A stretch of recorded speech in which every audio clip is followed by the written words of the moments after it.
Get back in there. Once again. Like we never even took a break. Did I change the title? Yeah, I did it. Okay, cool. Sometimes I just type a new title and don't ever hit submit. It's like, oh, whoops. That was a lot of effort. And by a lot of effort, I mean a relatively small amount of effort. But still, no outcome. You know what I mean?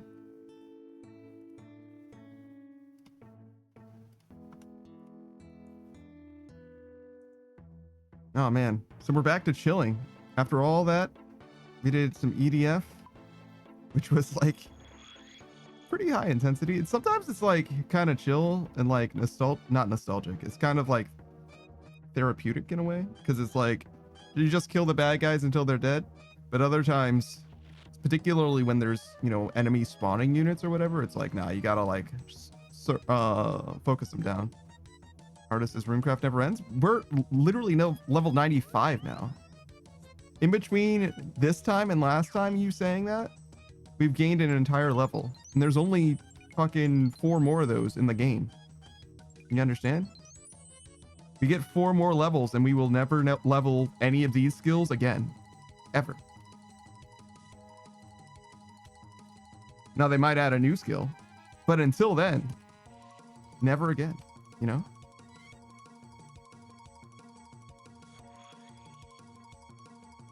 Runescape's Body Harvest for N64. Isn't that a rare game that like plays kind of like this? EDF, I mean. I feel like that was a thing. There was like maybe even like 2 rare games that like were kind of EDF coded.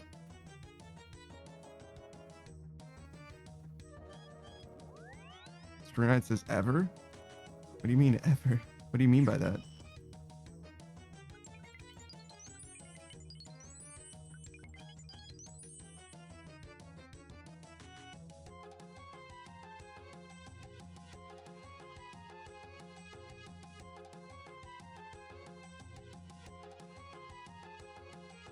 It just says yes, sir.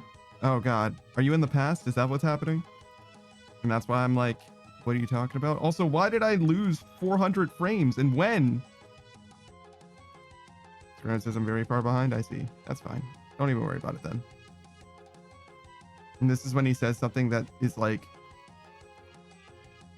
relevant to what I'm saying in this very moment. Like I say like Arpig Nougat, and he's like, oh man, I love nougat. And I'm like, wait a second. You're not in the past at all, are you?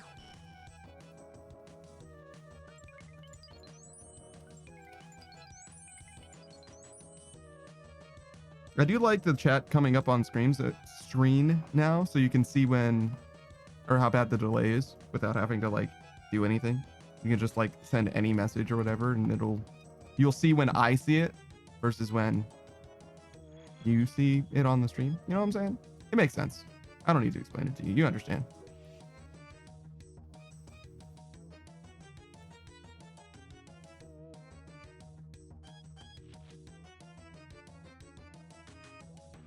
Grant says, I have reloaded. Surely it fixed it. Yes, I like it. You like it? I'm glad. It was a change that I think was a long time coming. I was nervous about it originally, but I don't know. For the most part, whatever anybody says in chat is fine anyway. So it's like the vast majority of the time, it's not weird. And I like that it's fleeting the way that it VTube Studio implements it, because it just cruises across the screen and it's gone. You know what I mean? It doesn't have to like hang out or linger or anything like that, which you see a lot in chats, which is like fine, obviously, but the fact that it's ephemeral makes me feel better about it as well.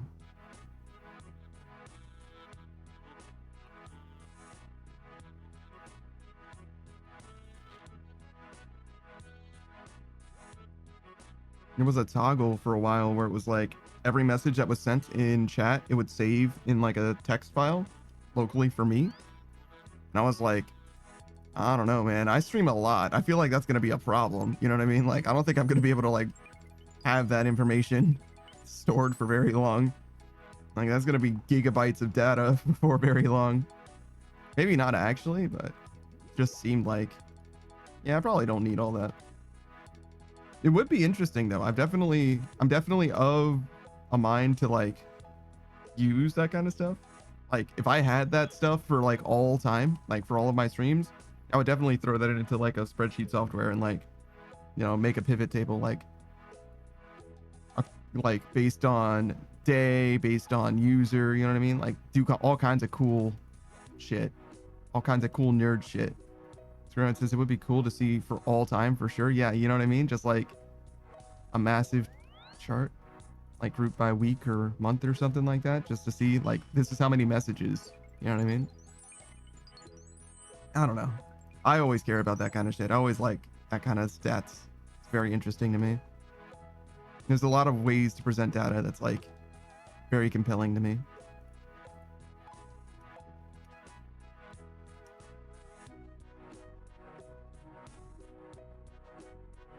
All right, so pork and beans, I think is the answer today. We're gonna have some hot dogs today because we had lasagna. We're out of lasagna now. We gotta finish our hot dogs. So it might be like we eat hot dogs like twice more or something. It says, I've seen one hell of an infographic. Yeah. Like you see one now, you have seen one, or you're imagining what the infographic that has all of my chat messages would be like.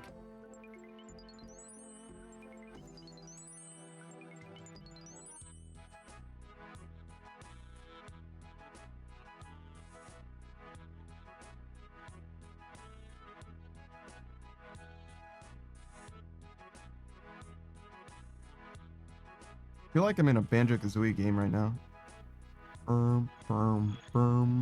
It's because of the baseline almost exclusively. Screwman says, I'm imagining one you could do a cool video with all the stats from your chat logs. I think so. I think so. Shout out to, what is his name? Any Austin? He's the guy who does like infrastructure analysis videos in video games. Great content. Fantastic fucking content.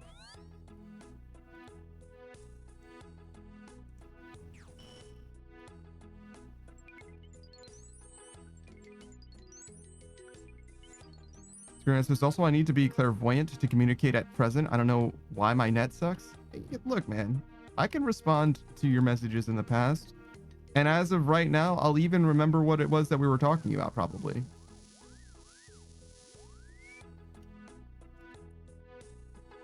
At any point in the future, I might be too tired and or too preoccupied with either other conversation or whatever it is that I'm doing on the game, you know what I mean? To be able to maintain a conversation. But right now, I'm locked the fuck in. Says that's too much pressure, Lurk. True. True. Me too, man. Me too. Sometimes I just want to hang out, you know what I mean? I just want to turn on a stream, hang out with a homie, and they just like do, you know what I mean? It's like being social, except you don't have to say anything. It's great. Do you think that streams also contribute to, oh, they definitely do, to like the loneliness epidemic or whatever? They certainly do. They certainly fucking do. There's a streamer for everybody, you know what I'm saying? You want a big stream? You want a small stream? You want to be in a stream where there's a conversation happening, but you're not actually engaging in the conversation? Screenwrite says, abso-fucking-lutely. Screenwrite's like, if it wasn't for Twitch, I would have real friends. I would go out and talk to them and stuff. Yeah, see, if it wasn't for Twitch, I would not have real friends. I would just be more sad and less good at eating food, probably. Screenwrite says, I would not. I would have nothing. Yeah, see? Just like me, for real. You would have the chimkins. That's pretty good, right? He's like, no, actually, I only got the chicken farm because of somebody I met on Twitch. It's like, oh, damn, you wouldn't even have the chickens.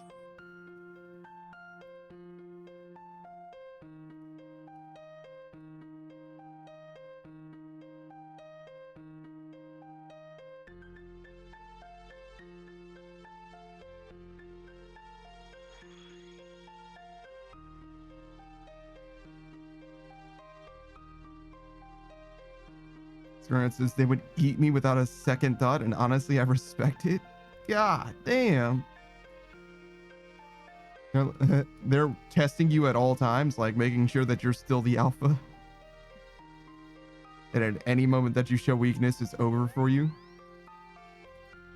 Like fucking piranhas.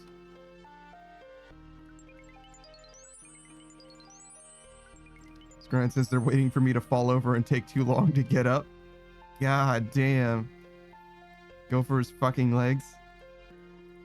Like Monster Hunter.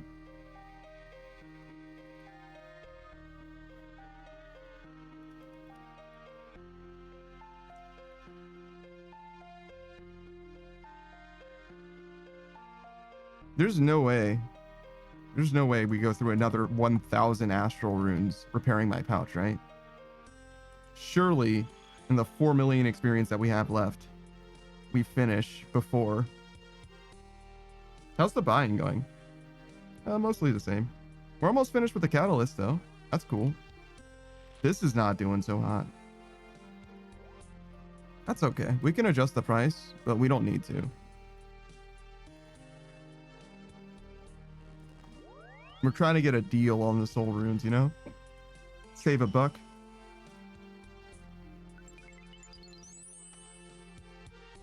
We don't need it or nothing, you know what I mean? We're going to be making money regardless, but we don't need it right now anyway, so why not just let it hang out and vibe? Granted says you'll have 69 runes left according to my calculations. Exactly 69? I wonder what happened. Oh, you factored in all the different lamps that I'm going to get. See, you're a fucking genius. I didn't even think about lamps or Tears of Guthix. Totally didn't think about that shit. I got as many runes as I needed right now, but I'm going to get genie lamps and I'm going to get Tears of Guthix. Maybe even twice. Maybe even 3 times before we're done. You're so fucking right. And it's like, yeah. That's what I was thinking about. See? Fucking genius. Screen Ride's always got me, you know what I mean? Have you guys seen the anime Overlord? Screen Ride says I did that. Yeah. Every time Einzel Down is like speaking to his like generals or whatever, he's like the leader of this like shadowy dungeon, right? He's like the final boss of this dungeon, right? And he's got generals on each floor of the dungeon, right? And the generals are convinced that he's evil and he's just like a regular dude, right? So he'll just like go out and just like do random shit just for fun as like an adventurer or what have you. And there's this one of his generals, his name is Demiurge. And what Demiurge is like the most like conniving, like manipulative, like demon of all the generals or what have you. And every time like there's like a conference between all the generals and the regular dude, right? The Demiurge will explain all of the regular dude's actions as if it was like a ploy, like a plot to like overthrow the world or whatever, and all of the actions that he takes like are in process, you know what I mean, trying to accomplish some greater goal. And the regular guy's like, yeah, whatever he's saying, that's why I need all those marshmallows, man. Like, he's like, they'll never know that I just wanted to make s'mores. You know what I mean? Like we absolutely need the marshmallows. It'll overthrow the entire economy. You know what I'm saying? Like it's strictly necessary, just like you say. And we can make some awesome s'mores. It's great. It's my favorite bit in Overlord. There's a bunch of other stuff that happens in Overlord as well, but that's my favorite part of the show for sure.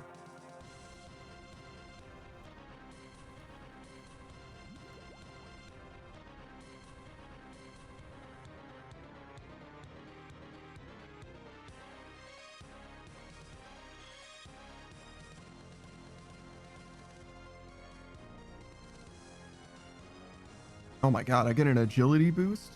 I don't know what that level's gonna do for me, but we need it. I think I timed it wrong. It's okay, we can do it now. Damn. There we go. 100 out of 99 agility, say less.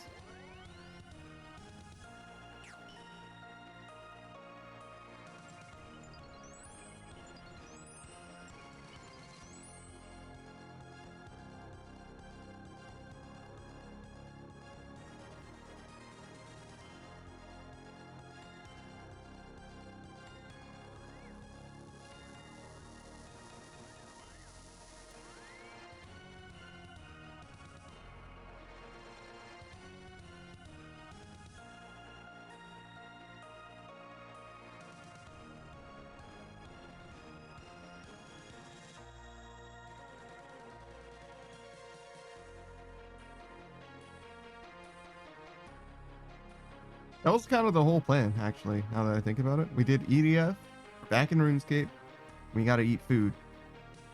That's the whole plan. That's all we're doing today.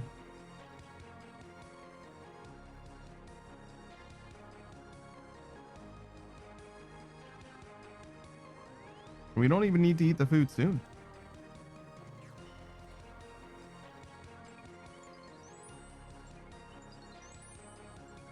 Let's see. Is there anything in particular that I should do today? Obviously, we don't have Tears of Gothics today. That's going to be like fucking Tuesday.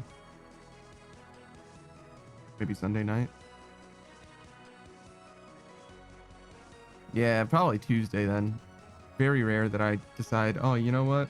We finished V-Rising. Let's go straight to go back to RuneScape for a couple hours. We can. We certainly can, but I don't know.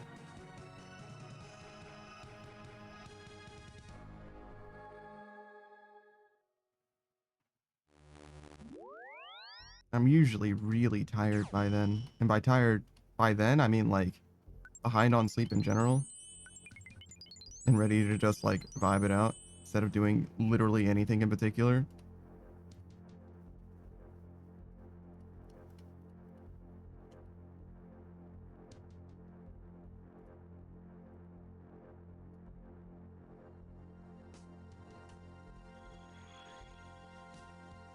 For instance, I mowed the lawn today and I need to finish a few other things so I can be guilt-free and go live tomorrow.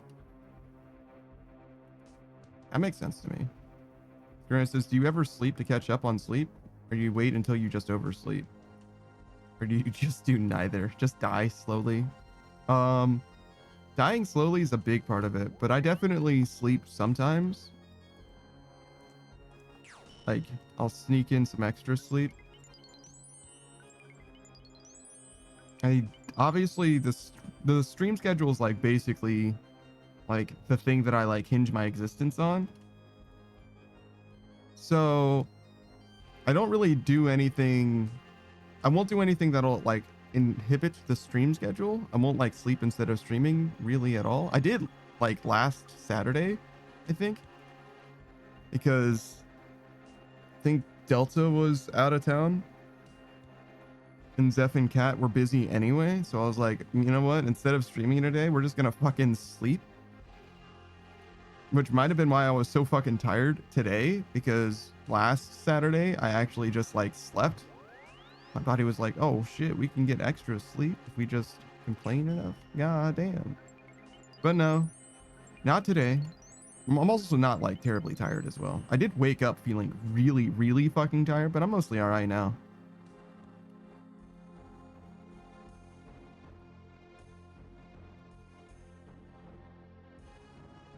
I was worried. I woke up and I was like, bro, I'm like barely eking out an existence at the moment. Like I'm barely keeping it together. Experience is not today. Yeah, that's the plan so far. Maybe we'll end early, but we're okay so far, you know?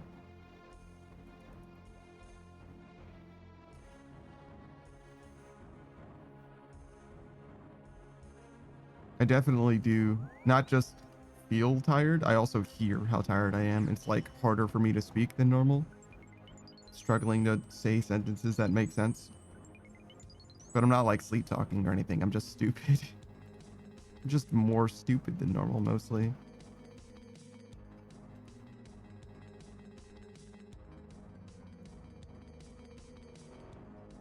That just sounds healthy.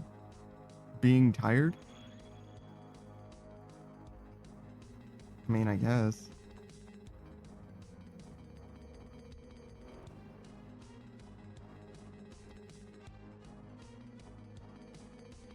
I don't know. I definitely don't feel like it's one of the things. I feel like there's a lot of maladapted things that you can do in the world, and this is not one of them that is like in any way concerning.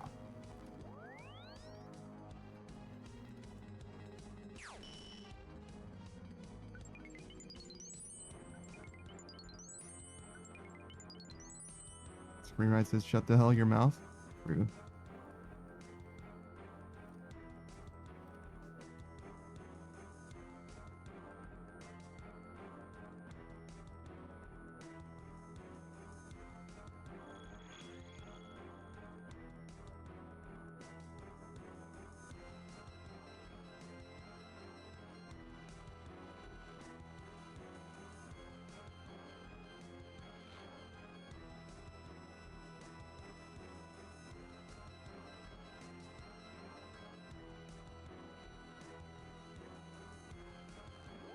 The gatekeeper have like a golden necklace on, or is that just the collar of his robe?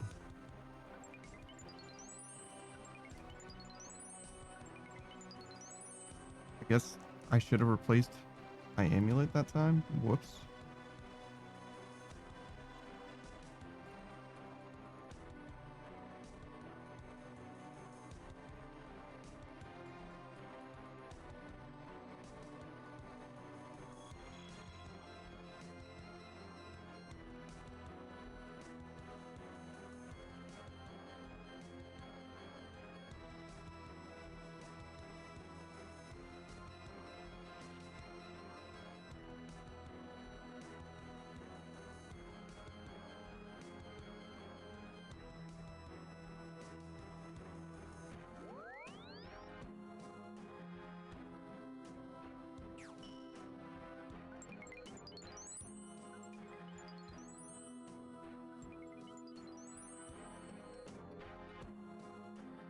Says, does it spark joy looking at all the 99s? No.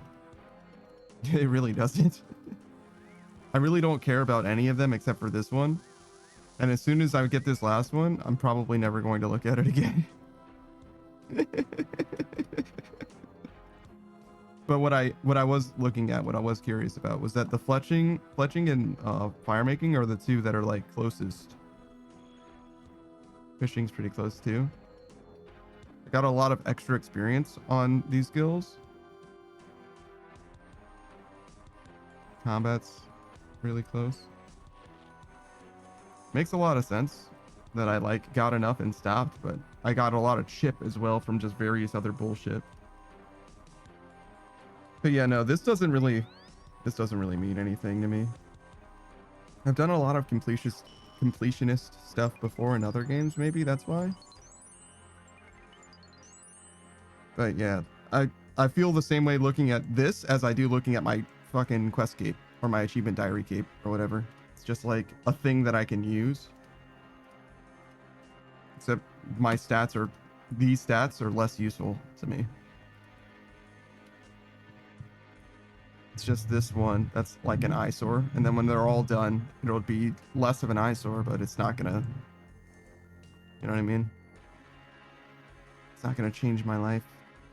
I'm not gonna feel fulfilled. It's not gonna cure my depression.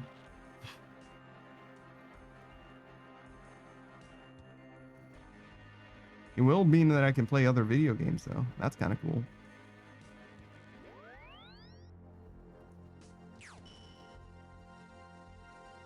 And I have 2 games that are in progress, technically, in Jump King and System Shock 2. I don't know which one we're going to do first. I guess Jump King is faster, so maybe we'll finish Jump King first. Spirit says, will it cure my depression? Definitely not. No fucking chance. 108 Sage says, it'll be a sad, sad day when we no longer see Panda playing OSRS. Will it be? I don't know.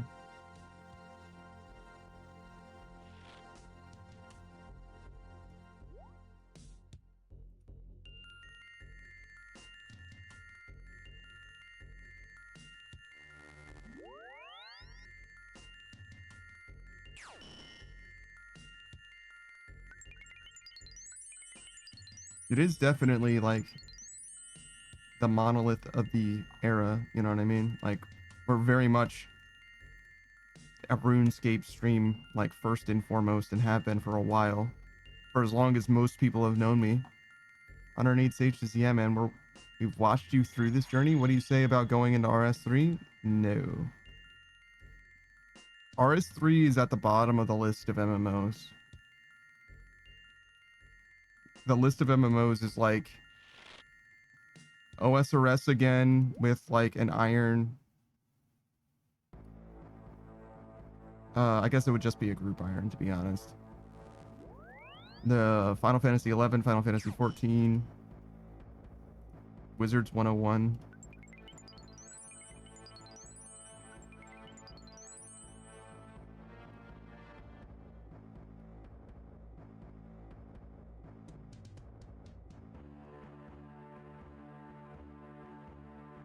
Might be it. I don't know of any other MMOs off the top of my head. So yeah, in RS3. Oh, Brighter Shores. Yeah, Brighter Shores as well. And of all of those games that I mentioned, RS3 is definitely at the bottom of the list. Sure, it says Savage has nightmares about that. Unironically, yeah. Modern Age Sage is PoE 2. That's not an MMO. That's an ARPG.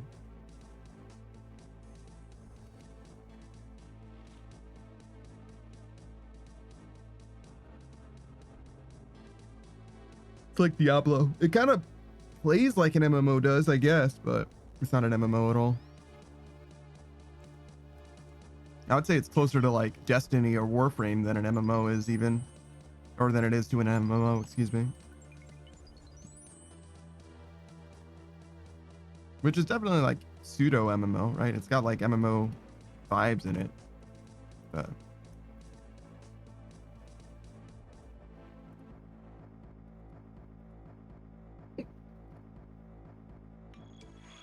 yeah, I don't know. I don't think we're going to be playing PoE 2, to be honest. I've never played an ARPG before. And I think rather than playing PoE 2, I'd probably just play Diablo 2, realistically. That's like the one, right? But I don't know. I don't think we're going to be doing anything like that soon. But maybe I will just go through and play like a bunch of games that I like should have played. Like benchmark games that are like significant in history type shit. Just go back and play a bunch of shit. So there's a bunch that I just haven't played. Every Zelda game, every Mario game, basically. I played some Zelda games. I haven't beaten almost any of them. Played a few Mario games. Mostly 2D Mario games, weirdly enough. Spirit says, yo, D2 would be sick. Diablo 2. Spirit says, I can't be asked to play PoE 2 when it was free. I don't see it happening.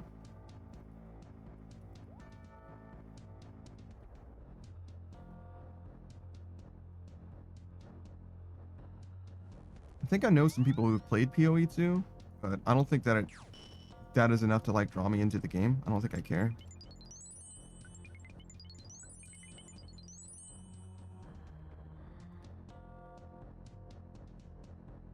And also like playing through Diablo 2 and just like crushing it would be fine, but it wouldn't be like terribly long either, you know what I mean? Like it would just be like a regular playthrough, just like bam, one and done, and that's it. Rather than playing it like grinding out a specific thing or whatever, probably. And I'm not going to do any like research on the game and like, you know what I mean, spec out a build or anything like that. We're not doing. If I ever play Diablo 2 or PoE 2, I'm just going to like enter the game and read and decide on the fly, you know. I'm not going to plan it out or anything like that. I don't care nearly enough on being optimal.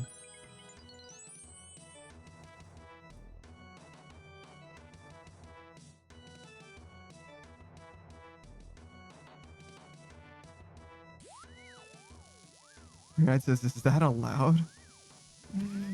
It will be. It will be.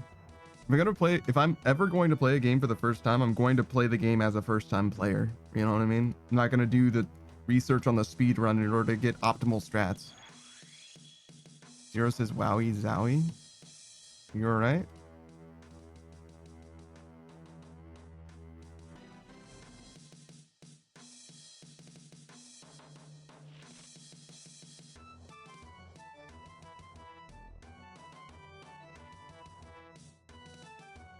Zero says, nah, why would you consume anything guide-wise on a game before playing it the first time? That's just goober talk.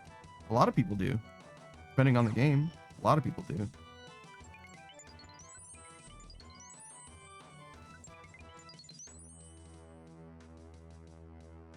Zero says, well, a lot of people are goobers. Sometimes it's like the only way you can have like a good time in a game. Like if a game is like poorly specced out in some way, you have to like make the game fun by approaching it in the right way. You know, sometimes there's like every class that you can pick is bad except for one of them, and that one class is a way better gameplay experience than everyone else. Zero says, I'm a firm believer of being against game spoilers if I'm playing for the first time. I don't know. I don't like story spoilers, but like usually the game doesn't really matter. Usually. Like, unless it's like a puzzle game or something like that. Usually you can't really spoil a game in a way that like matters. You know what I mean? Zero says, if a game that is that flawed, that means it might just not be a good game. Yeah, but like that, just because it's not a well-designed game doesn't mean that you can't have fun with it, you know? Zero says, the only spoils I'll accept is either performance or optimization, hand-holding or game-breaking bugs.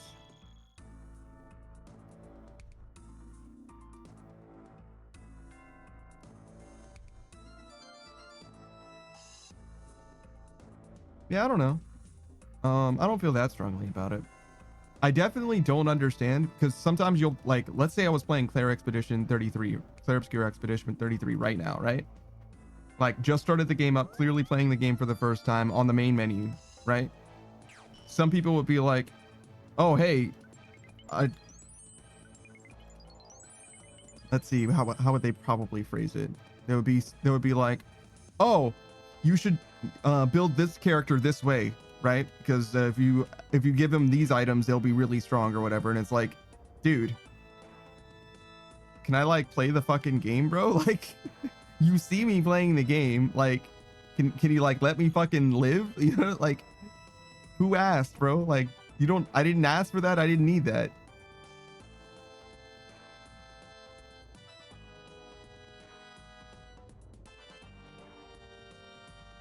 It's like, hey, oh, well, hey, you just missed a secret item behind that illusory door. If you interact with that wall 4 times, you can go through it and get a secret item. It's like, I didn't like, hello? Like, what the fuck do you mean? Like, do you just not play games for the first time? You know what I mean? Like, can I just like experience the game like normally, like a regular person does? You know what I mean?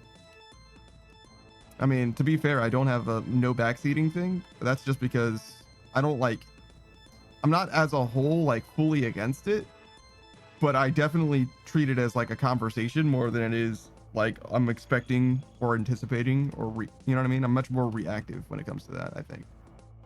Zero says, like, if I accidentally clip through a wall and sequence break 60% of the game, I want to know so I can go back. That's pretty funny. Zero says, nah, those people suck. What if I want to homebrew a build? Like, come on. The only time I'll point out an item you missed is like if you stared at it for 20 seconds and still to register it. It depends. It depends. I definitely do help sometimes, but it depends on what the circumstance is. Zero says, I'll be like, yo, you stared at it at that chest for so long, go get it, bro. Sometimes, yeah, sometimes. Sometimes, like, when you're playing a game, you'll just forget about something that you intended to do, and that's helpful, right? Like, oh yeah, no, I'm gonna go get that later, and then like I forget about it or whatever, and somebody reminds me. That's like totally fine. But there's also times where it's like you like legitimately don't understand. Like, the best way I would describe it is like for puzzle games, right? If you have all the information that you need to solve the puzzle, but you just, as a player, just don't understand it, sometimes you just gotta let them stew on it, you know what I mean? But I'm also the type that's like, I'm not trying to like watch somebody lose their mental over something, you know what I mean? So if it seems to me that they are struggling, I'll probably ask, like, hey, do you want a hint? You know what I mean? Or something like that. That's usually, again, mostly just for puzzle games, you know? But, oh, here's an example, right? I was watching Soft Gamer Ashley playing Fallout New Vegas, right? I mentioned this before, right? They were trying to get Fisto. And if you've ever played Fallout New Vegas, particularly with regards to Fisto, right? He's in the Freeside area, like the biome with like Mick and Ralph or whatever, that loading zone, right? But he's in a very weird spot, right? Like if you know where Mick and Ralph and all that shit is, right? I think it's literally that loading zone, but all of the shops are in one area, like over here, right? On a map. Actually, let's look at something, right? So if this is, we're going to pretend that Falador, right, is Freeside, right? Mick and Ralph and all that shit is like here. In order to get to the where Fisto is, it's like here. You know what I mean? So you got to go like around the entire fucking world in an area that has like literally fucking nothing in order to find Fisto. This is where he is, right? And if you're here, right, you'll see the marker that's indicating like this is the building that you need to go into, right? But if you try to go there, you'll never get there, right? Because you can't get to here from here by going straight, right? You need to go, let's pretend that this doesn't exist, right? You need to go around all the way to get to it, right? That's the only way to get to it. And I was like vibing in the chat, like just letting him play the game because they clearly weren't like extremely familiar with the game, but they had played the game before, like maybe 10 years ago or something like that. So I was just letting them do what they're doing, right? And they went back and forth, probably again in that same area. They went back and forth here. They like stopped at this bank a bunch of different times. They went back and forth probably for 20 minutes or something like that. And I was like, do you need help getting to Fisto? It looks like you're lost, right? And they were like, yeah, could you, thank you for asking. And yeah, could you help? And it's like, okay, that bank that you kept going to, just walk past it.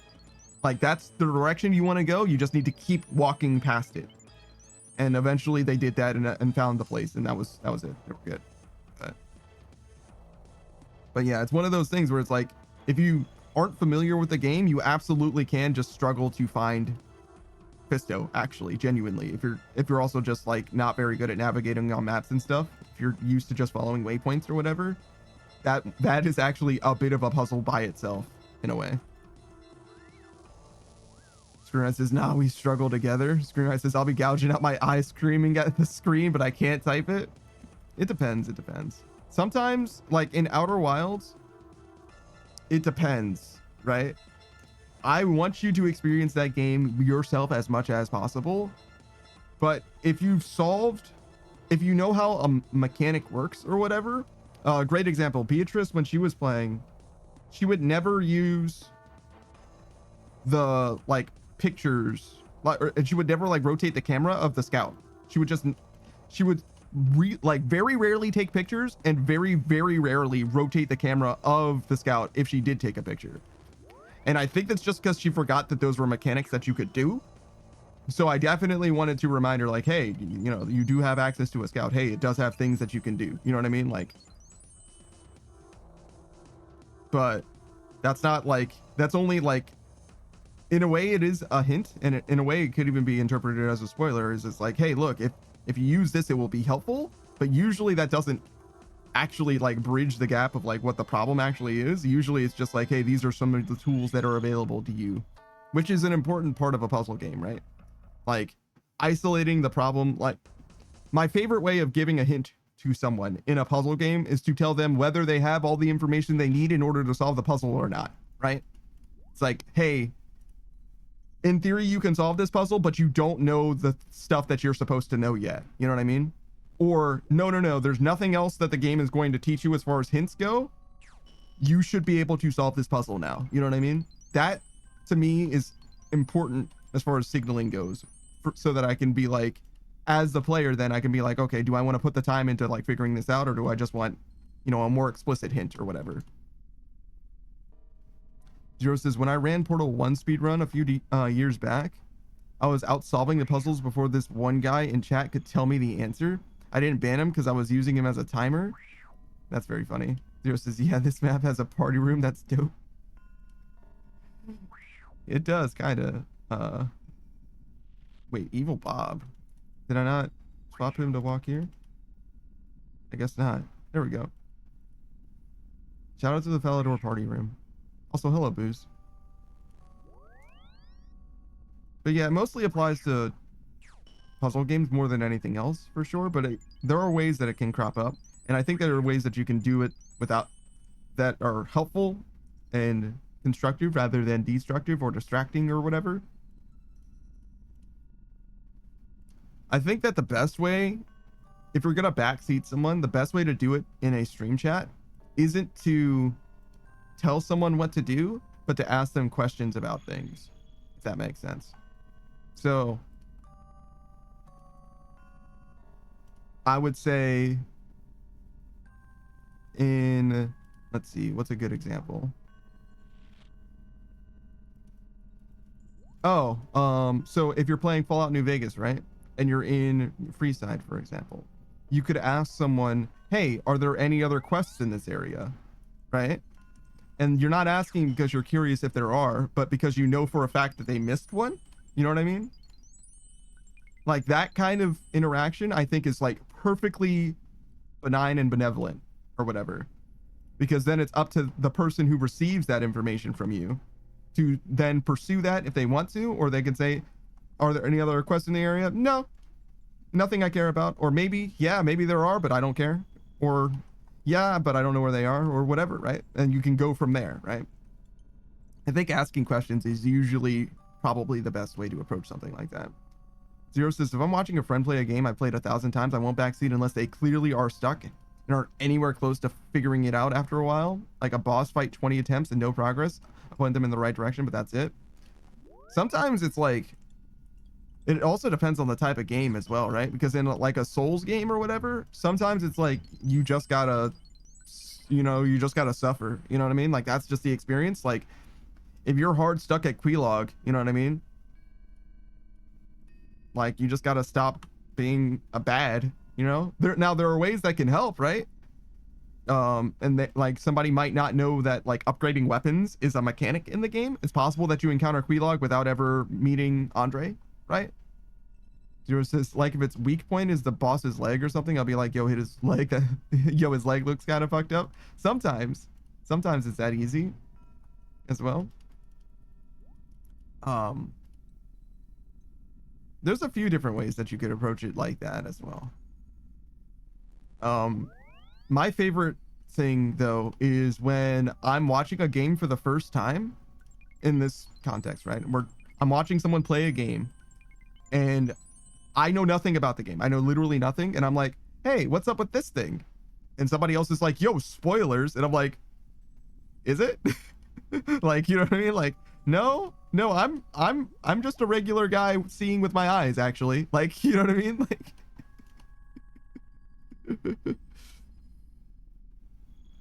Boo says, if I'm backseating someone, I prefer to do it fake taxi style.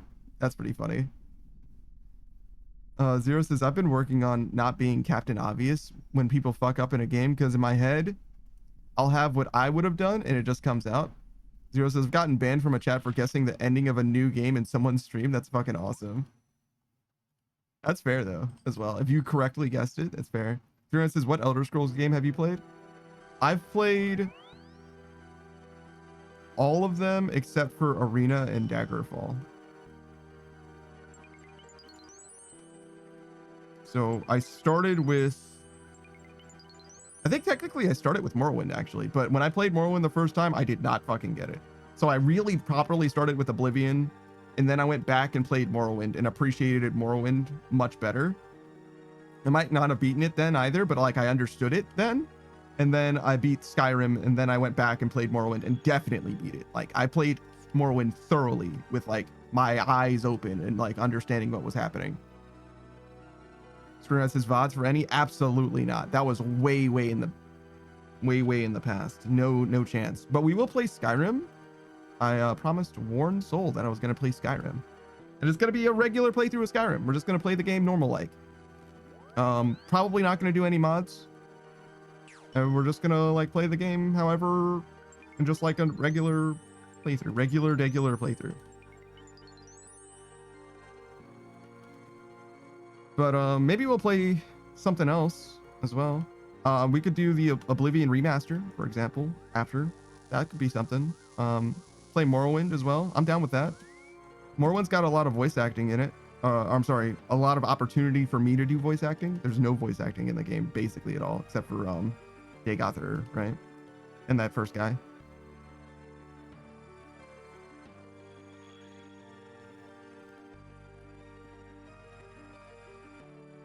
Zero was like, I was like, I don't like that guy. I think he's the bad guy. And I got banned for spoiling. The game had been out for day one, for one day. Yeah, that's pretty good. I don't like that guy. He seems like a bad guy. Shout out to Two Worlds. I think it's Two Worlds. Maybe it's Two Worlds 2. Zero says, I've never beaten Morrowind. I beat Oblivion and Skyrim, but Morrowind felt more open-ended. It isn't. It actually isn't, genuinely. The way that Morrowind works is very similar to Oblivion in that, in theory, they want you to go to a bunch of different places and then go to the end game, if that makes sense. So it's like, imagine like amassing the defense for Bruma or whatever. In actual Oblivion, you literally just don't need to do that. You can just do the defense for Bruma and just like, it'll be fine. But that's like how the game is designed. It's like, it's a decentralized world and they all kind of point you to doing everything else before you do the final thing. And that's the thing. There's like one grand place that you're supposed to go to an end game for Morrowind specifically. Screamer says, Morrowind has my heart, but I get why people aren't fond of it. Oh, yeah, it's a very fucking different game. Morrowind, I think that Baldur's Gate 3 being the way that it is, and with the cultural zeitgeist being more familiar with D&D, I think Morrowind is much more palatable now than it ever has been, because people understand the idea of like armor class and like attacking someone but not hitting them or whatever. Because for its time, unless you played D&D, Morrowind felt like dog shit and it just didn't make sense. Why? Who says, this is the Mount Cox song? Oh, is it? The Desolate Mage? That makes sense. Zero says, we should only do the story Dragonborn. We should only do the story Dragonborn quest first. You can beat Alduin at level 8. I don't know. We can do whatever. Like when that playthrough starts, I'll probably do basically anything that anybody asks for me to do. You know what I'm saying? Like as far as like content to seek out in the game, like we'll play as much as the game as we want to. You know what I mean? It's just gonna be like a regular thing. And I've played Skyrim a bunch, right? So you're not gonna tell me about some shit that I have like. Granted, I don't know everything there is to know, but you know what I'm saying? You're not going to tell me about something that I'm like, whoa, what the fuck is that? I have no fucking idea. Blackreach, you know what I mean? Like, it'll be fine. Like, oh yeah, you want to go explore Blackreach? Yeah, sure, we can do that. Blackreach is probably my favorite area, by the way. I really like that shit.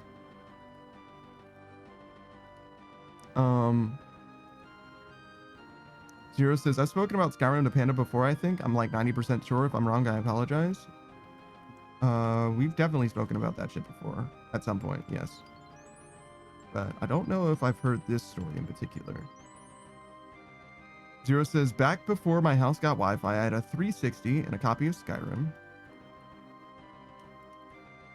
And I got to level 99 legit grinding, got all my skills maxed, and figured out how to break the game with potion crafting all my own, all written down in like 6 notebooks that I still have. This was back in like middle school. That's pretty good. Shame you're a fake fan. It's called alchemy, not potion crafting, idiot. Fucking got him. One minor mistake. Argument invalid. Fake fan.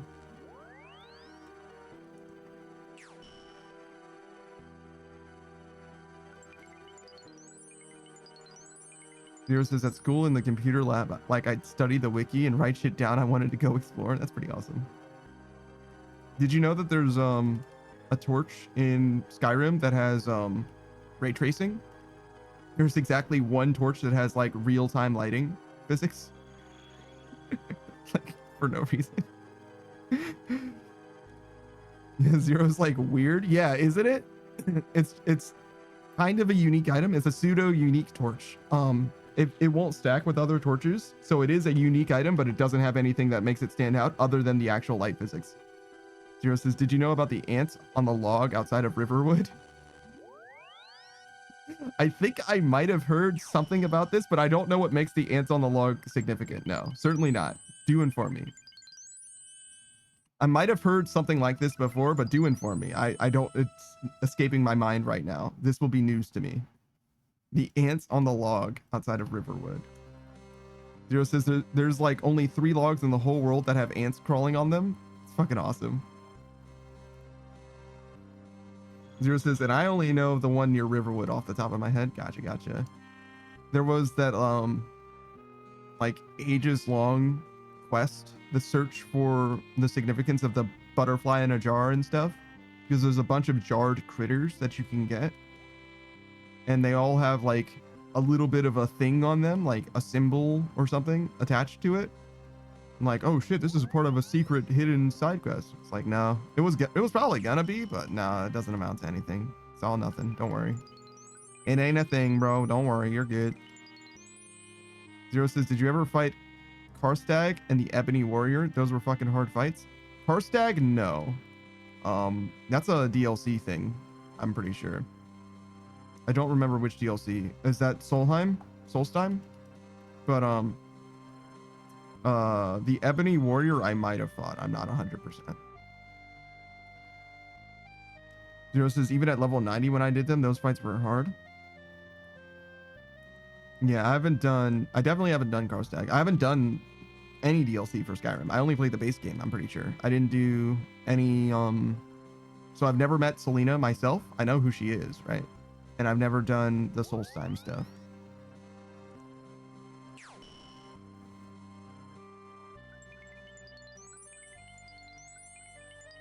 Zero says, yeah, that place. I've tried spelling it 4 times and it looks stupid every time. Yeah, I got you. It's the island off of Morrowind.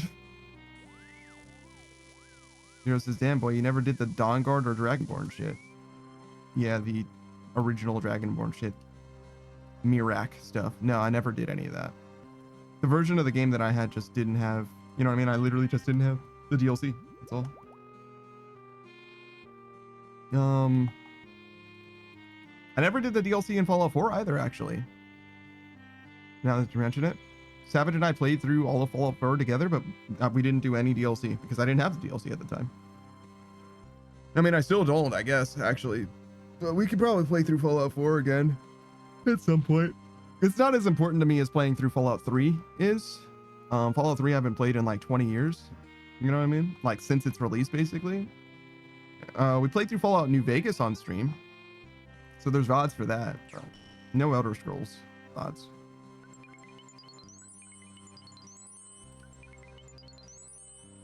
Zero says, Mirak stuff was fun and it gives you the best armor for spellcasting. Zero says, are you going to do the DLC this time for Skyrim? I'll buy you the DLC. I don't need you to buy me the DLC. I just didn't have it at the time. I can get it myself. It's fine. In fact, I think I have it already. I think I've got like the fucking special edition or some shit. You know what I mean?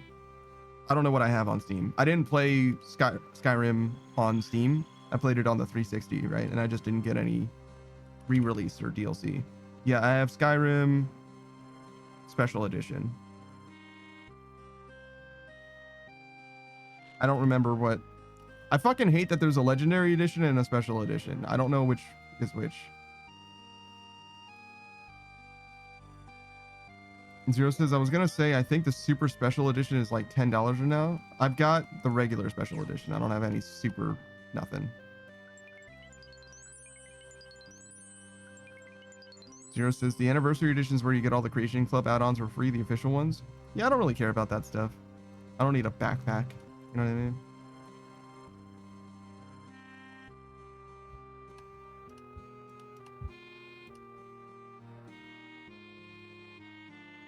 I don't need to wear the Gray Fox's cowl. Zero says, the backpack is useful though, I must admit. Oh, I'm sure it is. I'm sure it is, but like, whatever.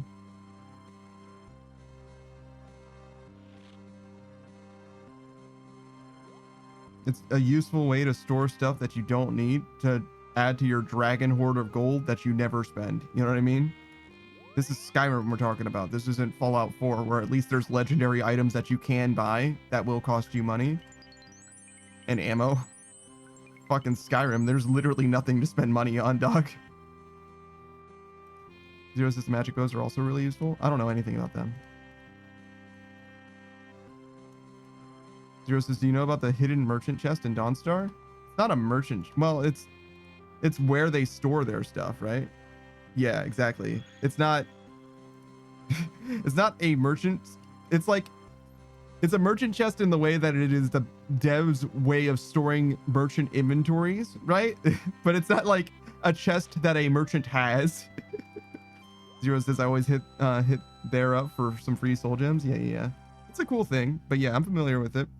Just because of like speedrunning strats and stuff. I've never actually interacted with it myself, I don't think. And I probably wouldn't, you know what I mean? Not because I'm against it or whatever. Like, oh my, I'm too much of a purist. I just probably don't need it for anything. Like, it's fine. I played through Fable on stream, and there's basically a duplication glitch or whatever in that game. And I played through most of the game before I did that, just because it's a fun thing to do in the game, and money doesn't really matter anyway. You know what I mean? So. Zero says, I've never been able to get the one under the Ratway in Riften. I've never heard of that one. I'm sure that they're all over the place. I just didn't know that there was others accessible to the player than the one in, I guess it was Dawnstar. I'm just taking your word for it. I'm sure it is Dawnstar, but I don't know the towns that well. I know Whiterun, I know Riften, I know Solitude. You know what I mean? I think there's Morthal and Markath. Yeah. I don't know which one's which. Those names are too similar for me to know. Zero says the only Fable I fully played and beaten was Fable 2 on the 360. They re-released Fable as Fable Anniversary on Steam. It looks fucking ugly as sin. The Uncanny Valley is really fucking bad. But the game itself is fine. I played it recently. It was fine. I don't think I played it on stream though. Maybe I did. Yeah, no, I definitely did. I just said that I did. Hello? What the fuck am I talking about? Yeah. It was worth playing. It's still a good game. It's not like amazing or anything. It's extremely good for like challenge playthroughs. Like, have you seen like Nurbits and Jabo and Juve in them with the way that they play like Skyrim and the Elder Scrolls games in general? Or, well, I say the Elder Scrolls games in general, like it's mostly just Skyrim, but you know, Fallout games in general, right? Fable is extremely well suited to playing a challenge playthrough of doing like a specific way of playing the game. Extremely well suited to that shit. But only Nurbits has ever done challenge playthroughs of those people that I mentioned. I think only Nurbits. And that's just because he likes Fable. And I also like Fable. Zero says, I wish it had a PC port. Fable 2. I wish you could play Fable 2 and Fable 3 on PC. I would play through all three of those games again. Well, actually, I've never played Fable 3, actually. I've never played that one. But I would play Fable 3. I heard Fable 3 was bad, so I just never played it. In the same way that I heard Mass Effect 3 was bad and didn't play Mass Effect 2 or 3 as a result. And because of that, I just missed out on a huge opportunity of like playing at least the Mass Effect 3 multiplayer with the homies. Because like I just didn't have the game. Well, no, actually, I think I had the game. I just never beat the game. I was just a fool. I should have definitely played the game myself and experienced it for myself. But Skirna says, was it Oblivion where you could punch an item to duplicate it? Punch an item to duplicate it? That doesn't sound familiar. The way that I know duplication to work in Oblivion is by... It's very similar to Fable, actually. But you just drop stuff on the ground, basically, when you duplicate it. But yeah, I duplicated stuff in Oblivion on the console version of the game. Zero says, there's 3 ones I know off the top of my head. Markarth is the one all the way to the left, the Dwarven City. Okay, so that's Markarth. I knew the Dwarven City, but I don't know which one Morthal is then. And Morthal is the bottom left corner of the map. That doesn't mean anything by itself. Zero says literally nothing is there in Morthal. Awesome. Zero says, I'm not used to Elder Scrolls games not looking crunchy. Oblivion Remake looks like Elder Scrolls Online style graphics. It does. It does look very similar to Elder Scrolls Online, which I think is fine. ESO is fine looking. It's just not for me specifically. Zero says Fable 3 is on PC. It's not on Steam though. That's what I mean. It's on like the fucking Windows Store or whatever the fuck. Which to me might as well not even exist, because I've heard of enough games that are like literally unplayable on that shit. You know what I mean? Like the Microsoft Store or whatever. It's like it might as well not exist, to be honest. Zero says, I played the demo and your character talks I dropped it. That's pretty funny. That's pretty funny. That's where you draw the line. Zero says your character talks and has an established backstory. Zero says it's like a little town of 10 people in the middle of the woods. Gives you like 2 quests, and one of them is during the Civil War quest line. Fair enough. Zero says they just need to put Halo 5 on the Microsoft Store. I already own it. Let me play Super Fiesta and Heroic Warzone Firefight. Maybe. I don't know. I would rather it go on Steam than on the Microsoft Store for posterity. The best place for it to go is the Master Chief Collection, to be honest. But I don't think they're going to do anything with Halo 5. I would rather that the people that are working on Halo right now make a new good Halo game than to do anything with Halo 5. I simply don't care about Halo 5 that much. In the zero-sum game of like they have so many developers with so many time, I would rather every ounce of time that they have go into a new good Halo game than for it to go into Halo 5. Anything. Zero says I did not like Halo Infinite. Halo Infinite was fine. Zero says neither the story or the online. The story mode was different, but it was fine. The online play was good at first, but it just didn't get any new content for way too long. It's supposed to be pretty good now. I mean, that there's like a million more things to do or whatever, but it's mostly too little too late. Most people will never care or know. I kind of care, but not enough to like get back into the game. And I only kind of know because of Mint Blitz's news updates. Shout out to Mint Blitz. So that's a guy. He's holding it down over there.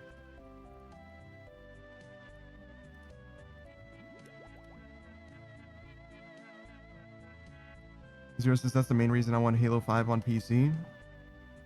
I have super fond memories with the online. Sure. Zero says, oh Panda, another idea for the future. I haven't played ODST yet if you want to play that with me. I played and beat Halo 1, 2, 3, Reach, and 5. We played Halo 3 ODST on stream already. So I have no real interest in playing it on stream, but if you want to play it off stream, yeah, we can probably do that. But, you know, that would have to go in the designated time slot, you know? I don't have a ton of time, and that means that it has to happen on one of 2 days, and that's about it. But yeah, no, I don't have any reason to play Halo 3 ODST on stream again. It's fine. I already played it with Savage. Savage and I played through the whole Halo franchise, actually. Everything but Halo 5 and Halo Wars 2. Because Halo 5 is inaccessible and because he didn't want to play Halo Wars 2. Zero says it can happen after Borderlands 2? Yeah, sure. I don't think I'm going to record Borderlands 2 either. I don't think I care. Zero says, my friend made me run Legendary Lasso on Halo 2. Worst time of my life.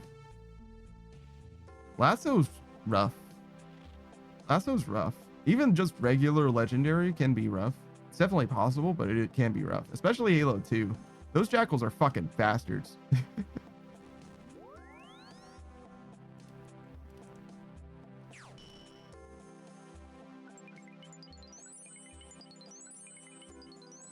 Zero says those jackal snipers. Yeah, man. You're going to learn those spawns. By the time you finish that legendary playthrough, you're going to know those spawns.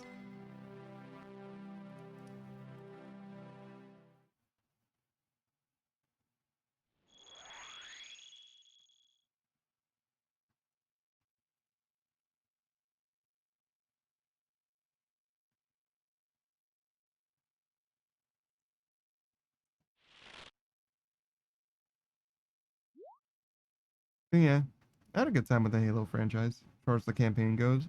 Infinite was fine too, to be honest. It was like kind of weird, and it didn't feel like there was a lot to do in the campaign, to be honest, despite it being open world. I didn't mind it. Zero says it took so many tries that by the time we beat the game, I wasn't even like seeing them. I was just flicking my sniper in their general area and letting autopilot brain do the rest. Yeah. Yeah, they're kind of rough. I've beaten the game on Legendary before, but not on stream, certainly. And I don't even think it was on Steam. I think it would have been on the console version of the game. I used to play the Halo 3 campaign all the time, though, actually, just for fun. I mean, I played the multiplayer as well for fun, but like the score attack that Halo 3's campaign has or whatever, that was like good enough for me by itself, to be honest. That was replay value all by itself.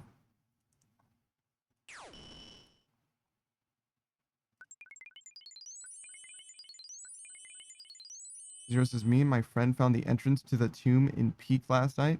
It was fucking closed. I didn't know that that was a thing. I don't even know what that... I don't know what you're talking about, dude.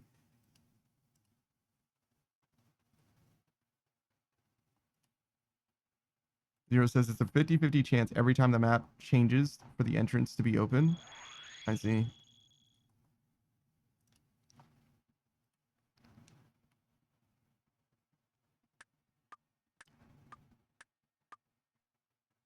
Yeah, I didn't know anything about that. This is my first time hearing about it.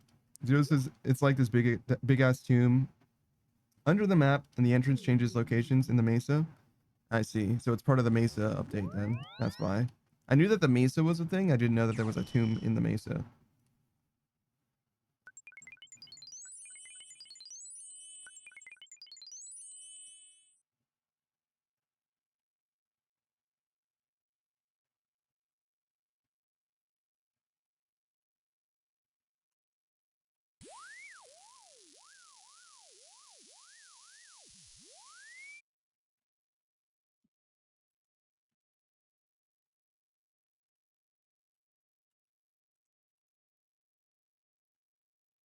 Zero says, I'm still pissed about that 11 seconds. Just play the game again, fool. Just win this time, idiot. Zero says, and the map seeds since then haven't been good enough. The map seeds haven't been good enough? How often does the map change?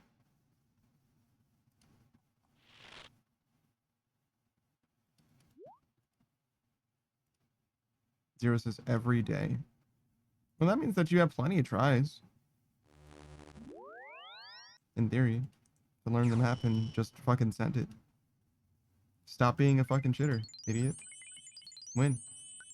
That's what I would do. Zero says, it goes back and forth between the snow place and the mesa. Oh, I see.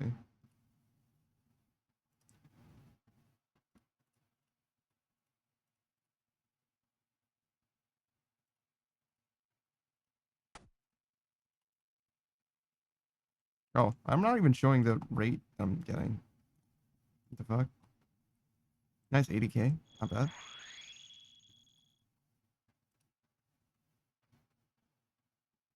So we're at an hour. We got 9 hours left of the stream. Not quite. Closer to 8, in fact. So we'll have to change worlds in a while in order to prevent nerf logging, but we're good for now.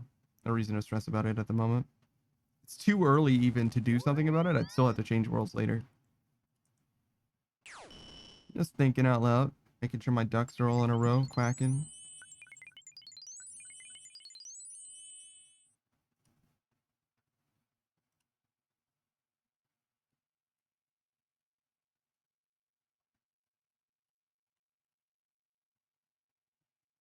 Zero says, I wish games like these had a character playtime counter. Like these? You mean like...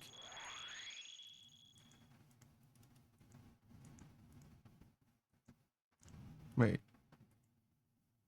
You mean like this?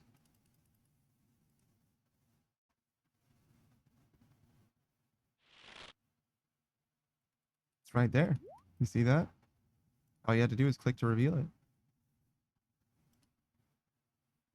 You see? Zero says, why is it hidden? Because people would crash out if they saw how much time they put in RuneScape.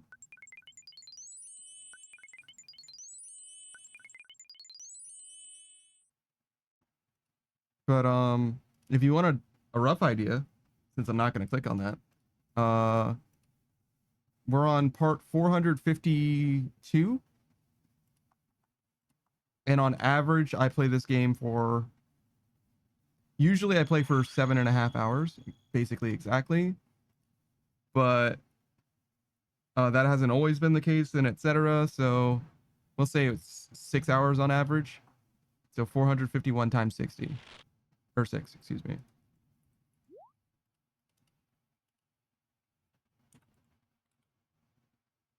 And then that divided by 24 is 112 days. Is that right?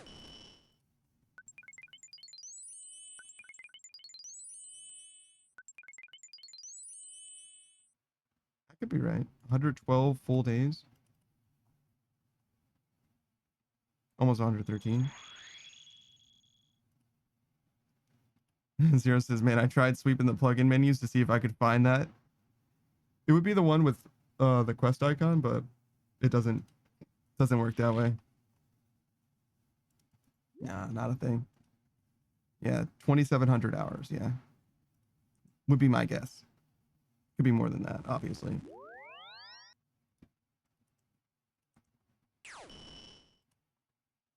Oh, I didn't reset my essence shit.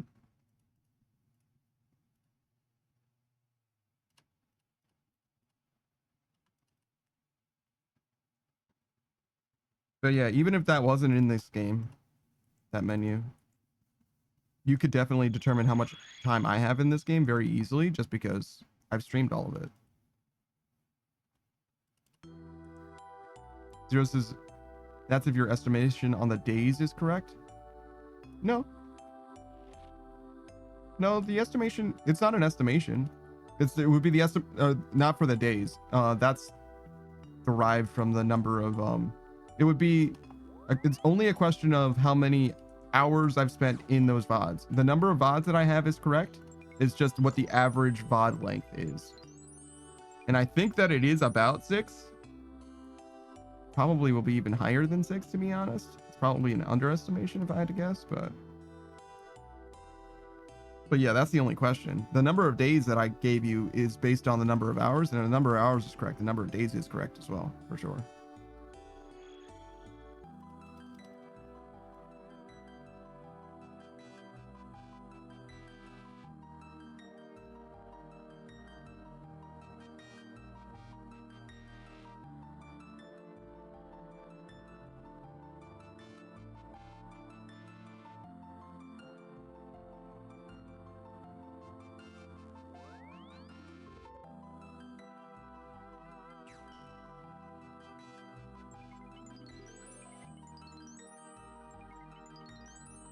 Zero says, I have over 8,000 hours on Monster Hunter Rise on the Switch. I don't have anywhere near that amount of time in any Monster Hunter game.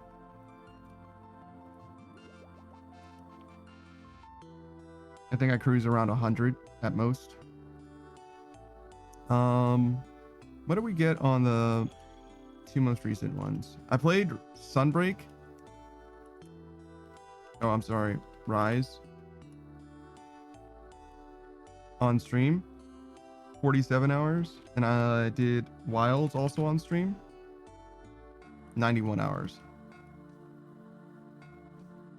World. I didn't play on stream except for Iceborne. 126 hours. So yeah, I would say that at most I would put 100 hours into a Monster Hunter game.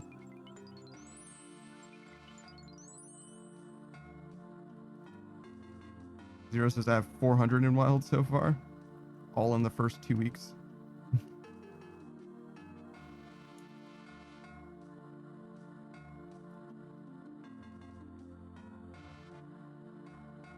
Zero says I used to take my Switch to my college classes and play it in between classes.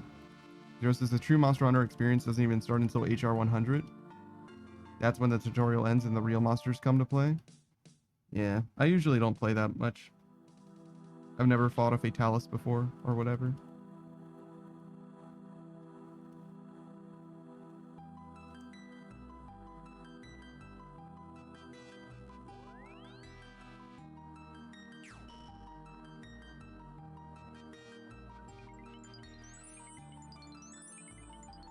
Zero says they're adding the underwater combat hunts to Wilds. I'm not excited for that. I know that the Legiacris is in Wilds already. And there is an underwater segment to Wilds, but it isn't like real combat. Like you can only use your slinger and shit.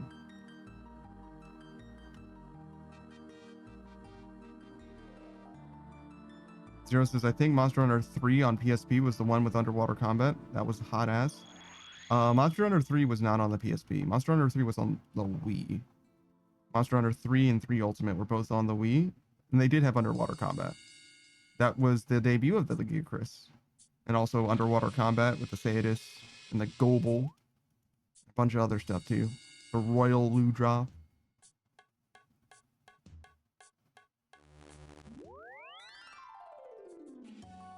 That's the first Monster Hunter game I ever played. And I don't know, it wasn't great. The underwater part of it's not great. It was fine. I was able to make it work, but it wasn't great. I also played that game single player for like 99% of my experience.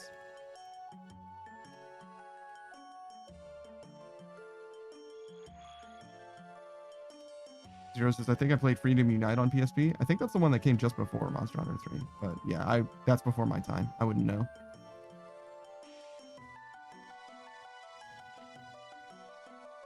But yeah, Monster Hunter's had a very strange release cycle. It was like a PlayStation 2 game first. Maybe a PlayStation 1. I'm pretty sure PlayStation 2 game. And then it went to the PSP for a while. And then it was on the Wii. And then it went to the 3DS, I think.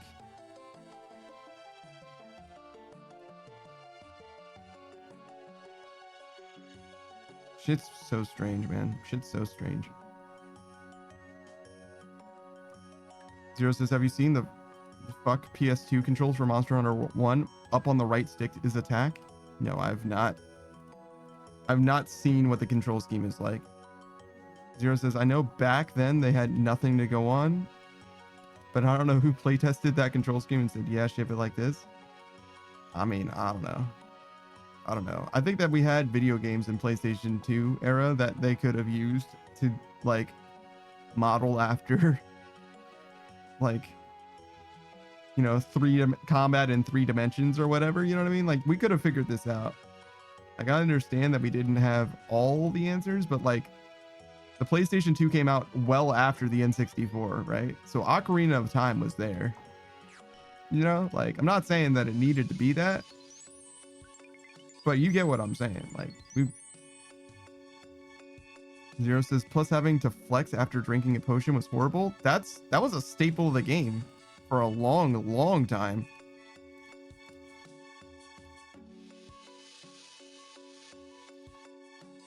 Did they just remove that in Wilds? Monster Hunter games blur together so much for me.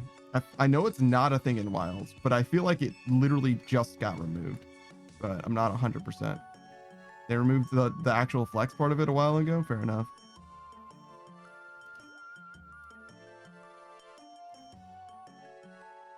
Has been a feature since like the 3DS Monster Hunters? Okay.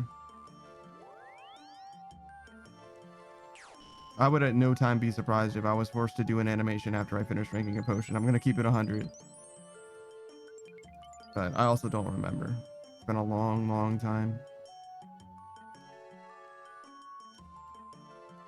So that means it ended with Worlds then, right?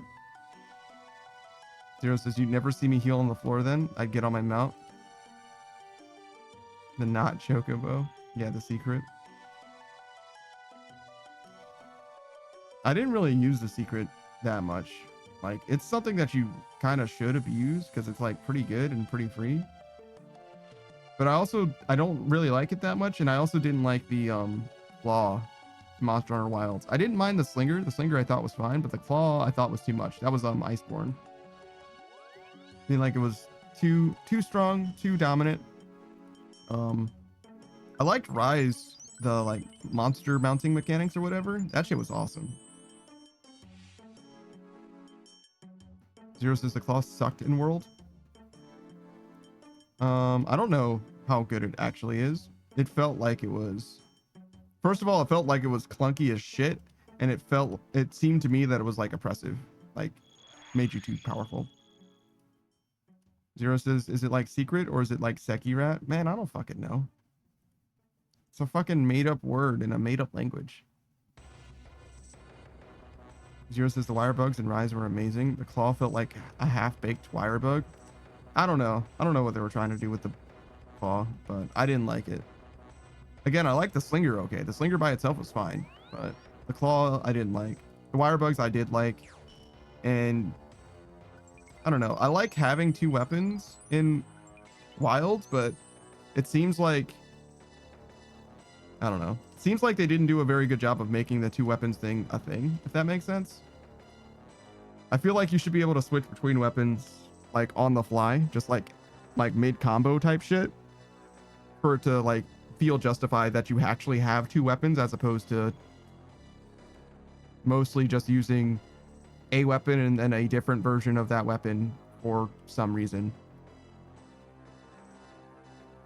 Zero says they should just add every monster in the past to Wilds. I don't think Wilds is going to be like a live service, like platform for future games or whatever. I think they're just going to do a new game.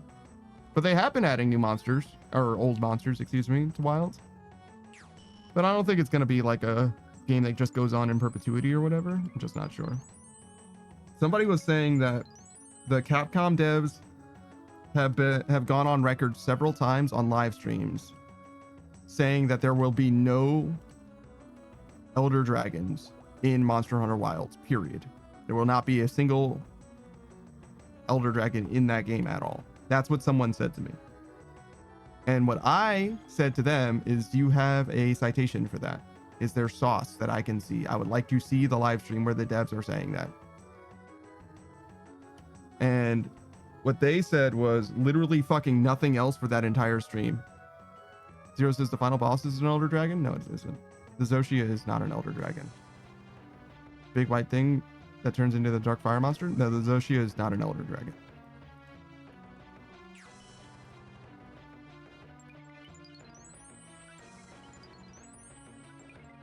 He's just a big monster. Same with the Jindaha. Yeah.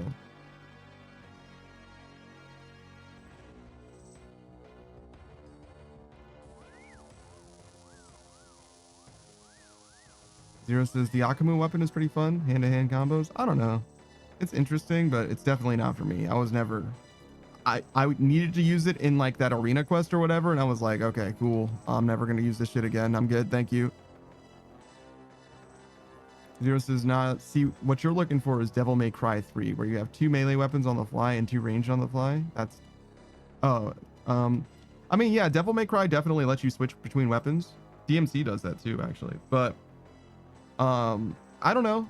I think that it makes sense for that to be part of the game in some way. If they're going to add a second weapon, I feel like the way that they did it didn't serve. Like, I genuinely don't know what my second weapon is supposed to do when I'm supposed to use it, and like who used it and for what. You know what I mean? Like, I genuinely don't understand. Like, it'd be different if it had some kind of mechanic or something, like a momentum thing or like a weapon shifting thing, but it doesn't have anything. There's just nothing like that. It's just like, yeah, and you can do that on your secret and only on your secret, and that's it. I just don't get it.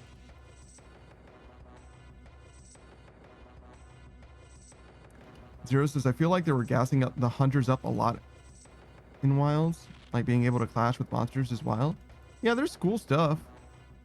Offset attacks or whatever as well. Like, people really seem to like that shit.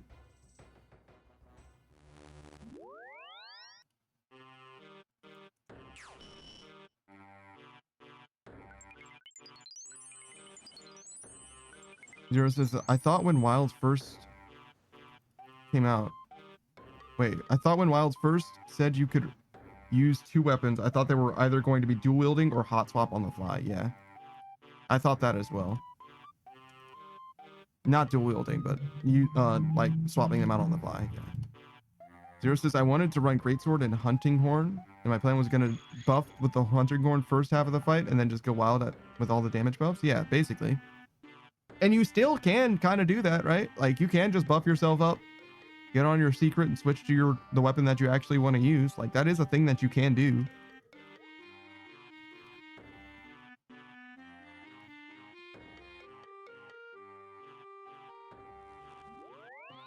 Zero says, yeah, it's just a button press to summon the horse. Yeah, it's not like a big deal. It just doesn't feel like... It feels tacked on to the game. You know what I mean? It doesn't feel like there's like systems that would support that in a way that makes sense for there to be systems. Zero says, I miss my Palamute from Rise. I think he's just a worse version of the secret, to be honest. He's just not a dog. Burp, burp.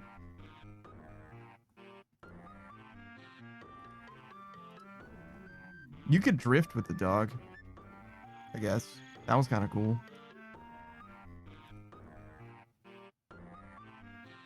And also, the dog, you have to pilot yourself, whereas the secret, like, you literally just fucking GPS your way to every monster or whatever. Which I think is fine, honestly. Some people were like, no, you should be hunting the monsters. You should be learning the maps and where they go and all that. And I'm like, yeah, sure. That makes sense. It's like a legitimate argument. But I didn't mind it. I didn't mind just autopiloting to the fucking monster all the time. Genuinely. Zero says, I love drifting with the dog, though. It is pretty good. I like the songbird thing. In order to get maximum stats, you have to do a little collection before every fucking hunt or whatever. I actually kind of like it. It's like tedious as shit. So it's not like implemented particularly well, but I think it's cool. Zero says, I'm also happy that they kept the mini map with the monsters as a waypoint.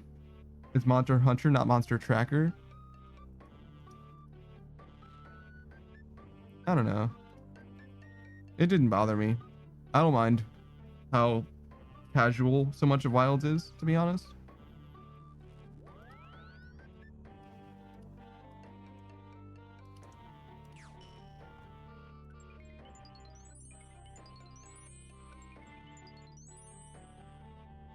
But that's just me.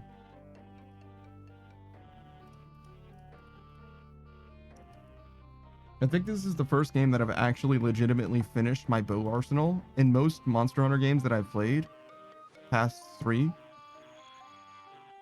I end up starting like a full arsenal of all the bows, like, or let me make every bow in the game. Usually I don't finish them though. Usually I get like everything's in either the last rarity or the second to last rarity or whatever, and I'm like, okay, I don't want to play this game anymore. I'm sick of fighting fucking Rajangs. Like, in order to finish this set, I need to fight fucking 40 more Rajangs, and I'm like, nah, that's fine. So then I'm gonna do literally anything else.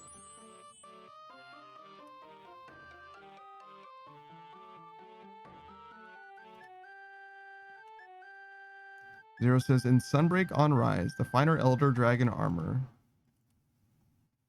puts you in a constant state of super slow bleed, but when you bleed, if you hit, you can get HP back from enemies. So using a build that took weeks to get everything for, I was basically invincible, didn't need to use items, just had to go full tilt aggression. Zero says, I had the knockback reducer maxed out, so its chances of stopping my combo are low. Hey, brother. Yo, what's up, Savage? What's up, man? But yeah, I don't know. I've never really like optimized my builds in the game before either. I've done stuff, but usually it's just like there was a skill, I don't know if it's even in Monster Hunter Wilds, but it's called loading in the prior games that just increased the charge level of your bow. And that's basically the only skill that I gave a shit about. It's like I'm going to choose the highest armor yield that gives me loading, basically. That was also before, you know, damage numbers existed on your screen when you were attacking stuff, which is a lot more transparent with regards to like you're doing more damage than you were before, or you're doing less, which helps a lot, honestly. As far as like Monster Hunter's always been a little bit like you just gotta have faith that the shit is good. Like, yes, he is indeed weak to fire. You just gotta believe that in your heart. Like, there's no real, there never used to be any like info when you got the hits, other than them like getting staggered, really. It's a lot better now if you actually want to know what's going on. But yeah, I don't know. I'm not like, I don't feel like terribly strongly about it, because there's pros and cons definitely either way. Like right now, elemental weapons feel like way worse, and it's only because we know the damage that we're doing. You know what I mean? Like, because if we didn't know, it's like, yeah, no, the elemental weapons are probably better. Probably, right? Like, it's a lot easier to tell that it's the dog shit, yeah. Yeah, the only way that you could really know is by, you know, comparing, or what you would do without mods before is like kill a monster, you know, with a weapon, and then kill the monster again, and hope that it's not a bigger or smaller version. You know what I mean? Yeah. Speedrun the same monster, tick perfectly or whatever. Yeah, it's. I mean, You would be able to tell if it was like a People significant do it. difference. You would be able to tell, but yeah. Oh yeah. Yeah, I usually burn out with Monster Hunter games really quick.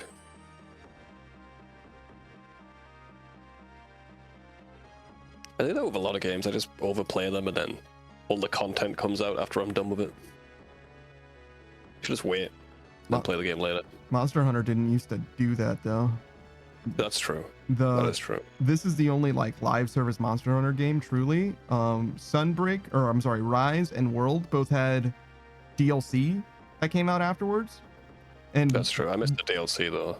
All my buddies were playing the DLC. World arguably also had like events, right? Which is similar to what Wilds is doing, but I would say not quite the same. But they're very similar. But before World, there was like literally there was the game, and if you wanted to get more content, you had to buy the in-between ultimate version game, and that was it. Zero says, I did a DMC event in Monster Hunter World. I didn't even know that there was such a thing. Yeah, I remember that.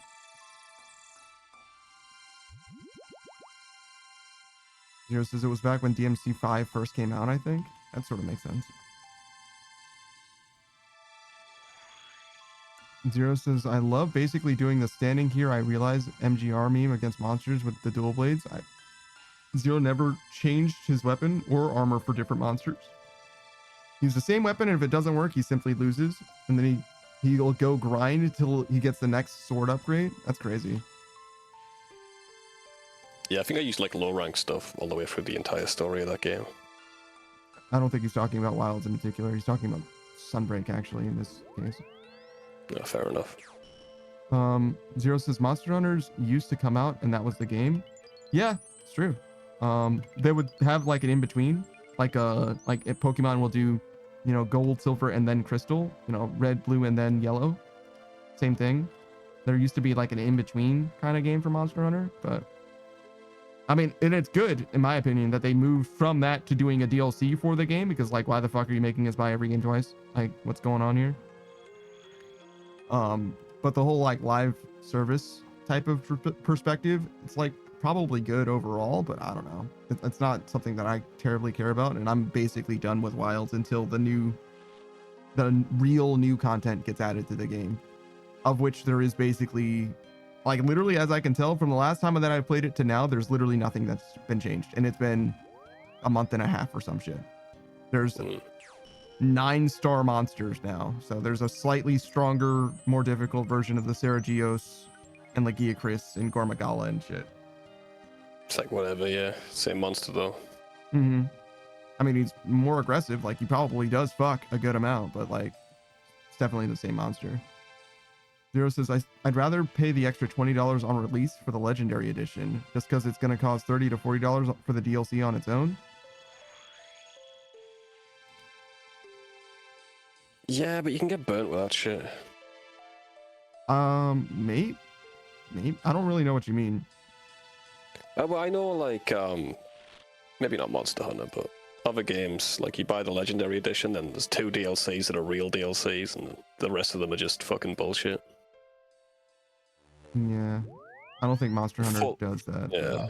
I don't maybe not Monster. I know Fallout 4 did that, and people were pissed. They were like, oh yeah, you bought the Legendary Edition, so here's your sandbox vault you can make that no one wanted.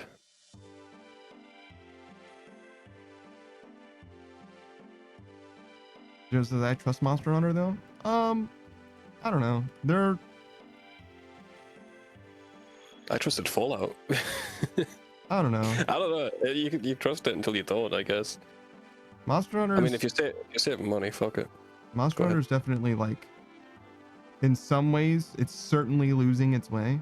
It's just a question of if the game is going to come out better overall, or if it's going to become worse overall. Because it's definitely not the same Monster Hunter that it has been. So it's definitely not true to Monster Hunter in that way. So it's just a question of if overall it ends up feeling better or worse. Zero says, to be for real, or to be fair. Yeah, to be fair. Fallout 4 Nuka World was fun. Or Harbor Yeah, was that's one of fun, it. but not the Dima part of it. And I enjoyed the extra shit for building your base. Yeah, but would you pay full price for building that shit? You probably wouldn't. Maybe you would. I don't know. I mean, not with the modding content available now. Yeah, I can get that shit for free, right? So who cares? Zero says, now I got it on sale, so you didn't even get it on release then. Honor Needs Sage says, the building aspect in Fallout 4 DLC should have been free. I tend to agree with you. I mean, Just extra bullshit, really. It's like, whatever. you could argue that I there wouldn't- shouldn't have been building in Fallout 4. Yeah, that's what if my perfect Fallout 4 wouldn't have any settlements because I don't care. Or even, like, if you want to have the settlement shit, just have one little sandbox. Problem solved. I mean, Maybe free. you can go up to 5 or 10, but there's Even, no like, point the in amount they having had. there's no point in having any settlement that doesn't have something that is like innate to it. You know what I mean? If you could do one settlement per companion, for example, right? That would be fine. If the companion had to do with the settlement, right? If they're like co-tied in some way, the companion's plot line is tied to the settlement and vice versa. You know what I mean? That would be fine. But to just have a settlement that's just like a place that you can be, like, what are we even doing here? It just makes the open world feel like more empty. You end up finding a place like, oh, this looks interesting. Nothing there. It's just another sandbox. It annoyed me so much.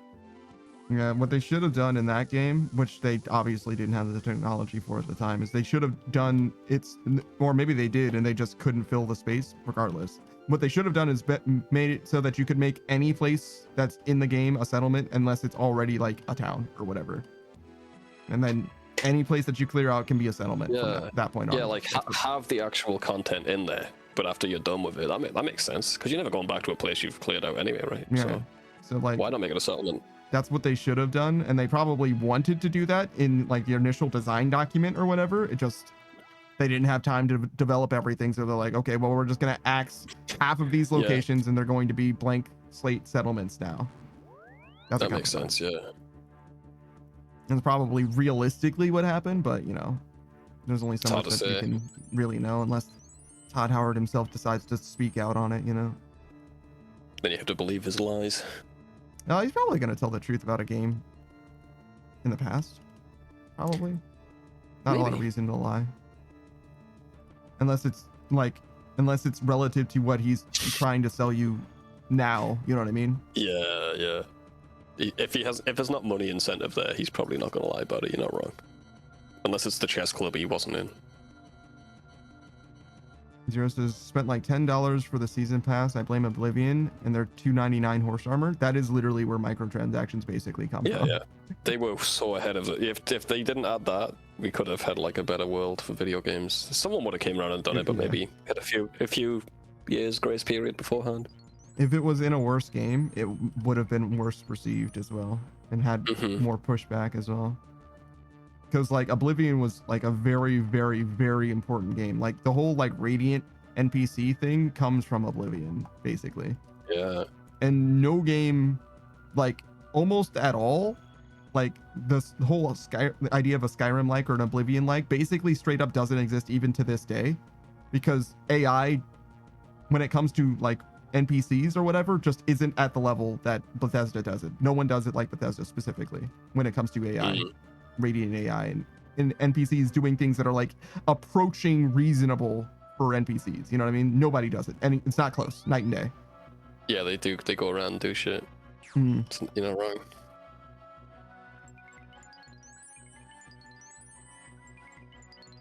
Like fucking play Cyberpunk. You know what I mean? Play Skyrim and then play Cyberpunk and tell me the name of an NPC. You know what I'm saying? Any of them. Anywhere in Cyberpunk. Go on. The only time you see people with names is when you're in their quests. You know what I'm saying? That's the only time. That's what I love about Skyrim and stuff. They all have names. Zero says Jackie. Oh, the guy who dies in the tutorial? And he's not well, he's like a character. He's not like just someone you come across. He's a main character, bro. You know what I'm saying? Like, oh, all right. Now let's try the reverse. Name a character, an NPC in Skyrim, and it's like a laundry. It's a fucking veritable deluge. I could tell you Cloud District, and you're thinking of an NPC whose name I didn't even fucking say. You know Still, I can name all of them. I mean, yeah, not in Skyrim, Fallout. I could probably, if you give me enough time, I could probably name them all. Well, yeah, that's because you don't fuck with Skyrim, but you know what I'm saying. People like Skyrim way better. You're just a freak. I like Skyrim, just not better. Well, yeah, but like you're very much in the minority. People like Skyrim. Like people will shoot Fallout to death. They will say Bethesda never make another Fallout game again if you can instead make Skyrim 2. You know what I mean? Like, they do not give a fuck. Zero says stop. I can name like all of them for me in Skyrim. Yeah. Modern 8 Sage is Mama Murphy. Ah, a character from the tutorial.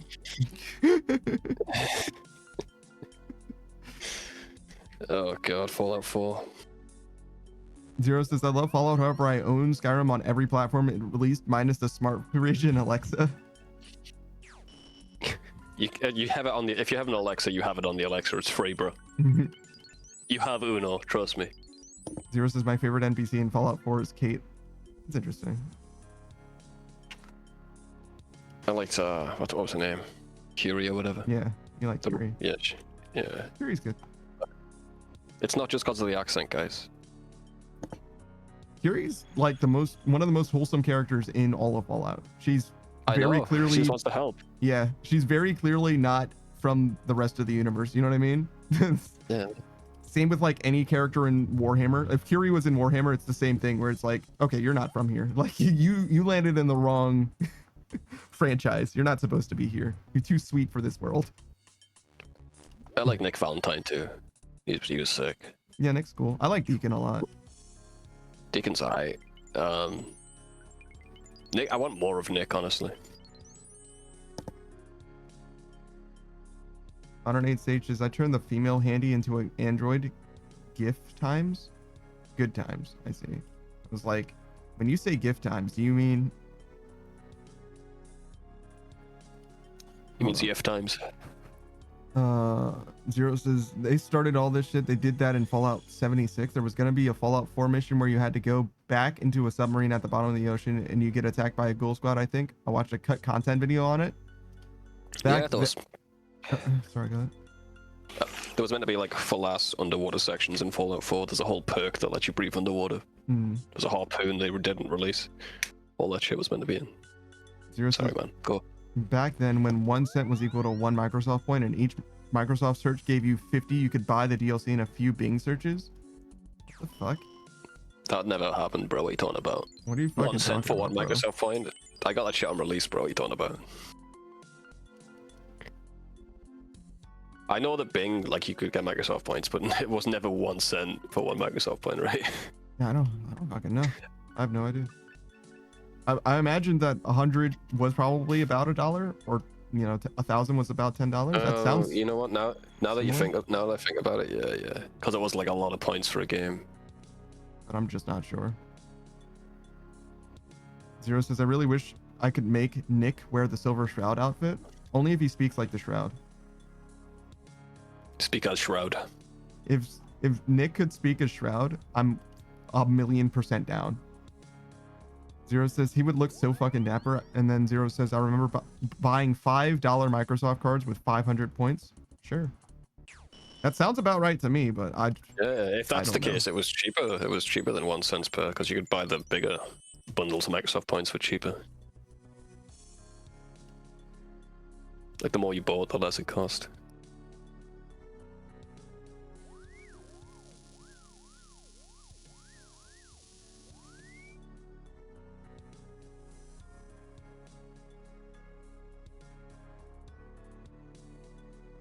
Fuck, man. Leviathan killed me. Well, get a load of this fucking idiot. Yeah. That was the ring, Casey. Whatever, man. At least I don't take... Shut up. Don't do me like that, bro. Stop dying to the boss if you killed 2,000 fucking times. It's the first and 300, bro. Give me a fucking rig. Zero says, and now it's like 12,000 for 1.2 cent card. I don't really know what that means. I like PlayStation when they just, let you spend shit with real money. Zero says, I actually remember when I spent like $5 on. I bought that Halo DLC shit in Fable 2. $1.20. Oh, so you're saying like the conversion rate is now a fifth as good as it was or whatever, basically? That makes sense. Yeah, I remember Fable 2 having a Halo thing for some reason. It was very Did weird. it? Mm-hmm. That's strange. I've never heard about that. Strange. Never played Fable though. Yeah, that's fine. Zero says Microsoft inflation goes crazy. It's funny that that's the thing that you think is being inflated. But all right. Yeah, cash is still holding strong, bro. Yeah. Gold standard and all that. But like the Microsoft points, they need to chill with that shit, man. You know what I'm saying? Zero says you could get the armor, the energy sword, and the assault rifle. I don't remember the energy sword. I remember the assault rifle, and I remember the armor though. I think I got that actually. Now that you mention it, I think I actually had that shit.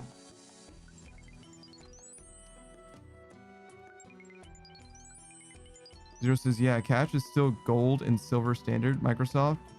Whoa, buddy, calm your tits. True, dude.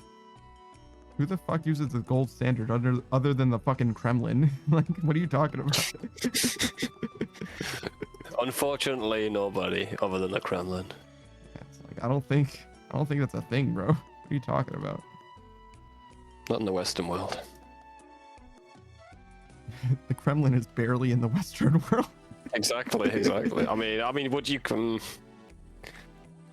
Nah, bro. You wouldn't call You're them right. Eastern, but There's something in between, bro.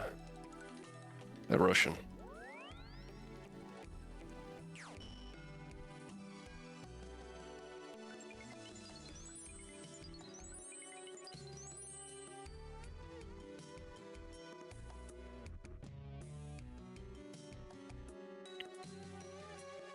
How's the ring crafting going? You had to get more essence yet on the whatever they're called, the scar thing. the extract? No. The extract. I always mix them up. The catalyst? The catalyst we ran out of, right? So we could. There's no reason to get Yeah. any more extract. Yeah, that's what I'm saying. I didn't know if you bought more. Haven't been checking out. Oh, it just doesn't. It doesn't buy Doesn't anymore. buy. Yeah. So That's fine. I stopped buying it when it went to like 83. It's just not worth the risk, in my opinion.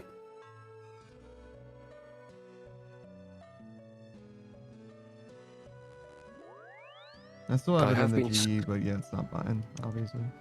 It might drop. It might drop again. Who knows? Zero says, I'm so glad I found out about the PlayStation's Star Points system. Star point system. Was that on PS3? Zero says they closed that shit like days after I found out about. I found out I had like $120 worth of points on it. Zero bought Yakuza Pirate Majima and another game, but I don't remember which. Yakuza Pirate Majima is the one that like literally just came out. That's like the most recent Yakuza game. So this is months ago. You know what I'm saying? No. Remember Xbox just used to give you like a free game every week. That was pretty hype. This was, like, PlayStation near the still end of does. it. They do? Oh, cool. Only if you've got PlayStation Mega Plus or whatever the fuck. You know what I'm saying? Oh, you gotta get the elite fucking package. Yeah, but like, still, they do give you some shit, and when you get it for free forever. You know what I mean? Like, congratulations, that's your game now. Or at least- Microsoft fucked like everyone over, like with the whole consoles. Like PlayStation used to be, yeah, you can use the internet, bro. You already pay for the internet. You don't need to give us money to use your console. But then Microsoft did that shit, and PlayStation followed suit. You think that's bad?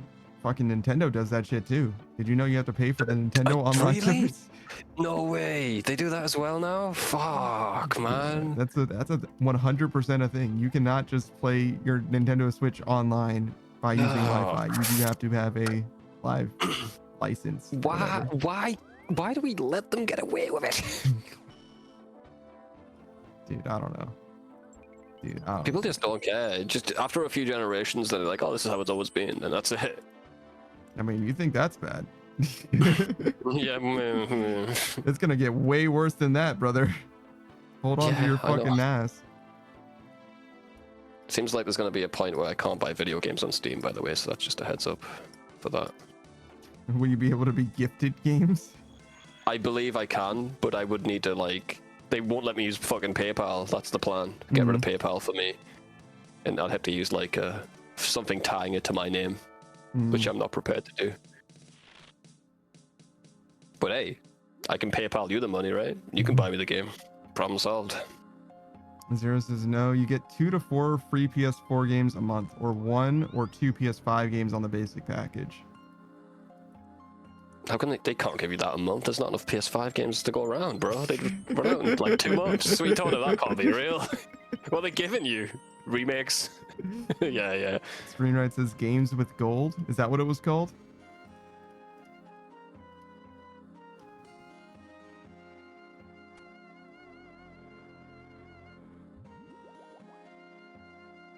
Zero says, I never bought Lies of P, and last month PS5 gave it out for free.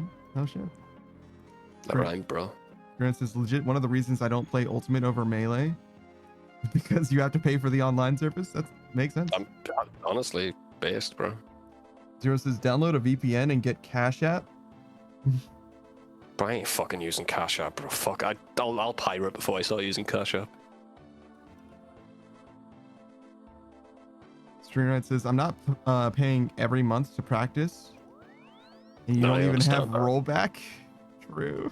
Oh, God. Is there no rollback in Smash still? You would know better than I would about Ultimate. I know that the rollback, like, there was an exodus, a mass movement to get rollback in basically every fighting game. It just says, ha. All right, fair enough, man. It's just a question, bro. Just a question. We're just asking questions, bro. You don't need to insult us, dude. What the hell? My bad. I know that basically every fighting game now, fighting game on release, if you don't have rollback, the FGC as a whole will throw that shit directly into the trash can. You know what I'm saying? Like, What is rollback, by the way? I don't play fighting games. so you understand what ping is like, right? Mm-hmm. So rollback is, if you translate the ping between the players, it is how much you will roll the game back to sync up the gameplay between players. So when something looks like it hit on your screen, but it didn't hit on my screen or whatever, it's like it's basically like a retroactive continuity of the game on the order of like 1 or 2 frames, depending on how much ping there is. Basically, it makes video game fighting games better by an order of magnitude or more if you ever play online. Got you. You almost feel like you're playing with no latency when you have latency, is the difference. It's beautiful. Yeah, they should add that to all fighting games. Why are you playing games that don't have that? You shouldn't. You don't play games like that except for Smash Bros, apparently. Okay.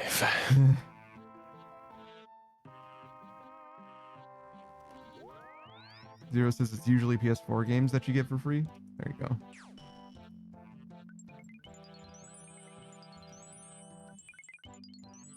Modern Sage says they'll give you PS4 games, indie games, and some free games. Acting like the free games cost money. Oh yeah, they give you a free game even though it's already free. I feel you. yeah. Zero says they gave me Balatro for free on PS5. That's pretty cool. I heard it came to the consoles. Yeah. Zero I do says love me some Balatro. the RoboCop game, which is probably dog. Zero says Payday 3. It's good. Never heard of a good RoboCop game. I think the newer one's supposed to be better, but like that doesn't mean, you know what I mean? Like, Better than Shy. Yeah. Zero says the Stanley Parable. That's fine. Zero says Ghostwire Tokyo was a good free one. Sure, it's not like amazing, but it's like a fine game. Not a big fan of the Stanley Parable. It's a fine game, even if you don't like it. I think it still should cross into the space of like, this is an like his acceptable label game for free. Yeah. I like his beginner's guide. Give me that shit for free, bro. Nobody's gonna give a shit about the beginner's guide, bro. That's why we should give it out for free, so more people know what the fuck it is. Maybe. I don't know. Maybe. I think that people are just gonna be like, brother, Well, they should be forced to like it. All right. Big freedom guy, by the way. I love freedom. Zero says the RoboCop game is fun. You're still a walking fridge. Sure. Sounds fun. Zero says I have more, but I have PlayStation Plus since the PS3 or since the PS4. Sure. Whatever, man. Zero says I'm a rat when it comes to claiming free games. I just wouldn't play half of them. When I was younger, sure. It was great. Like, all my buddies had the same game. We could all play it together. But, we played some dog water games because it was free.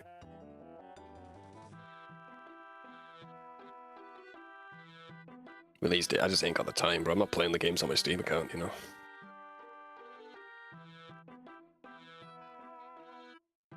Yeah, I don't claim free games just because it's free. If it's a free game that I actually give a shit about, I might go and claim it. But usually it's because, or it's free on the Epic Game Store if you launch your, you know, if you open that shit up and I'm like, I'm not downloading that fucking spyware. Like, you can't fucking make me. They give out free ones on Steam now and then. Yeah, that's true. Sometimes. But I usually don't care about that either. Unless it's a game that I actually already give a shit about in some way. Wait, yeah, of course. I'm not going I think I to got pay any mind to one it. of the Metros for free. Zero says never spend a cent on anything there but Fortnite. He has like 600 Epic games. Oh my god, gross, bro. Zero says I like watching the library number go up. That's all. That's pretty funny. It's the horde for you to sleep upon. Your dragon horde of Steam or Epic games. Zero says I got the entire value bundle of like 60 games for like $30 a few years back. Oh, entire Valve bundle. Excuse me. So like the orange box, I guess, is what you're talking about. Oh, maybe the orange box wouldn't include Portal 2. It wouldn't, yeah. Yeah, because it was that bundle is how people discovered that Portal existed. Yeah, that is true. Actually, when I first downloaded Steam back in like its early years, they gave Portal out for free, and that's how I discovered Portal. Played it on the PC. That's pretty crazy. Zero says I have 9 versions of CS:GO. Why? Stop. He likes number to go up, man. That's all he's about. That's all he wants. If that's all he wants, play fucking RuneScape, bro. What are you doing? He tried it. It was fine. Didn't try hard enough.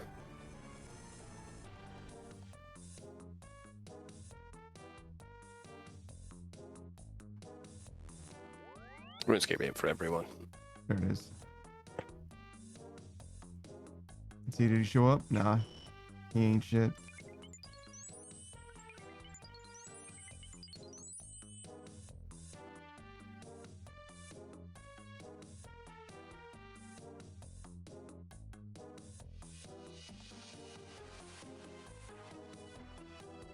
There's this, wow, they made the pack smaller on the store.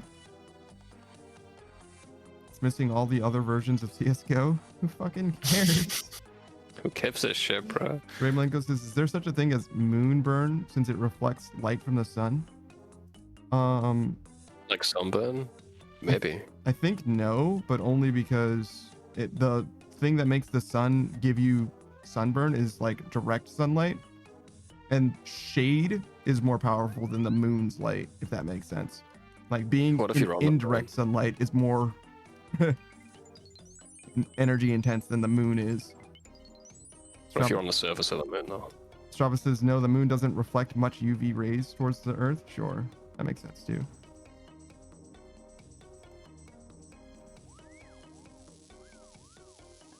Zero says, but it's also missing a lot of the Half-Life versions too. Half-Life has versions? There's Half-Life and Half-Life 2, right? And, well, I guess it has episodes, to be fair, but like... It's episode 2.5 or whatever. Zero says it's missing Half-Life Blue Shift, Death March, Opposing Force, and Source. I don't know any of those. Gray Malenko says I was smoking and that hit. Yeah, nah.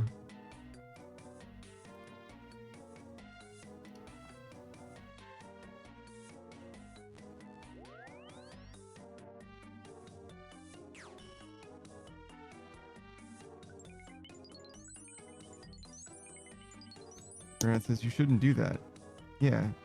Stop hitting. It's bad. It's rude. Always miss.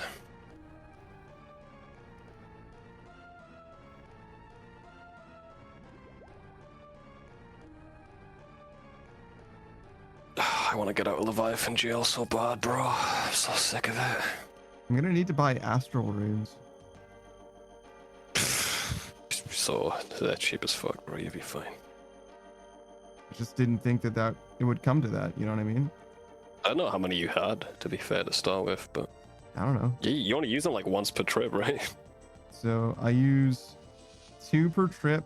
No, I use 6 per trip no. plus 1 every You gotta time I repair. call to repair the pouch or whatever. I thought I Didn't think only about used them repairing. for NPC contact, which is why I was like, how the fuck did I use 200 today? But I use them for That makes magic sense. you as well. Yeah, I didn't realize.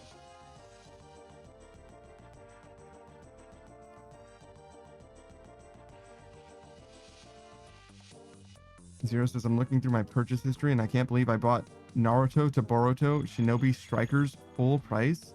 It was like 5 years ago, but that game's like $5 now. Yeah, no shit. Anime games don't hold their fucking value, bro. Nobody gives a shit unless it's actually fucking good. Like the Ninja Storm games are probably still $35 a piece or some shit. I literally don't know if that's true. Are they on Steam? Can you buy Ninja Storm games on Steam? Wouldn't know. Ninja Storm. It's $20. Ninja Storm 4 is $20 right now. There you go. That's holding value.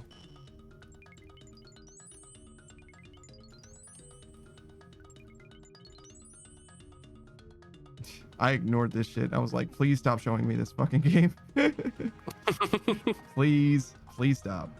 Released 2016, by the way. That game is 10 fucking years old. I saw this post. He was asking about the PS1, saying, "Oh, my granddad had a PS1." It's like, fucking hell. He's like, "I know there's some old people here that they think it's good." I'm like, wait a minute. And I did the math. I'm like, yep, yeah, that makes sense.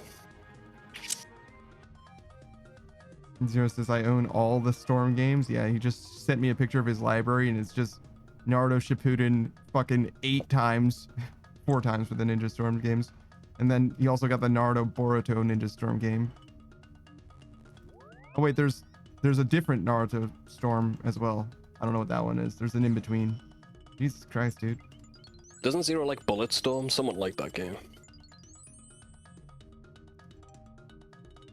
Speaking of Storm type games.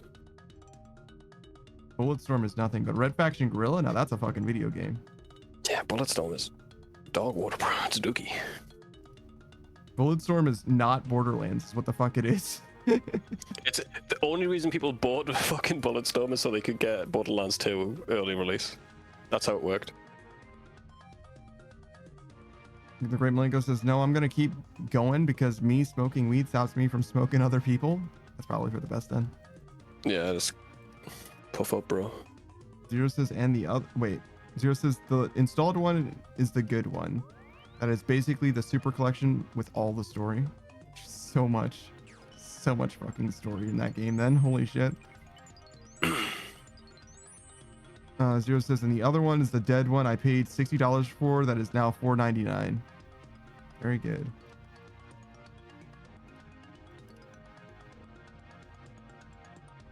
Zero says, I was given Bulletstorm for free with my copy of Stick of Truth as a kid on the PS3. Yeah, they were just shoveling that everywhere. They were trying to get rid of that game. No one wanted Bulletstorm, bro. Modern Age Sage says, Naruto Storm was a 2D platform fighting like Smash Bros. Then they made Ninja Storm. Yeah, that's not the one that I'm talking about, unfortunately. I said that, but that's not what it was. So what I'm looking at is Naruto Shippuden 1, 2, 3, 4 for Ultimate Ninja Storm, right? Then Naruto to Boruto times 2, right? There's Naruto to Boruto Shinobi, whatever. There's Naruto X Boruto Ultimate Ninja Storm, right? That's the collection one that he's talking about. And then there's one other one here, which is Naruto Ultimate Ninja Storm. That one, right? Yeah, I said the wrong thing.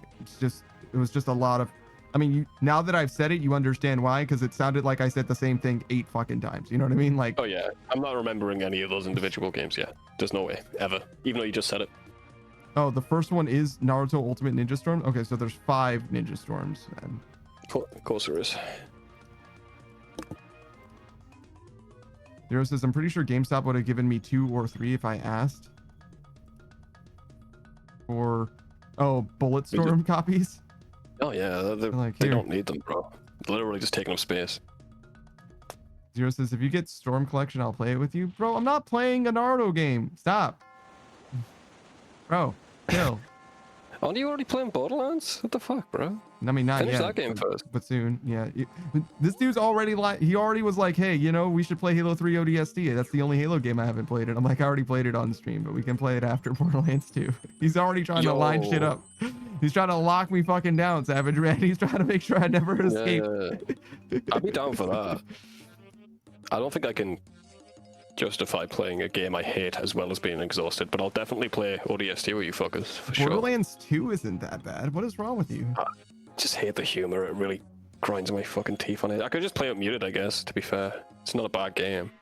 Borderlands 2 is not that bad. All right, man. I remember it the humor sucking then. I know it got worse, but... Zero says it's very 2012 humor. Yeah, probably, but... Yeah. I don't know. I was watching Elian and Nia play Borderlands 2 literally yesterday, and they renamed the Bullywogs Boner Farts. And honestly, I didn't think it was funny, but I did enjoy them enjoying it. You know what I mean? I mean, yeah, that makes if you enjoy that humor, I get it. It's just like, so I kind of hear you, like I kind of get it, or it's like, no, I didn't laugh at the Boner Farts. The humor the humor just doesn't. I remember it being Boner Farts as well, to be fair, but there's like some shit that is genuinely funny. Handsome Jack is like, all right, you know what? Here's a new quest. Fucking jump off of that cliff. I want you to fucking die, idiot. I do remember that one. That's the only memorable thing I think I know about that game, other than the vault being nothing as usual. Every time I played a Borderlands game, to be fair, I've only played 2 of them. Everyone's like, oh, you get to the vault at the end. It's really cool. And then I get there and it's nothing. And then I played Borderlands 2 and it was like, oh, is the vault nothing again? Because my buddy finished the game. It's like, no, they wrap it up nicely. Fucking load of horse shit, dude. Well, This game's never have an ending. Borderlands 1 does at least have a vault. It's just not the vault. Yeah. It's in the DLC though. General Knox's Armory. That's like real though. That's like a fucking vault. And it's like, man, you got really? 5 minutes, loot whatever you want. Oh, okay, that's fair. But yeah. I never played the DLC. Well, yeah, no, then you did miss the actual vault equivalent, yes. But it was like, it's an entire arsenal. Like it's way too many. It's probably like 300 weapon chests, just consecutive weapon chests. Go wild, but you have 5 minutes. You gotta get what you can and then leave. It's about letting go. No. I feel you, man. No. I'm joking, bro. It's the fucking Dead Money DLC. Yeah. No, I remember that. That's what I'm saying. It's like that, but not at all, because you absolutely take the shit and get the fuck up out of there. It's like that if you were fucking over encumbered, if you were over cucumbered with gold bricks in your fucking shit. In which case, that's how you play Dead Money. That's how you play Dead Money. You get every single. It's about letting go, and then you drop every single gold brick, anything that isn't nailed down, and slow walk the fuck out of there, bro. Yeah, if that's what you did, then yes, it's just like that. It's exactly like letting go. Alright, maybe I'll honestly, maybe my humor's changed enough that I'll appreciate this dog shit. Let me see how much it is. How long is Borderlands? We're talking about Borderlands 2, not Borderlands 1. Borderlands 2, I did not say anything about that game having a vault, to be clear. 100% clear. Listen, I know. I got you, man. I got you. Because if you come back to me like, yo, where the fuck is the vault at? I'm gonna be like, I don't fucking know. I beat this game, but I don't remember there being a vault. Oh, it's only $20. I thought it'd be more expensive than that. Zero says Borderlands 2 is free right now. What the fuck? Where is it free? I don't know. He just said it was free right now. Yeah, tell me where it's free. If it's on Steam, I'll fucking definitely play it with you guys. Are you sure you want to? Because we're gonna be starting after movie night. I know. That's why I literally wasn't even going to bring it up to you, because I'm like, if he doesn't show up, then he's going to sleep more. Yeah. I was planning on not, but like, I don't think it's that long. Zero says, And oh, it was free a few weeks ago. Cool. Sick. Couldn't you ask to play it 2 weeks ago? It's all right. Oh, it's a good way to test if I can actually buy games on Steam, because that'll be the ultimate decider. Let's try it now. I haven't bought a game in a while. Modern Age Sage says, wow, thanks so much for wasting my motherfucking time. Literally, dude. We're not playing the DLCs, right? I don't need to buy the DLCs. I don't know. It's up to him. I'm asking him. The DLCs are like fully side stories in that game, though.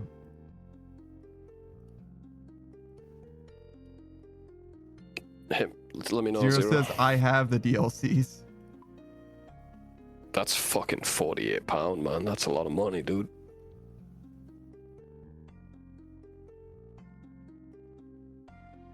Zero says, I haven't played it, so I don't know if they're worth it. Yeah. Neither do we. Have you got the DLCs, Panda? Do I? I don't even have Borderlands 2. Oh, fair. Like, I mean, I've got like, I think the Game of the Year edition on the 360 on that shelf in front of me. You know what I mean? But like, no. All right, you better fucking finish this game though. Hey Zero, maybe we can play like Left 4 Dead or something, you know, afterwards. Be awesome. You know, the reason why we didn't finish Left 4 Dead is because you didn't want to finish Left 4 Dead, right? Like, that's not at all what's true. No, if you wanted to do it, we would have been doing it. You didn't want to play it anymore. You and I were there, and you didn't want to play it.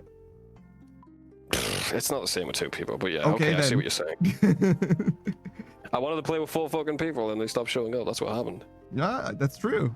But that's the same as not wanting to play it as well. That's well, yeah, I could play Left 4 Dead now on my own. I just don't want to do it. I want to play with a group. I understand. That's the same as not wanting to play it. It's not wanting to play it for a different reason. Yeah, yeah, sure, I guess, bro. If that's what you want to phrase it, but that's not how I'd say it. Okay. Alright, but I'm fucking Borderlands 2. Zero says, do you guys have the killing floor? Hey, Zero, how about one game at a time? Brother, should I buy this or not? like, are we actually gonna play it, bro? Are we gonna play the first fucking 5 minutes and switch to a different game? Because I'm not made of money, bro. I mean, that's like, yeah, no.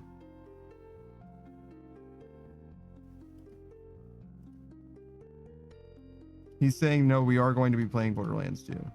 All right. No, I don't have killing floor.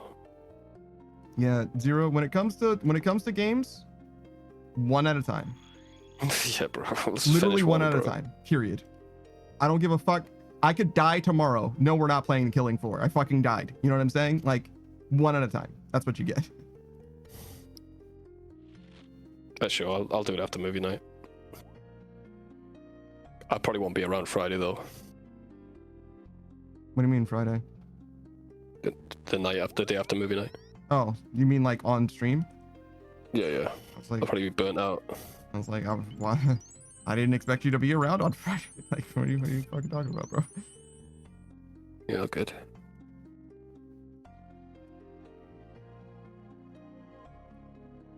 Alright, Steam, don't fuck me. Okay. As of right now, I can still buy games. Awesome. Alright, yeah, sure. I'll play it with you. You and Roku and Zero, no problem. Zero says Tales from the Borderlands was funny as fuck. I wouldn't know. Graham Malenko says I want an open world RPG kind of like Hogwarts Legacy, but Naruto. There is a game like that. It's Naruto Rise of the Ninja, but there's nothing to do in that open world except deliver ramen and sexy jutsuing perverts. It's for the 360. I've actually completed it. Of course you have. I mean, before I had Xbox Live, I wanted to play a Naruto game. You know what I'm saying? So like, I didn't get a Ninja Storm game because I don't think they existed yet. But yeah, Naruto Rise of the Ninja. Yeah, it'll take you all the way to the Gaara fight with Naruto, obviously, as opposed to the one with Rock Lee. It'd be crazy if it ended with Rock Lee versus Gaara. That's a wild place to end. Wait, actually, I think it ended at the Gara fight and not at the Sasuke fight, which is interesting because that's when the time skip happens. Weird. Modern Age Sage says, I tried the other Naruto Storm games, but I didn't like it. Naruto Ultimate Ninja Storm changed the Naruto fighting franchise. Naruto Ultimate Ninja Storm Connections is a huge pass. Okay. I've never played a Ninja Storm game, by the way, so like this is not something that I like know. I just know that people like Ninja Storm shit. Modern Age Sage says, like, I wouldn't recommend it. It's just playing through the highlights of Storm to 3 before 4 came out. Okay. I wish Shinobi Strikers was better than it is. I'd play it again if they changed it. They're not going to change the game that you already purchased. That's definitely not happening.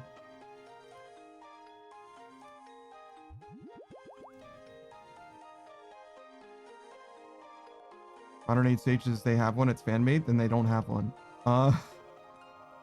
Zero says, I'm sure that they have that. Yeah, it's called Rise of the Ninja for the 360. It's just not very much of an open world, to be honest. Zero says, instead of playing the old ones, just get the newest Storm Connections or whatever it's called. It's all the old games, but as campaigns where everything remastered in the new engine and fighting style. Modern Age Sages, it's like the Naruto Rogue or something like that. Let me look up the actual name. Grimlinko says, nah, I mean, they have like a AAA title, but that one's good. I saw it on YouTube. Okay. So I imagine he saw the fan-made game or whatever. I'm sure that they'll release more Naruto shit. It's either that or they're going to transition to Boruto shit, and I don't think that Boruto's anywhere near as popular, so it's probably going to keep being Naruto shit for the most part. Modern Age Stages, I played 1 through 3. I didn't see connections as a need. That's why I said hard pass.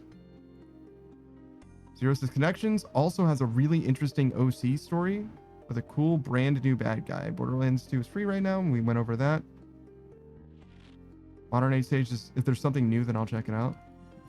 Zero literally just sold him a game that he wouldn't have bought otherwise. That's actually crazy. Zero says Zero's doing a lot for... Zero says I own all 3. Go ahead. Sorry. Go ahead, man. You're fine. I mean, at this point, like...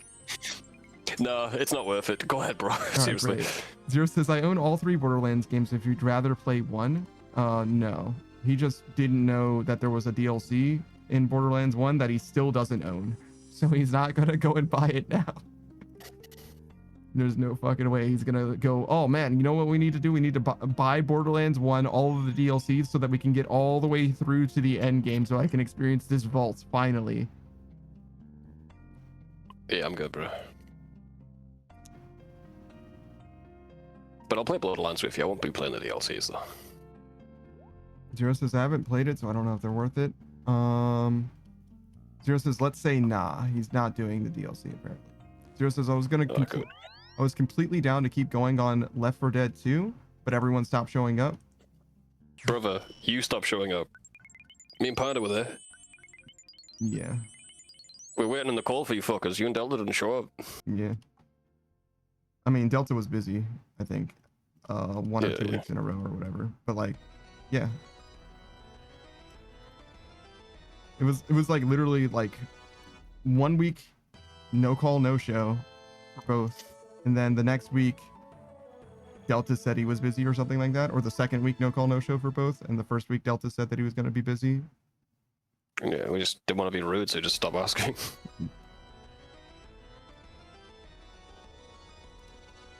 Zero says, I had to miss one time, I think. Yeah, I don't super remember. I didn't take notes on it.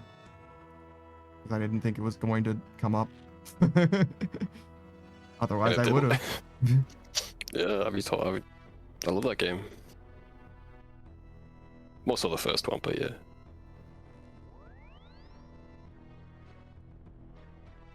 Yeah, I'm familiar with Killing Floor, but it's not of any interest to me. Zero is saying that it's a fun, kind of slop party game. That's a little hard. I wasn't a big fan of it when I played it. I played the second one, to be fair. Not the first one, so I don't know. Who says, if you didn't buy 5 packs of cigarettes a week, you could buy the games? He doesn't buy cigarettes anymore. He vapes. Mm-hmm. The Great Malenko says 0. I got all the Borderlands games. I don't know if I got the DLCs. That's no way to know. 0 says, how many players can run Borderlands 2 at once? 4. 0 says, we are at 4 people right now. We can do Borderlands 2. We can... Wait, I'm sorry. We at 4 people right now. Can Borderlands 2 do more than 4? No. It cannot. It is 4 people. No, it's all the characters, right? Oh, no, there's DLC characters now. Stuff. 0 says Rock Lee versus Scar was dirty. Did him disgusting in front of the whole squad. I don't know who you're saying is who did who dirty, because while it looked like one person was dominating in the fight, that's the person who also broke a leg and an arm. So like he may never fight again type shit.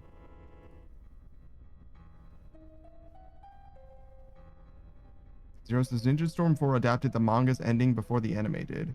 So the whole final section is completely different looking.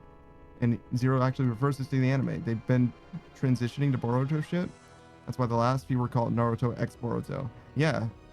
And until Boruto picks up in popularity, they're going to stop doing that shit. Until or unless they're going to stop doing that shit. You know what I'm saying? Like, there's no way. People do seem to like Boruto, some people, but like for the most part, it's definitely still a meme.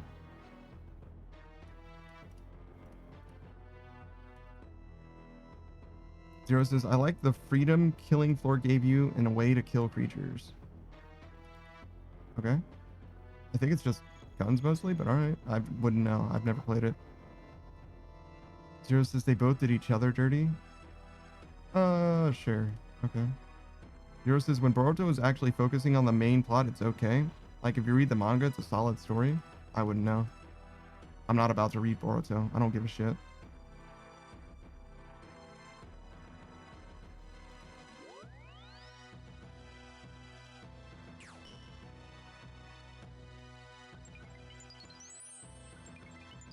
If I find out that Boruto's better than One Piece, I'll read it. Until then, fuck off. It's fair. Zero says that in the manga, a main character shows up chapter 50. In the anime, he doesn't appear until like episode 140. There's so much filler. I mean, it depends. Filler isn't necessarily a bad thing. It depends on how it actually is presented.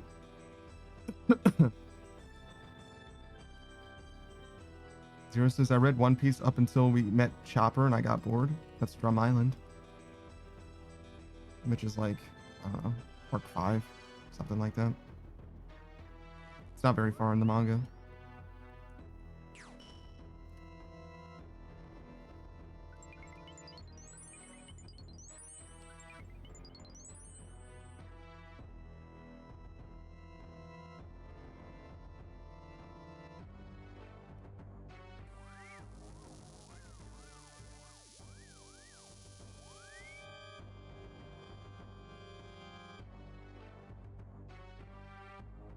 Yeah, but I just got.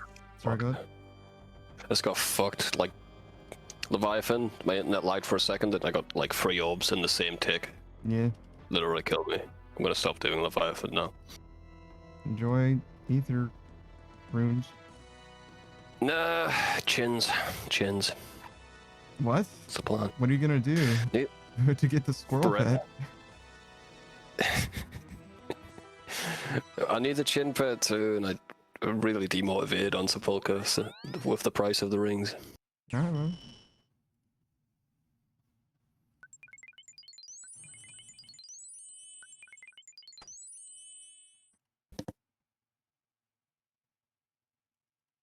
The Grand Malenko says One Tail Chakra Cloak Naruto versus No Weight Slee.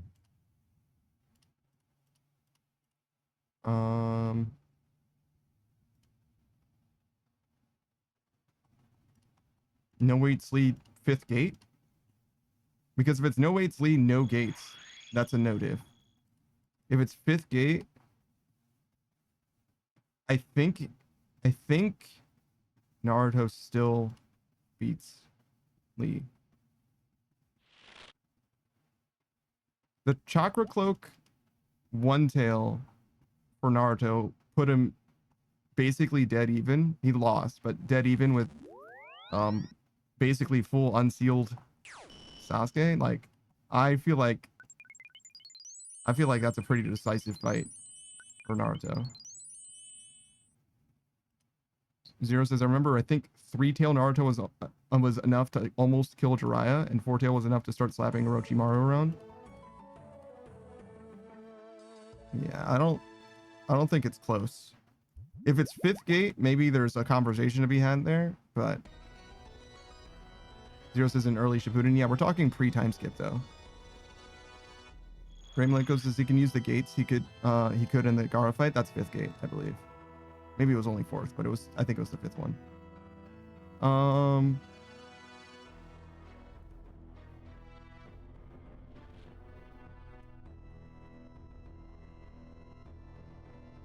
Honestly, I'd probably still give it to Naruto. I'm not like a power scaler though, so I don't really know.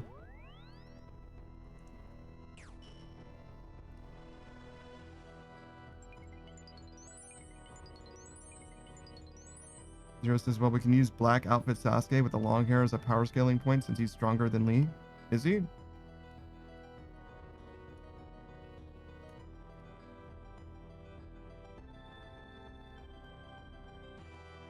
Because like basically no one fights anyone with gates until like between Gaara and Madara, like I literally don't know of them using the gates at any point. I'm sure that they do. I don't know the fights like extremely well or anything like that, but between Gaara and Madara, I don't know of any time that anybody uses the gates. Deadass.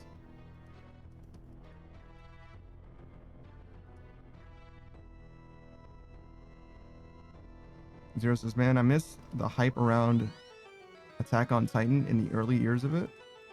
The ending was pretty divisive, and I think that's a lot of the reason why the hype died.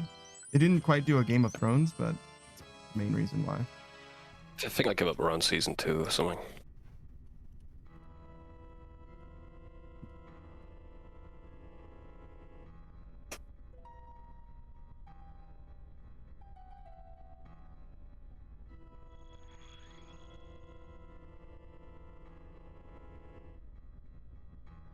Zero says, since black outfit Sasuke was stronger than Lee, but he was getting slapped around by 2-tail Naruto without the curse mark.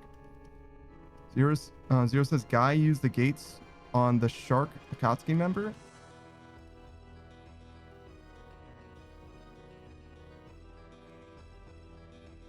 I literally don't remember Guy. Oh, I'm thinking Rock Lee. Yeah. Okay, Guy definitely could have done that. Sure. I was like, I remember fucking Guy being there, but I did not remember Rock Lee being there, and that's because Rock Lee wasn't there. You said Guy. Fair enough.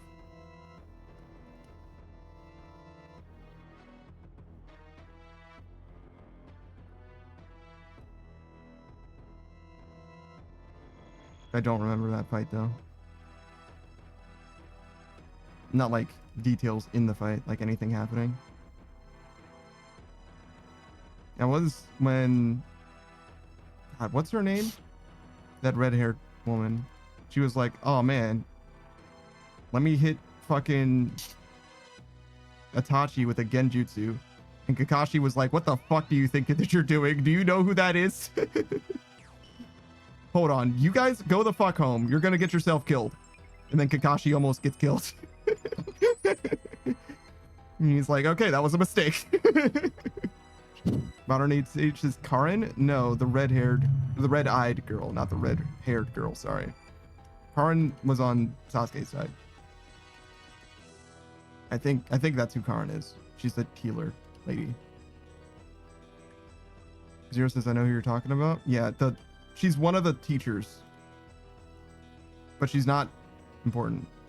Zero says she hit Itachi with that dollar store tree genjutsu. Yeah, exactly. Kurenai, yeah. That's probably what her name is. Thank you, the Great Malenko, and also Zero. Yeah. She, like, I don't know, like, again, for you watching the show, it's like, yeah, sure, try and use a genjutsu on him. But for her in the narrative, knowing who Itachi is, like, what the fuck are you doing, dude? Like, you're embarrassing yourself. Like, it would be the equivalent of like, oh, hey, you know, there's the Master Chief over there. You know what you should try to do? Go sucker punch him real quick. Like, really? He's wearing a suit of armor, bro. Like, what do you think is gonna happen? Like, Yeah, it's pretty fucked. like, you think you're gonna win that fight? Okay. you just in your fucking street clothes. You're gonna go fuck on the Master Chief. You're gonna go dog him. All right. Like,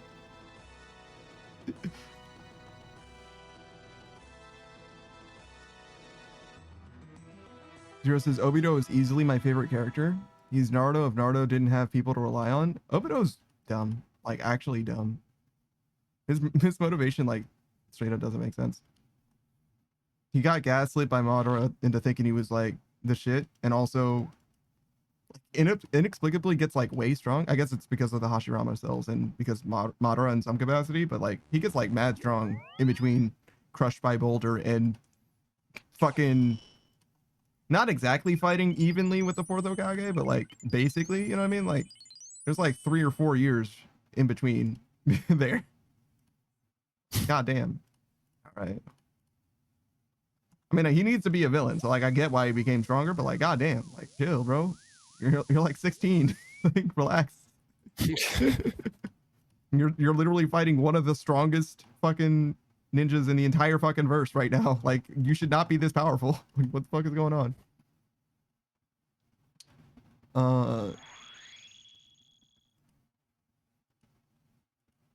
Modern Age Sage says, yeah, Karin was Sakura's replacement and also in Uzumaki. Karin's in Uzumaki? Oh shit. I have some like blind spots in Naruto. If that isn't obvious. There's something like I know a lot about Naruto, most of what there is to know, but like for like more minor characters like Karin, like there's some shit that I don't know about. Some of the Akatsuki members, like I legit don't know what they do. Like I just don't know their shit.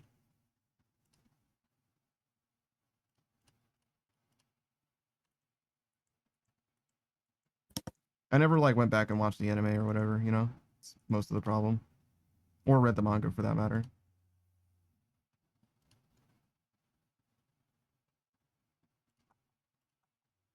Fucking red chins are cheap too, Jesus. Zero says, who do you think wins, Madara versus Itachi?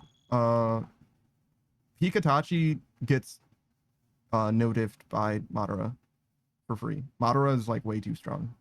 Itachi's strong, but Madara is like nuts. Well, I guess it depends on which Madara, to be fair, though. And the Great Malenko says as much as well, because Madara alive or Edo Tensei or like fucking six pass Madara, like, you know what I mean? Like six pass Madara, like no diffs, like everybody in the fucking verse, basically, like for free, right? So like depends on who you're talking about specifically, to be fair. But Madara, I think, is way stronger than Itachi is. I think that Madara is stronger than Obito, and Obito and Itachi are like roughly on par with one another type shit. They're strong enough relative to each other that they're both concerned about one another for sure, canonically. Zero says between Madara and Hashirama, they were both really strong. I think that fight actually canonically happens and one of them wins, right? Isn't that a thing that happens? And the Great Malenko says either way Itachi gets slapped, to be honest. Yeah, for sure. I don't think Itachi wins. Ever. Zero says, remember when he fought Minato, he was wearing a white Zetsu? He was getting a huge power buff? Oh wait, no. I'm talking out of my ass. That was when he saw Kakashi kill Rin. My mistake. Yeah. Also, spoilers. Jesus. I haven't seen it, bro. What the hell? Savage does not give one singular fuck. Yeah. He could never give a fuck. Yeah. I just thought it would be funny to complain about spoilers in that moment. Everything else was fine, but that one, that's a spoiler. None of this is going in. Don't worry about it. None of I'll ever watch it. Zero says he had been training with the white Zetsus, so. Modern Age Sages, yeah, there were still some Uzumakis alive. Naruto just didn't know where to find them, nor did he care to look. Fair. Zero says, I don't like six pass Madara. He looks cool. He's less cool fighter, more haha, I'm God now, you can't touch me. Yeah, he's not a fighter at all. He's final boss type shit. and he would have been a great final boss, but they decided that that's not what they were gonna do, right? They were like, you know what? Instead of him being the final boss, let's introduce an entirely new character that you've never heard of before. Also, she's from the moon. And you have all the context that you needed to have for that, actually, Savage. Okay, now I'm interested. Oh, we don't get to understand why she's from the moon, what she does in the moon. You just, okay, cool. Yeah, No, you find out after. Oh, okay. She shows up like, surprise, bitch, I'm the final boss. And everybody's like, who the fuck are you? She's like, I'm from the moon, fuck you. Like, I'm moon lady, what do you want? Like, actually, that's actually what happens, basically. It's just like, okay. Anime is wild, bro. Anime is wild, bro. But why? And there just isn't a good reason. I'm gonna be honest. There just isn't one. She just wanted to be from the moon, bro. Leave her alone. Get off her case. Man, I regret coming to chins. I fucking hate chins. This is awful. I've only got 60 of them. I hate it already. Yeah? What is the drop rate on this? Like 1 in like 400k? It's probably worse. It's not 1 in 400k. Let's find out. It could be. You didn't get the chin pet, obviously. No, I did not. You would still be punching the air if I did. Yeah, I would, yeah. Zero says, Obito before becoming the 10 tails Jinchuriki. I'm sorry, Obito before becoming the 10 tails Jinchuriki is Obito level. Yeah, he sure is. He is his own level, indeed. No one would argue with that one. Alright, it's 1 in 96k. Okay, that's way better than 1 in 400k. Yeah, I mean, that makes me feel a little bit better. Oh, I could shave off an extra 10k and do black chins, but ain't about that life, bro.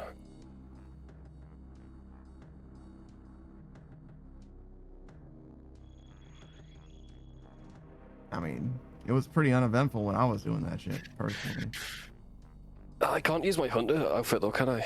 No. Also, I don't even know what the hunter outfit does, to be honest. It just increases your success rate. It might not do anything for red chins. True, yeah. I could wear like a piece maybe?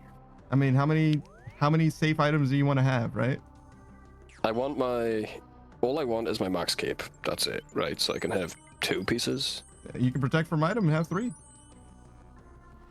I am not risking this shit. No way. I don't want to get this. You don't want to go back into the rumor grind to get the rest of the set for the thing that you're never gonna fucking use except for here.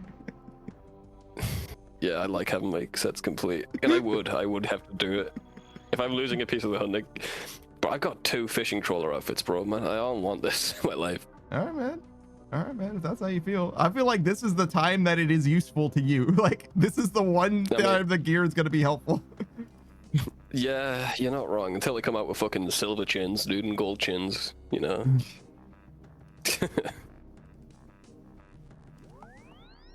Gold chins. You at 99 have a 40% chance of successfully getting them. Yeah.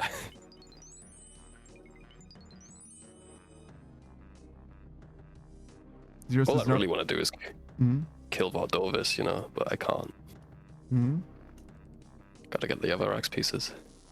Zero says Naruto's been out since the early 2000s. Grow up. Grow up. Spoilers. Nah, man, you had plenty of time. Zero says. No, man, you hurt my soul when you spoiled it for me. Oh, he meant to say Obito with no 10 tails is Itachi level. Yeah. I don't know when he gets the 10 tail Jinchuriki though. I literally don't know when that happens in the narrative. Zero says, I think Kishimoto wrote himself into a wall with 6-pass Madara. He was dog walking Naruto and Sasuke even with their 6-pass power-ups. God Kaguya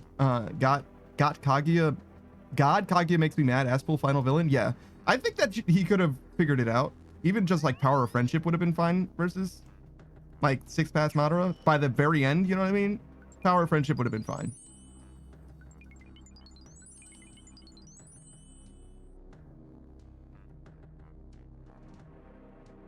Graymalenko says Kaguya coming back should not have been a thing because Madara wiped the shinobi world alone, basically. Why did she feel the need to come? I don't know. I don't know why. Zero says, yeah, but what if at the end of Boruto, Naruto hears you really thought you won, and then he wakes up in the infinite Tsukuyomi? That would be pretty funny. That would be pretty funny, actually. Kaguya was part of the infinite Tsukuyomi. That's what everyone felt like they needed to fight and overcome in order to experience the bliss that is the infinite Tsukuyomi.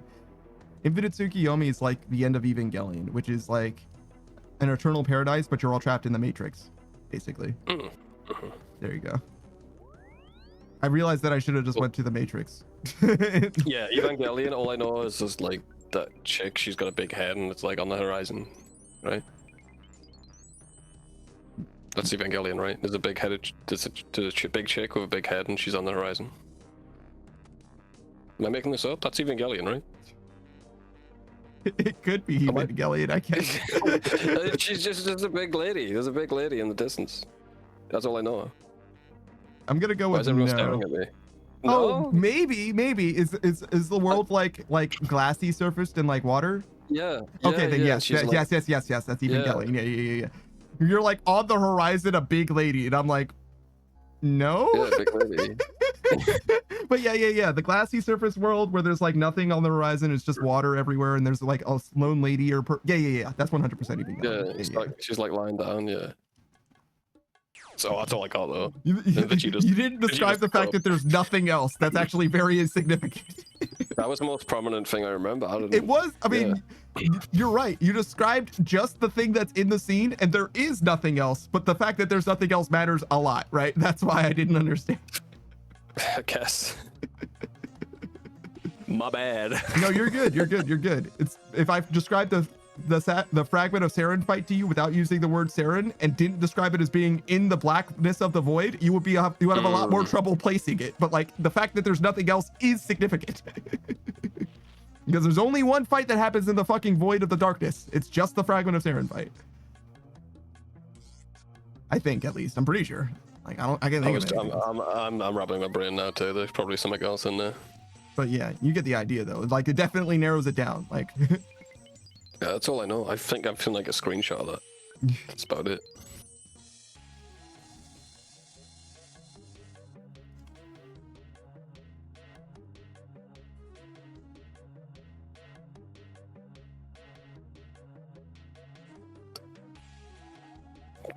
Oh, why did I start to do this?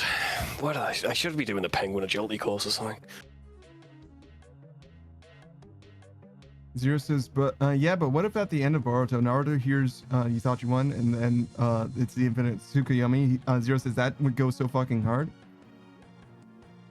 And the Great Malenko says that would be such a good cliffhanger to end the whole series on. I mean, kinda, yeah, actually, I'm down. Zero says, I've had this prediction since I first saw the Boruto movie. He gets the 10 tails right before Madara gets 6 pass. Okay, sure. Wait, you think that Obito is equal with Itachi? That's fucking crazy. You're giving Itachi a lot of fucking credit. Holy shit.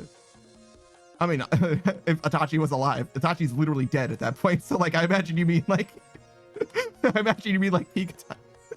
Like, no, dead Itachi still beats Obito in that scene. Jesus.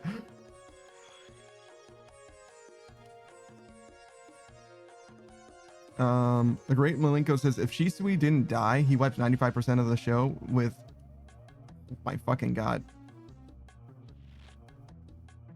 Kodo Akatsukami. Okay, that's not real. That's not real. You made that up. Shisui is one of the characters that I don't know very well. He's one of the ones that I'm like, I should probably know him better than I do, but I don't know him very well. Zero says, my perfect ending for Naruto would have been Naruto and Sasuke realizing only taijutsu works on 6 pass Madara, so we get a beautifully animated hand-to-hand fight. Naruto and Sasuke versus Madara. I mean, taijutsu's hand-to-hand shit, right? It's literally just them using their fists. That is when the show looks best anyway. You can make an exception for Chidori and Rasengan, but otherwise, yeah, I'm here for it, sure.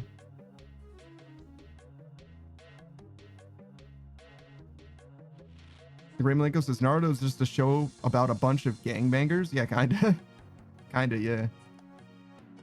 When you think about it and realize that the government is run by ninjas who are also the police, who are also magic men, you know what I mean? It's like if gangbangers ran the world but also had magic. You know what I mean? It's fucked up in a way.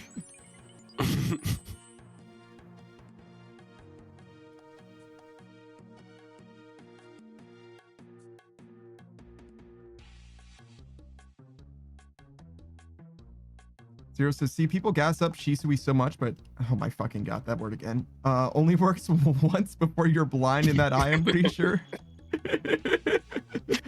Sure, man, sure. Buddy.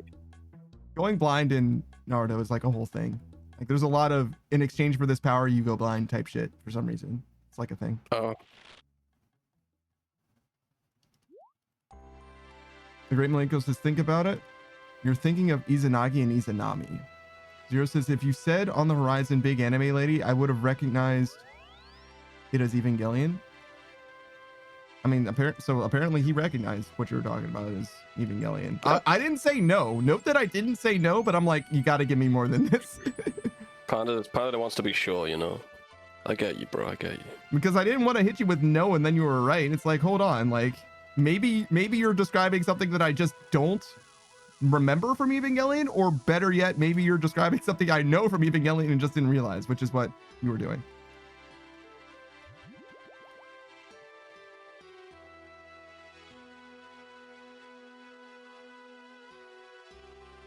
Zero says, I remember Itachi using one of those two to free himself from the Edo stuff during the start of the Ninja War. Sure. The Great Malenko says, here it is again. Koto Akatsui Kami allows the user to cast a subtle form of mind control, making the target perform any action the user desires while believing it was their own idea. The genjutsu is undetectable to the victim, causing them to come up with their own justifications for the actions, making it incredibly difficult to resist or to discover. It can only be used once every 10 years.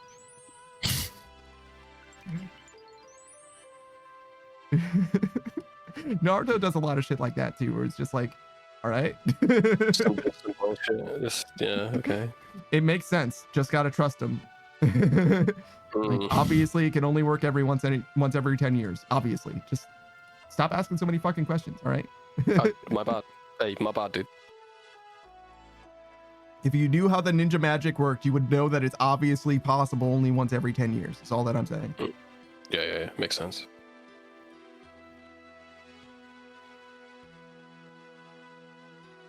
Zero says, well, we saw Ito Itachi go toe-to-toe with Ninetales chakra mode and keep up, which is more than Obito did, taking Rasengan to the face.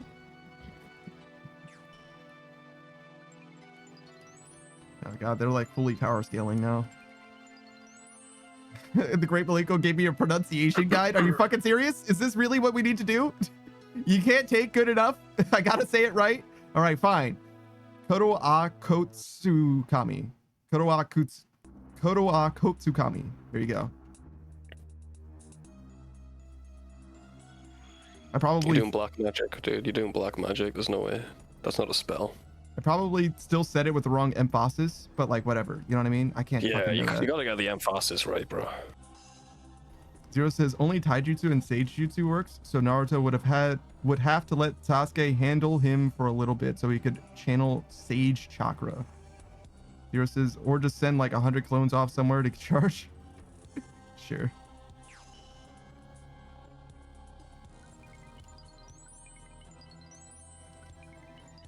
Malenko says they deadass be running up each other. They deadass be running up to each other like, where are you from, gang? You know you ain't supposed to be on this block? Yes, Naruto ninjas do be like that. Though, there's also like some run-on-site ninja as well, where they're like, oh, never mind. I'm in the wrong neighborhood. You good. Never mind. I don't want to be here. Shit, you're the White Fang? That's a real name. It's definitely Koto a Katsukama, obviously, brother. Sure. That's the way you meant to say it. Imagine if I said it right. No fucking way I said that right. Oh, the Great Malenko actually, he spelled it wrong for me in the pronunciation. He was like, it was my bad that you said it wrong that time, actually. You would have got it if I had spelled it right. It's all good. We're going to call it good enough. We're going to call it done. Yeah. Yeah. Zero says, I'd say Ito is relative to having Hashirama cells since both give you basically infinite chakra. The Gray Malenko says, I mean, Shisui died before he really learned how to use his MS. Mangekyo Sharingan, I'm sure is what that means. Fucking. That's another thing. Like, Naruto is fucking annoying as shit because you'll know a lot about Naruto and then you'll hear people power scaling or whatever and they'll hit you with like 15 different acronyms that you don't know what the fuck that means, dog. Like, I don't know what the fuck LMS mode, sage form, fucking parry, semi-god, perfect. You know what I mean? Like, what the fuck are you talking about, dude? But if they like give you the context of like what part of the story they're talking about, you're like, oh, okay, I understand why you said it that way. I'm like that. I can't be fucked with like a million different acronyms. It's one show, you know, guys. So you don't need to go. It's one show, bro. It's fucking upsetting. Zero says in the Storm games he uses his Susanoo. It's green and has a drill. Oh shit, let's go. Fucking drill power. Fucking love drills. What do I want? This? They're pretty good. Sure. I used the drill today. Yeah? Yeah. Good for you, man. Thanks, bro. Great Malenko says you said it wrong and then he just tags at Minato. That's fucking crazy. Zero says, actually, did you know only Minato officially had to run on side order? All the others were in dub and not in the manga? Oh, really? Great Malenko says Kakashi hawk him down Hatake. That's crazy. What do you mean hawk him down? What does that mean, bro? Zero says, listen, I thought about the acronyms and that's why I said Nine Tails Chakra instead of KCM1. Thank you. Because I don't know what KCM1 means to this fucking day. I still don't know. I know that KCM1 and KCM2 exist. I don't know what that means though. Malenko's give the Wi-Fi password to you if you want to read that out. Yeah, the Great Malenko says KCM2, EMS, MS, 3TS, SM, and 700 other ones. Yep. Modern 8 Sage just hawk him down as Hawk Tua. Why is Kakashi Hawk Tua? I don't understand. Honestly, timeout for that one, dude. Timeout for that one. Well, Modern Age Sage was just explaining. Does he get punished for the Great Malenko's joke? Yeah. Timeout for that one, bro. Guilty by proxy. Yeah. You should have left it alone, Modern Age Sage. You get fucked up for this. Great Malenko says Kurama Chakra mode. Oh, man, that's not even. That ain't shit, bro. Okay. Is there an equivalent to this? It's like if I, instead of saying it's melee protection prayers, if there was an acronym for melee protection prayers, like you're just saying that there's an overhead prayer, bro. Like, why do we need an acronym for that? You know what I mean? But like, whatever. Ban Modern 8 Sage for bad meme. No, just timeout. Just a timeout. Well, yeah, it's a timeout. That's with the 3 minute.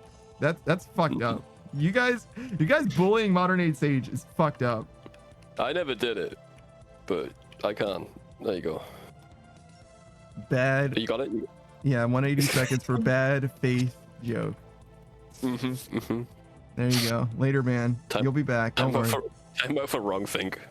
Yeah, kind of. Just say, wrong think, bro. I already submitted it, but that would have been good too. Yeah.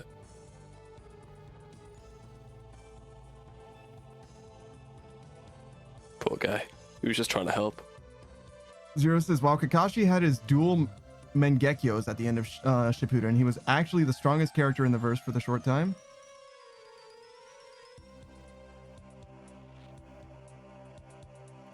What do you mean strongest?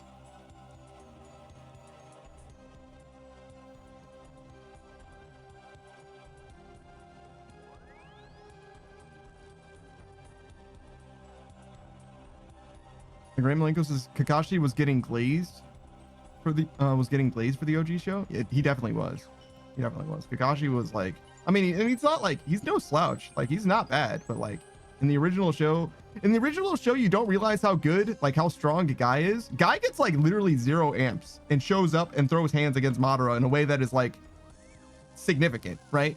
and he gets literally 0% stronger at all, period, throughout the show.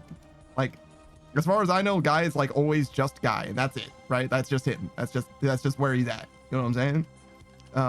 And Kakashi literally only gets 1 amp in the entire show, and that's his Mangekyo Sharingan, I guess, is what that's called. It's Kamui is what I would call it, which is the technique, not his fucking specialized, I guess, technically, but whatever, same thing. Grim Malenko says you can't say that you can't say they ain't glazed the shit out of Kakashi for real, but like for good reason. He's like actually a real motherfucker. Like he's strong. He's like actually strong. He's relevant throughout the whole fucking show. Even it's not like amazing, but he's definitely relevant. Zero says he was getting his shit kicked in by the one swordsman at the bridge. Yeah, he did. He did get fucked up by Zabuza for some reason though. I don't know what's up with that.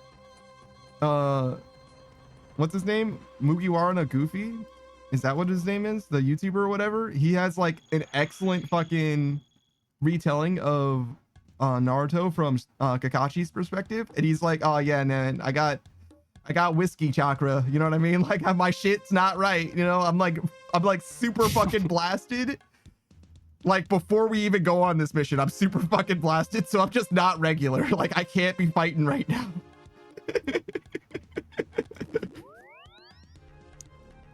Which makes a lot of sense. Like if that's the reason why he sucks so bad against Zabuza, it's like, okay, that seems legit. Zero says, like when Kakashi had his 2 MS against Kaguya, he was beating the fuck out of her alone.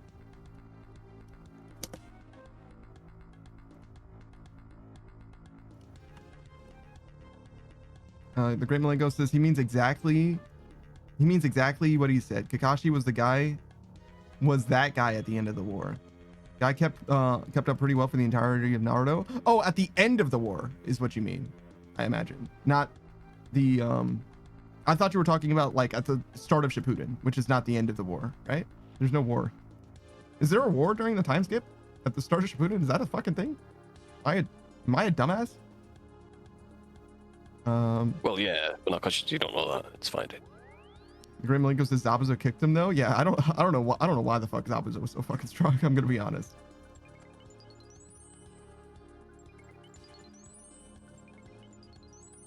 Beatrice just sounds like a Giga Chad.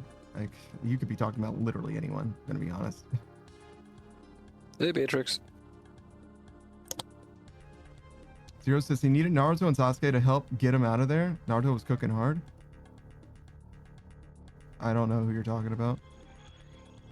Ray Malenko says drunkenly no dips the entire Konoha 13. Wait, not the Konoha 12, but the Konoha 13. So you're talking.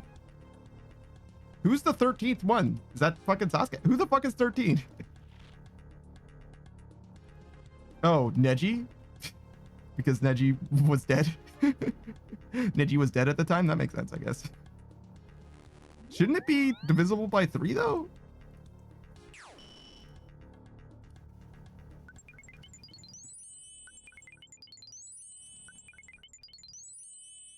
Zero says no, for real. Drunkenly was going bar for bar against Kimimaro. Yeah, Kimimaro only dies to plot.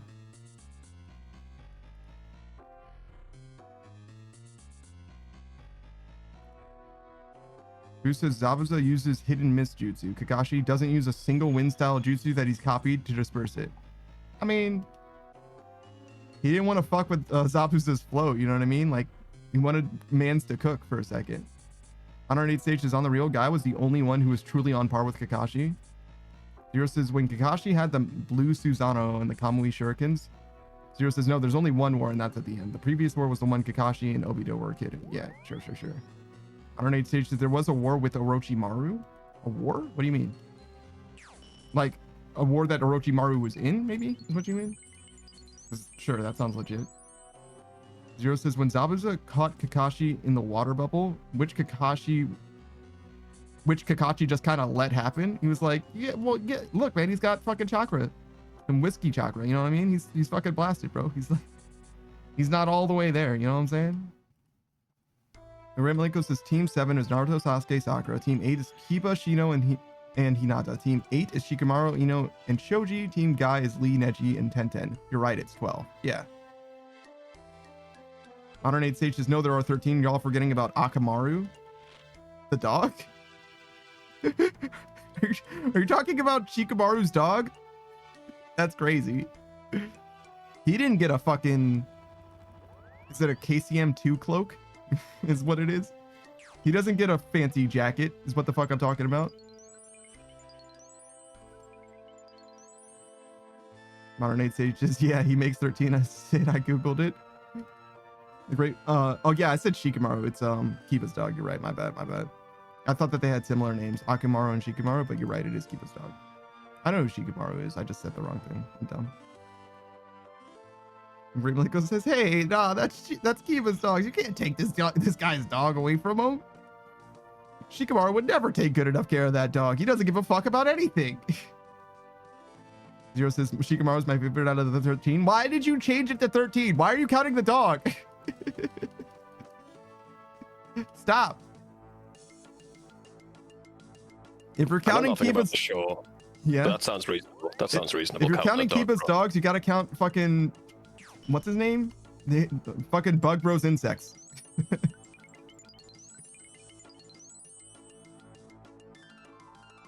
I literally just read his name. Shino.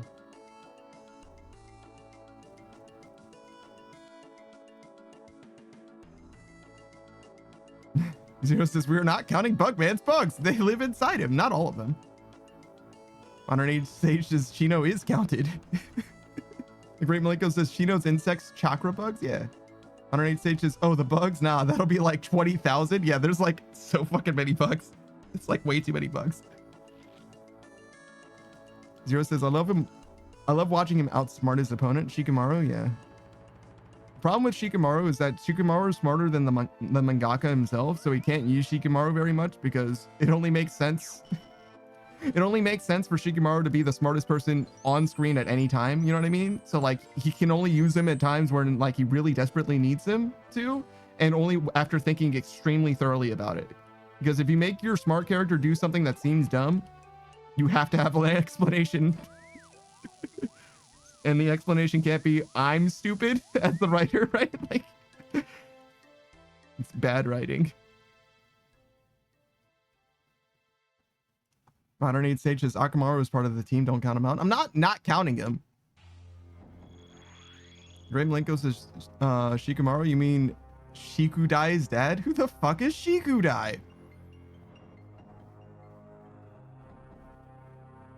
Ray Malenko says, "Bro legit makes the bugs out of chakra. We can't count that. It just depends on how much chakra Shino has."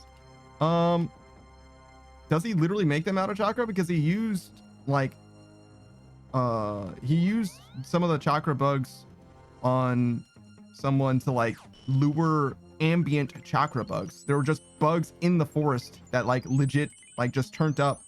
You know what I mean? He planted a female one on, what's his name?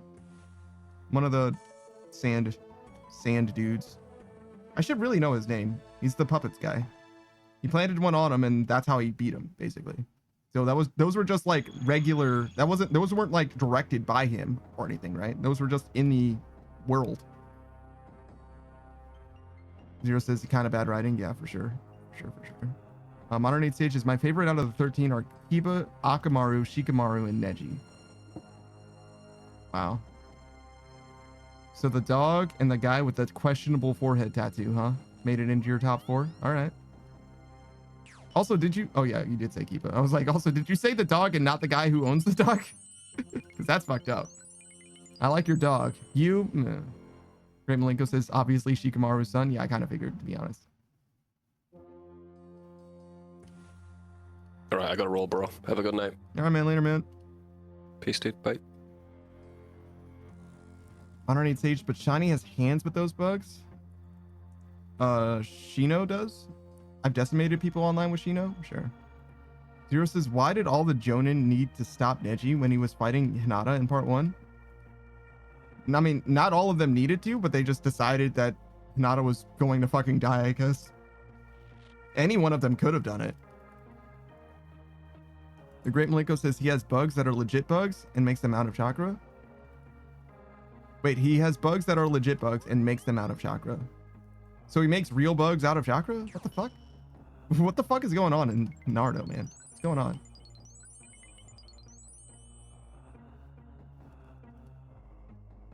Honorate stages, they can be used to track and eavesdrop. Yeah, I'm familiar with the bug. Like, she knows like the ninja of all the fucking ninjas in some ways. Ray Malenko says because he was under the impression that the Chunin exams was to the death. I mean, no, he just wanted to fucking kill her.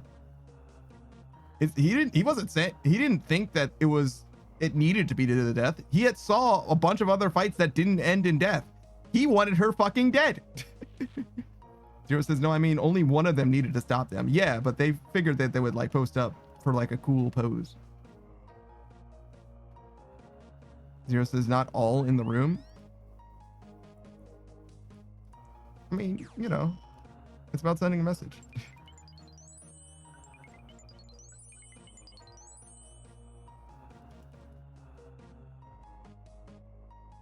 The Great Malenko says no. He has some bugs that are real and some that he makes as well. Oh, okay. Well, then the bugs that he has that are real should count. That's what I'm saying. If Akamaru counts, then his real bug count.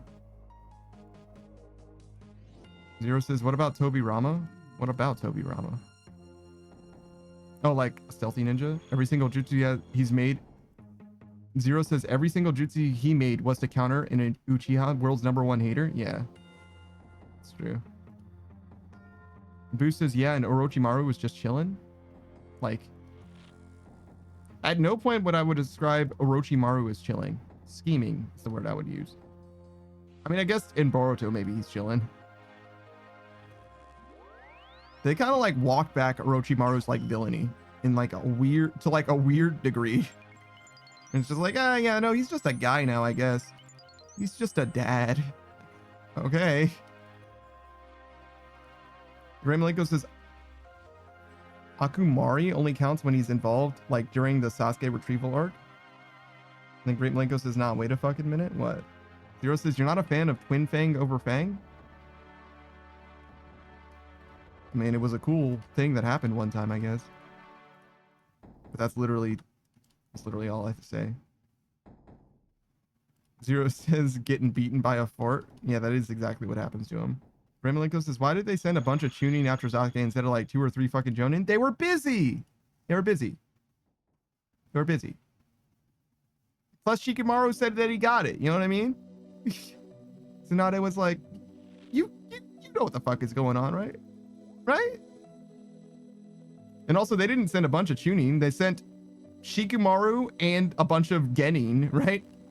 Fucking Choji, fucking... Everybody except for Shikamaru wasn't a Chunin, right? He's the only one who passed the Chunin exam, right? He's the only one. Zero says, yeah, Shikamaru was the only Chunin. Yeah, everybody else was a Genin. Serena says, I went and redid the floor of my chicken coop, and you nerds are still talking about Naruto. Yeah, man. You're goddamn right. You're goddamn right. Did you mow your lawn? Zero says Naruto and Sasuke went from Genin to Hokage and Shadow Hokage? Yeah, basically.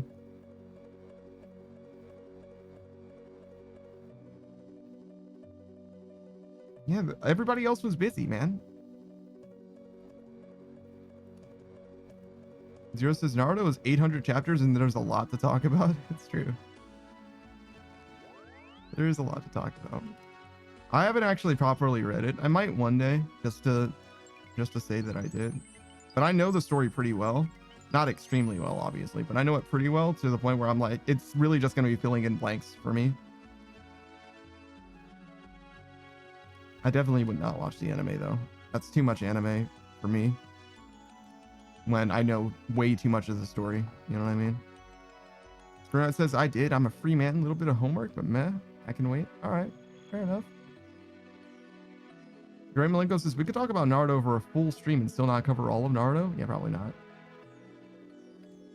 Zero says, I think Naruto and Dragon Ball are the only 2 anime I can talk about to someone for hours on end.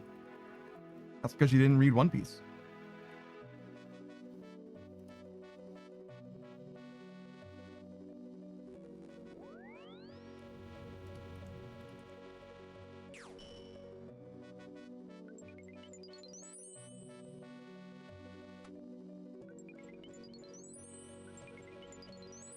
Brent Miliko says, I can definitely go bar for bar on DBZ and Super Dragon Ball Heroes. Bro, nobody cares about Super Dragon Ball Heroes. Take that shit. Get that shit out of here, bro. Brent Miliko says, and Kakume? I don't know what the fuck that is. I've never heard of that shit before in my life. Zero says, I don't want to have to read to chapter 400 for it to get good. It it got good in Arlong Park. Arguably, it got good in fucking chapter...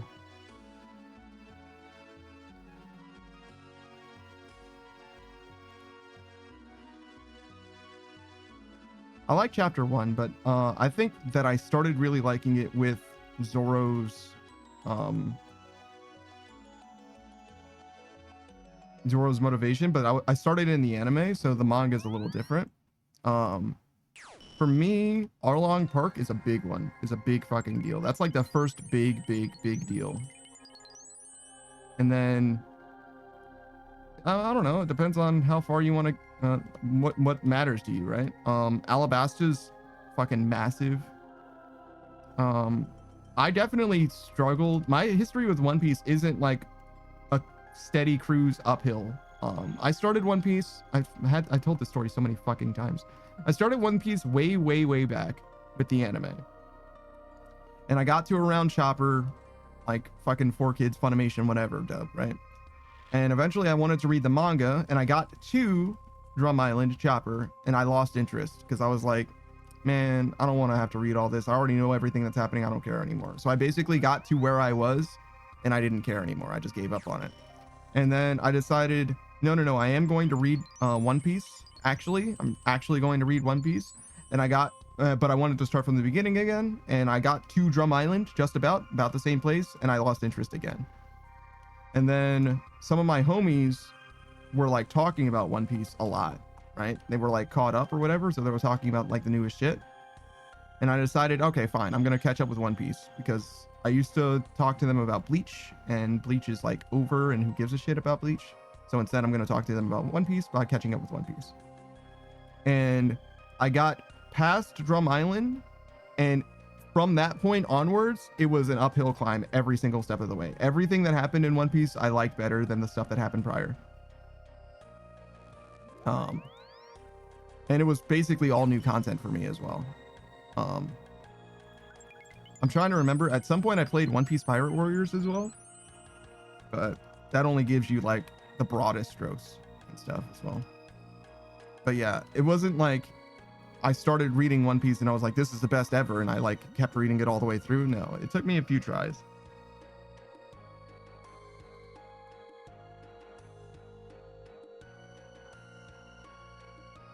Zero says, you should watch a guy named Salad Saiyan. He does really good what if stories. Zero says that usually butterfly insanely. I don't know anything about Salad Saiyan, but I know who Carthew's Dojo is, and Masako X of Team 4 Star fame both do what ifs. But I don't know about Salad Saiyan. I don't know who that is. Great Malenko says fan-made manga. Yeah, it's just like YouTube videos that they speak to camera, unless the manga is actually a thing with Salad Saiyan. That's kind of cool. That's kind of cool if they actually illustrate it or whatever. But Great Malenko says Carthew's Dojo clears Salad Saiyan. Yeah, I don't know anything about Salad Saiyan. I know Carthew's Dojo. That guy sounds like he knows Dragon Ball extremely well. He sells me. I'm buying what he's selling when it comes to Dragon Ball. I feel like he knows what the fuck he's talking about. Screenhead says, I only read manga with extra large plot involved. That's a weird stance. I don't know what to say to that, honestly. Like, I don't know how to feel about that one. I'm sure that there is such a thing. I mean, there's more than one, actually, to choose from. Zero says, I also watch him, but I feel like his stories don't go as far off the path as Salads does. Yeah, that's because he likes to keep it canon and keep it like, you know what I mean? He plays it close to the source material is what I feel about Carthew's Dojo. You know what I mean? He's like tries to give it to you in a way that is in keeping with like the logistics, as opposed to like in keeping with like the storytelling, for example.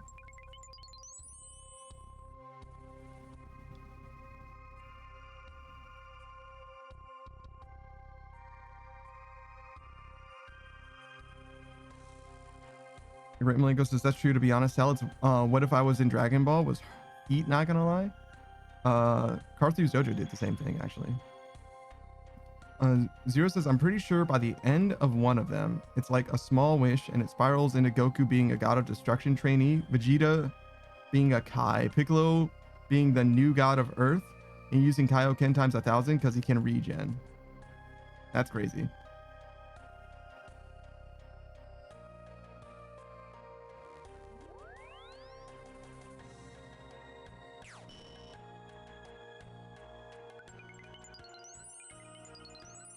Zero says, no, I don't like self-insert stuff. Feels campy, stroking his own shit. Yeah, sure. I mean, I feel like it depends on where you're at, right? Like, I feel like if I did it, it would be pretty cheese. But when you're in the space for 10 years or whatever, I think it's probably fine. Great Malenko says, Masako X is such elite ball knowledge. I mean, I don't know. I don't know how well he knows. You know what I mean? Because, like, he doesn't... It's not like they go head to head, you know, bar for bar or anything like that. I believe that Masako knows Dragon Ball quite well, and I know that he loves Dragon Ball for sure. But I'm sure that everybody in that space loves Dragon Ball, you know what I'm saying? But I think I believe Carthew's Dojo a little bit more because he does explainer content that Masako just doesn't do. You know what I mean? So Masako doesn't demonstrate his knowledge except through the lens of what ifs, if that makes sense. Like through the lens of like fanfic writing, as opposed to Carthew's Dojo, who is like, no, this is how this happened, right? Like one of the hardest things to understand, and you guys probably already have an understanding of this. One of the hardest things to understand about Dragon Ball, even before the Goku Black arc, is the time travel involved with future Trunks. It is not obvious. And I thought I understood it, and I did not. I was wrong, because there's many, many timelines involved, and in order to fully understand it, you have to have a certain number of timelines, and if you don't have, I think it's 4, then you cannot explain everything in one cohesive narrative. It simply will not make sense. It's fucking upsetting to me that it's that complicated, but that is how Dragon Ball works. Great Malenko says, my Carthew for Naruto is NC Hammer 23. NC Hammer is pretty funny. It's a pretty good name. I like it. Zero says, you guys ever watch Seth the Programmer? I used to. I haven't seen a lot of his stuff, but he did some Death Note Batman stuff that I liked.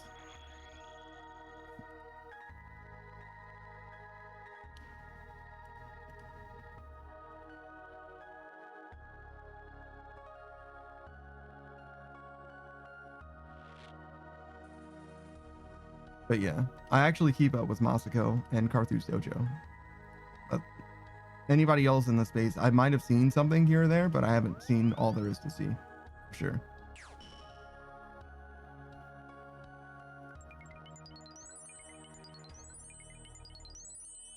Grimlin goes, the Seth isn't bad, I just got tired of bro's voice, to be honest. That's very funny.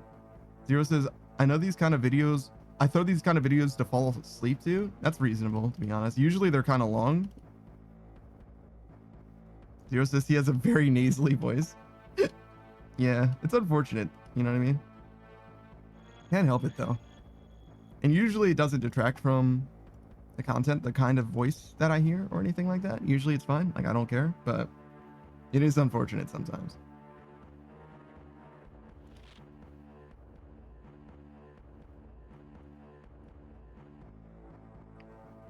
My problem is not so much the voice, but the delivery. Some people say things like they're reading from a script, and that shit bothers me.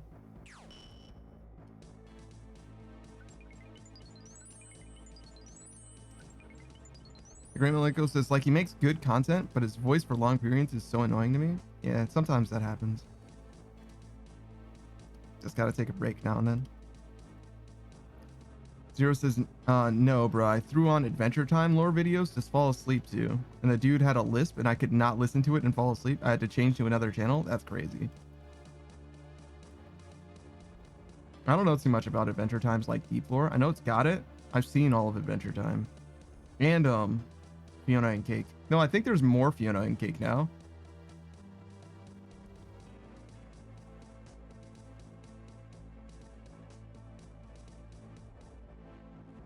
Great Malenko says, bro had Mike Tyson tell him of Adventure Time lore.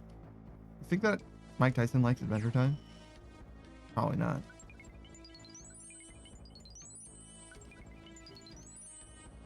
Zero says, I've always been deep in the Adventure Time lore space. Always? That's crazy. You know what's up with that fucking deer?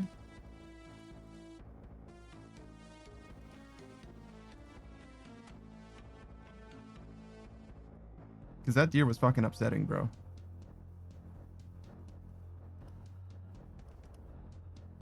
Zero says it's just a one-off spooky thing. It sure is. It sure is. Great Miliko says Adventure Time has some deep lore, to be honest. Yeah, sometimes. Sometimes. Usually it's pretty lighthearted, but every now and then somebody clearly thought about it.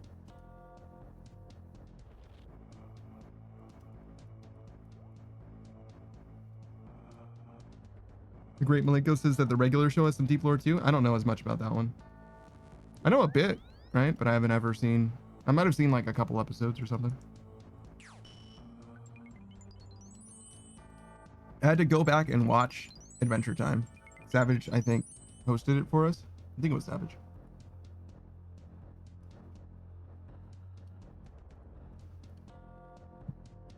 But yeah, that's the only reason I know anything about Adventure Time. I mean, not anything. I knew that people liked it for that. Zero says, there's some theories about that whole episode being an allegory for Finn learning how to let go and move on from bubblegum. Which, when all the facts were laid out, yeah, it could maybe work. Sure, maybe. I don't know.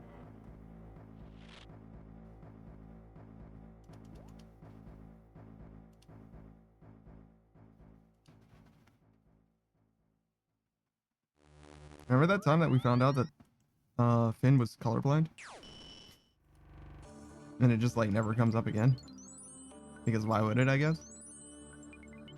Zero says, my favorite character in Adventure Time is still Simon Petrikov. Simon? Simon's cool. What about James Baxter, though?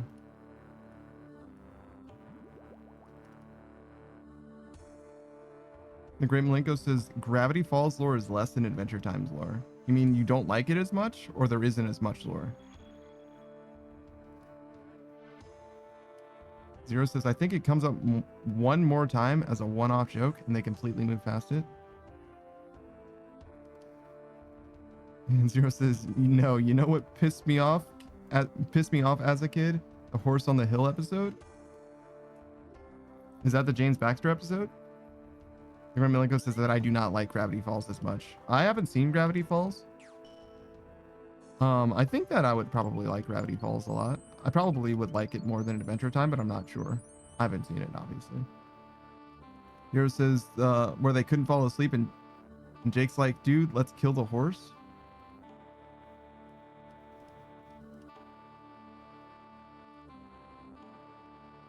I don't really remember that, I'm gonna be honest. I mean, it sounds like something that would happen in Adventure Time, but I don't specifically remember the episode happening. Zero says, I low-key consider Avatar: The Last Airbender an anime. Sort of. It's because it's like a serialized, you know, there's like a real continuity in the show and stuff. And it's also of an era where that didn't really exist and stuff. The Great Malenko says, Avatar: The Last Airbender clears every other cartoon, to be honest. I will die on this hill. I don't know. There's a lot of good cartoons. Avatar: The Last Airbender is definitely a contender for the greatest of all time when it comes to cartoons specifically. But there's a few others. There's like, what is it? Batman the Brave and the Bold. Justice League as well.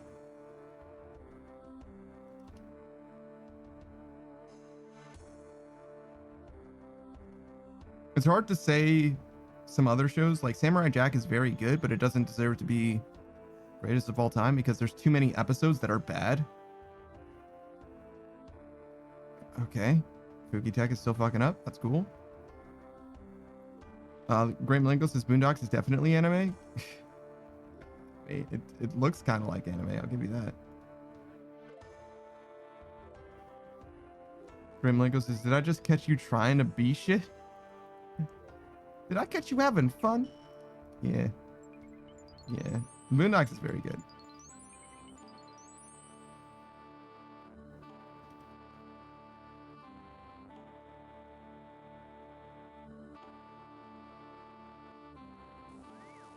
Yeah, you can't do too many Boondocks quotes, unfortunately. I mean, there's a bunch of quotes that you can do, but some of them you can't do. You know what I mean? You can't say those. Yo, what the fuck is happening, Fugi Tech? Could you stop? All right, hold on. Let's just turn this shit off.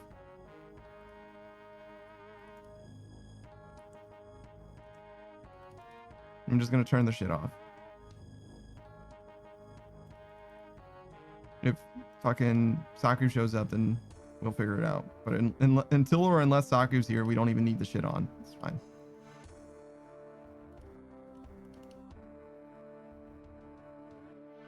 Zero says, my lawyer informs me that I cannot repeat any of my favorite jokes because they all are from Uncle Ruckus. Yeah, Uncle Ruckus is really good. The Great Blingo says real as fuck, Zero. And Zero says, but it's what Ruckus said to Granddad while he was hitting the tree, training to fight Stinkmeter. I think my favorite line from the Boondocks is between Huey and Granddad.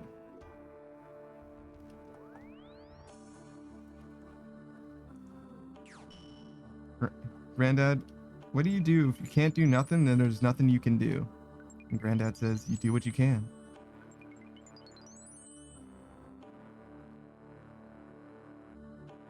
You can't do nothing, and there ain't nothing you can do.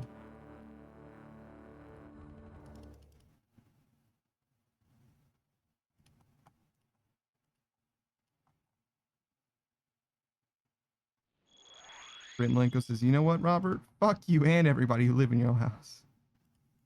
Yeah. Zero says, I know it's old humor from another era, but that ninjas are special. Astronauts are special. Quotes always gets me.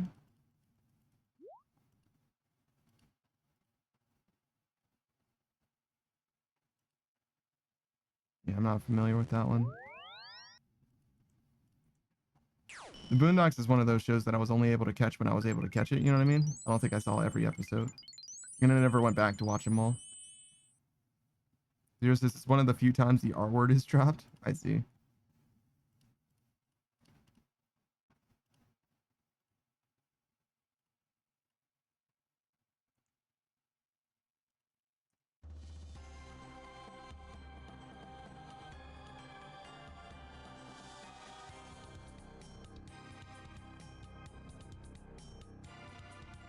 I guess we can log out because now after if we nerd vlog, that would mean that we should end the stream anyway.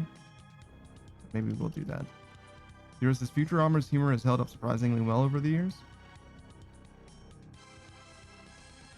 That's another show that I liked a lot, but I haven't seen all the episodes.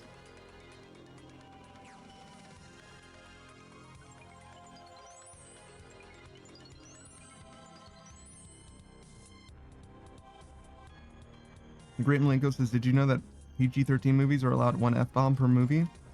I didn't know it was an F-bomb specifically, but I knew that there was something like that, yeah.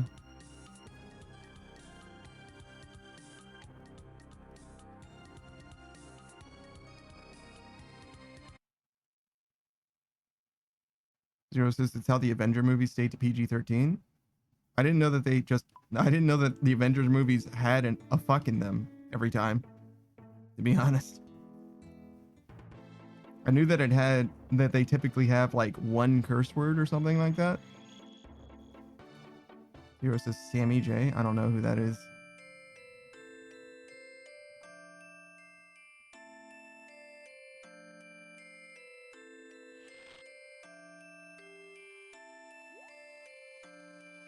Oh, Zero says Samuel Jackson.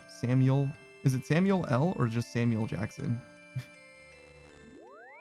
feel like it's Samuel L. Maybe it's just a weird way that I like emphasize his name.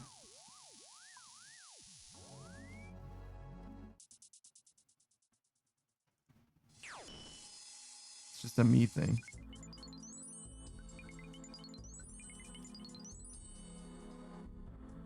Zero says, I think it's Samuel L. Jackson because Zero says Samuel Jackson. Like Samuel L. Jackson. That's when he was playing Afro Samurai.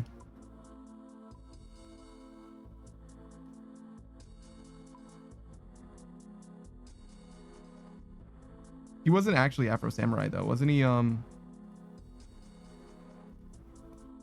The like ninja that hangs out with that Afro Samurai. Isn't that who that was?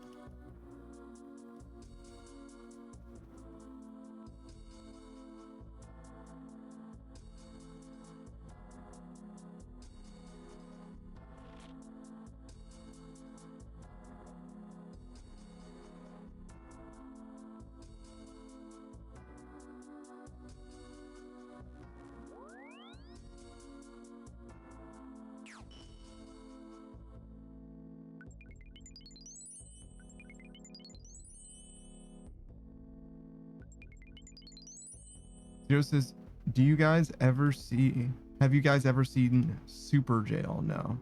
I don't know anything about Super Jail. I've heard of it before, but I don't know anything about it. Zero says, I remember watching that as a kid on Adult Swim. I don't know anything about it. I don't think it's a tasteful show, but I don't know anything specific. Graham Lincoln says, Afro Samurai didn't use enough motherfuckers to be Samuel L. Jackson. I think that Afro Samurai himself did not, yes, but it's the guy on the side. Zero's is probably way younger than I should have been. I think that's just your life, Zero, to be honest. You're like 10 years removed from where you should be.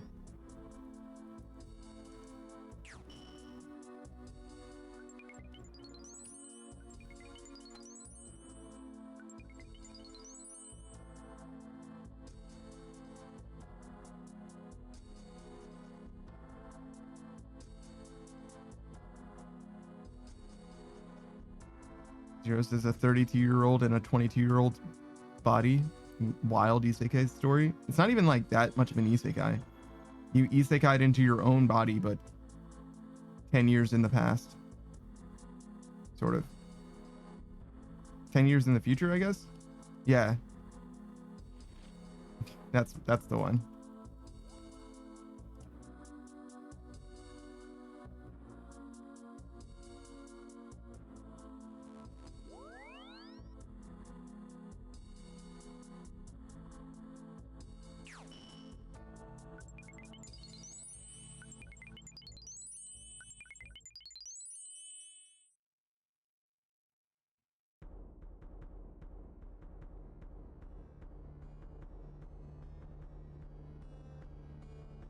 Zero says that he grew up on South Park, Family Guy, Futurama, Drawn Together, Ren and Stimpy, and Adventure Time.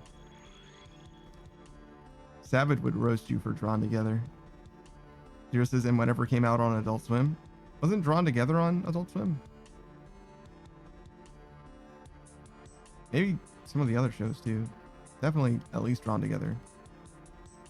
Zero says, and a lot of Jeopardy and Wheel of Fortune. So you're also old. Ren and Stimpy is like... I've definitely seen some Ren and Stimpy, but I haven't seen a lot of it. And there's like 2 different Ren and Stimpys as well, right? Zero says Drawn Together was Comedy Central for a bit, I think. Oh. Maybe. You guys know the show Kappa Mikey?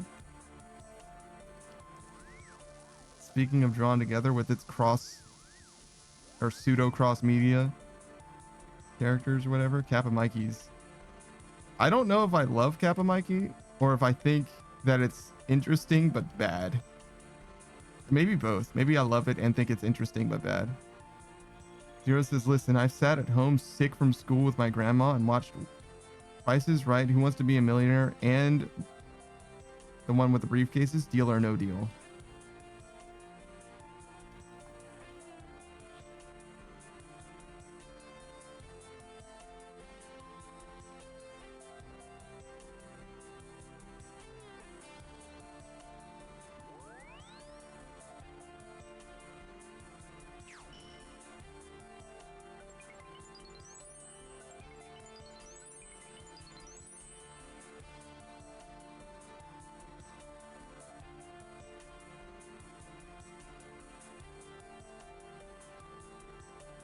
Zero says, I also remember Family Feud before Steve Harvey. I'm sorry. It's okay. You can just block it out. You know what I mean? Post Steve Harvey is where you want to be. I understand. Graham Linko says, I grew up on Chappelle Show, Tosh.0, Ridiculousness, Fantasy Factory, and Wild and Out. Those are like... You're like spanning a time period. Fantasy Factory, Robin Big, and Ridiculousness are like all mutually exclusive shows over the course of like 10 or 15 years. You know what I mean? Well, Ridiculousness is still getting new episodes, I think, like literally right now. But like you're starting like maybe like 2000 and then you're going like clear to modern day.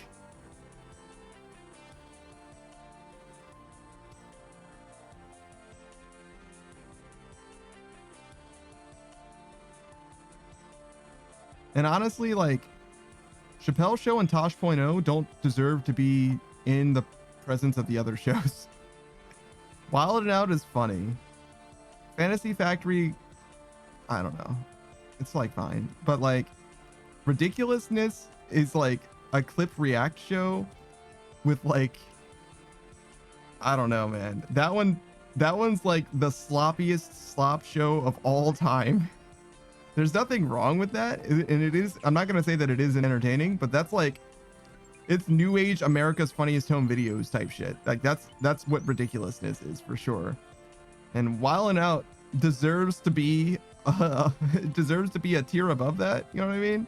Because it's definitely people trying to like be creative and like make something. But like Chappelle Show and Tosh.0 definitely deserve to be yet a tier above that. And honestly, I don't know if I want Tosh.0 to be in the same sentence as Chappelle Show, to be honest. Like, I feel like I'm willing to put a tier between those two as well. Great Malenko says Wild and Out is top tier. I don't know about that one. It's very good. I like it a lot. But I don't think it deserves to be...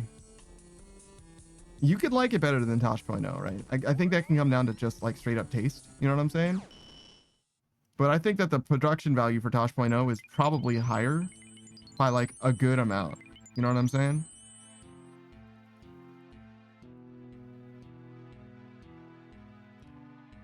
And I think that does matter as far as like making the show better, but that's just like my opinion, man. Zero says Tosh.0 was great. I used to watch that while playing Assassin's Creed Bloodlines on my PSP. That's a very specific memory for you. Zero says that's the main memory I have. Tosh.0 felt like funnier ridiculousness for me. It is, but it's also like a more constructed show. You know what I'm saying? As opposed to just being like a web soup, like a react to the clip thing. Tosh.0 feels like it was crafted, curated, built, as opposed to just like, you know, we're gonna throw on the live stream and we're gonna watch, you know, whatever the YouTube algorithm gives us. That's what ridiculousness feels like to me, which again doesn't make the show bad or anything like that. Just doesn't feel like a produced show in the same way. Zero says also old deep cut. I don't know if you guys have seen Third Rock from the Sun, but I used to watch that with my grandpa. Scream says Third Rock from the Sun Pog. Yeah, that's a show that I know to be older, I believe. That's like that one I missed because it's too old, I think. I'm not 100% on that one, and I don't know it very well, but I'm like, oh yeah, no, that one's before, not after. Zero says pretty older sci-fi. Yeah. Third Rock from the Sun has MST3K vibes. Mystery Space Theater 3000, I guess. Similar vibes to that, which I also haven't seen, but I know that people love very, very much.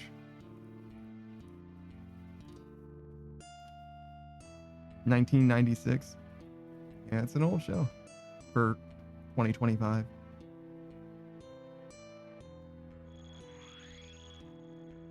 But yeah, Fantasy Factory and Robin Big, like those are fine shows, but like I don't know that they deserve to be, like, they might be on par with Wild and Out, maybe, but I think Wild and Out deserves to be above. And similarly, Tosh.0, it's like different, right?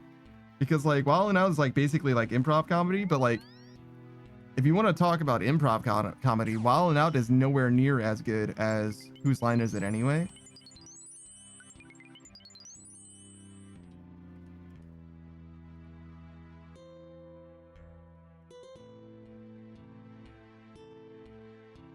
But like I say nowhere near as good, but I might be like talking, you know, high B tier versus low B tier, realistically. But like one is clearly ahead of the other, but they might still ultimately be in the same tier. Zero says, I'll talk about all these older shows and then say something that reminds you I'm Gen Z. I think 03 is Gen Z. Yeah, I'm not sure. But yeah. We could talk about old shows and then you'll say something like, oh yeah. My first handheld was a fucking 3DS. You know what I mean? I'm like, whoa, what the fuck? Yeah, oh yeah, my first Mario game, Super Mario Galaxy 2. And I'm like, Jesus. All right. Ray Malenko says, well, I feel Wild 'N Out is improv plus battle rap. Yeah, it is. It's 100% that. That's 100% what the show is. I might just not like battle rap as much as you do. But I think Wild 'N Out is like what Yo Mama should have been, but it just never was. Yo Mama was like, okay. Shout out to Wilmer Valderrama, by the way. Shout out to Fez. Zero says, bro, I love Super Mario Galaxy 1. That was the first Wii game I got. The second was Smash Bros. Brawl. But you got them in the wrong order, but I forgive you. I've never played a Galaxy. I don't know if I've played a 3D Super Mario game. Or a 3D Mario game that isn't N64. Like, straight up. I didn't play Sunshine. I didn't play Galaxy 1 or 2. I didn't play Odyssey.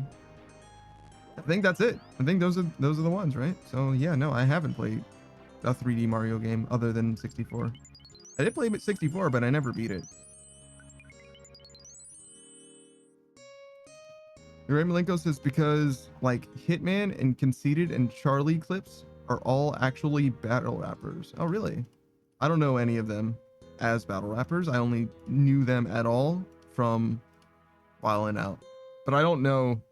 I don't recognize their names, right? But if they're in the original season of Wild 'N Out, then I definitely would have seen them a bunch, obviously, because it was like a pretty consistent cast. But I also don't know the newer stuff very much at all when it comes to Wild 'N Out. Almost not at all. It's like it was the red team and the black team, and then it was like the gold team and the platinum team or some shit. I don't remember. They changed the colors for some reason when the show came back. Was it Squad? I think it was Squad. But whatever. Same difference.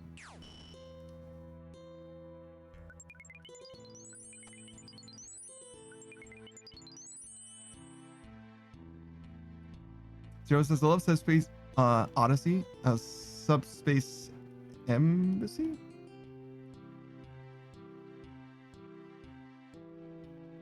Zero says, it was fun. Like the challenge of Taboo and the sticker system. I liked the new shit in Ultimate as well, to be honest.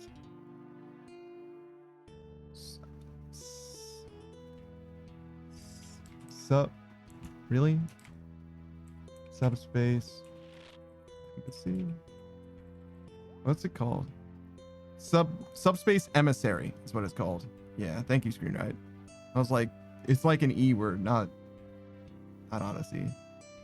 Odyssey would make sense. So I agree, but it is not that. Embassy didn't make sense. This is why I was like, that doesn't seem right.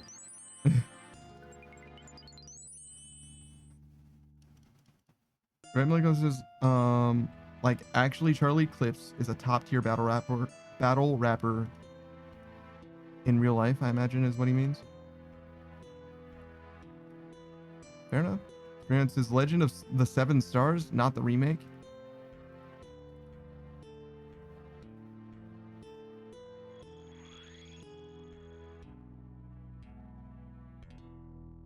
That's no. I meant like, was that a joke? So there's the, is it Squaresoft or Square Enix? It doesn't matter. There's the proto Paper Mario game that got a remake recently. The Legend of the Seven Stars, the one with Geno in it. That is not what I'm talking about. The 3D Pokemon, the 3D Mario game that I'm talking about is Super Mario 64 or Mario 64. It's probably just Mario 64. Does it have Super in the title? It's probably just Mario 64. Which is the one with Peach's Castle and Bowser and stuff. That doesn't narrow it down. The one that isn't an RPG, the platformer. Zero says, damn, I am Gen Z. That sucks though. I didn't get a phone that could actually make phone calls until senior year of high school. And it's because I bought it myself. I was close. Zero says, I got Mario 64 on my 3DS. Yeah, that was the remake for it. Screen says it was indeed a bad joke. It wasn't like terrible. It's just like I was like, wait a second, are you confused? Because what a pull, first of all. Also, I've never played Super Mario RPG. Neither version of it, the new or the old. Modern 8 Stages, it is indeed Super Mario 64. Thank you. Super Mario RPG is one of those games that people thought was never going to get re-released ever. And it did. It actually came back to us. You can actually experience Geno, and everybody's like, wow, he seems overhyped. Like, okay, but like, why do people care about him so much? Like, I don't get it.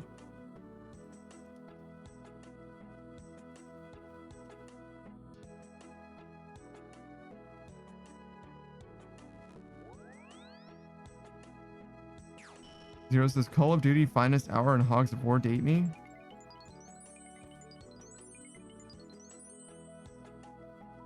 Is the first Call of Duty called Finest Hour? Is that real? I don't even know if I knew the first 2 or 3 Call of Duty games. You know what I'm saying? I've played, if not Call of Duty, I've definitely played Medal of Honor. Which, by the way, the fact that I know what Medal of Honor is tells you what generation of gaming I'm from. You know what I mean? No one post 2010 has heard of Medal of Honor. God, that franchise is fucking gone. Yeah, like that franchise is gone. Like, Medal of who? You mean Battlefield? No, it used to be Call of Duty and Medal of Honor. Battlefield was not even, like, what are you talking about? But yeah, no, Medal of Honor is not a thing anymore at all. Ray Malenko says, bro's old as shit. Medal of Honor is a throwback? Yeah, no. It was either a Call of Duty game or a Medal of Honor game back when there was like only a single player. And I just remember not being able to make it out of the fucking trenches of D-Day or whatever, like landing on that fucking beach. I just remember getting my ass beat, which is like true to form, right? Like that's what D-Day was like, I guess. But like, bruh, like the game was fucking unbeatable. Like, how do I do this shit? All I see are fucking lights flashing up in the fucking, you know, embankments or whatever. Like, I can't handle this. I can't shoot back at them. They're fucking 1 pixel, bro. Which is like, again, true to real shit. Like, it sucked. It sucked bad. You know what I mean? Like, it wasn't good. But that's like last boss level. You know what I mean? That's not like the first thing you do in a game. Jesus.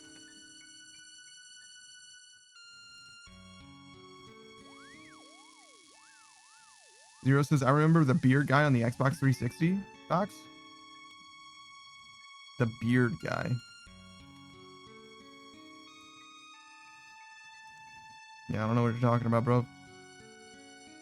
108 Stages, I remember Medal of Honor. Wasn't Bad Company what Battlefield was called before they started the FPS beef with COD? I thought it was Battlefield first, and Bad Company was a spin-off, Battlefield Bad Company, but I'm not sure. Because it's Battlefield Bad Company, Battlefield Bad Company 2 is like a sub-series in Battlefield, as I understand it. But I don't know. I've only ever played Bad Company 2. I didn't play Battlefield until Battlefield 3 and or Bad Company 2, whichever came first. The first 2 Battlefields, I don't know dick about. Those could be fucking SNES games for all I know. You know what I'm saying?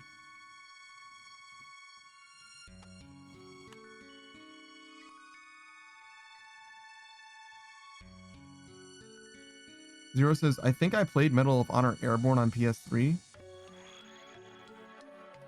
Oh, Zero saying, I remember the beard guy on the Xbox 360 box for the Medal of Honor case. That doesn't sound familiar to me. Screen High says Contra players. Not in any way that matters. You know what I'm saying? I was not a gamer. You know what I mean? I got my ass beat constantly, all the fucking time.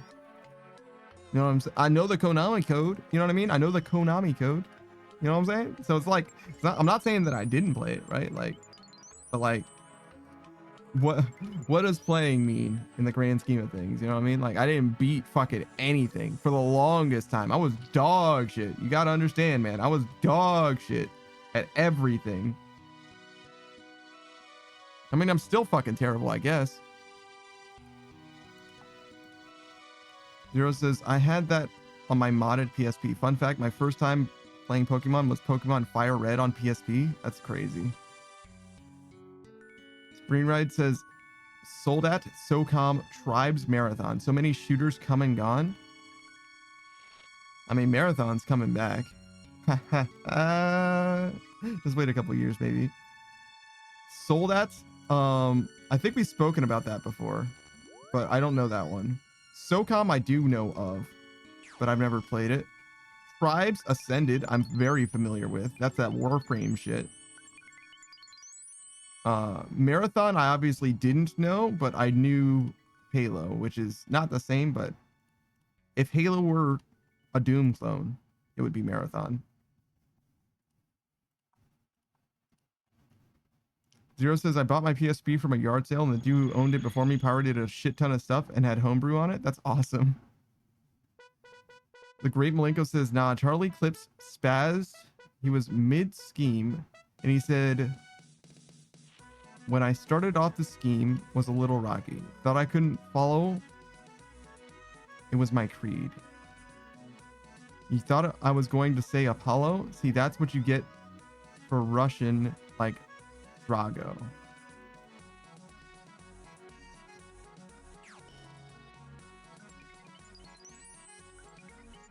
Yeah, don't make me read battle rap, is what I've discovered in this conversation. To be fair, sight reading is already hard enough, but I learned today is don't make me read battle rap.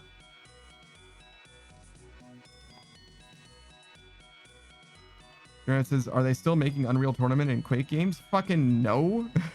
Are you fucking kidding me? The last Unreal Tournament came out in fucking 2009, bruh. Unreal Tournament. The engine exists.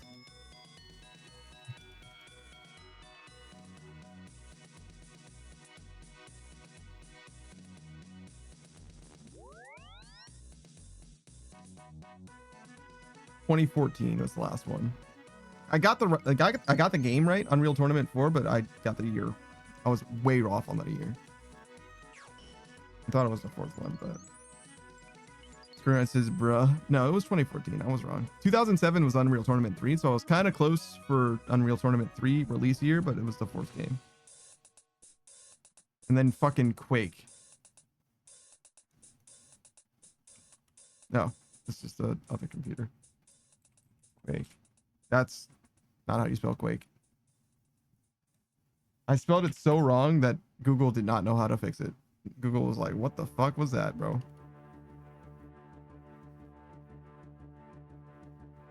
First game in the Quake series.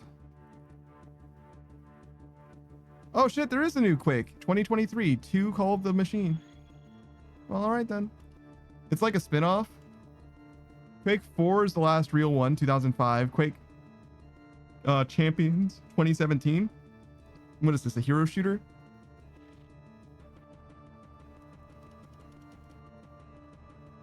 I'm sorry. The game was first released in early access in 2017, and since 2018, the game has been free to play.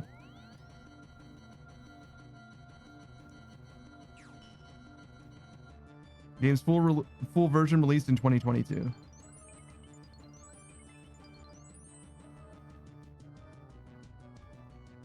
Yeah, I don't know as much about Quake, apparently.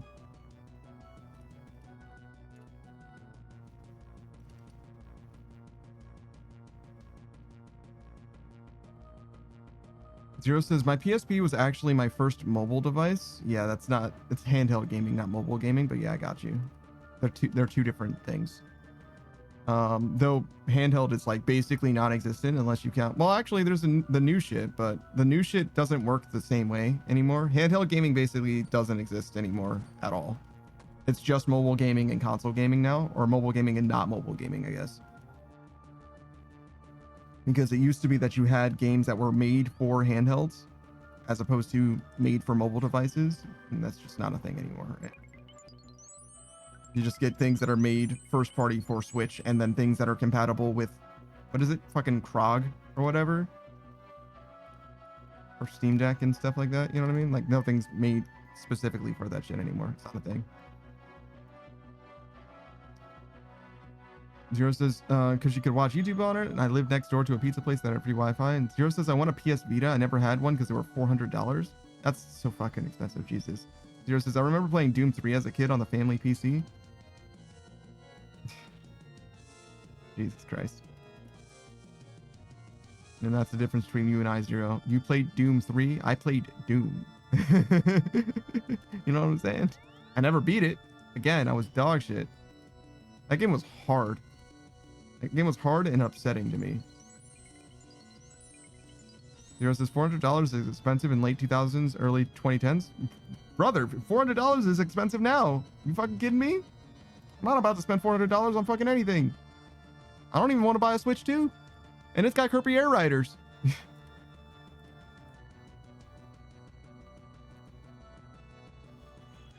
Zero says, but it's probably like $2,000 in today's money. Jesus Christ, I hope not.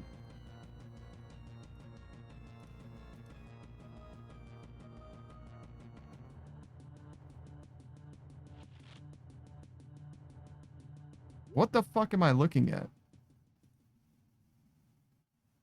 Oh, these are expansions for Quake 2. Weird. The new shit is just expansions for Quake 2, apparently. Turns is just like me for real. Matt, I have to buy a Switch 2 for Air Riders. I don't know if I have to. I mean, I do if I want to play Air Riders, right? Because I'm not pirating it or whatever the fuck. I'm not figuring that shit out. But am I gonna play Kirby Air Riders? I don't know yet. Lord, give me strength, I guess. Give me strength to not have to buy a fucking Switch 2. But then again, if I buy a Switch 2, then I can play Scarlet and Violet without lagging as hard on stream. That would be cool, I guess. But I do have this entire Nintendo Switch that, like, it just fucking exists for some reason, right? And no reason, like, I don't fucking use it, right? Like, that feels bad. Not like bad, I don't really care, but you know what I'm saying. Zero says, if we power scale off of the Big Mac inflation scale over the last 2 decades, that makes sense to me. Yeah, the price of a Big Mac is probably pretty good, you know. Zero says, Arceus feels so fucking good on Steam Deck, not gonna lie. High resolution and 60 FPS. I haven't played Arceus, and I don't intend to. I don't intend to play Pizza either.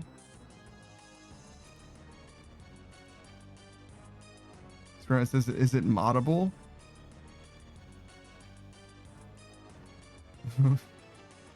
The answer is no, but I'm curious what you're asking about. Is Kirby Air Riders moddable? Absolutely not. Oh shit, I need that. Can you come here, please?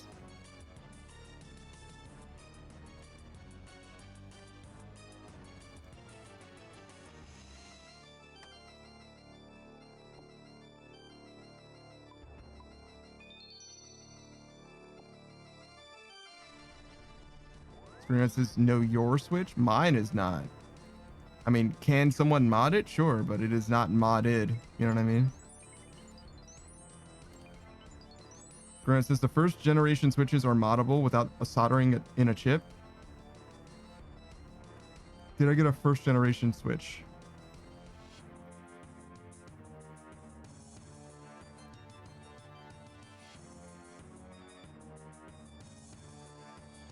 Probably not. Wait. Maybe. I don't know. How would I know? Zero says, what year did you buy your Switch? I have literally zero idea. Spirit says you can check the serial number. I mean, shit. If it's that easy, we can find this out today. Because I would have gotten it pretty fast, but I don't know when like Ultimate came out. If Ultimate came out day 1, then probably. If not, then probably not. You know what I mean? I probably wouldn't have gotten my Switch until Ultimate came out.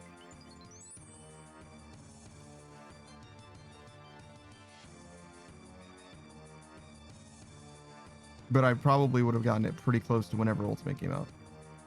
Zero says, I had gotten a really good deal on a Switch OLED. That's awesome.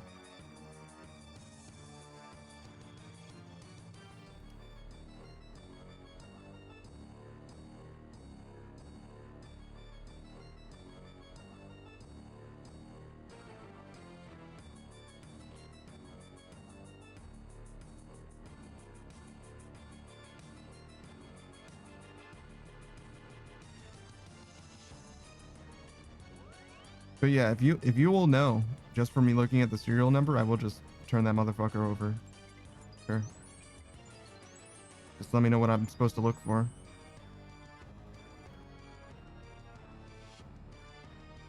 Because I'm pretty sure it's like literally right in front of me. I just have to go around. Gotta go around the back. Pick it up from this shelf.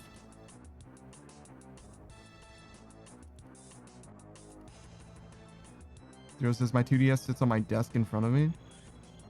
I've got a big mouse pad, my phone, Stream Deck, Go XLR, 2 keyboards, one for the lower computer, one for the upper computer, 5 monitors, arranged in like a fan formation, a gamepad, a roll of duct tape, that's my cup holder, and a glass of water in it. That's what's in front of me right now.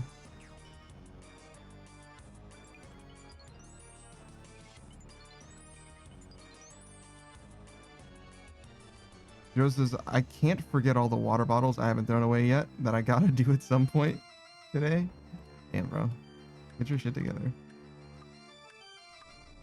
I check next to me because sometimes I'll throw, like if I eat a pizza, I'll bring the pizza up here with the cardboard as like a spacer because I'm using, like the pizza itself is on some aluminum foil or whatever, and the foil's hot, obviously. And I'll crumple the aluminum foil with like the crust, the crumbs or whatever, and then I'll just leave it on the cardboard sometimes next to me, and I'll just take it downstairs whenever I go downstairs next. But I check next to me and it is gone, so that does mean that I did clean up the pizza that I ate. It's a great way of making a meal because it never makes a mess. It's actually fantastic.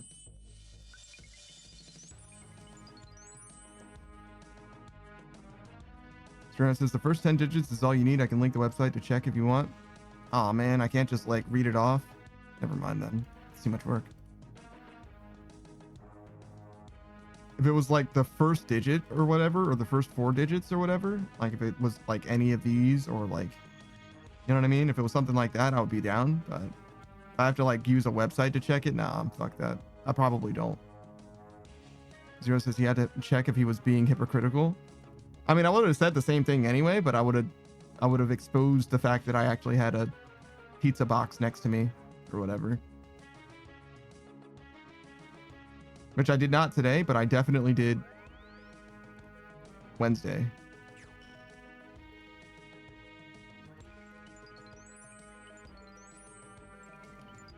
When I was here before you on my stream on Wednesday, 100% I had an empty pizza box and a crumpled up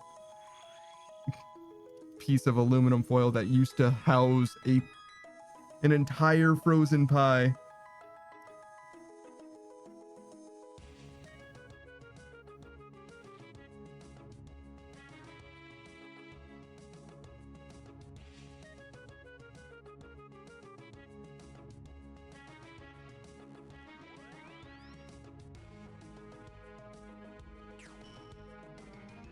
Oh, what the fuck?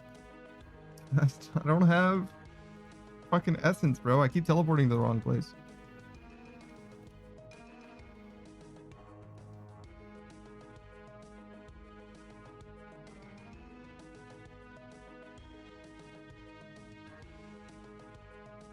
Zero says, someone get a Spider-Man remastered mod working on Steam where you can play multiplayer. So much fun.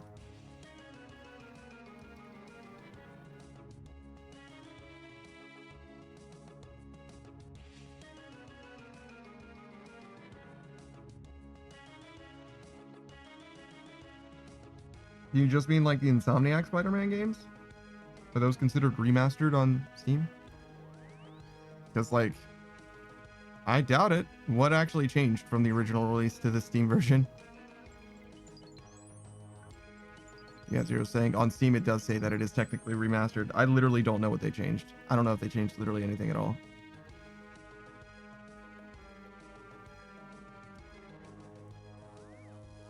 Zero says also on PS5 it's called remastered because it was a PS4 game, maybe? I don't know.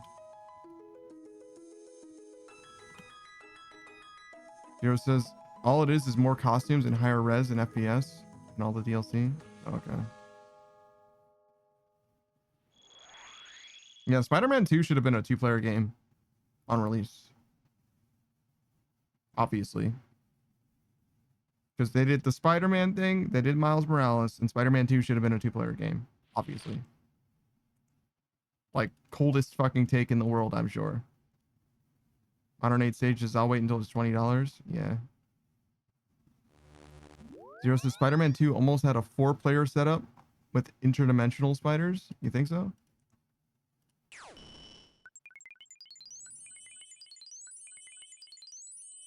Zero says, but no, Sony had to cancel it. Zero says we got a trailer for it a while ago. Oh shit.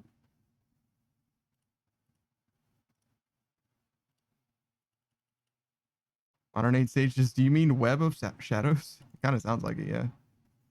For instance, patch switches came out in August 2018. Smash Ultimate came out December 2018. We're cooked, chat? Yeah, no. There's no way I got a Switch before Ultimate. No way.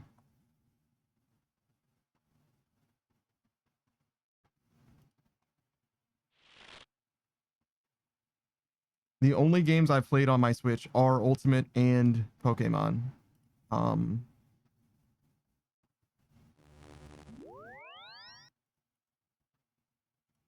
Pokemon?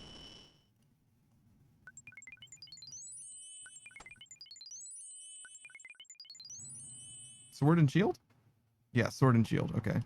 I was like, X and Y was 3DS, Sun and Moon was 3DS. Which Pokemon game did I play on my fucking Switch? But yeah, it's Sword.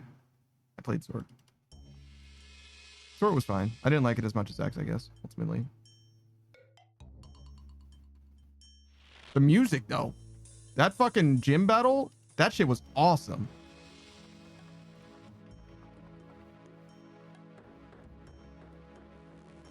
Grim Lincoln says, no, that's definitely a good take on Insomniac Spider-Man 2. Should have been co-op. Yeah. Can I please get my fucking essence ever? Shit. What are we doing, man? Damn.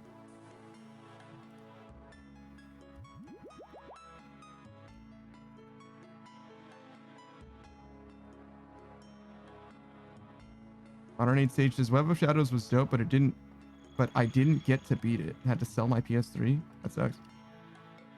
Zero says, oh, do you know what they canceled it for? Take a wild guess. Concord, yeah. Zero says, fucking Concord. Modern 8 stages Ratchet and Clank? No, because people actually like that franchise, or at least used to. Granite says, I searched for a modded Switch specifically for the fact that I wanted a Funky Kong skin for DK and a Hawaiian shirt for Luigi. Worth. That's very funny. That's very funny. Modern 8 stages Concord? What's Concord? Oh, you sweet summer child. Screenwrite says, plus the modded training pack for Ultimate is insanely good. Oh, really? That's cool. Zero says, that shit-ass hero shooter Sony made and shut down in 6 days that wasted $500 million and all it cost us was Spider-Man 4-player game. Modern 8 Stage has never heard of it. It was a big deal. It was a big deal, but yeah, you might not have actually heard about it, but it was a big deal for a while. It's perhaps the biggest gaming failure. Period. Like literally period. It is an extremely expensive game that was supposed to be a live service game that nobody fucking played and nobody liked, basically. Except for that one developer who swore that he was going to be playing that game for as long as it is playable, which was less than a week or whatever. Concord lasted for longer than a carrot. A carrot left on a countertop. It was like, it's impressively bad, to be honest. Zero says, I'm sure you played it for the entire 6 days. I hope so. I fucking hope so. If you played Concord, you are one of few people that actually did play Concord. Honestly, if you played Concord, you're probably one of the best Concord players in the world. Because there's only fucking 3,000 of them. You're, statistically speaking, you're probably better than most of them. You know what I mean?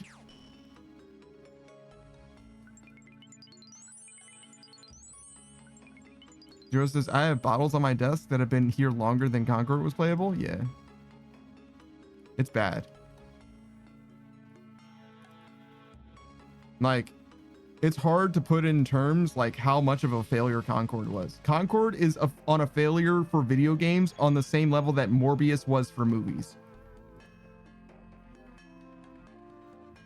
But they didn't re-release Concord, I guess. Is the difference. Zero says, Wizards 101 been holding it down for 15 years, maybe? I mean, fucking Final Fantasy 11's at like 22, bro. Zero says 17, actually? Okay, fair enough.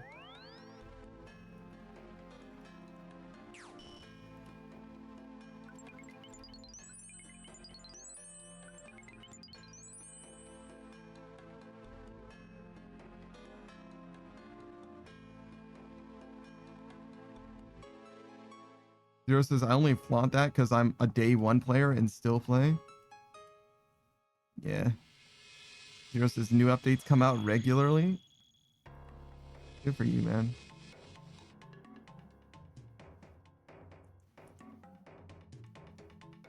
It's nice to see some of the old guard still hanging strong, you know what I'm saying? Because there's not a lot. There's not a lot of old shit. As far as MMOs go, at least. It's still vibing. But there are some.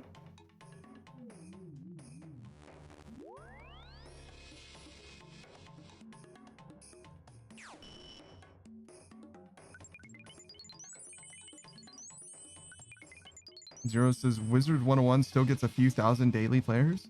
Pretty good. Better than Concord ever got.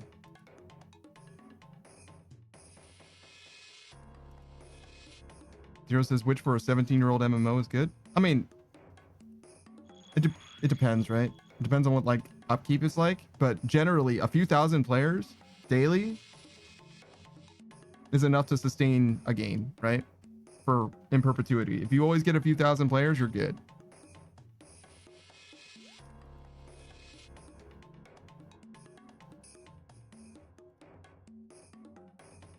But yeah, I would say that it like even outside of like it being old and being an MMO or whatever, like it's doing fine. That's fine. Shit, if I released any game that got a few thousand players peak, I fucking succeeded. You know what I'm saying? Like that's fucking fantastic. Me? Hell yeah, I did it. You know what I'm saying? A couple thousand people played my shitty game and hated it. It's good enough for me. You know what I'm saying?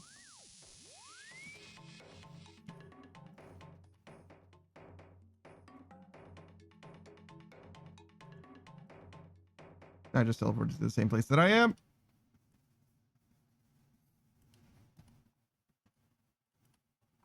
Zero says, I wish I could find my old iPod Touch.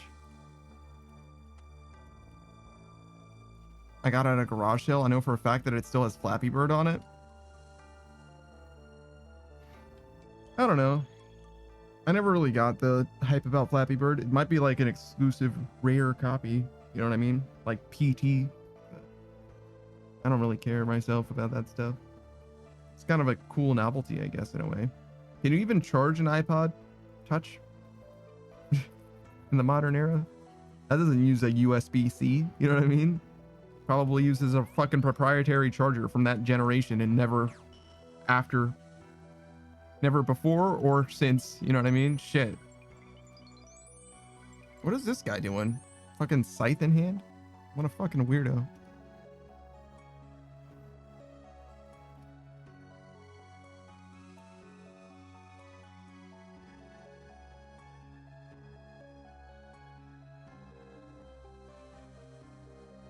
Zero says $856 for an okay condition iPod Touch, 3rd gen with Flappy Bird installed, according to eBay. That's pretty good. I would sell that for market value. I could do with $1,000. Great Malenko says, Panda, have you ever heard of a game called tennis? Not like the sport.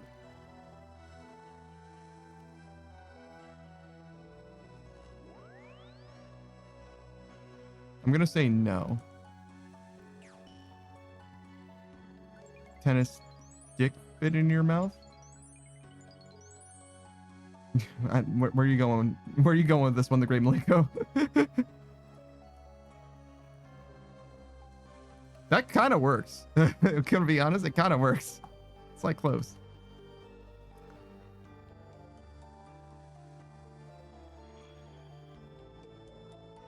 Zero says, no, what the fuck? That sounds horrible. All right, well, never mind. I tried. Right, Malenko says, no, it's legit a game called tennis. It's a game where you grab each other's hand like you're arm wrestling and take turns slapping each other's hand until each other gives up. Same category as Bloody Knuckles. I know what Bloody Knuckles is, but I've never heard of tennis, no.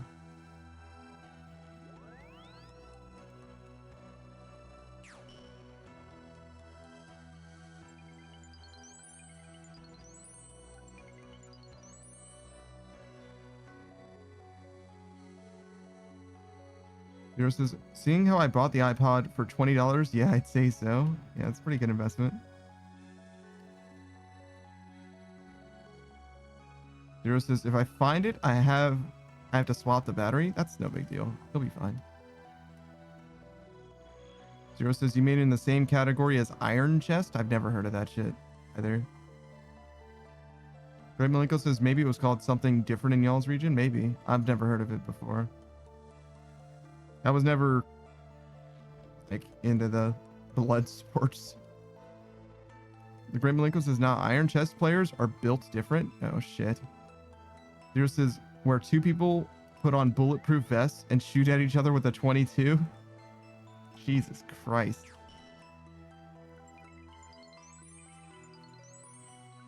There was a couple that, like, for some reason were convinced that a phone book would stop a bullet from a Desert Eagle.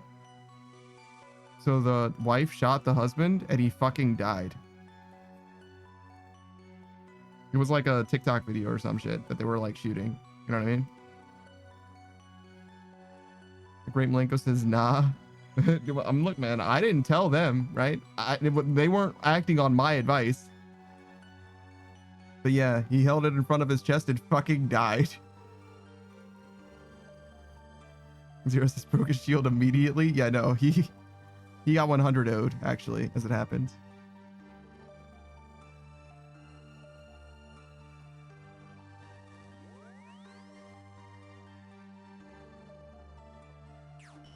Zero, or the Great Malenko says, maybe like a 9mm, but not the fucking 50 cal AE.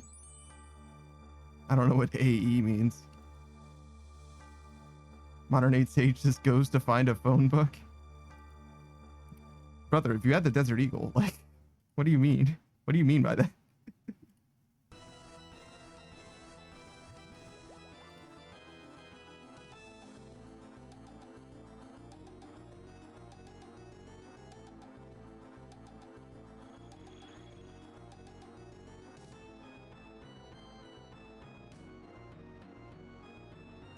Zero says, see, a 50 caliber Action Express tore that man to shreds. I don't know if that's true. Great Malenko says AE is separate from a 50 caliber rifle bullet. I imagine so, because a 50 caliber rifle bullet's going to be longer, right? You're not going to fit a round like that inside of your Desert Eagle, obviously.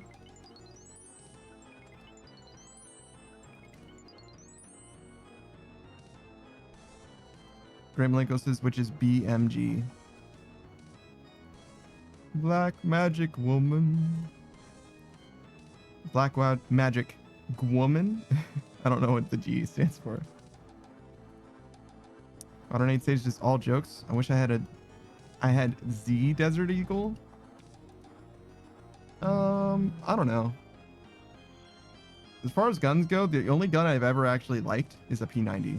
It's the only one I've ever actually been like, this is cool. I like it.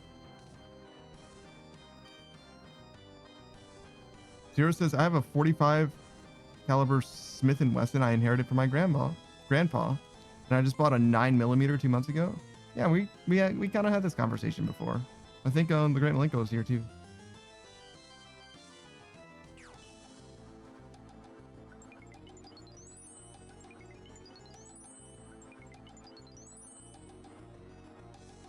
Did you guys hear that, like, Keanu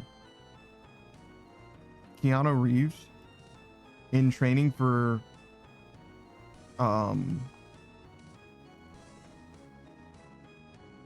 dude, the name of the movie, Baba Yaga, what's his name? You know, the action movie where John Wick. There we go. Somehow I remembered Baba Yaga first. But that's fine. In preparing for John Wick, he like didn't like invent, but he like innovated a way to reload that was like more efficient or whatever. And like apparently like speed shooters or whatever are like, oh shit, that is better than what we were doing. like oh shit, yeah, no. Zero says John Wick. Yeah, that's the one. Sorry.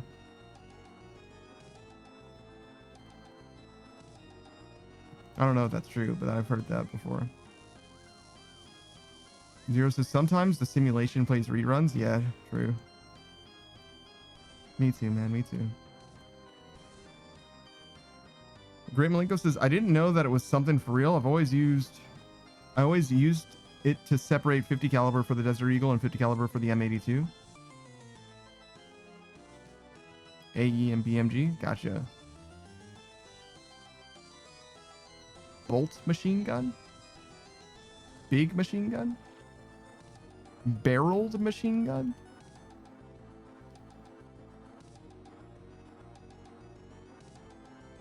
Zero says screen shooter or speed shooters do it, but in an active combat situation, you aren't just throwing empty mags away. Probably. But John Wick does.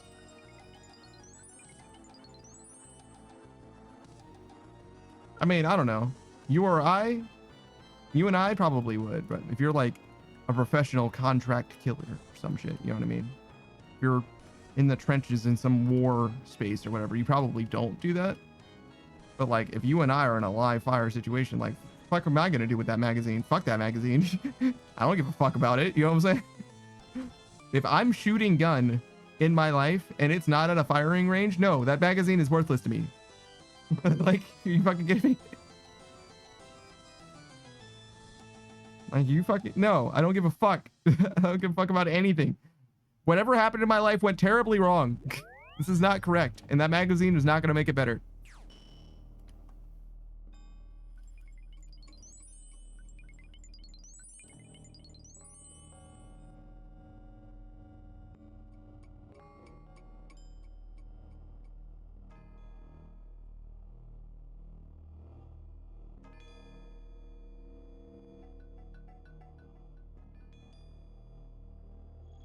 Oh yeah, we're definitely getting this level. Great Malenko says, I keep at least one because when I run out of ammo, fully that empty mag becomes a throwable. Throw the gun.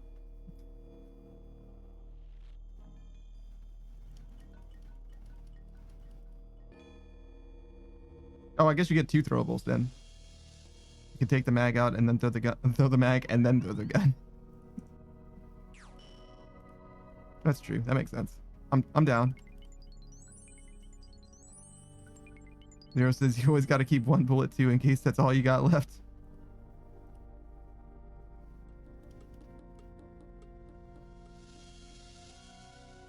Great Malenko says, imagine you're an enemy clearing a house and you get criticaled by a fucking mag.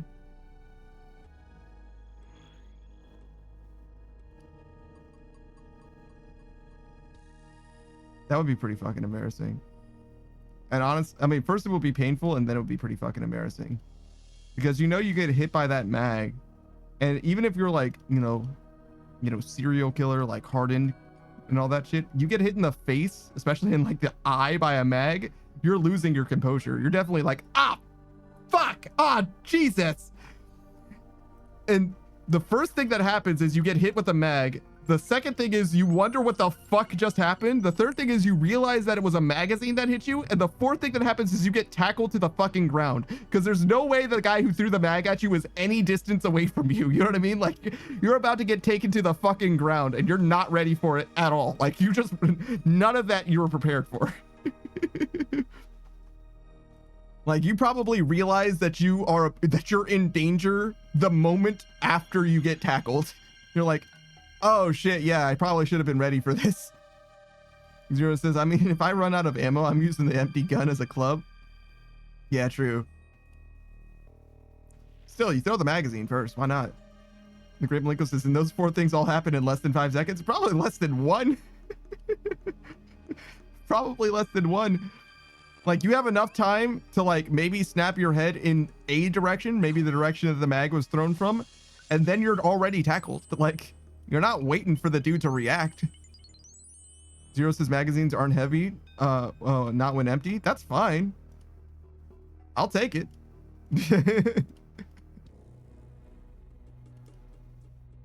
I'll take it. It's better than what I got. You know what I'm saying? Like,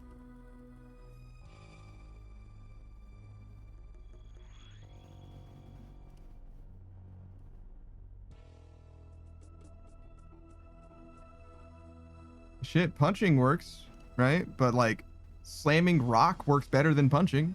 Literally, fistful of rock is stronger than fist.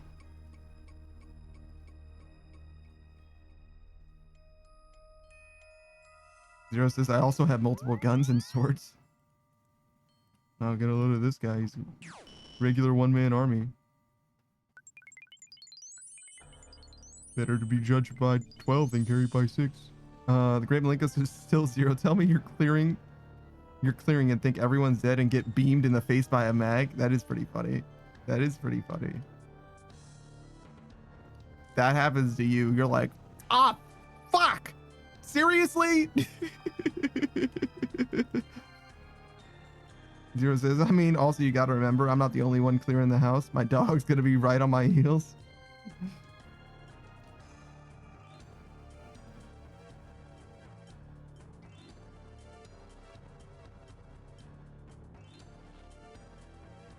Zero says, go ahead, hit me with that mag, but my dog's gonna go for your nuts. Rex, eat balls. Is that what it said? Was it King? What's the name of that dog? From the Sandlot? Great Malenko says, imagine not being the first guy in the stack and see that. Dude.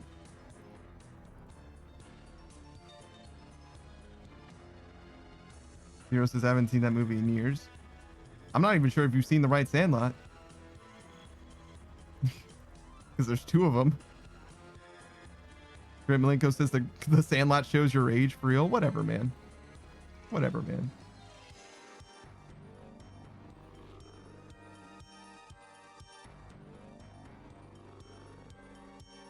Zero says, I saw the 93 version on VHS. All right. I don't know when the other one came out. Probably like 2004 or some shit. Great Malenko says the first Sandlot is the only right option. I have no idea how good the other movie is because what the fuck? Like, I obviously didn't watch it. Modern Need Sage says the Sandlot was a fire ass movie. I don't actually know how much I like love it, like in retrospect, but I enjoyed it a lot at the time. You know what I'm saying?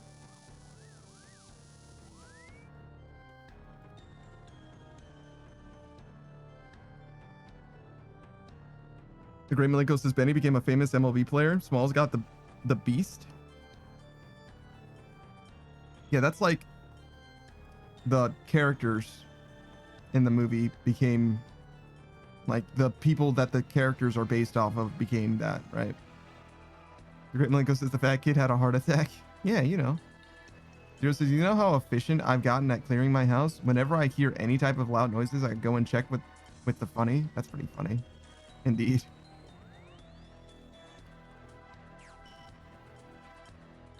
Zero says, y'all ever see Matilda? I read the book, but I've never seen the movie, no.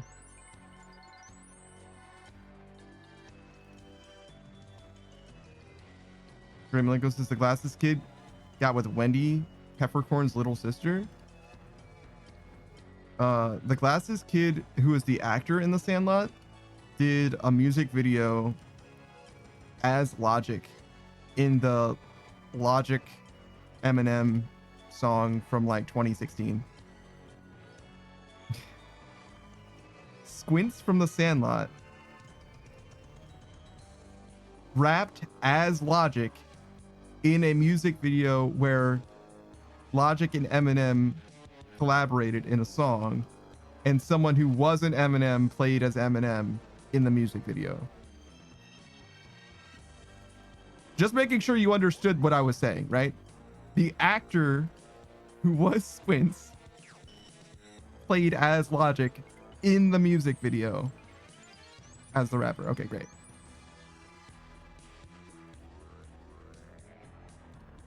Modern 8 stages, the best part was the dude performing.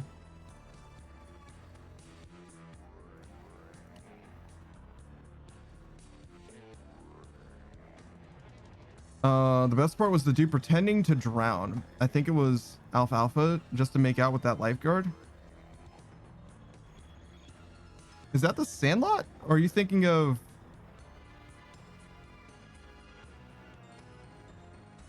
Alfalfa was, Jesus. It's the, like, downhill kart racing, Little Rascals. Yes. Thank you.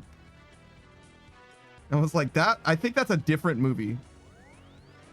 Yes, thank you, the Great Malenko and Zero.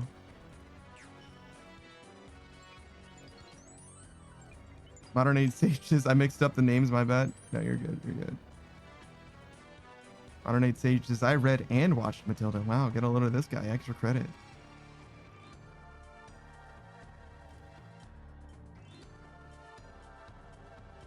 Zero says, I've also read the book. Oh, so both of you get extra credit? Zero says, I found a Junie B. Jones book in the attic the other day. I don't know who the fuck that is. Modern 8 stages. I need to see that again. Matilda? Really? Okay. Great Malenko says, that's fucking time capsule worthy, Zero. The Junie B. Jones book. The Great Malenko says, yeah, that was Squints and Wendy Peppercorn. Gotcha. Modern 8 stages. Oh no, that was Squints. Okay, sure. You just thought that Squints' name was Alfalfa because of the Little Rascals. I got you. The Grim Linko says, the He-Man Woman Haters Club? What?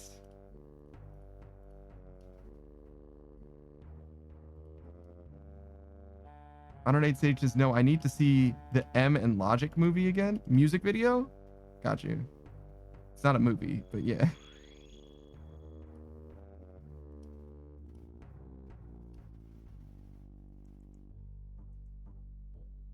Zero says, I used to watch Osmosis Jones a lot as a kid, the Lilo and Stitch show. I remember Osmosis Jones, the movie. There is a show, Ozzy and Drix, but there's also Lilo and Stitch, the movie, and a cartoon as well, where they have a bunch of other, just a bunch of other experiments. I don't think that they actually got all of them though. I think they only went through like 50 or 100 or some shit, but I don't think they got anywhere close to literally every single one of them. Zero says like 80 experiments. Yeah. Great Malenko says that was in the Little Rascals. Yeah. Zero says no, there were not 625 other experiments that we saw. Yeah, no, I don't think so in the show.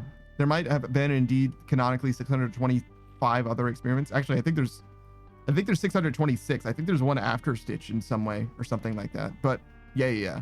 I don't think that they actually went over all of them. I remember actually watching that show, counting all of them for some reason.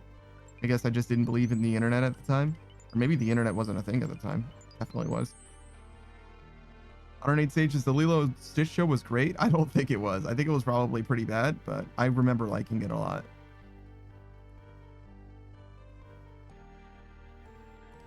Zero says, like 80 experiments that we saw, there were only like 2 seasons. Zero says Stitch is 626, but technically Leroy came after. but isn't Jambo's creation. It's Hamster's. I believe you. I believe you. Fucking who? Modern Age Sages, I believe that what they did was find the experiments, then give them a job. Yeah, it was very Steven Universe, actually. Very Steven University. Obviously, that was like well before, but same thing. Zero says, I rewatched all of Lilo and Stitch like 2 months ago. Okay, so you know much better than I do. Great Malenko says, I'll block all of you if I hear Lilo and Stitch slander. I mean, unless we talk about the live action movie, right? You ain't got nothing positive to say about that shit, do you? Is this hot? No, it's fine.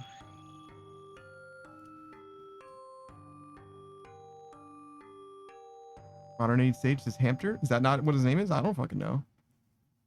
Zero says, nah, Lilo and Stitch's world in Kingdom Hearts Birth by Sleep was amazing. I have no idea. I never played Birth by Sleep. Zero says the live action movie was ass. I've never seen it. I wouldn't really know.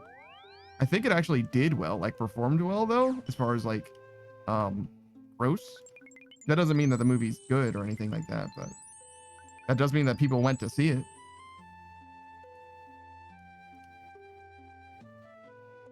Grim Malenko says, oh, no, that slander is allowed. Yeah. You're like, no. It's actually enforced. It's mandated that we slander the live action movie. Modern Age Sage says, it's funny because people call hamsters hamsters. They do. But that also could be what that guy's name is. I don't fucking know. Zero says, wow, I'm genuinely surprised you got that. Hamster.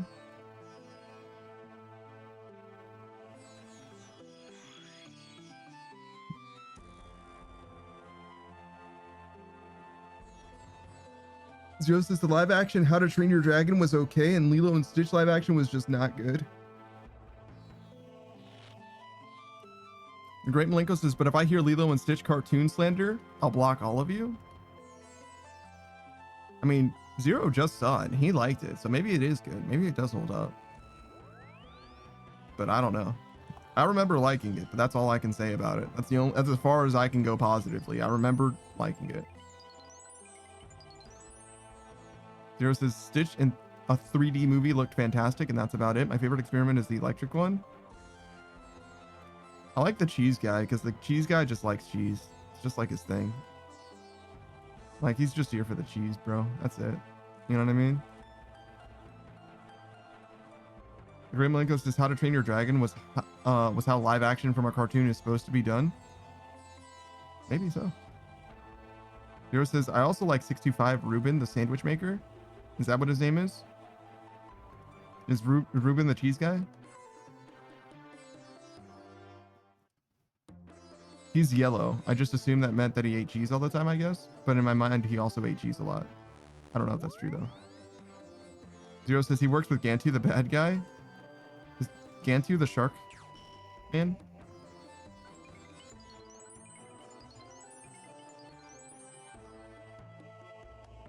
Okay, Gantu's the shark man. I'm still there. I'm locked in.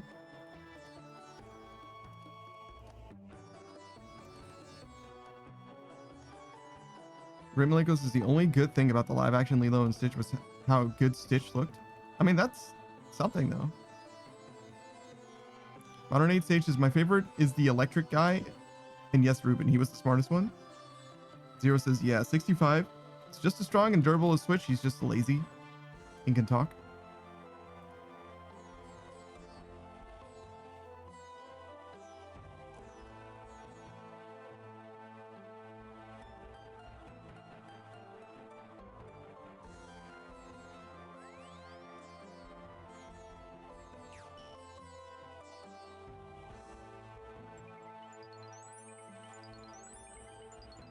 Zero says apparently there's a Lilo and Stitch anime going on that has nothing to do with Lilo. Weird. So it's just a Stitch anime then? Modern Age Sage says he also could read and was very knowledgeable. Zero says it's just Stitch in Japan. Interesting.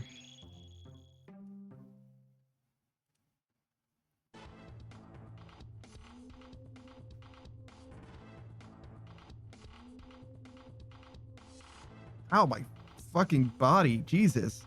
I was trying to stretch my arms and back, but like backfired. Oh my god.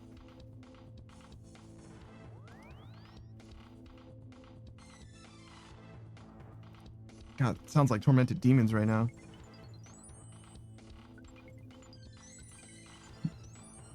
Bum, bum, bum, bum, bum, bum, bum, bum.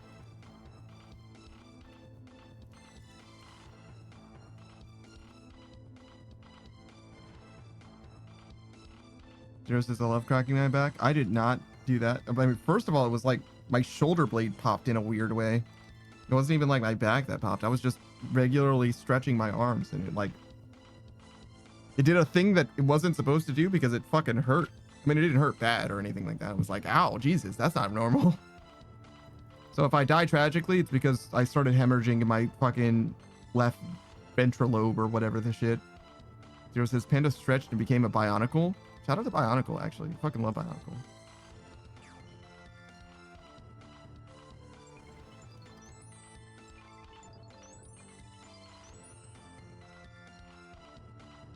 I don't know if I fuck with Lego exactly, but I do definitely still fuck with Bionicle.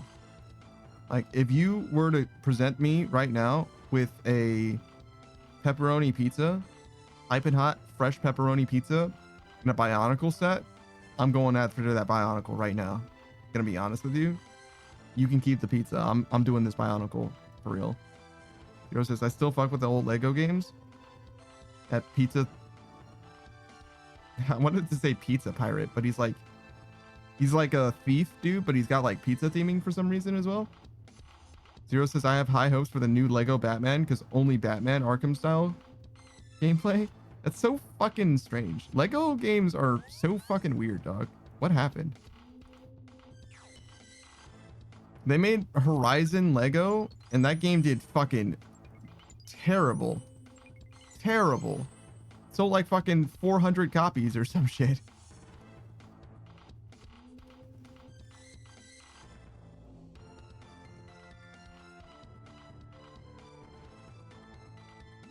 And I only wonder who they thought was gonna buy that shit. Like, why? Who gives a fuck about Aloy that much? Zero says, like, I love playing Lego Batman 1, Lego World, Indiana Jones, Star Wars, Harry Potter, Lego Island. Lego Island is, I think, is the one that I'm thinking of, which is like an old, like fucking Windows 98 game or some shit. Lego Star Wars, I fucked with a good amount, but I didn't play any other Lego games at all.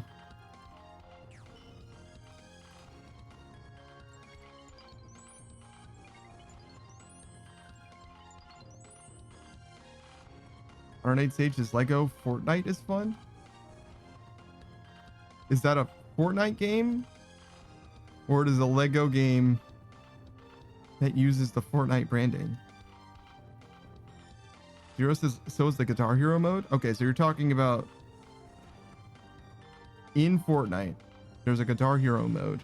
And there's also a Lego mode?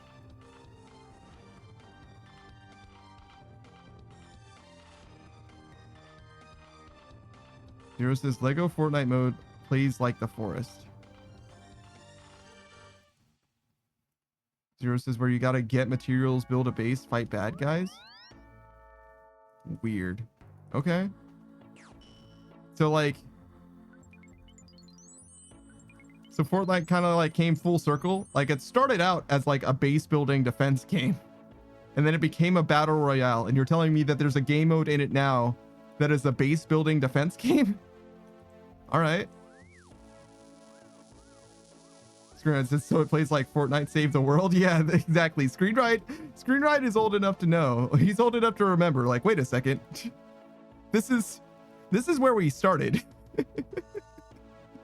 He's like, wait a second. I know about Fortnite. I know why Fortnite was called Fortnite. Like, you're not tricking me.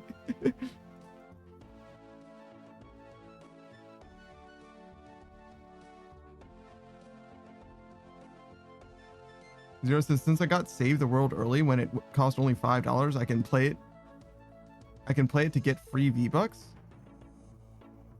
Zero says it's so weird because Save the World plays like original season 1 of Fortnite. I'm so glad that the devs of Fortnite got to make the game that they intended to make originally after all was said and done. You know what I mean? That's cool. Great Malicus says, bro, Panda, isn't your avatar you? What? Yeah. Yeah? What are you trying to say right now? What's happening? Yo, that guy almost got fucking murdered by a bear. You see that shit? Firm Dick almost got fucked up by that bear. Zero says, I got... Oh, wait, no, I read that already. Zero says, I apologize. I'm hitting the triple-barreled shaboinger, so everyone's getting high again. Thanks, man. Also, are you gonna die, Zero? Like, that shit is that, like... It's deep in lead. You know what I mean? Like, that's not gonna be good for you, man. It can't be good. That's heavily laden with heavy metals. You know what I mean? Can't be good. Zero says, nah, I'm fine. I researched the brand. It's respectable. I don't know. Also, why did you research the brand after you fucking toked up? Like, what's the point even? Grimlinko says, my lady saw the stream and asked where you was. And I said you was right there. So isn't your avatar you? Where are you? I'm fucking right here. Yes. Hello. Greetings. Right now we're playing RuneScape. Damn. So Green Rat says, sir, that's how avatars work. Yeah, agreed.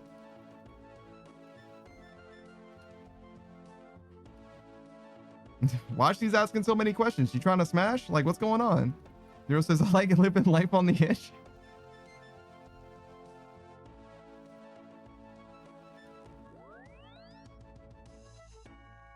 This guy's crazy. Zero has no sense of self-preservation.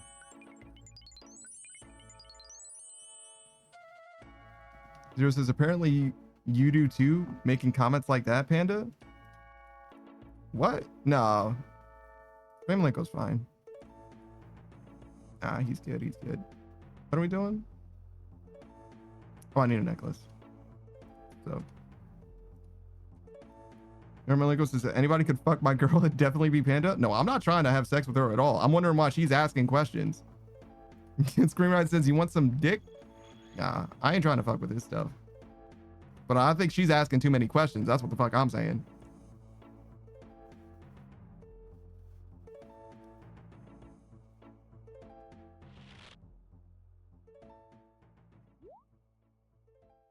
Grimlinko says, some firm dick. Yeah, shout out to that guy. He almost got fucked up by a bear.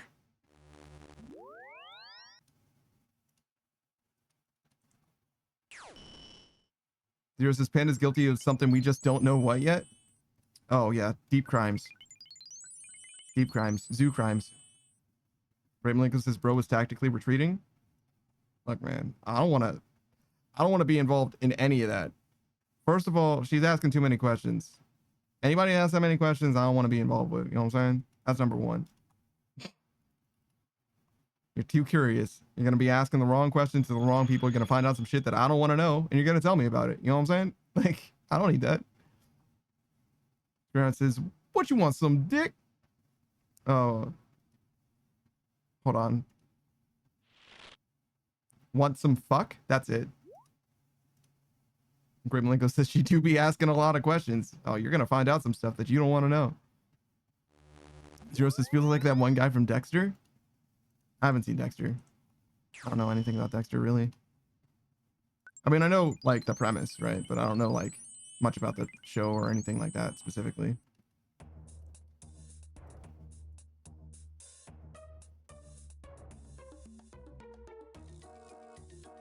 Beatrice is Panda, when you put away your laundry, do you fold your underwear? That shit just goes in a fucking pile. First of all, Beatrice, what you don't appreciate about my life is that I live out of the same suitcase that I've lived out of since college. So, like, who the fuck am I to fold my clothes when I'm putting it in a suitcase? It's bold of you to assume he wears underwear. Yeah, of course I do. It's around my neck. What are you talking about? This is where it goes. The Great Malenko says, Bro, she doesn't believe me that you look exactly like your avatar RL. Tell her I'm not capping. All right, first of all, is she a cop? She has to tell you if she's a cop. That's number one.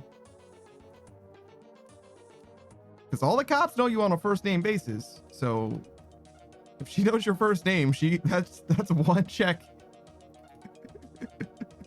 Screwhead says bold of you to assume he wears underwear. And Zero says the drawer my underwear goes in is one of the vertically sectioned off double ones. And in one space goes undies, one is socks, and one is shorts. Zero says, guys, I've read cop manuals. I can back it up with pics. They do not need to tell you they are cops. What? Are they cop manuals for cops, or are they cop manuals for people that aren't cops? Zero says, to get one in the inside by letting you inside. Classic tactic. Yeah, sure. Zero says they are for cops. So you're telling me the cops' instructions tell them that they don't have to tell you that they're cops? That's crazy. I do want to see the pictures. Zero says, unless they changed the rules since 2009. That's a very outdated guide. What the fuck? Why do you have a vintage cop manual?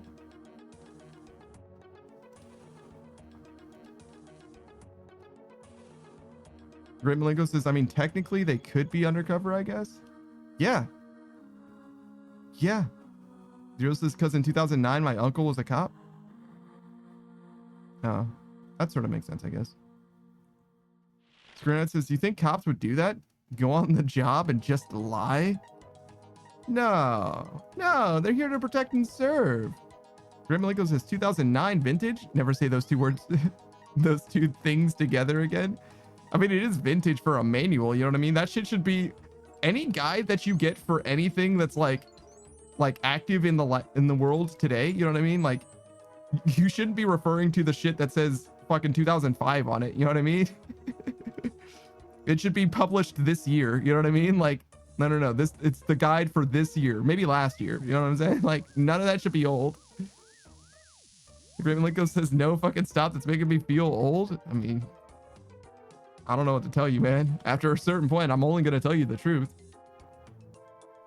Zero says, I love to read. Of course I asked if I could have those. He retired. He works at a nearby warehouse as a handyman now. Zero says, hang on. I got you, Savage. Let me grab him and take a pic. Wait, why did you say Savage? I'm not Savage. Savage didn't say shit.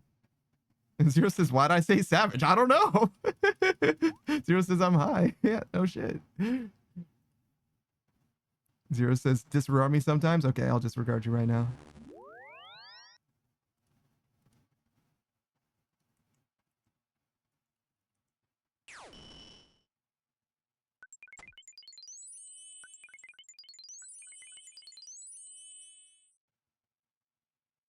Now, where the fuck am I?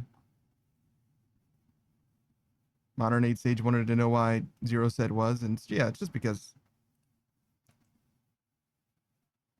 you guys no longer a cop. That's all. He's fine. Let's do Master of Puppets.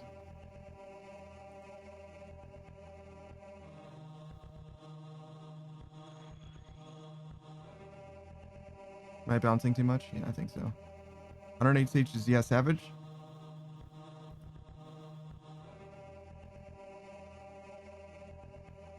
Oh, tell Savage he's missed in the stream. Okay. I was like, yell Savage, and then I saw you said tell, and I'm like, okay, tell goes somewhere in this sentence. Tell instead of he's? Tell instead of the. I was like, where does this tell go? No, it's tell instead of yell, actually.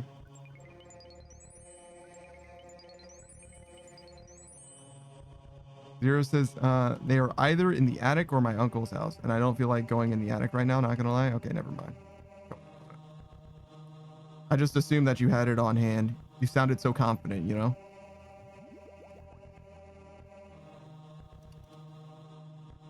I don't need Sage is like, attic? You have an attic? Yeah, I think a lot of people do, man. I don't know what to tell you. 108 Sage is better hope there's no ghost up there? Yeah, Modern 8 Sage? Is there something you want to tell us? Malenko says we got a basement and an attic. Ooh, get a load of this guy. Big spender. Zero says, yes, I do have an attic. Here in the south, it rains too much to have a basement. I think you can, in theory, still have a basement, but you gotta... It's not worth it, you know what I mean? You're always gonna have problems.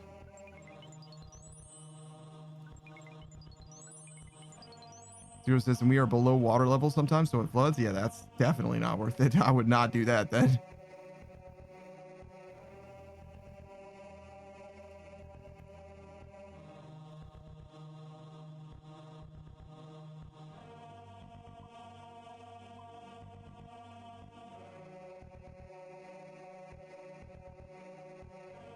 H says, oh hey, a fellow southerner. Now you have to fight to the death. Them's the rules. Zero says, my house is 4 feet off the ground and on a brick and concrete foundation. So my house won't ever flood. I mean, if it does, then everybody's flooded. You know what I'm saying?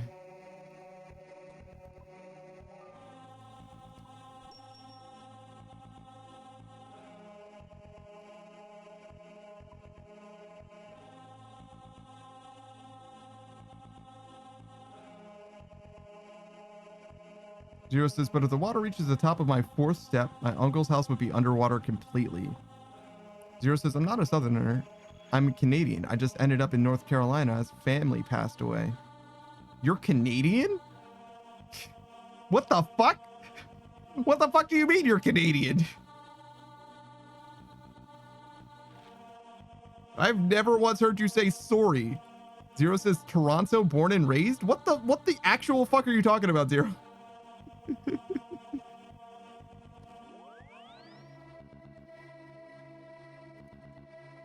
That's actually crazy. I feel like there's some brand new Zero lore that just fucking dropped. 108 stages. Oh wow, a Canadian that came to America. I feel bad for you. I'd rather be in Canada. I don't know. Maybe. I don't know a lot about Canada. I just know about America. And I'm glad to be an American, because at least I have hot tea. I don't know. I wanted to fuck it up again, but I didn't know what to say.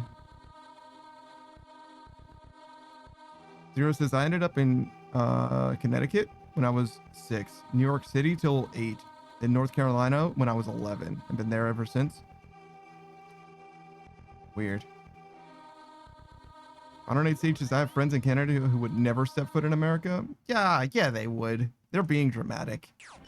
They're being dramatic. It's fine.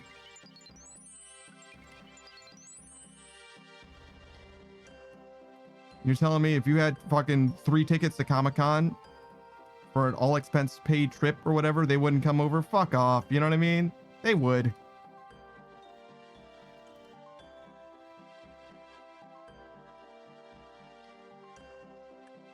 Screwhead says, damn right they won't, cocksgun. Screwhead's like, them's my tickets. All right, fair enough. Oh, I get it. I get it. Cocksgun. Cock's gun. Do you get it? Because it's a gun and you can cock a gun, but it's actually a rooster cocking the gun. It's a rooster with a gun and it's cock's gun. Guys, I get it.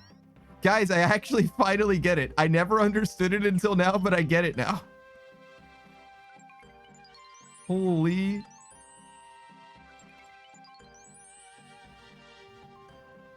Zero says, I got dual citizenship when I was a baby, so I always wondered what would happen if I got deported from another country.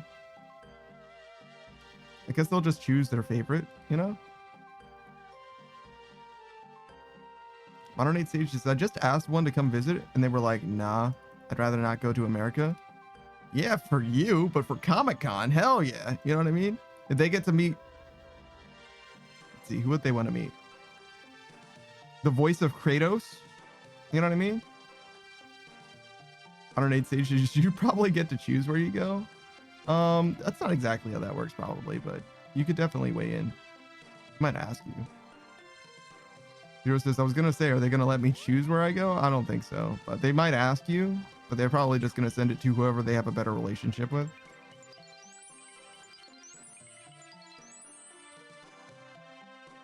Zero says, are they just gonna drop me in a random part of Canada? Probably the closest part and just an airport. But yeah, at that point, it's up to you. Good luck. Grimmalinko says tickets to Comic-Con, he says. Send them to the south side of Detroit. I don't know. I don't know what's on the south side of Detroit, but I know it's not Comic-Con. Zero says, which voice of Kratos? 1 to 3 are the new ones. Is it a different guy? I just assumed it was the same guy. Whichever one you prefer. Both of them. They're in a booth together, and sometimes they kiss. Zero says, yes, Data Boy has a new voice actor. I figured as much from the context.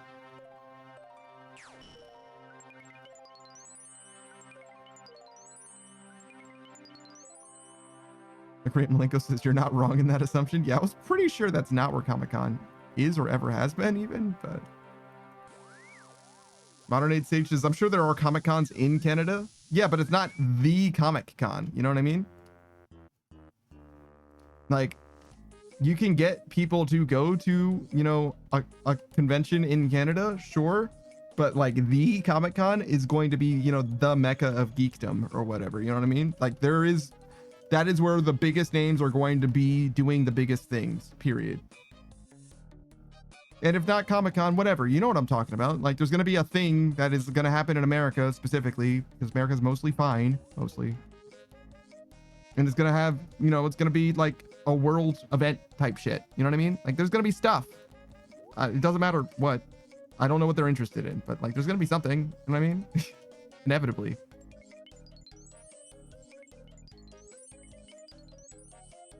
Zero says, I can do a mean dad of boy when I'm sick.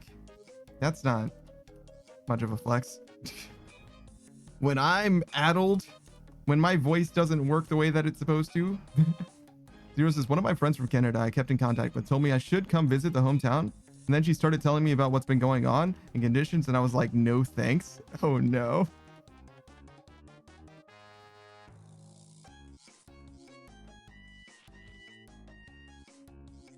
That's pretty unfortunate.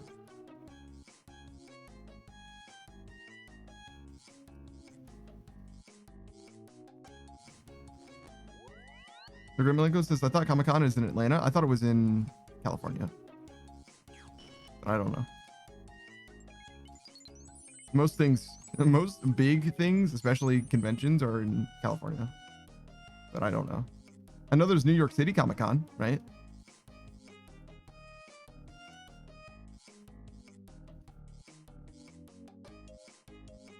But I don't know. Whichever one's the biggest one. That's the one. Zero says, things are bad here, but you know, things are also bad elsewhere too. Yeah, it's true. Honor Night Stage says, I have 2 friends in Canada that are waiting for me to come visit. 3 if I get back in touch with the other one. Honor Night Stage says, Dragon Con is in Atlanta now.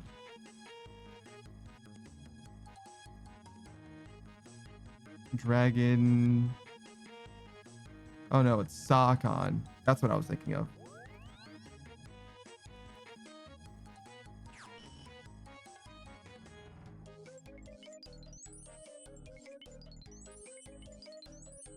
Great Maliko says, maybe I'm thinking of Dragon Con. Maybe. Zero says, I treat Atlanta like Minecraft. I will not be outside at nighttime. That's reasonable to me. Sure.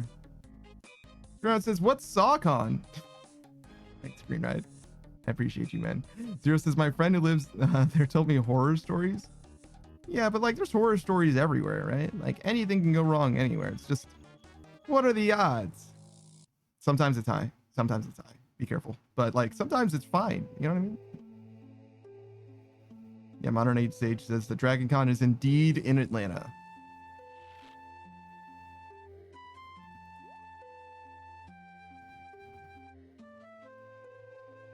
Modern Age Sage says, I was on the streets in Atlanta for a month. It ain't that bad.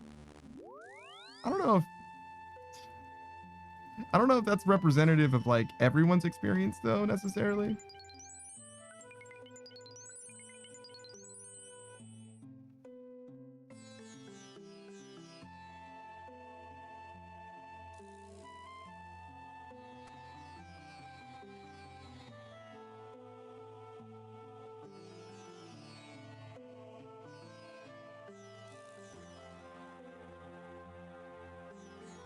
Which streets? Which season? You know what I mean? Don't tell me that. I don't want to know. Were you wearing white after Labor Day? No, these questions matter. Make a difference. Zero says New York was shit, but I missed everything being in walking distance or skateboarding distance. Yeah. I don't need stage says, well, I didn't get fucked with. Some dude tried to holler at me from a distance, though. That's crazy. I'm like, hey, you get on out of here. You get on out of here now. You go on, get. You're like, all right, I'm going.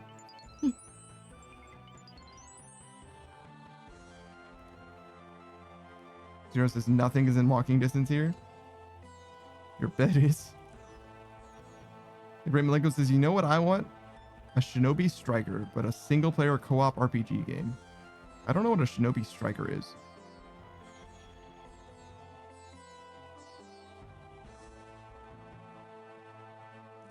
Zero says, yeah, my bed and my bathroom and my computer chair. DoorDash. DoorDash is in walking distance. Modern Age Sage is not. He was like, who's that? And tried to hit on me like, hey, that's crazy. So you actually did mean holler at you. Okay. I mean, I kind of interpreted that initially, but I assumed that I was overthinking. So I went with a different direction, actually.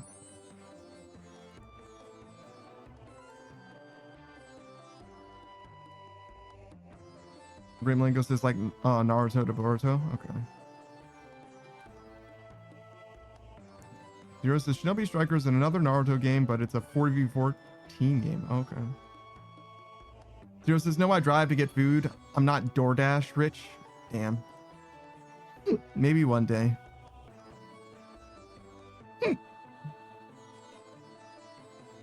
Screenwrite says, I'm so poor I have to eat stuff I grow at home. That's just a good investment.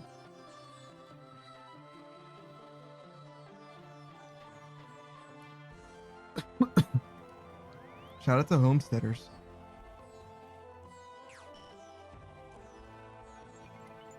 I should grow stuff. I'm just very dumb, you know?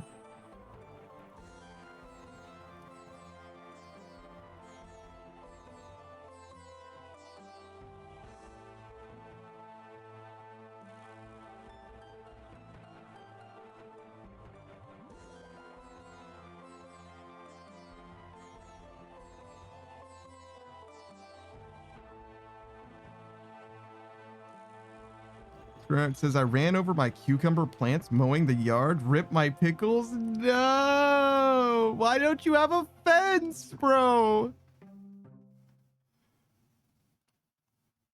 Brother. What happened? That's so sad. Screenwrite says, I know smart. Brother. That's the saddest story I've ever fucking heard, bro.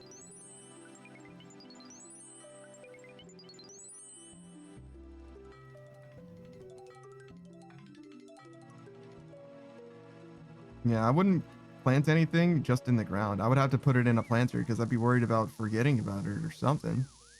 There's says, man, not gonna lie, I closed my eyes and remember back to playing PS2 Hogs of War at like 5 a.m. on a Saturday before anyone woke up, eating some Italian sausage as a kid at my old home, and damn, nostalgia be hitting. Are you all right? Did you just have a moment?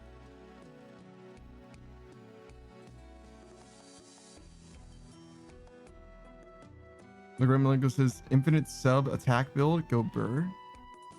What the fuck are you talking about? It's definitely the Shinobi Striker thing. Zero says, turning on the old box TV and it does the static thing. And you can tell if the television is on even though you can't see that the television is on.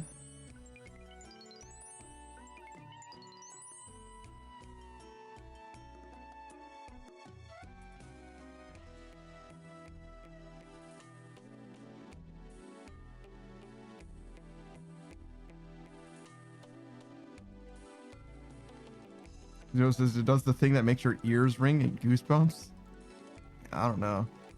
I don't understand how televisions used to work, but they don't work that way anymore. I mean, actually, I wouldn't fucking know. I use computer monitors. I haven't looked at a television in fucking months at least.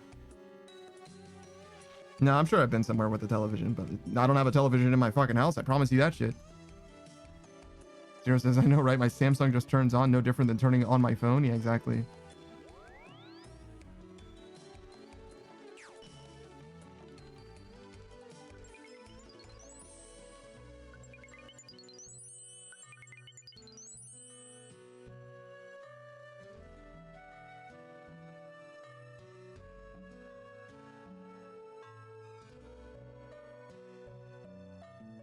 Zero says, I miss when technology had personality and flavor. It still can.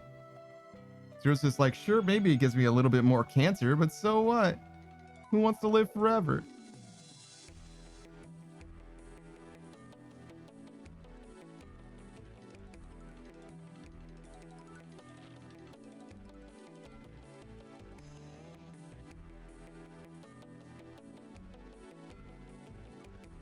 Zero says, oh no, I'll live to 66 instead of 67.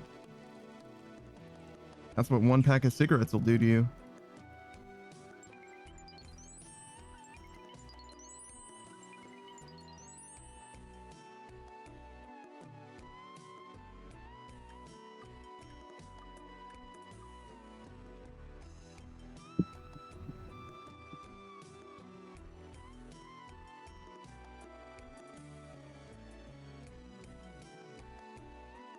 Zero says, shit, good thing I don't smoke cigarettes.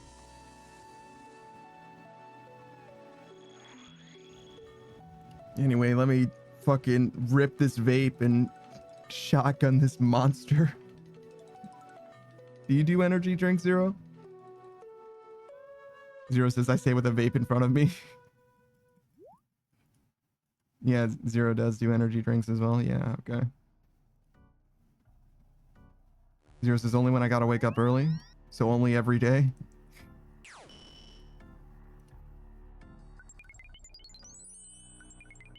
Only in the days that end in Y.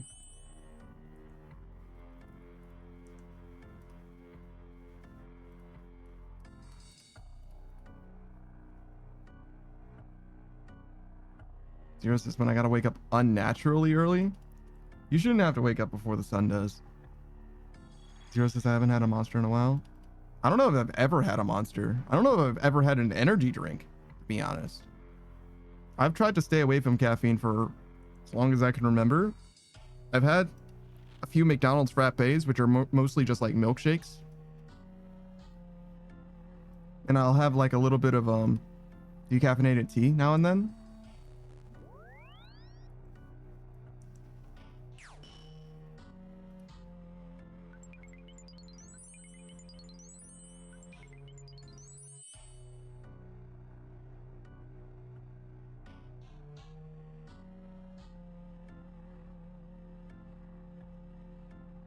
Zero says, sometimes if I fuck up my sleep schedule, I'll go buy a 4-pack and drink that to stay up until an acceptable sleep time and just crash and sleep and wake up on time.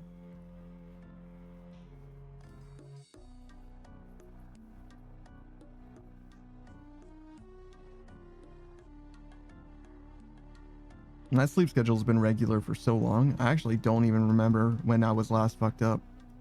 The stream definitely helped with that. But even before the stream, I had a pretty similar schedule. Pretty similar. I just didn't have anything to do before. Zero says it's a little brutalist, but it works. Yeah. Zero swears that he can fix his sleep schedule basically overnight. He's like, yeah, no, I fixed this before. It's fine. It's fine.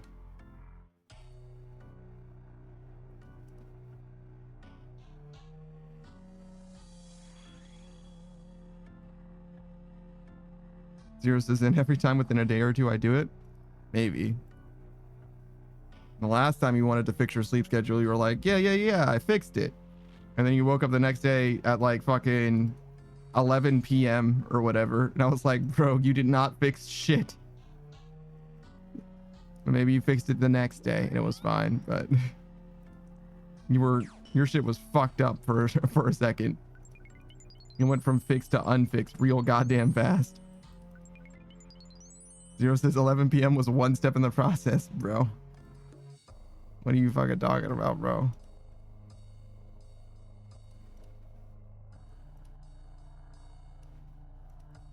Zero says I just gotta take like a 6-hour leap. That's pretty far off. It's pretty wrong, dude.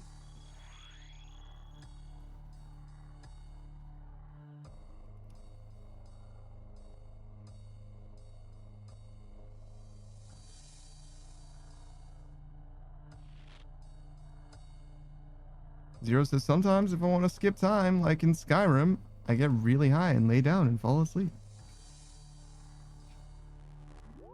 Zero says it works. This motherfucker just learned that he can wait in real life.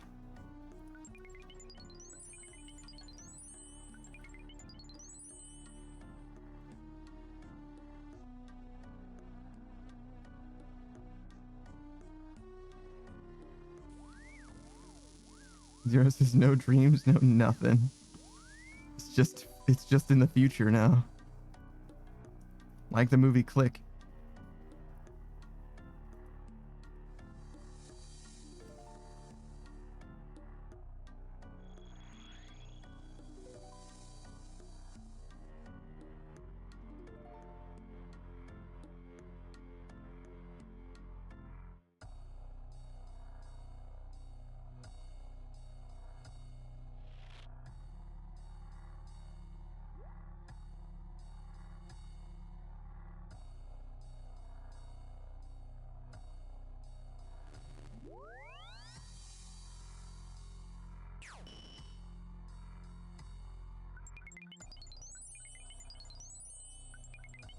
Alright, says, have you ever been under anesthesia? Is it like that? I've never been under anesthesia.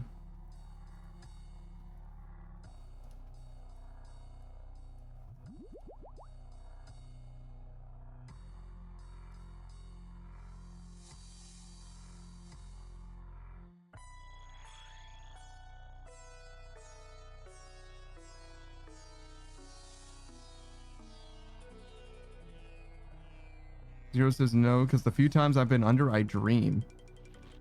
It can feel like minutes to days. That's crazy. I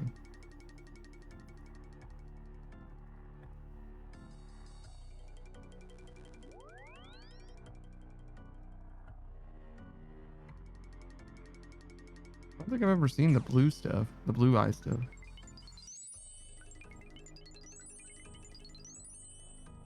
Zero says Skyrim waiting is instant.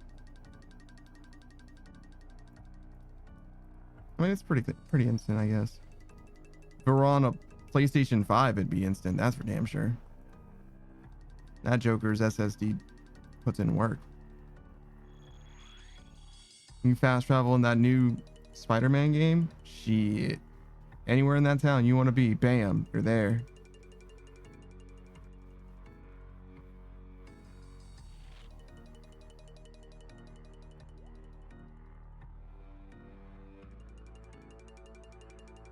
Zero says no, bro. Fast traveling in Skyrim or loading screens is instant.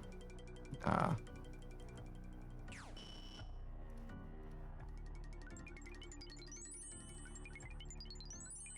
I mean, not when I was playing it on the 360. I haven't played it since.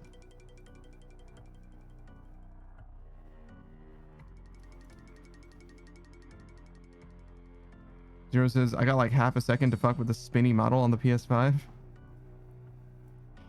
I don't know, bro. Something's wrong with your PS5.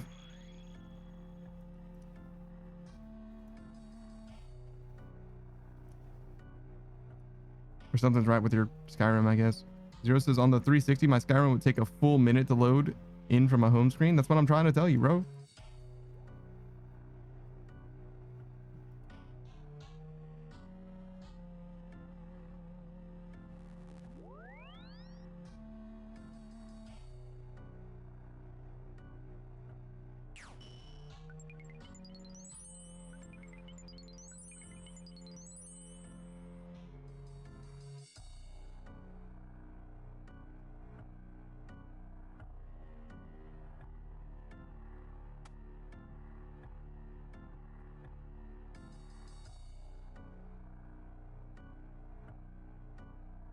Zero says, also PS5 loading screen magic with Spider-Man was BS. Miles Morales on my PS4 did the same exact shit. What? No, no, no. Pay no attention to the man behind the curtain. Look at how good the PS5 is. Wow.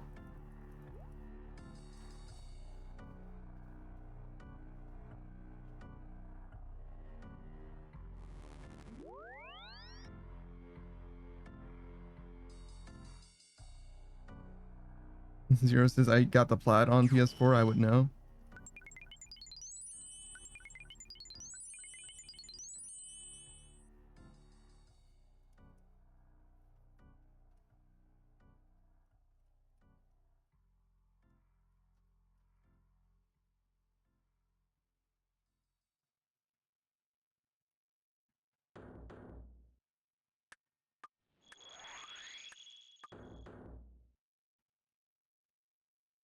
Which do you think we get first? A Bloodborne re-release or a Mother 3 re-release?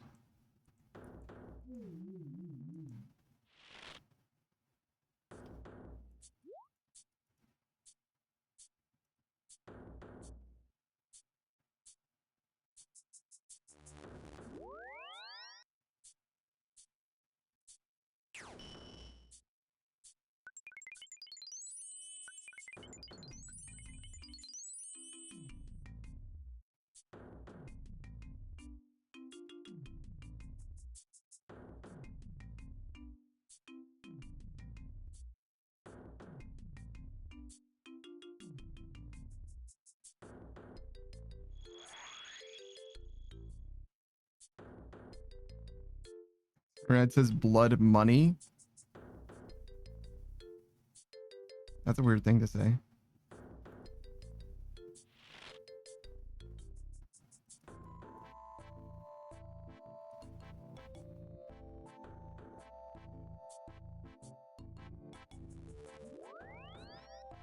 What's that mean?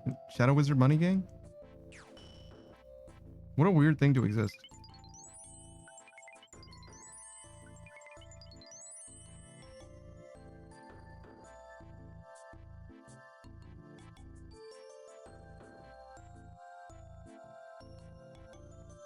Zero says, bro, Bloodborne can just have an unlocked, can just be unlocked to 60 FPS and 1080 resolution, and I'd be happy.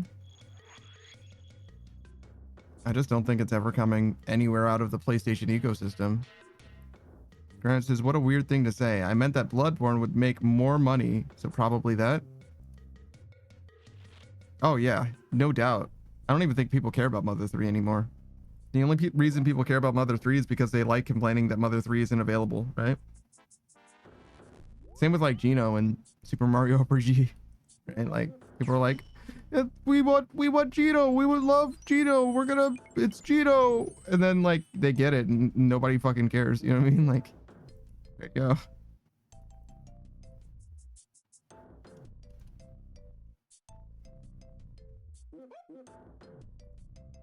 Zero says, if you played the unpatched Bloodborne original disc, no Wi-Fi on PS4 Pro, it was 1080, 60 FPS.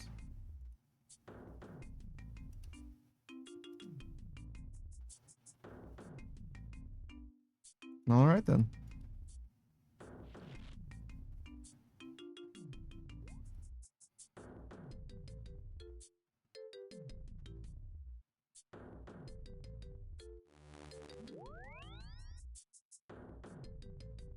Zero says there's no excuses. The PS5 is stronger than the PS4 Pro. Yeah, it is.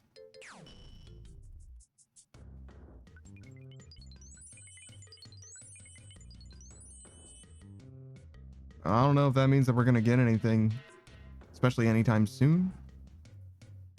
I said a re-release. I really meant like available on PC, to be clear.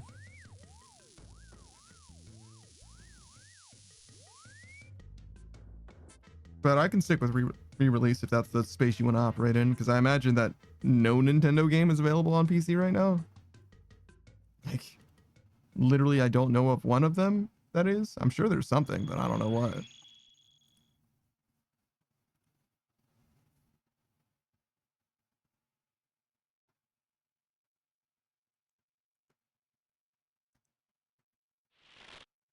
Can you play Pokemon Go on Steam? Probably not. Zero says no. Who the fuck would try?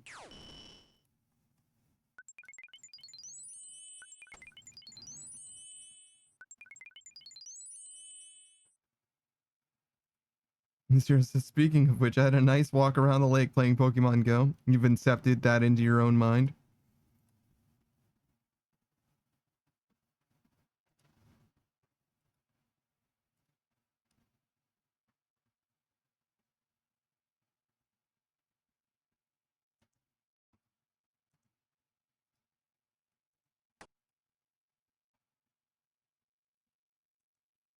Yep. That guy's gone.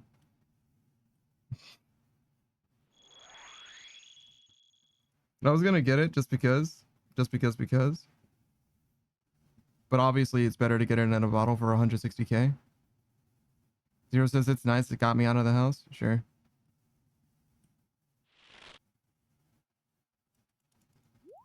Is it that much? I think it is. Around there. Dragon.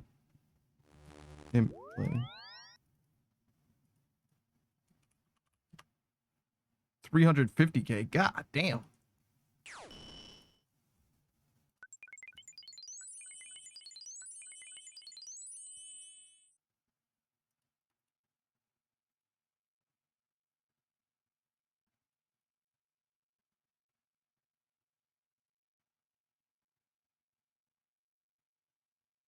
Oh shit.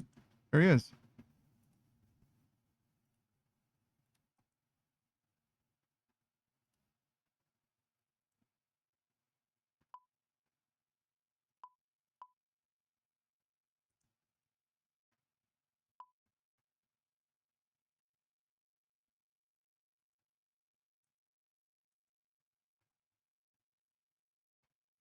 Looks like homie got him. Okay.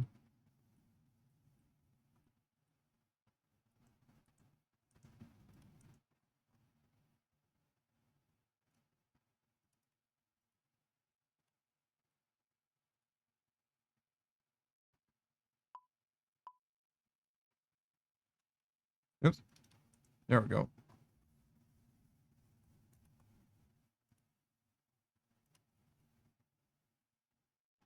Zero says it's nice. Get me out of the house. The weather has been nice sometimes. Here. Zero says it's starting to become fall 3 days in a row. It was mid 60s to low 70s. I've never really cared to be outside, to be honest. Whether the weather's nice or not, doesn't matter. But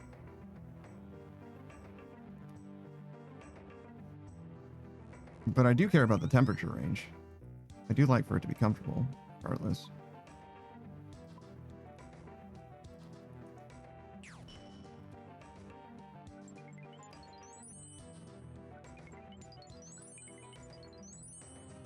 Zero says, I'm just glad the AC works in my car. This is my first car where the AC worked.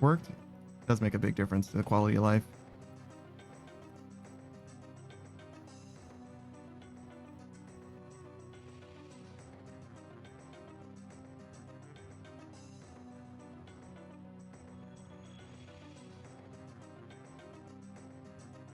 Zero says, before this, my tactic was windows down and 60 over. Or 6 over, maybe? Hopefully he means 6 over the speed limit, other than 60 over. That's crazy. Zero says not 60 over. Yeah, that's like very fast.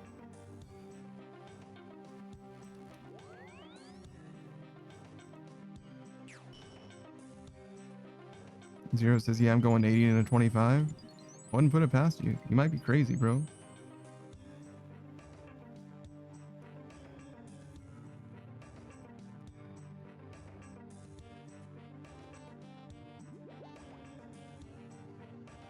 Zero just says no. Just the word no. Zero says the only place I drive kind of reckless is when I'm on my own road.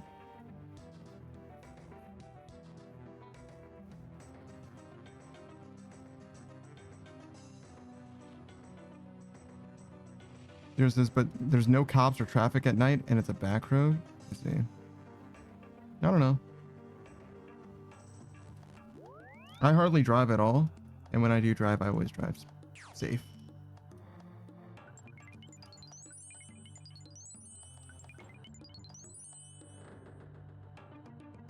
I don't really fuck around with cars and stuff.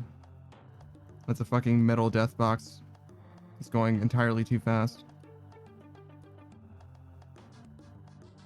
I need more astral runes, bro.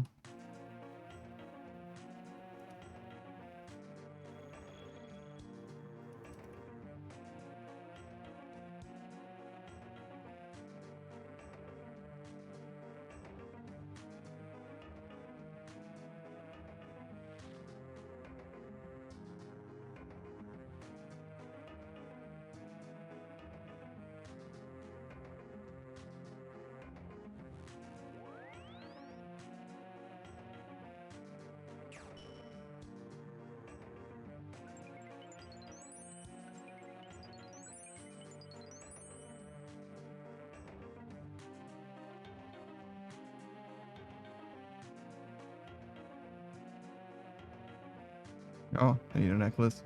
I'm trying to think of how many astral runes I need. And if it's 1,000 for 500k, and we're at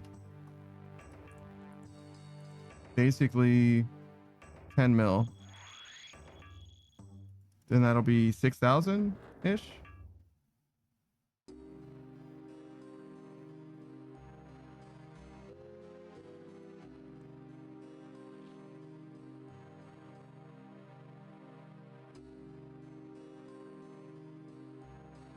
Zero says, no, it's a machine like any other. You can learn it and master it. Sure. But I don't have any cause to master any machine. I only want to operate it as much as I need to. And when I am operating it, I want to operate it relatively safely. And then stop operating it as soon as possible.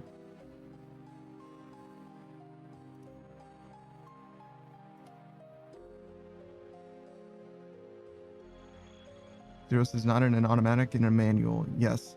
Hey, that all new cars have controls and screens now. Zero says, yeah, let me look at the screen while I'm driving to turn the AC up. I just like adding skills to my list. Yeah, I certainly don't. I don't care about that stuff. You know what I mean? I like demonstrating mastery or whatever, but only for things that I want to be doing anyway. I don't feel like I need to like get extremely good at driving or even want to get extremely good at driving. I just want to do what I have to in like a responsible way as much as I can. I'm like pretty vigilant when it comes to driving, but I'm not like, you know, I'm not like pushing the envelope. I'm not like developing my ability or anything like that. I'm just trying to be observant. Just trying to get home most of the time.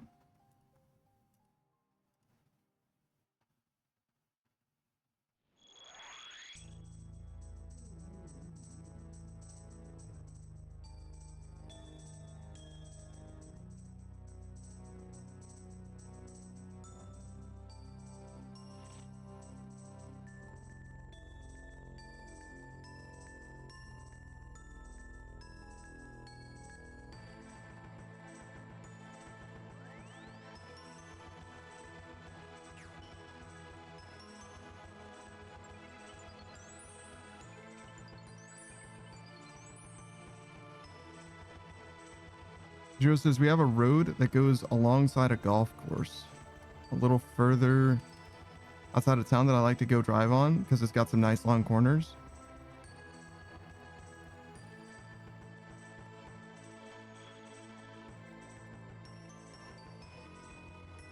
Yeah, like even the concept, the notion of like liking to drive is already beyond the pale for me.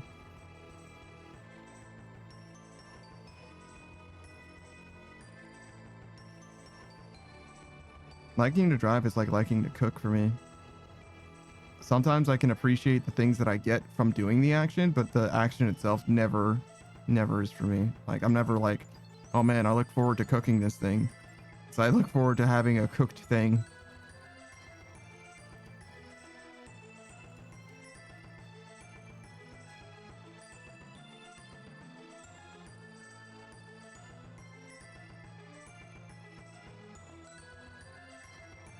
That being said, I did make a cake, and that cake was great.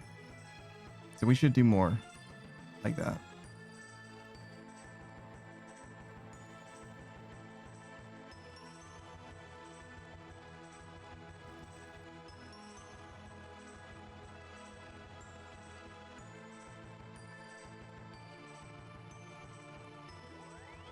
Zero says you should do homemade pierogies. I don't know what that is.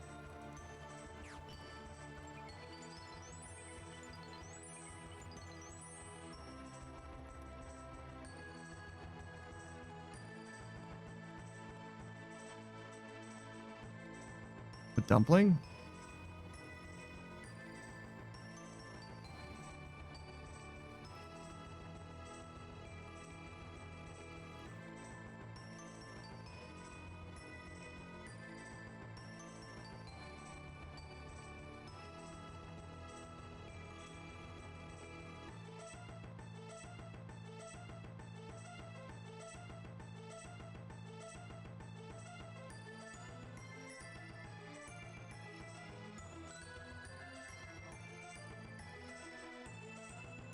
So yes, a dumpling.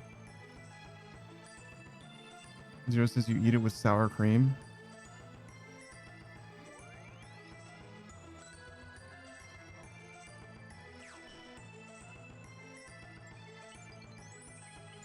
I don't know. It seems a little out of my wheelhouse.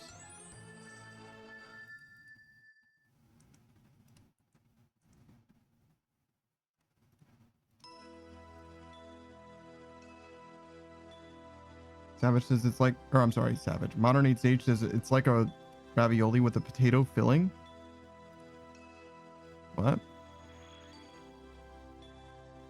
Modern 8 says you lightly cook it on the stove.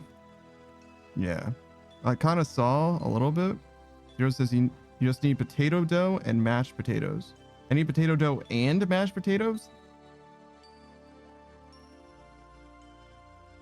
What the fuck is potato dough?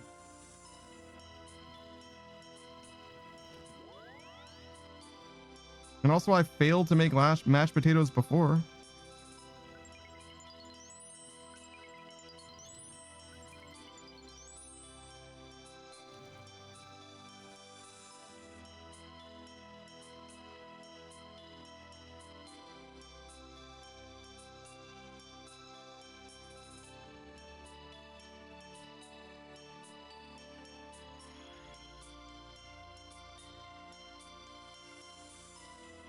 Zero says, yeah, you gotta wrap the mashed potato with the potato dough before you pan fry it.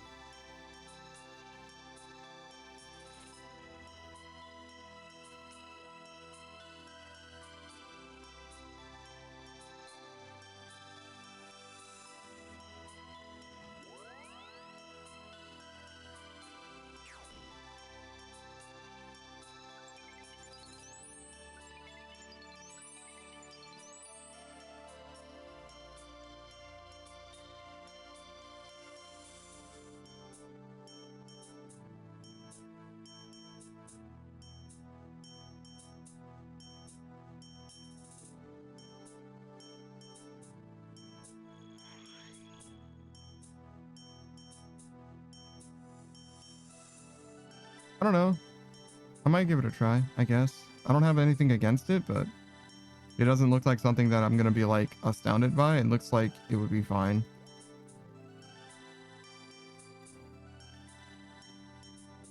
But it would be nice to have something else that I can make potatoes or make out of potatoes.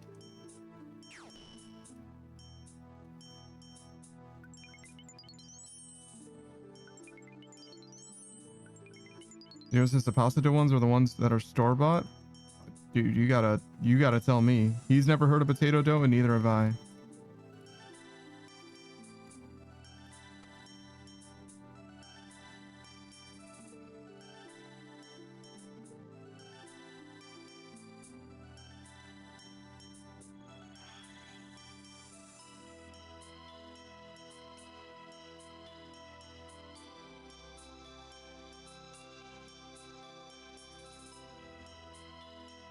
Here's this Google potato dough. It's just dough made with potato.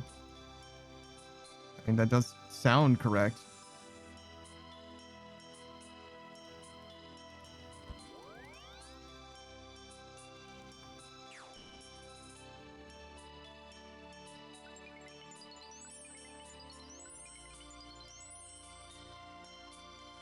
Oh my fucking god. Can't Google shit while playing this game. It's too active.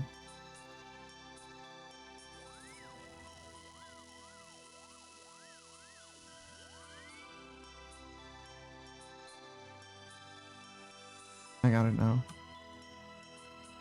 It's just a pain in the ass. Constantly interrupting something that I'm doing for something else that I'm doing. Zero says, "Is how you make mashed potato flatbread." That's not something I know how to make or would even think that I could make. Underneath Sage says, "I just found an authentic recipe and it uses flour as the dough." Potato dough is a versatile, soft, and moist dough made from mashed potatoes and flour. Used for a variety of dishes like breads, pastries, and flatbreads. Sure.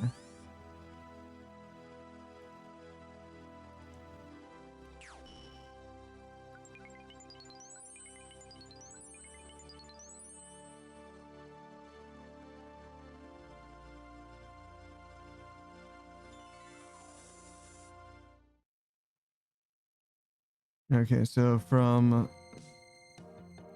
starting with to make, can I fucking go? Jesus, why did that take so long?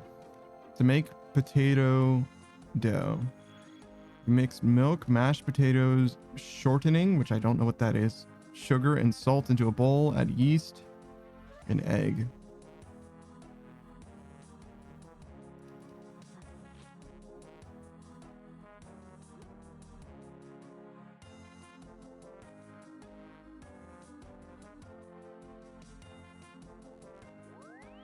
Shortening is a solid fat made from vegetable oils. Okay.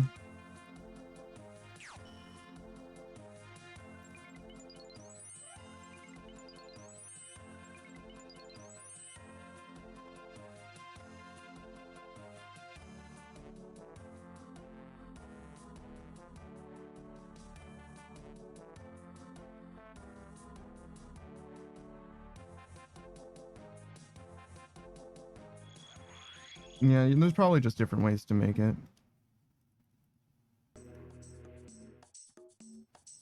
Modern Sage is just saying that his recipe only uses regular dough. You could probably make it either way, but if you look up potato dough, it does basically say that you might want to use potato dough to make pierogies or whatever. So like, kind of makes sense.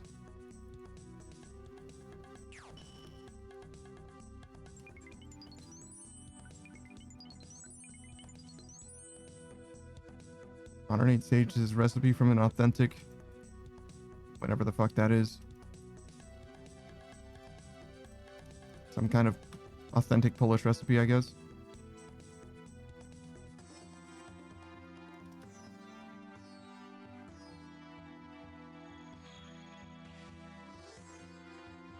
Zero says maybe it's just how my grandparents did it. Yeah, I mean, sure, could be. I don't know. I might not have ever had pierogies, and it doesn't look like something that's gonna like blow my mind. Looks like it would be fine. Modern Age Sages, that means Polish grandmother. Okay.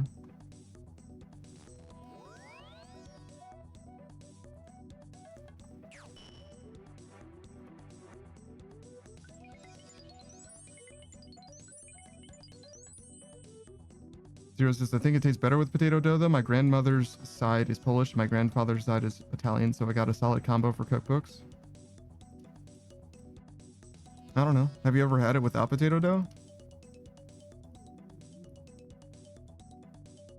Because that's how you would really know. Can I fucking leave this bank interface? Jesus.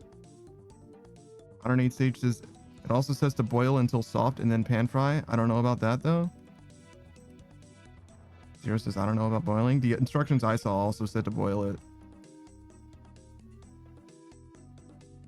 Zero says, I've just let it defrost for a bit before pan frying. What? Why was it frozen?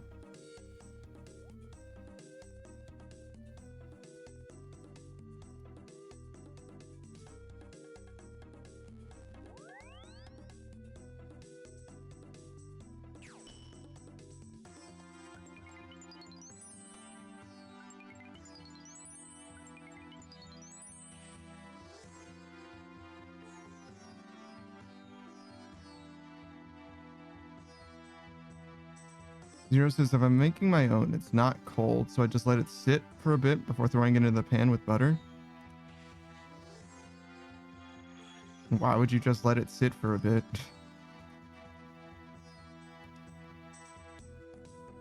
Modern Age Sage says you can freeze them for later.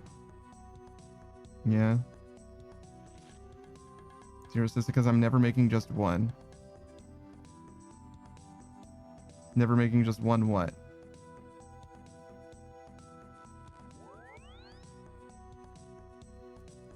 Oh, so you mean like you're assembling all of them? So you're not letting them sit, you're assembling the rest of them to pan fry them all.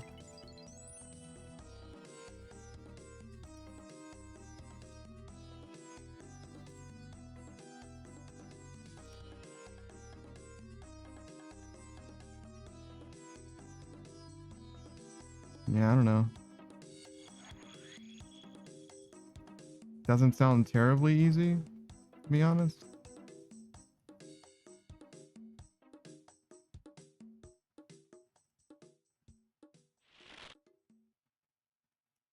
It's sort of like when I was frying chicken, I guess. But like,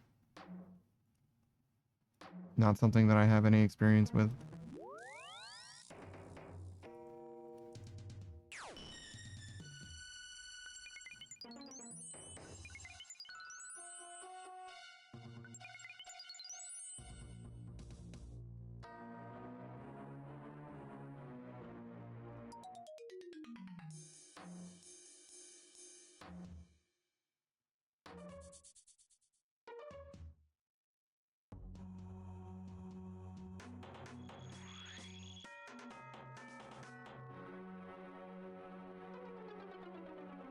Joe says, it feels like if I throw the last one I assembled in first, it busts more often than not. Oh, Jesus fucking Christ.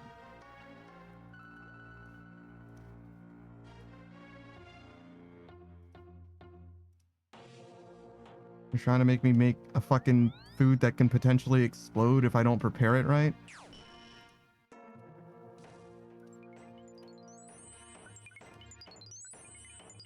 Yours does not explode. Bust. Whatever. Same thing.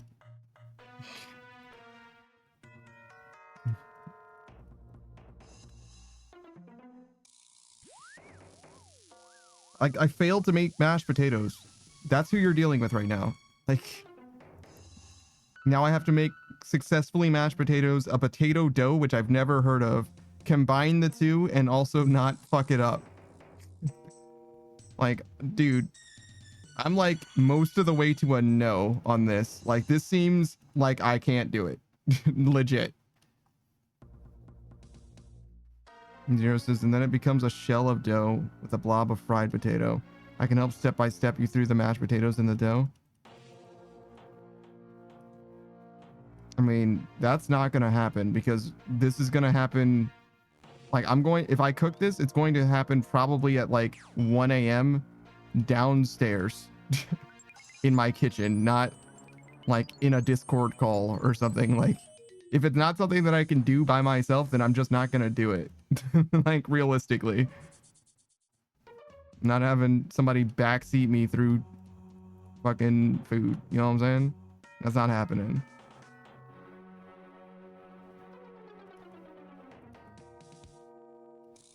Zero says, gotta master mashed potatoes first.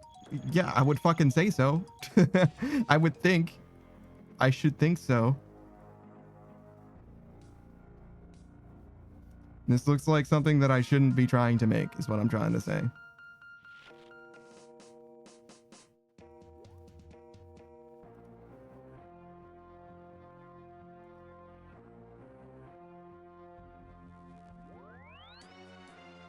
Zero says you should get a ricer. I don't know what that is.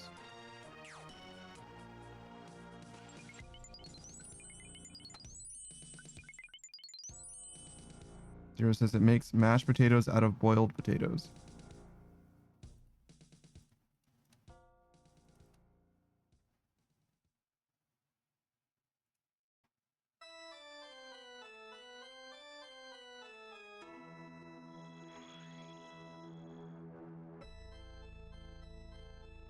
So it's like a machine that smashes potatoes for you?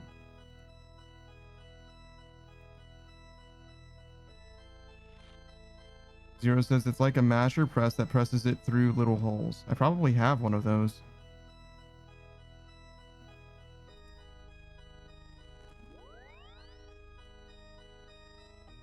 I mean, unless it's a machine, I have a thing that I can push, like that mashes potatoes. Zero says it makes the creamiest mashed potatoes. Zero says now it's a handheld press. Doodad, I have one. Yeah, I don't think I'm gonna do that. I don't eat mashed potatoes that frequently. Congratulations on finishing your renovation, Delta.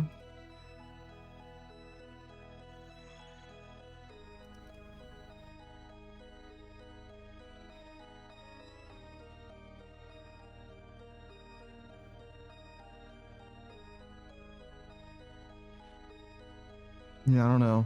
Buying a new, I don't know, kitchen appliance or whatever that I'm never gonna use seems like a bad call.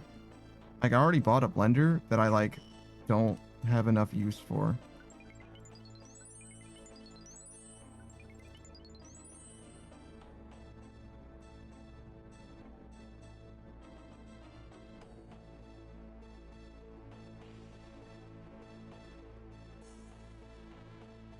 Shit, if anything, the blender should work for mashed potatoes.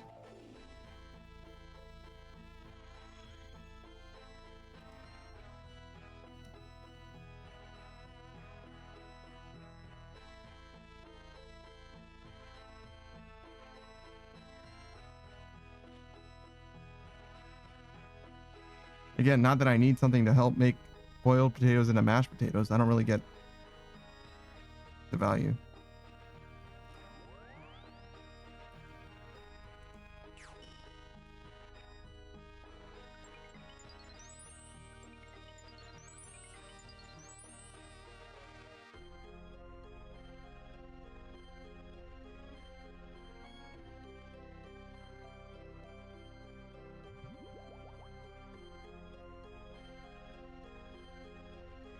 He also says that his arms hurt. He's going to send a picture of the new setup once he's finished eating. All right.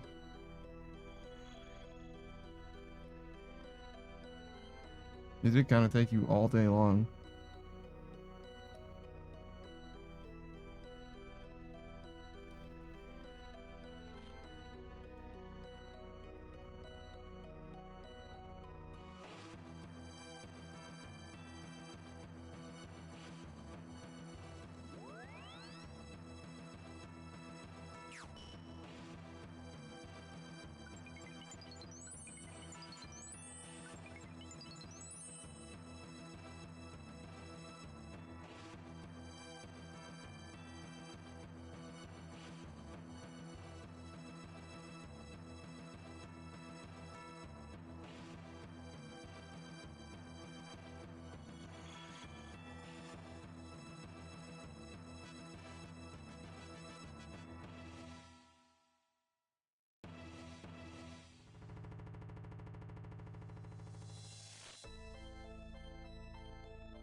I was kind of looking forward to the ability to make mashed potatoes, but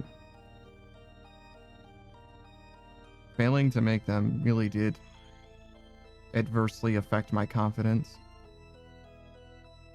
Because it's a pretty simple thing to try to make, and it did not work out.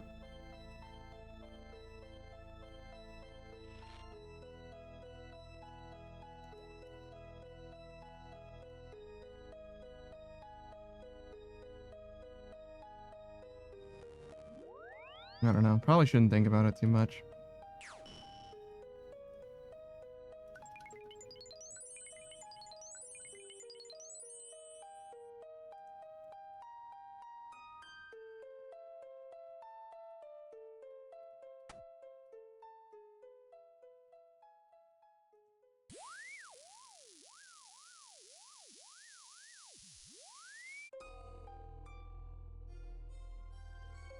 I don't know. I'm also like part of the way out of just buying potatoes at all, 'cause I have so much trouble using them on fucking anything. Potatoes and onions both. I just can't ever seem to use them on fucking anything.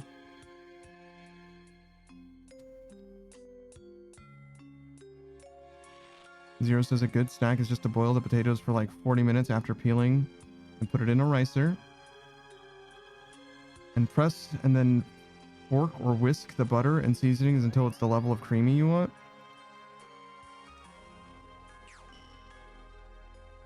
That doesn't sound like a snack. I don't think you know what a snack is.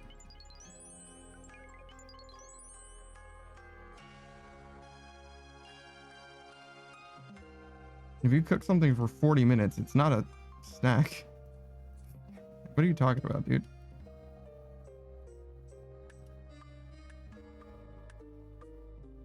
Zero says a single potato, that's a snack. Took you an hour to make, dog. What are you talking about, man? What you've done is you've wasted an hour. Zero says I have patience. Motherfucker, I don't have time. Like, when am I gonna do this, Zero? After my 8-hour stream or before it? Like, I don't... What the fuck are you talking about, dude? Who do you think you're talking to, man? I can't... I'm not doing that. Like... Never in my life, dude. Never in my life. Ray Malenko says, nah, bro. Cut a hole in my potato and fill the hole with butter and seasonings? Yeah, no shit.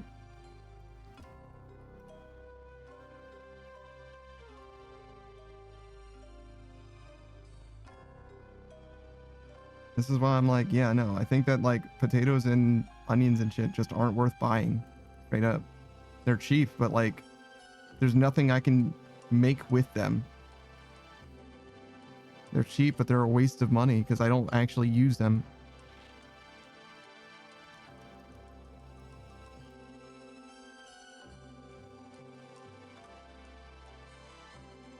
Zero says, why are onions not worth it? Because I've thrown out 3 bags of onions. Like, basically bags full of onions.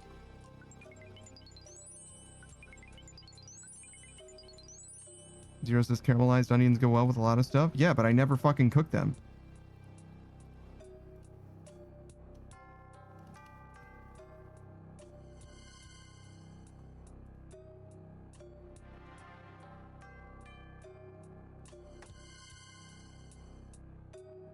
Zero says a blooming onion is fantastic on its own. I don't know how to make that.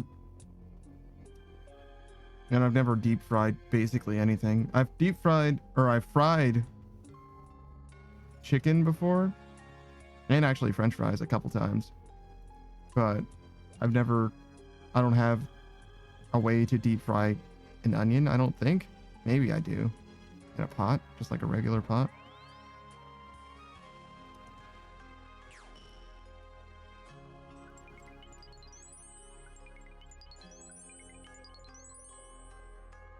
Zero says you don't ever have like hot dogs or hamburgers. I've never had hamburgers, no. And the only thing I've ever made with hot dogs is pork and beans. Zero says make some sploosh with your onions. The shit from the movie Holes? Are you talking about the shit that came in the jars in the movie Holes?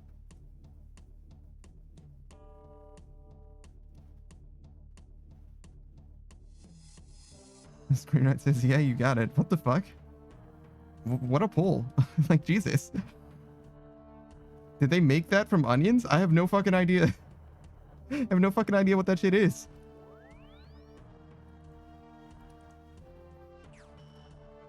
I saw the movie Holes and I read the book Holes. And I still don't know what sploosh is.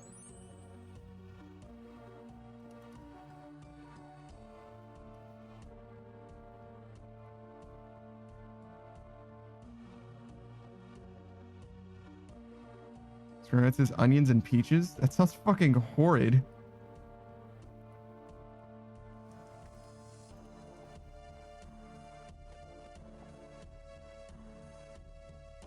Zero says we're gonna hook you up with some old Russian onion recipes. Yeah, I don't know about that.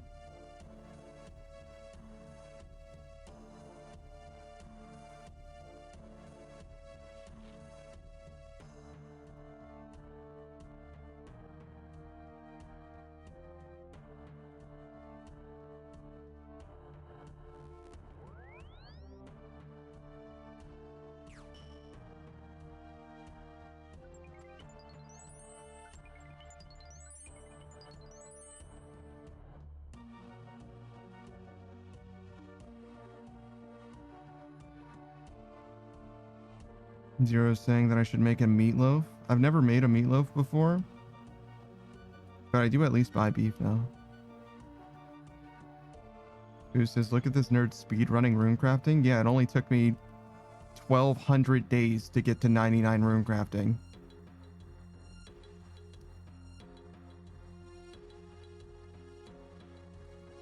They're not even 99 to 96 rune crafting. I'm sure I'll show up on the leaderboards.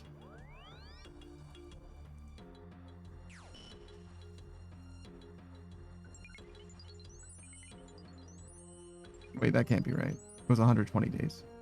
That's it. Whoops.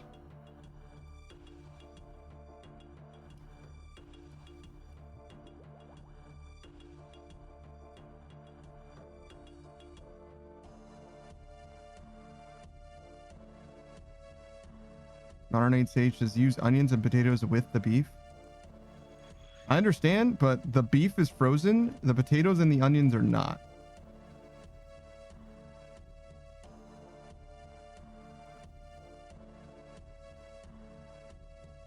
And that's why there's a problem, right? It would also be less of a problem if I had like a meal plan that I was following, like a schedule that I like had to make the food so that the food didn't go bad. But like it's been, I don't know, 2 or 3 weeks or whatever, and I didn't have any onions, thank God. But the potatoes that I had, half of them were basically bad. And I didn't cook anything with the potatoes at all yet.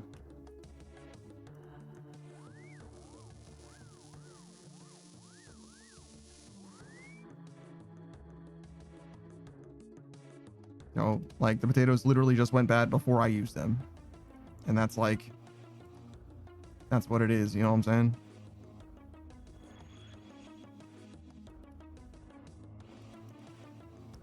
Zero says, true, you can get a can of string beans and throw it all together in a pan. Zero says, little bits of tomato paste and seasonings, and then you throw in old rice.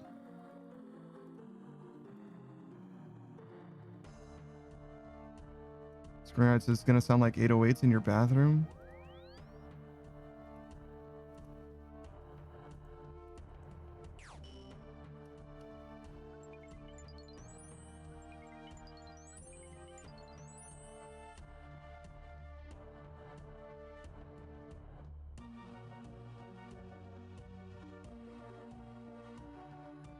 Zero says, I usually make a pot of rice a day, except for the second half of the day, I gotta have rice for a snack.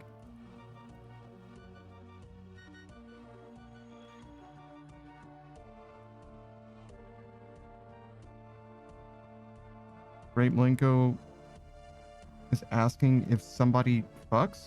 I literally don't know what you're saying, dude.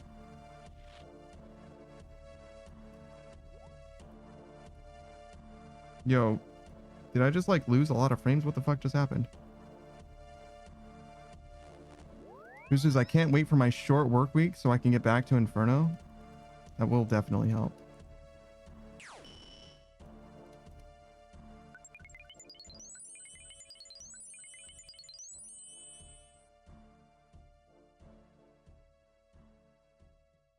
The Great Malenko asked basically the same question, and I still don't know what the fuck he's talking about.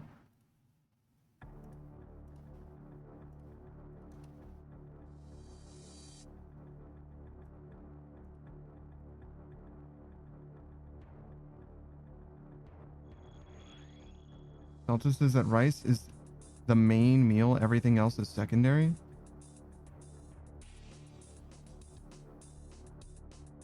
I don't know what to say to that either.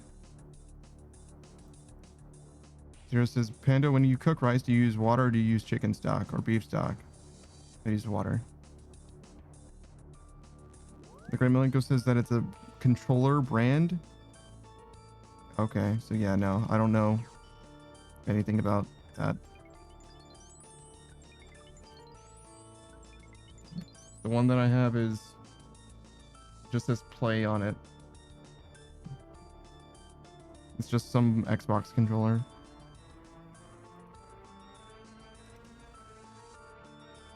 But yeah, no. Screenwrite says that it's disgusting to have an off-brand controller, and I certainly do have one because I don't use it for anything. Unless I feel like I need a gamepad for something, that's the only time I use it at all. But it's just like a piece of shit, fucking $10, $15 something.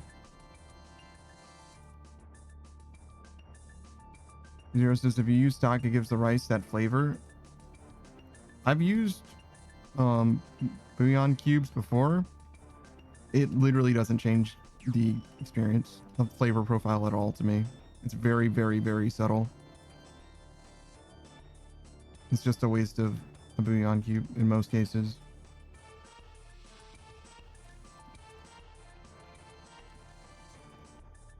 Grant says, I'm an idiot on the internet. Don't listen to my opinion.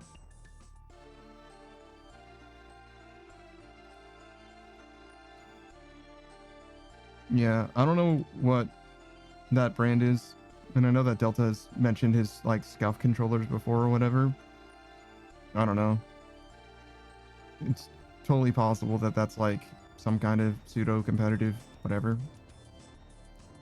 I usually just game on PC, so like a gamepad is like a meme to begin with. Like I literally don't use it unless I basically have to. Sometimes the control scheme is so bad on keyboard and mouse that I have like literally no choice.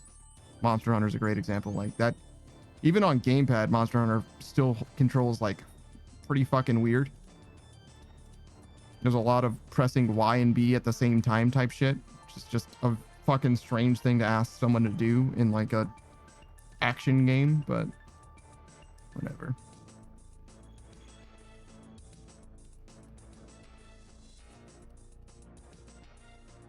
Zero says I have an Xbox Series X controller I found at Walmart at $39.99. It's pretty good. Still about twice as much as I think that I paid for this, but I'm not sure. I've had this for a long time too. Actually, no, I actually got it fairly recently. I had the same one, but it was, it lost the rubber or whatever on one of the analog sticks. It still worked fine, right? It's just hard on your thumb if you were using that analog stick. Right, Malenko says that that brand is licensed by Xbox, so it's probably not off-brand, I guess. I don't know what license means in this context, because license could just mean that they're allowed to make something that's compatible rather than being like contracted, if that makes sense. Sarah says, good question. Yes, however, if it's above bar, I recall my statement. Bar? Zero says, even if it's licensed, it's made by a third party. Yeah, but like third party people can make better stuff. Often do, even. Strand says, technically I use an official Game Board I use an off-brand, I use an off-board GameCube controller. Since the board inside is custom made, so I'm being a hypocrite. Better at the level of an OEM controller. I don't know what OEM means either.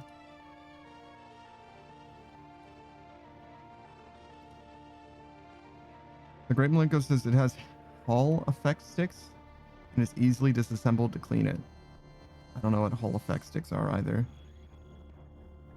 Zero says OEM means factory. Okay. Zero says, yeah, but companies usually license out to people who make dog shit that breaks in a few months. It can. I don't know. It's like nothing means anything by itself. You kind of need context.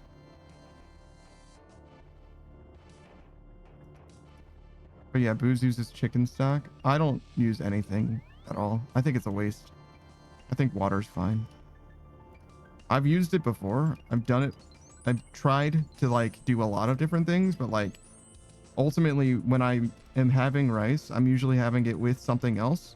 And the thing that I'm having it with is the thing that determines what the rice is like how the rice tastes relative to everything else.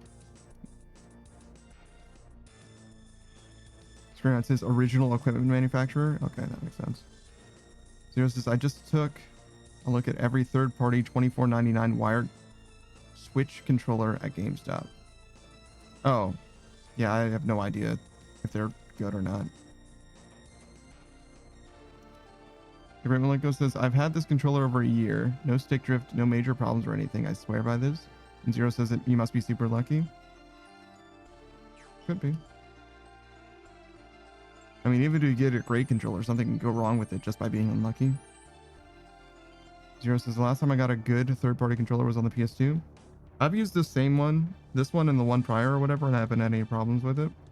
Except that I, like, literally wore it out.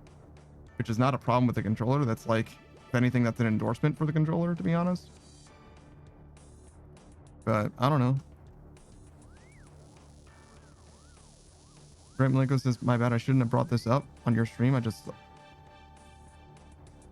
thought about how I'm just dropping advertisement here. Not really. It's not like you're endorsed by them or anything.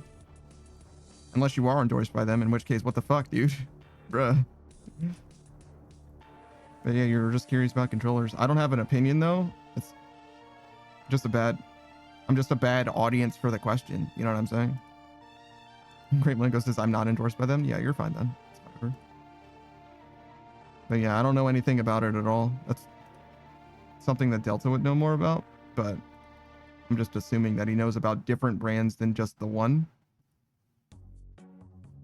But I do know that he gives more of a shit about hardware than I do as well, which is to say literally anything at all. But I would never. I try to avoid keyboard and I try to use keyboard and mouse as much as I possibly can, unless it's like an intolerable control scheme for a given game, which happens sometimes.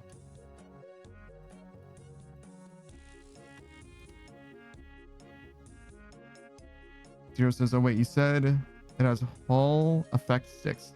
I was more so ranting about the cheap ass controllers. Screen says, shill ban him. No, it's fine.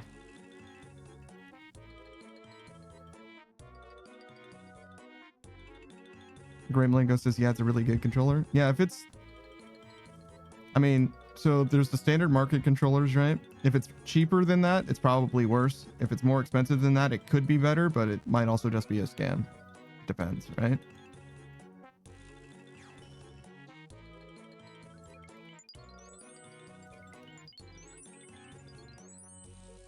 Zero says, I just buy regular controllers because they do the job, and if you take care of them, they don't break.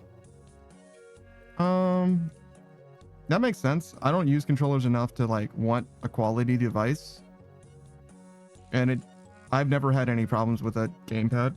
It's kind of what it boils down to. So like the ones that I use are just fine. I try not to use it to begin with, so it's like whatever. Zero says, because I don't want to spend like $400 for a controller. Yeah, I've never spent like real money on a controller before. I've gotten a Switch Pro controller before, which I ended up, I think I used it actually mostly for Smash Bros. I'm not sure, but I used for Brawl Ultimate. That's it.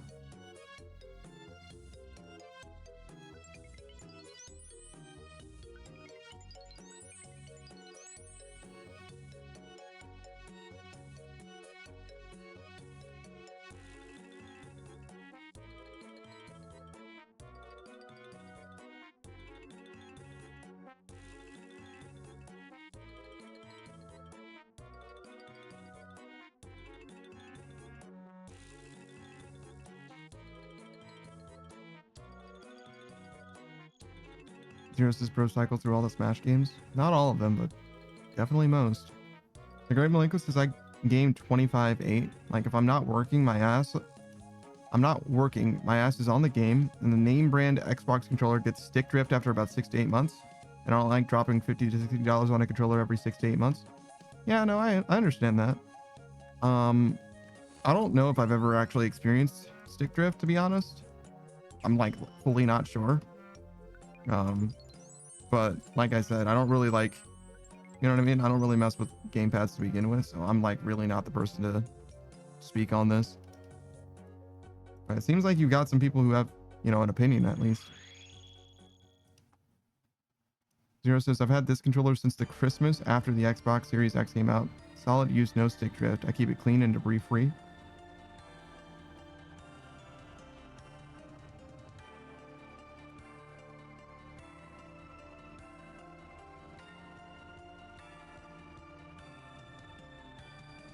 I didn't reset all the way.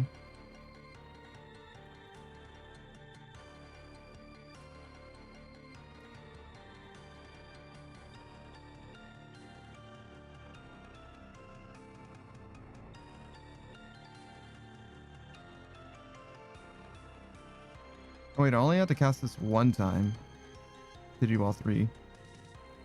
So it's like 2 per run plus 1 every 5 runs or something like that. Zero says, my PS5 controllers are also the 2 I got with my console, and those saw a lot of use.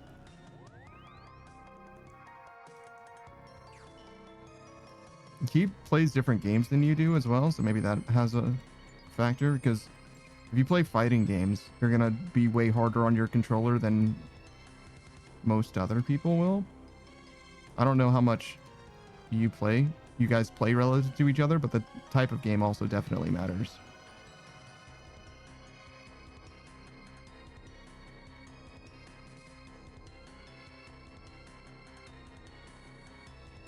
Because a lot of games that are just like adventure games or whatever, most of the inputs that you're going to be doing is just like up on the analog stick or whatever. Zero says, I have Sparking Zero and Fighter Z on PS5. Sure, but like, how much did you play it? You know what I mean? I'm not like, you know, checking your gamer privilege or whatever. You know what I mean? I just know that the great Malenko plays a ton of Tekken, and that's like one of his main games, right? But if you've got, you know, a similar amount of time in the fighting games that you play, then that's probably a comparable thing. You know what I mean? That's all. Great Malenko says, Sparking Zero slapped for the first hour. Damn. Got sick of it that fast.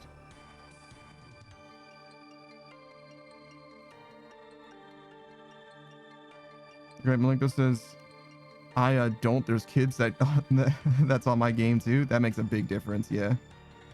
Zero says, sometimes my cousins come over and want to play on my big ass TV.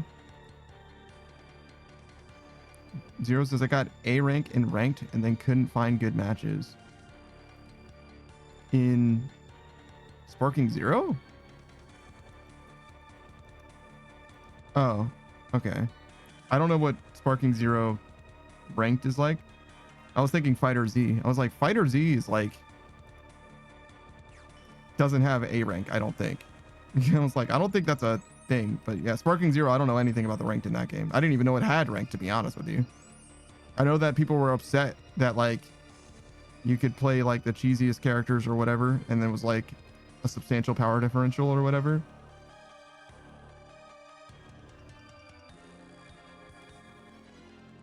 The Great Malenko says, like, it looks good, but it's half-baked. There's so many maps and shit we could have gotten. Sure. Zero says, Fighter Z on PS4, I got Angel and also couldn't find good matches. Great Malenko says, like the highway where 18 cooked Vegeta. Why do you want to be on that random-ass highway? Of all places. That's funny, but alright. Great Malenko says, the waterfall where Goku fought Cooler. I mean, I'd say that's at least more iconic, but it is definitely filler as well.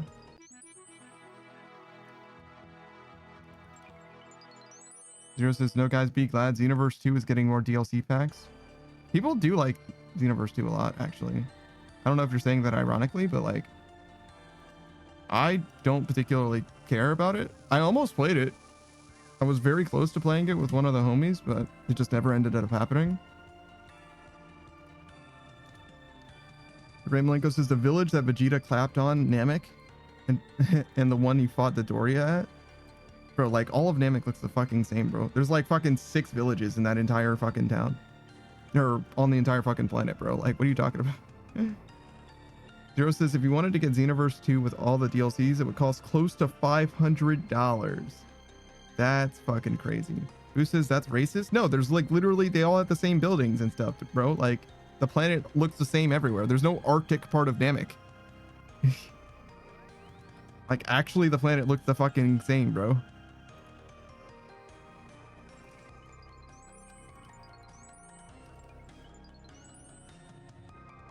Zero says, I'm pretty sure Sims 4 with all the DLCs is close to 1K. Yeah, no, I'm good.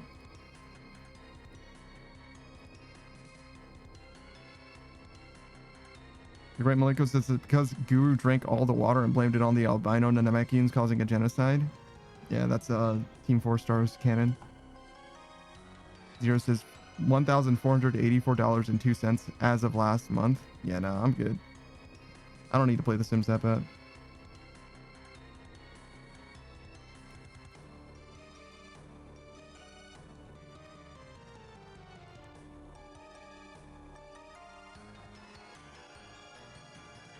Who says, you mean Super Kami Guru? Indeed. Well done.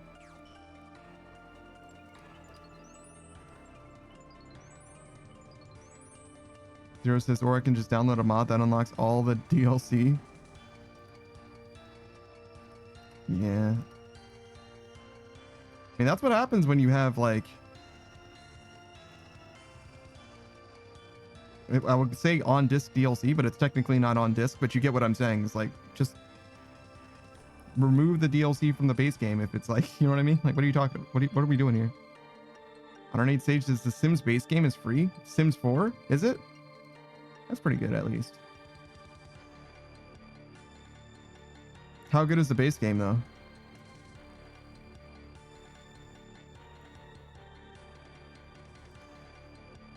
Zero says, I don't know what's wrong with my Sims 4, but it refuses to launch. That's pretty funny.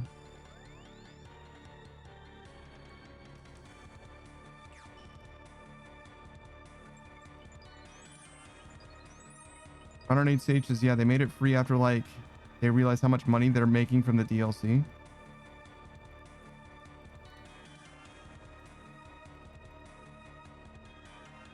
I mean, they didn't do it out of the kindness of their hearts, but that is good still.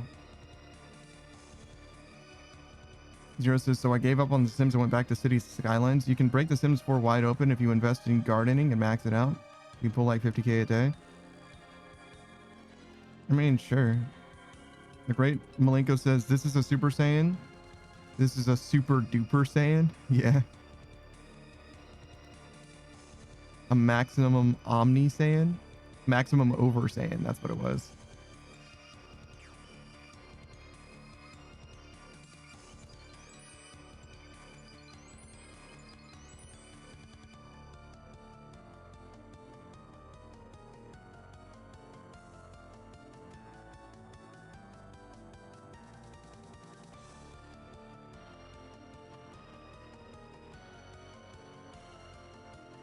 The Great Malenko says, how did you get this strong?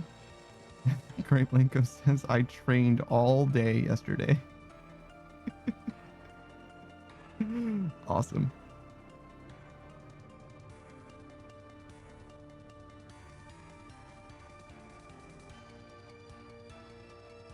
How are we doing? Oh, so we're not like doing amazing, but we're already past the like 500,000 quota that I would really wanted by like 160,000, even though we're not even at 500,000 today, just because of the extra that we've gotten before. We're 1 million experience off now. That's quite a ways.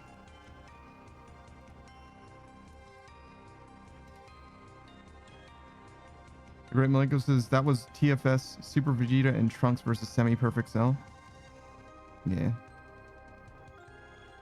108 stages, that's free 6 canon. Actually, Resurrection F took a while. He got resurrected and then he was gone for a while before he came back to the planet. You know? There's actually a time gap there. It's not like portrayed very well in the movie, or maybe not in the anime as well, but there's definitely a time gap where he like goes and learns how to be Golden Frieza.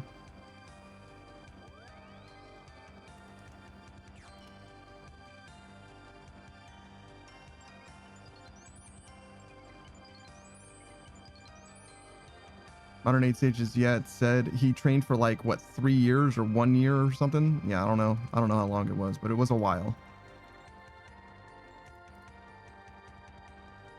Ray Malenko says, how are you semi-perfect? You're either perfect or you're not me. Exactly.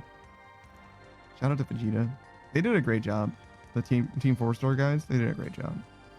Ray Malenko says, bro, Frieza was done with Golden, but he learned with Black? Yes. He thought that a new form would be enough, and it was not enough. He didn't know. You know what I mean? He didn't know what he was fucking with.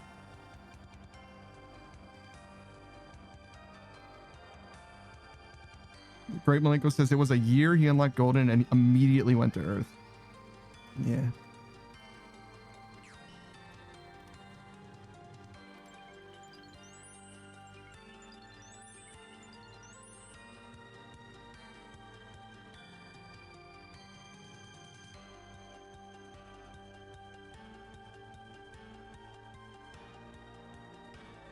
Is the manga still going? Is there new shit? Or is that where we left off?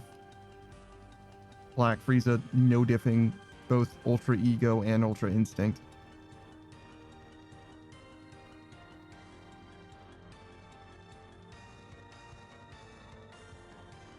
Modern Age Sage is not knowing what he's fucking with has been Frieza's problem since the beginning. Mostly it's actually ego. But yeah, I guess so. If you want to look at it that way. Zero says, I was in the 8th grade when the Tournament of Power came out in the anime. What? Jesus Christ. Is that true? Zero's too fucking young. The Great Malenko says, dog, you're a baby. Yeah, I'm like, what the fuck? Why am I even hanging out with you, bro? Like, you're too young for me to be hanging out with. Great Malenko says, wet behind the ears. Yeah. Jesus fucking Christ, dude. What the fuck? Zero says, I graduated high school in 2021. But to be fair, I didn't know you then, but fuck, man. Modern Age Sage says, bro, what? Yeah, no shit. No shit.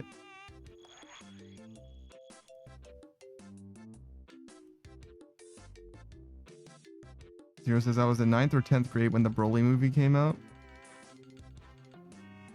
Crazy. Crazy.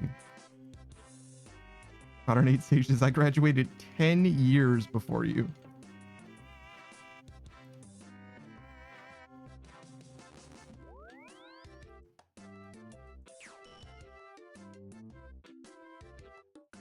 Yeah. Maybe not a whole generation, but nearly as much. Zero says, I said I was 22. I was 8 when you graduated. Yeah. Screen says, I graduated 4 years before that. Oh, no.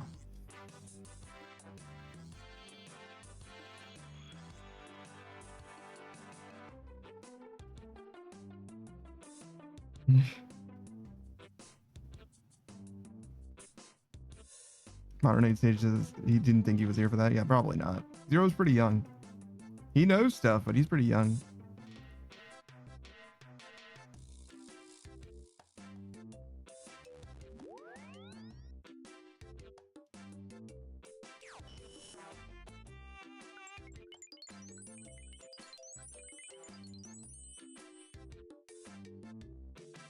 Zero says I got an old soul. Not that old.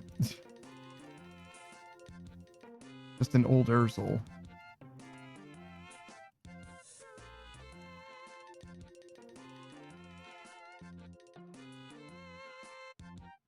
I repair this pouch without thinking about it now, which is kind of nice. I still haven't gotten the like necklace charges down where I'm like doing that fully on autopilot. I have to pay attention to the necklace charge. But most of everything else happens pretty automatically. As long as I hit the right teleport, I'll get the rune essence. But if I hit the wrong teleport, I'll just come here without any rune essence. Great Malenko says, I'm 25 and that made my ass feel old. I mean, yeah. Yeah, it would.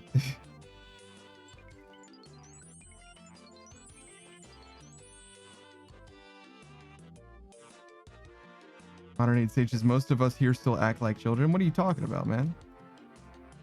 Are you saying that playing video games this much is childish?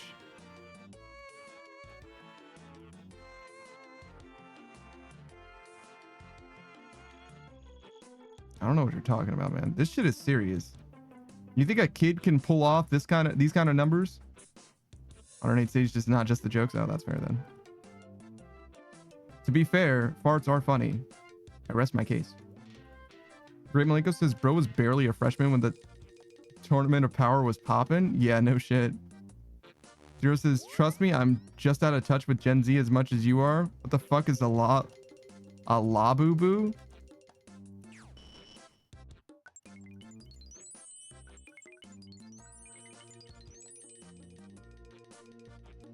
I mean, you know as much as I do, I guess.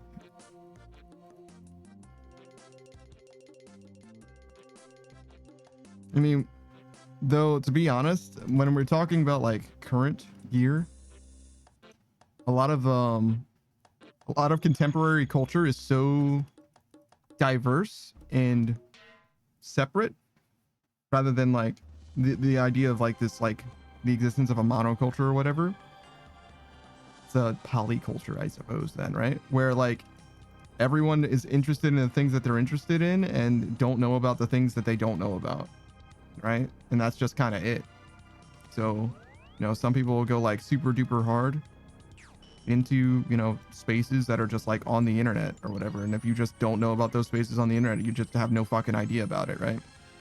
The things that we have left that are like pretty ubiquitous are like movies, which are dying, and like fucking Roblox. You know what I mean? And even Roblox is like a splintered, fractured thing as well. It's just that the biggest shit in Roblox are pretty well known, and the biggest shit on YouTube are pretty well known as well, I guess, right?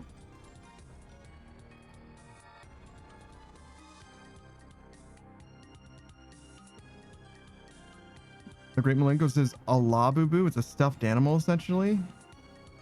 Modern Sage says Labubu isn't Gen Z, that's Gen Alpha. Great Malenko says it's scary looking. Zero says, I remember sitting in the computer lab in 8th grade watching Goku go Ultra Instinct for the first time. Bruh. This motherfucker was in the computer lab watching Goku go Ultra Instinct the first time. Bruh.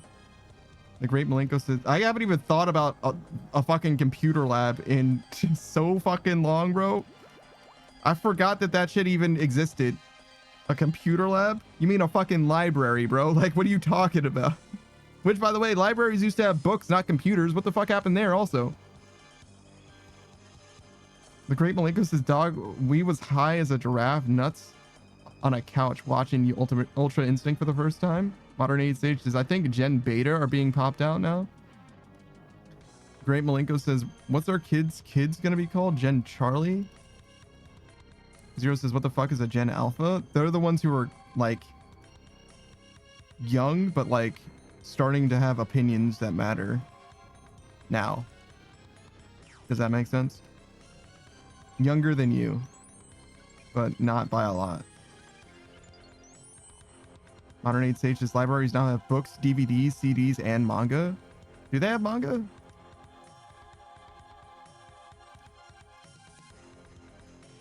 Because if libraries have manga, I'm going to my fucking library and I'm going to see if they have JoJo's.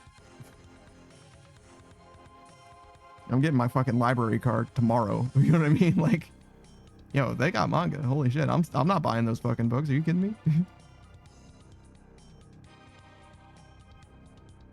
But yeah, they've had DVDs and CDs for a very, very long time. I wonder if they have Blu-rays. Do you think they're phasing out DVDs for Blu-rays? I don't know. Sages, yeah, every library I've been to has manga, and I knew someone who was a security guard who worked in the library and he read manga all day.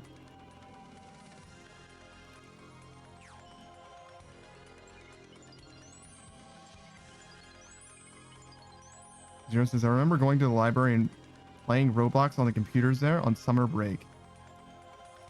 Why are you going to a library on summer break? What's going on there? Zero says, back when I was a young kid in the early days of Roblox. I've never done Roblox anything. And I have no business doing Roblox anything, I would say as well. I mean, some of the games are just like good games and stuff like that, but you get what I'm saying. There's nothing wrong with playing Roblox. Like, I'm not trying to like throw shades or nothing like that, but I have no business being there, you know what I mean? I've never been there before, so there's no reason being there now.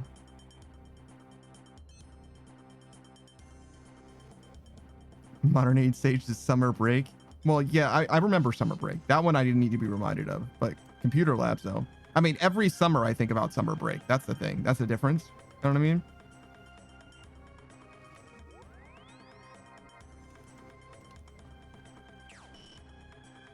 I mean, that, and also like being a streamer now, like I am reminded when it is summer because I get fucking dumbasses. I get more dumbasses than normal. You know what I mean?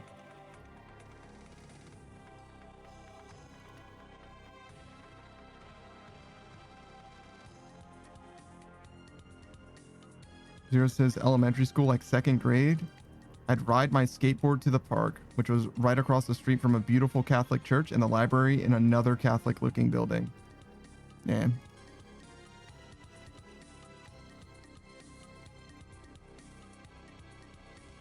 Zero says, believe it or not, I played outside in my childhood. Why?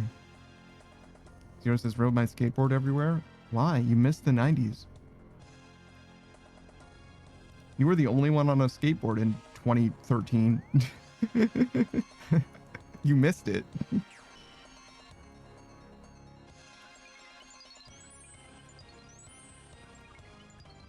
Like, kind of a lot, actually. By like a good 15 years.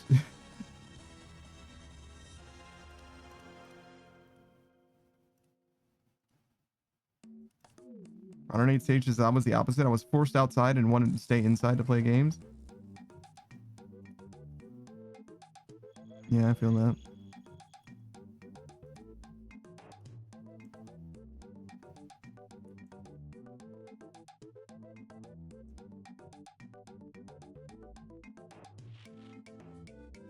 Yeah, I'm actually like, what is it? Chronically online, but like, it's dangerous how much I'm inside, probably, if anything. Terminally inside. Chronically online, but terminally inside, something like that. Zero says I was 8 riding my skateboard to the library in the park. Bruh. Where the fuck are your parents, bro?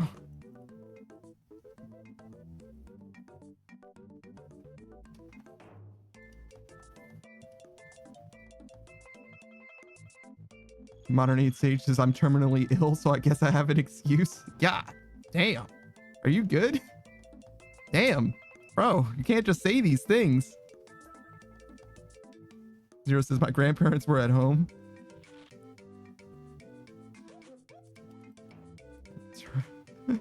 Bro's just like, oh yeah, me? Terminally ill. What's up? I'm so sick nasty, I be killing them. Like me. I'm dying. Whatever, man. We're all dying. You're not special. Modern Heat Sage says I'm good. We're talked about this. Yeah, no, I got you. I got you. I feel like I gotta say something about it though. I can't just let you say terminally ill and just like let it rock. You know what I mean? Like I gotta acknowledge it in some way. Damn, like fuck.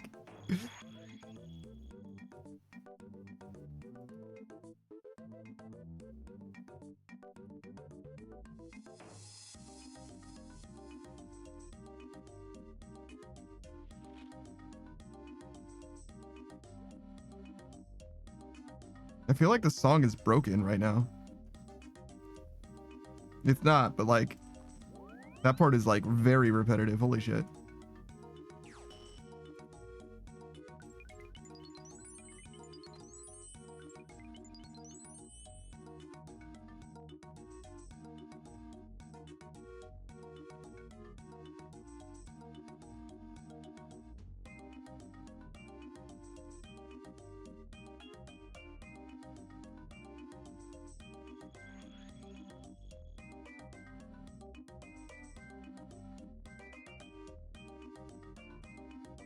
I made 9 mil today. God damn. Who says Sage? I'm just gonna float this out there for some LOLs. Panda, what the fuck? Yeah. It's a little too much. It's a little too much. I mean, I don't mind. It is what it is. That's one of those things that if I floated that one, I would be like, probably should read the room a little bit. You know what I mean?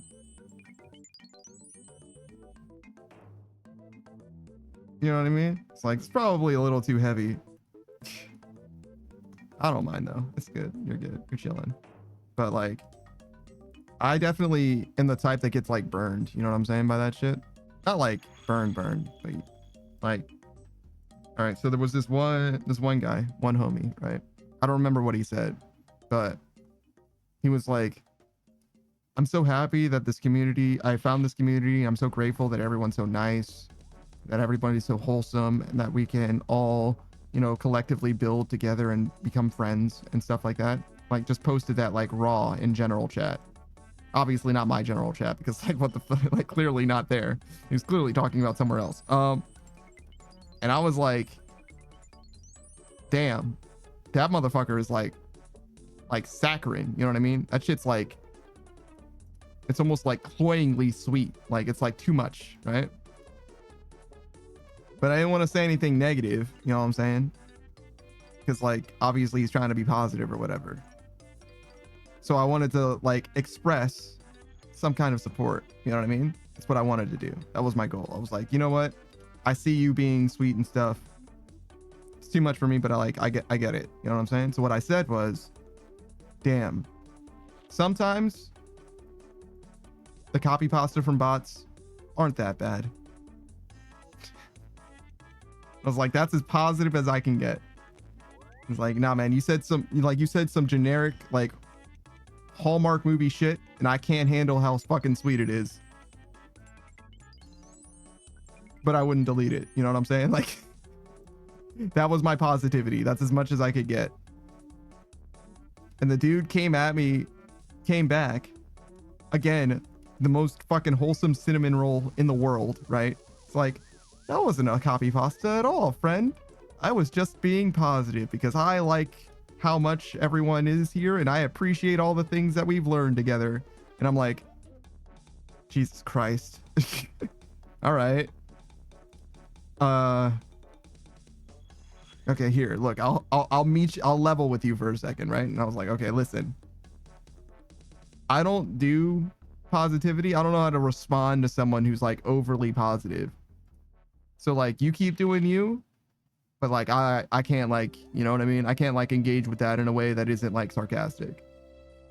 And he was like, oh, well, don't worry, friend. I believe that you can accomplish anything that you want to, and you could stomach positivity before very long. You just need to acclimate to it. And I'm like, my brother in Christ, you are not making this easy for me. Like, this is, you know what? This is my fault. You know what I mean? Like, I spoke up when I didn't have to say shit. I could have just shut the fuck up and just let you do. But like this, I don't know what the fuck to say to that, man. Like, I don't know how to handle this. You're too fucking nice. Stop it. Modern Aid Sage says, laugh at my pain and boost his Lamau. Well done, Panda. And the Modern Aid Sage says, oh my god, I think I remember you talking about this. Yeah. Gur says, I like all the people I meet here and the things we learn and the problems we solve along the way. Like, I don't know what the fuck to do with this. Like, what the fuck is this? Like, there's a picture of like an American in Italy with a, like, being served a pizza, and the pizza's served on a plate, and they're given a fork and a knife. And they look at the camera like, what the fuck do I do with this shit? Like, I don't know what the fuck this is. I know what a pizza is. I don't know how the fuck to handle this. Like, am I supposed to use the fork and knife on this pizza? Are you fucking kidding me? Like, what is this shit? You know what I'm saying? Like, I don't know what to do. Like, I literally don't know what to do. Gerda says, I hope we continue to help each other grow as a community. Yeah, like, I literally don't know what to say. Like, that's cool, man, I guess. Like, I'm really happy for you, or sorry that happened. You know what I'm saying? Like, who says I got head pats today before work? Gur says, oh, you want to know about my day? Go on, Gur, go on. No, I'm you got my rapt attention.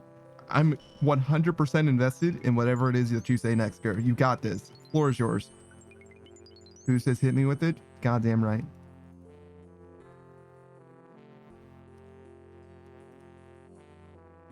Who says the wholesome train is ready to go? I did not say that. That is not what I said. I said that you have my devoted attention. Gur says, I didn't work, number 1. Number 2, I went to the fair. Number 3, I ate some funnel cake. God damn. God damn. You lose points for the fair, but you got them back with the funnel cake. You know what I'm saying?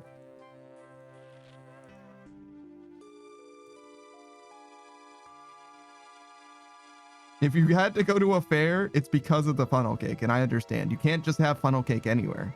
I think you can, but I don't know how you do it. You know what I mean?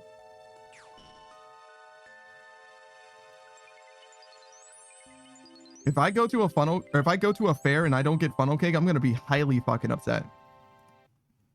Gur says, 4th, I set a PB on the rowing machine. Oh shit. My dude's actually fucking Ripped? Sure. I was gonna say strapped, and I'm like, that's not what that means. Bruce says, hell yeah, brother. Fair food is so good. It's like so bad though. Zero says fair food is yummy though. Some fried dough and some marinara sauce. What the fuck did you just say to me? Zero. What the fuck did you just say to me?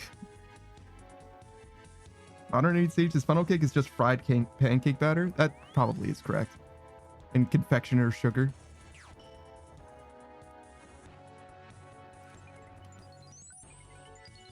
How do you make it like funnel cake though? Do you just like drizzle it in? Modern Age Sage just put oil in a pot, let it heat up, and then swirl the pot with the batter. So yeah, kinda. Zero says fried dough and marinara sauce. Again, what do you mean fried dough and marinara sauce? What are you talking about, bro? What is this?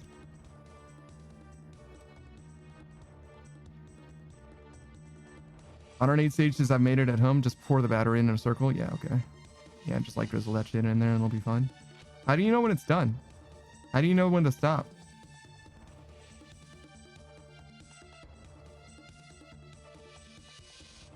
Before it's burnt?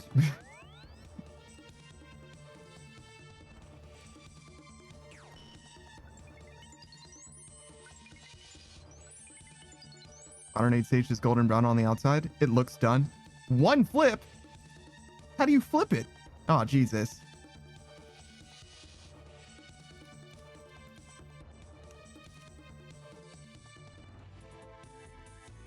If it's frying in oil, how could it wait, how much oil? Is it like submerged? Is this like a deep fry or is it like a surface fry? Is that what's going on here?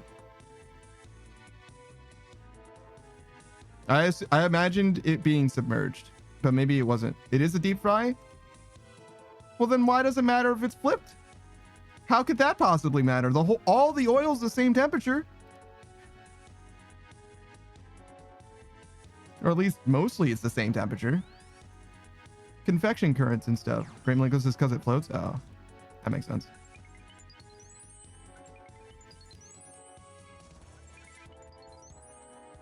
No, Modern Age Sage says it floats on top, so you gotta flip it. Yeah, sure. Gotcha. That makes sense then. Never mind. That would have been obvious to me if I was actually cooking it.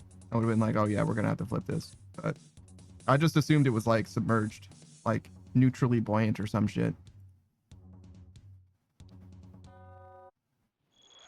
Who says, I hope we continue to make friends along the way in this community and Gur gets more funnel cake. The implication that Gur isn't going to make any friends through that is pretty brutal, I'm gonna be honest. Gur says I had a cookie, funnel cake, a corn dog, and ice cream. It's pretty good.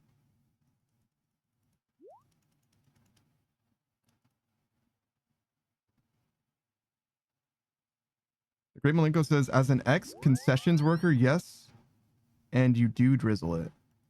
Okay. Great Malenko's fucking done everything. He's made everything. He's done every job. Zero says, fried dough with marinaras on top and parm cheese on top. Wait, you can't have both things on top, sir. You have to pick one or the other. They can't both be on top. The Great Malenko says, it looks like funnel cake, but I don't know what... Great Malenko says, it looks like funnel cake. I don't know what you mean by how do I know? How do you know when it's done is what I'm saying. You know what I'm saying? Like, if it's done on the outside, it's done on the inside type shit.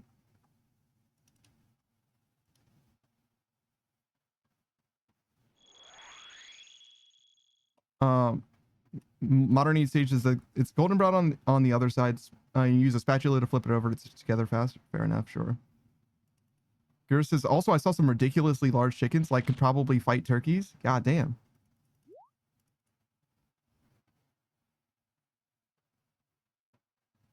Boost is only one way to find out. Why are you trying to make the turkeys fight the chickens, bro? Chill.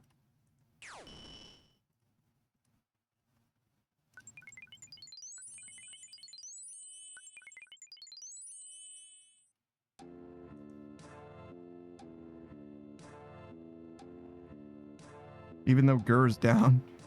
Crazy.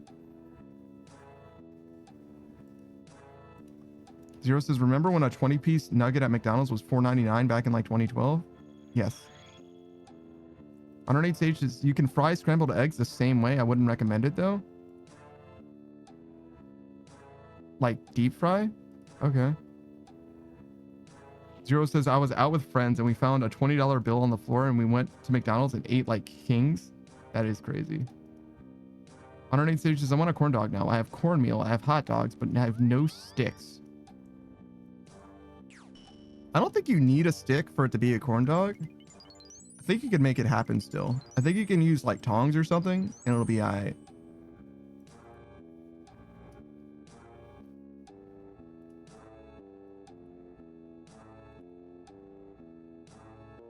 Who says, wait, that wasn't an implication? I didn't think so. Oops. Graham Malenko says, no, I just do different things as hustles. Oh, shit. Wait, that's what I fucking said. I said he's done every job, and he's like, nah, I just do different things as hustles. Motherfucker, that's what the fuck. Yeah, the Parmesan is on top. It's not the mozzarella on top. What are you talking about? Talking crazy talk.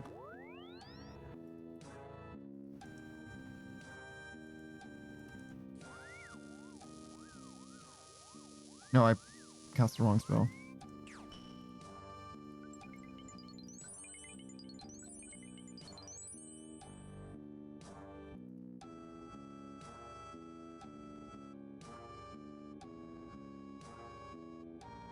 Underneath stage is funnel cake with confectionery sugar and then maple syrup goes hard. I've never had it with maple syrup. Underneath stage says yes, funnel cake cooks quickly. That makes sense. The Grim Malingo says it looks like done funnel cake. I don't know how to answer you. It takes a total of like 2 minutes to make a funnel cake if the batter's already made. Yeah. So what you're saying is when it looks done, it's done. That's all. That's all I'm saying, right? Because like other things don't work that way, right? Like if it looks like it's done on the outside, that doesn't mean it's done at all. Depending on, you know, what thickness it's got going on. You know what I'm saying? Like you can't cook all food that way, you know?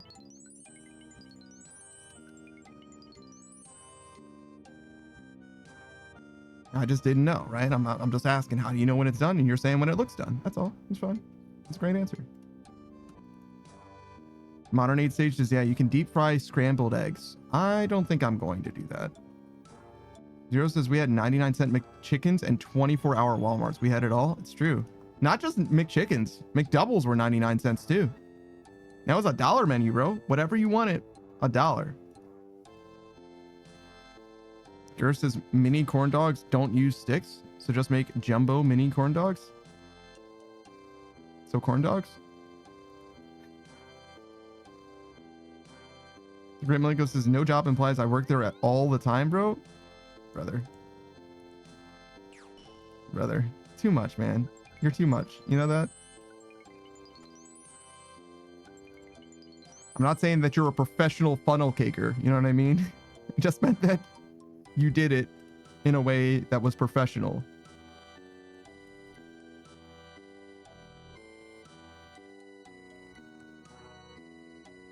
Screen says, when I moved to Ohio for the first time, I bought a McDouble. I handed the guy 107. That's what it always cost, but there's no tax on food in Ohio, so the guy just stared at me with the most questioning look. That's awesome. Isn't sales tax different from state to state, though? Kira says no, because corn dogs have sticks. Jesus fucking Christ.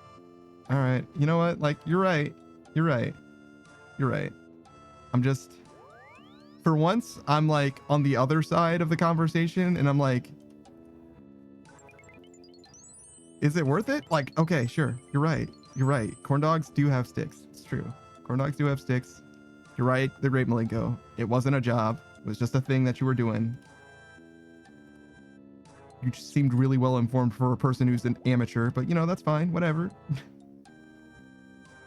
Fran says, I have no idea, man, but yes, it is. Okay, fair enough. I'll take both of those L's proudly. You guys are totally right. My bad. I didn't mean to impose upon you the stickless corn dog and likewise the jobless funnel cake. Or the jobbed funnel cake as it happens. My bad. You're right.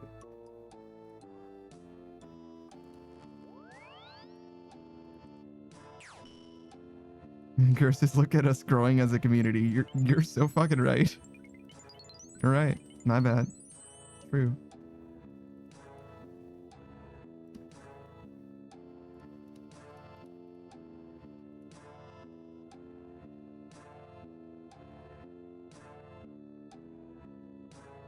I can maybe do funnel cake. Maybe that one's within the realm of possibility. Zero says, y'all ever have the Jimmy Dean breakfast corn dogs made with the sausage and blueberry pancake around it? Those are so good. No. But I have had a breakfast sandwich by Jimmy Dean, I think. But no, never a breakfast corn dog that is Jimmy Dean with blueberry pancake. I have had breakfast corn dogs, which aren't corn dogs. They're sausages with pancakes, but never blueberry. And I don't know if it was Jimmy Dean.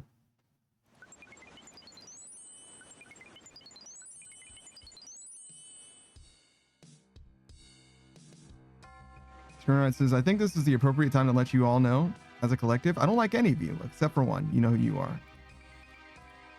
Great Malenko says, wow, Screen, that's crazy. It's crazy that he would tell everyone other than you that he doesn't like them. Yeah, right?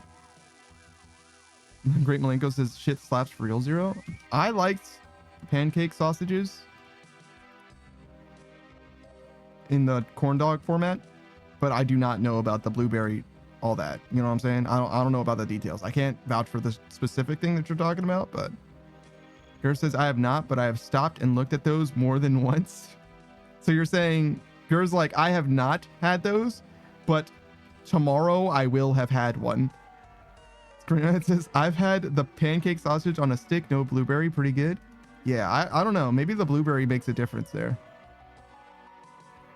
Modern Age Sage says, I had those, the breakfast sandwiches and breakfast nuggets.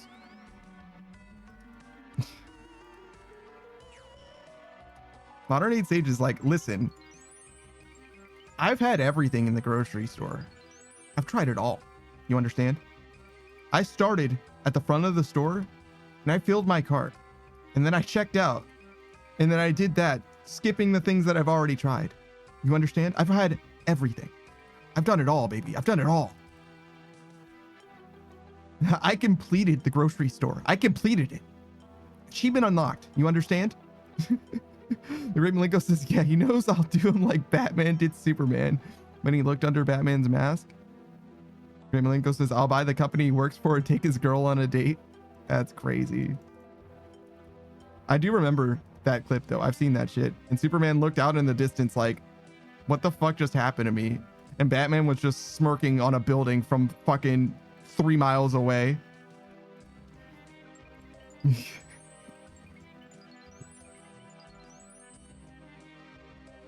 Girl says, I try to buy one new item every time I go. I did more than that. I got a cake. Not this time. This time I got club crackers, which is new. Ritz crackers, which isn't new to compare to the club crackers. I got oatmeal cream pies, which are not new. And then I made a chicken Devon, which is not new. Did I do the cake this time? The cake was this time, right? So I got a brand new cake. First time making a cake, and it was a strawberry cake as well, which I don't know that I've ever had before. I went all in on the canned vegetables, and I got yams and beets, which are both new. Canned yams and canned beets. I've had yams and beets before, but I've never gotten them canned. And the canned beets were fan-fucking-tastic. They should be a staple from now on. I didn't get canned fruit. I forgot about canned fruit somehow. I need to get canned fruit desperately next time I go grocery shopping, because that'll be breakfast. Versus beets are delicious. Yeah, man, I only got 2 cans of beets. I went for 2 because I was like, in case I fuck up the first time, like I put the beets in something that they shouldn't be in, I'm gonna get 2 cans. And I put that shit in like that mesquite barbecue sauce banquet, like boneless ribs or whatever. It was fucking fantastic. It was great. It was like not only were the beats good and the mesquite thing like fine, that them together was like it was like a Ratatouille moment. You know what I mean? Like that was the right fucking combination. Like, yes, do that. Screenride says, you want to buy my company? You're goddamn right, Screenride. Your company fucking purchased, brother. It's public now. He's gonna make it shit. Profitable. Zero says canned fruit is yummy. Canned fruit is just like my preferred way of getting fruit, basically. I guess we get this guy? Hold on. I need to drop off this and get earth runes. No.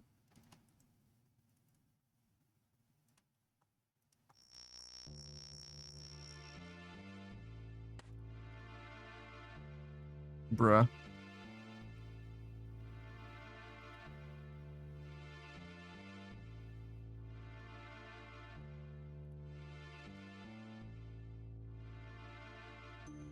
Nothing interesting happens? Oh, net? That's what I need. Catch.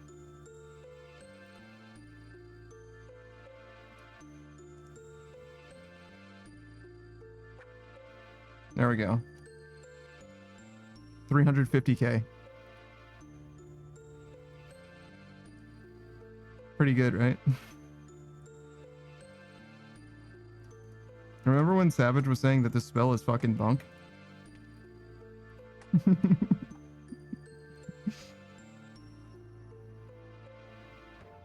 He'd be so fucking proud. Somebody tell Savage. I'll do it later. It's fine. You don't have to. Boo says he's been saying it for years. Yeah, maybe. What the fuck is this? Oh, my fucking rumor. That's crazy.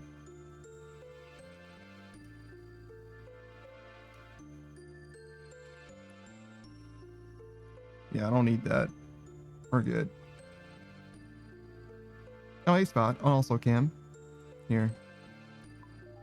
I'll take 330,000 gold. Thank you. Nice little bump to the gold per hour. Not bad. Not bad at all. All right, let's get back in there.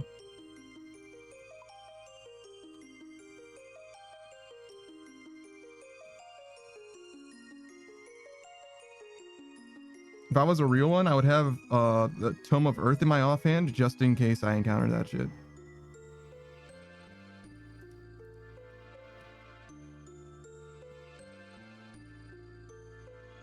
Because then I could just be like, bam, Hunter's Kit.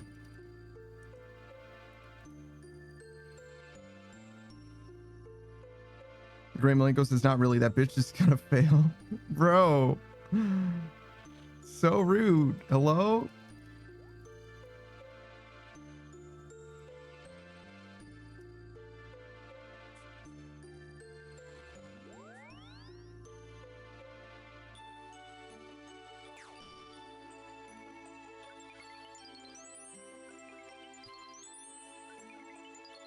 Oh, I didn't replace my necklace. I'm a fuck up. I'm a creep. I'm a weirdo. Burp, burp. Burp, burp. That's what happens every time you try to do some shit in the game that it doesn't want you to do. It goes burp, burp.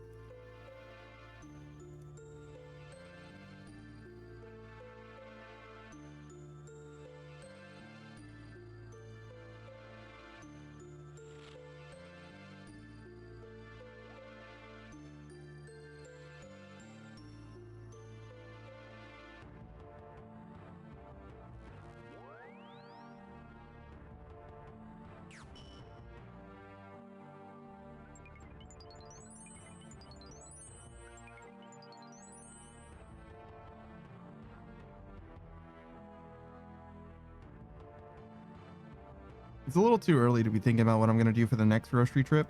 We still got a lot of food left. I don't need to eat all of it exactly. But I definitely want to get through all of the frozen stuff that I have, or at least most of it.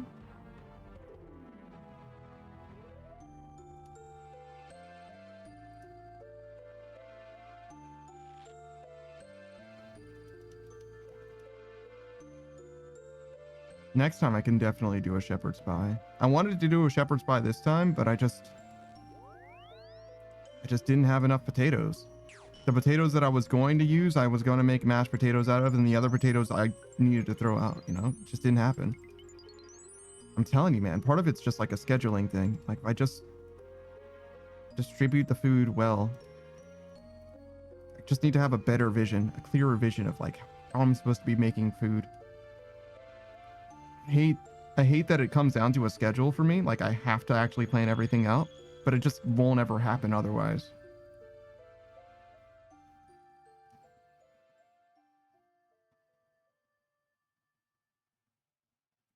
And like, I was gonna do a shepherd's pie, right? But I was worried about not eating the eggs before they went bad. Turns out the potatoes went bad instead, but like, whatever, right? And I ended up using those eggs in like I hard boiled them and made like a tuna salad kind of thing out of them, or with them, which was fine. Like, it was a fine thing to do with them. But if I had done the shepherd's pie, I would have wanted those eggs that I used needlessly. You know what I mean? Like, it's a scheduling thing. It's a plan thing. Here's this meal prep with me. Man, I don't know how to do things well. I don't know how to do things, man. I'm terrible. You know what I mean? I don't know how to do stuff. And I can't freeze anything. My freezer's full of stuff that I plan on eating. There's no room anymore. I did get 3 gallons of ice cream though, so maybe that's part of the reason why. Was it 3 gallons? I think it was. It was definitely more than one. Maybe probably about 3 gallons. And I didn't have to get the ice cream. I'm gonna be honest. That was kind of new. But I was like, maybe if I get this ice cream, I won't buy takeout. It's kind of the idea. It's like I can just do like a bowl of ice cream sometimes, which has worked so far. I haven't ordered any takeout. I don't think.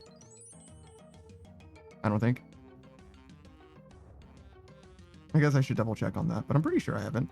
I did get McDonald's at some point, but that's different because I want to drive my car anyway. And now I have to prove to the Great Malenko that I can indeed fit exactly 7 chicken nuggets in my mouth. That is a life or death situation. Partly because I might suffocate. But that won't happen until like Monday. So you won't hear about it until like Tuesday. Probably.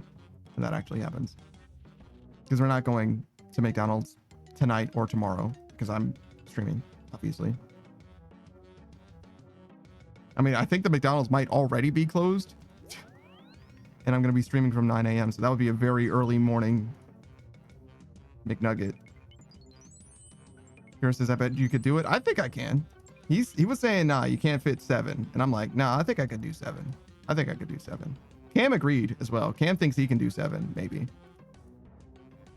He was confident that he could do 4, but I said I was thinking I could do 7. He's like, yeah, maybe I could do 7 too.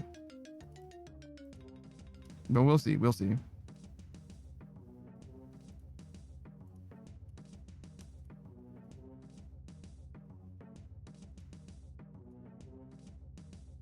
That's like priority, maybe even like 2. 108 stages, 7 is easy. I don't know about easy. No chewing, full nugget in there. 7. Bam, bam, bam, bam, bam. Bam, bam, bam, bam, bam, bam, bam. There it is. I was like, wait a second.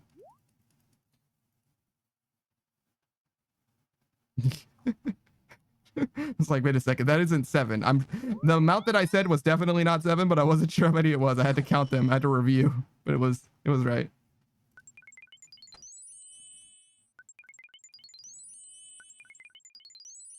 Versus, I'm thinking you could get 3 per cheek. That's possible, but that seems to me like a stretch. I feel confident 2 per cheek. 2 per cheek, 3 in the middle. That's where I'm at right now. 3 in the middle seems safe. 4 in the middle seems possible. 3 in each cheek might be possible. If that's the case, then it's 10, right? 3 on the left, 3 on the right, 4 in the middle. But that's like tight. You know what I'm saying? Versus, so I doubt a 10 piece, but 7 seems all right. I don't know. I don't know if you could actually do 10. But if you could do 10 the way that I described, 3 on the left, 3 right, 4 in the middle, right? That means that you also get 1 in your lips. You know what I'm saying? 1 in the front. You know what I'm saying? I think you get 1 in front. I think you get 1 in there. You know what I mean? It's gonna be close, but I think you can squeeze 1 in there. But I'm not positive, obviously. And it might not be the case because your face is all puffed up because of all the nuggets everywhere. But in theory, it's possible, theoretically, that you squeeze your lips tight. You gotta train your lip muscles, you know what I mean? Squeeze that shit in there. Here's this, man, now I want to go to McDonald's. Nah, man, stay strong. Stay strong. It's Monday. Monday, Monday, Monday. Monday, Monday, Monday.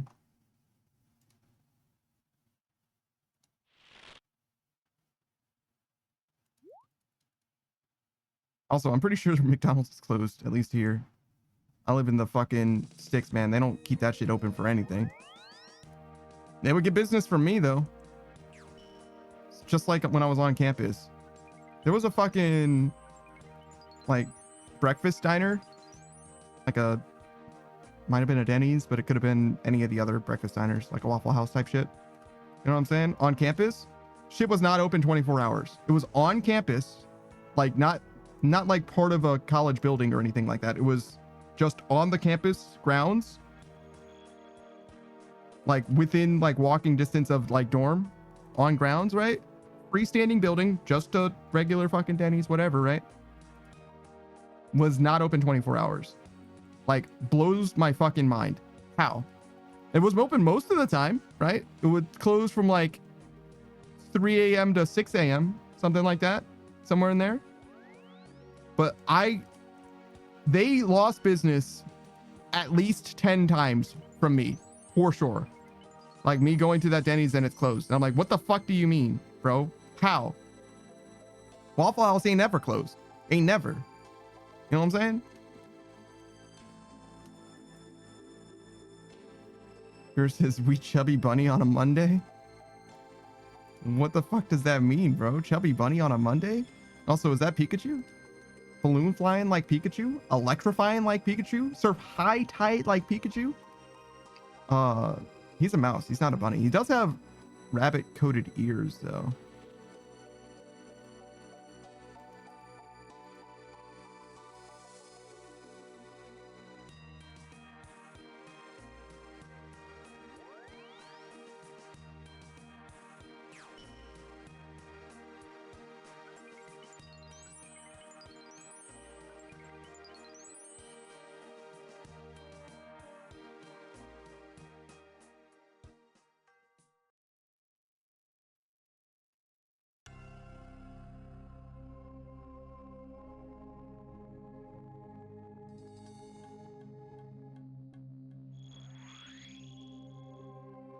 We don't level up for quite a while. Here's his bro. Chubby Bunny has to be more popular than Hey Cow?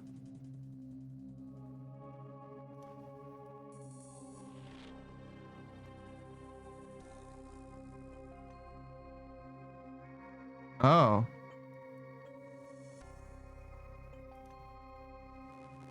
I've never heard of Chubby Bunny before. This is news to me. Or I guess I'm familiar with the challenge, but not the name of it.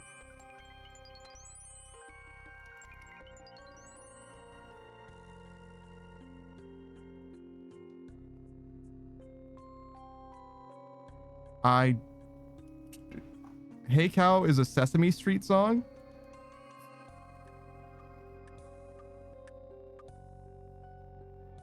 Oh, you've told me about Hey Cow before. Actually. I've only ever heard about it from you, though. Jura says it's where you stuff marshmallows into your mouth and say Chubby Bunny after each one. This sounds like something that you would trick your girlfriend into doing.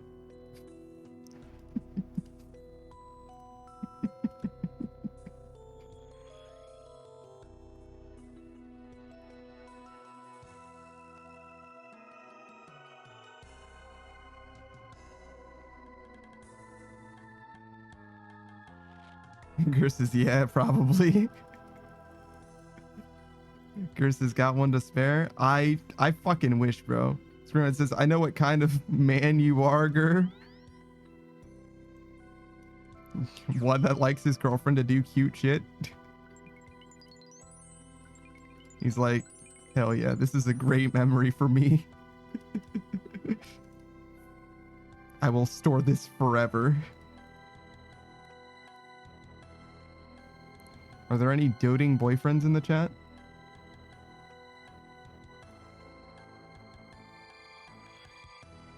And Booze is like, boyfriends? And I said, yes, boyfriend. Nobody's asking you, Booze.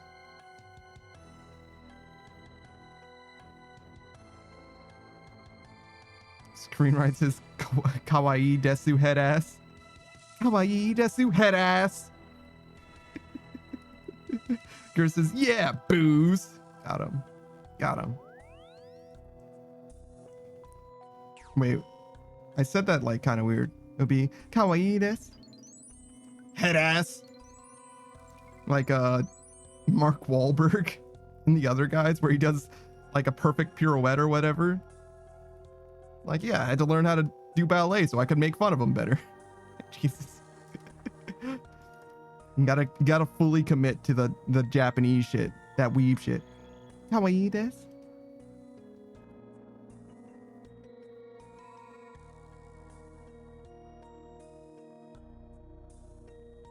Not very good. It's not great. It's okay.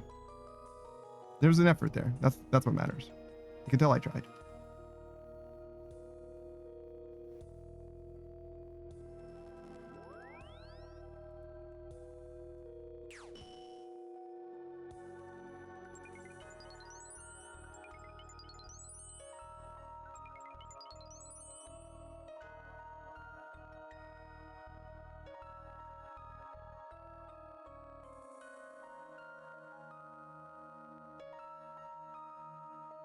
Yo,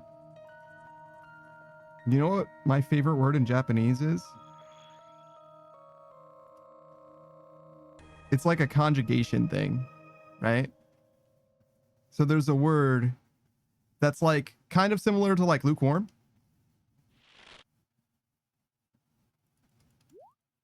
I believe it's atata takai.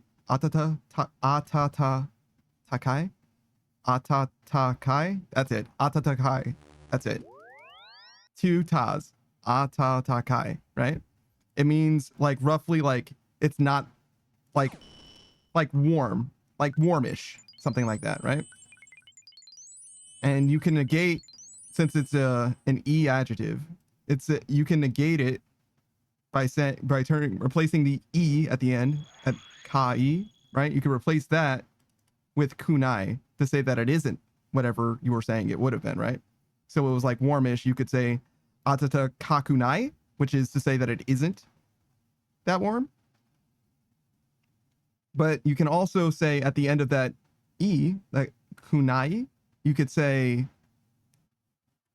change the tense of it and say that it was something that was like in like the recent past or something like that by saying instead of E, it's nakata. So atatakaku nakata, which means that it wasn't that warm.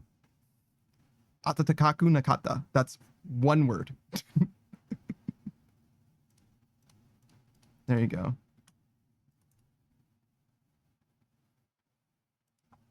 Screenwriter says, I see shorts about this, not this specifically, but yeah, there you go. That's one of my favorite words, if not my favorite word in Japanese. Atatakaku nakata. It's a lot, but all it means is it's not that warm. It's fine. It wasn't that warm, excuse me.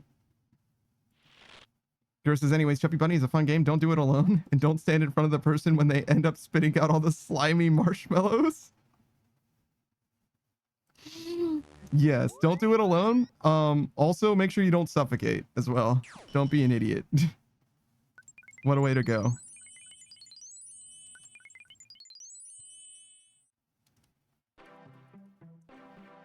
Gura says, my favorite word in Japanese is uwu. I don't think uwu is a word, bro. It's like onomatopoeia. I guess meow is a word though, so maybe it is. That's my favorite part of that one song. I don't remember what it's called, but it goes, ooh, ooh, I'm a rebel just for kicks now.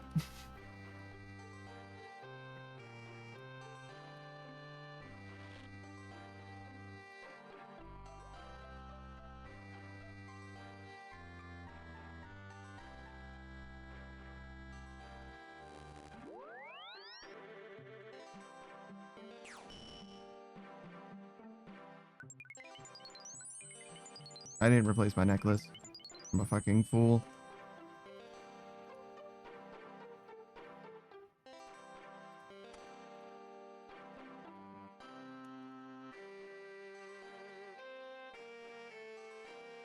Yours is fine. I'll look it up. And I'm keeping the double word score if it's in the Scrabble dictionary. Scrabble's dictionary is like not. We've had this conversation before. The Scrabble dictionary is like fucking sketchy. It's like it has its own dictionary that doesn't exist for any reason other than for Scrabble. But like the dictionary predates the game Scrabble, but like there's just some dictionary that was like, you know what we're going to do to like make sure that we are considered an official dictionary? We're going to make a board game that officially recognizes the words that only we endorse. You know what I mean? It's not like Merriam-Webster. It's not Oxford. Scrabble has its own fucking dictionary, which is like, it's fucking sketches me out, dude. You know what I mean? I don't know what's up with that shit, but it seems suspicious to me.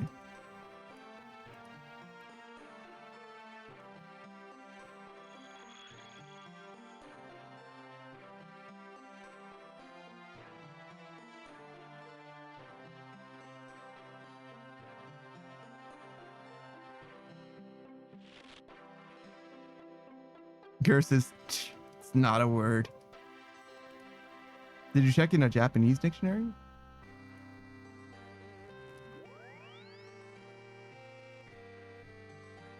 It'll be a word eventually. Give it time. In English for sure. On our night stages, the Scrabble Lords are going to take over. I doubt it.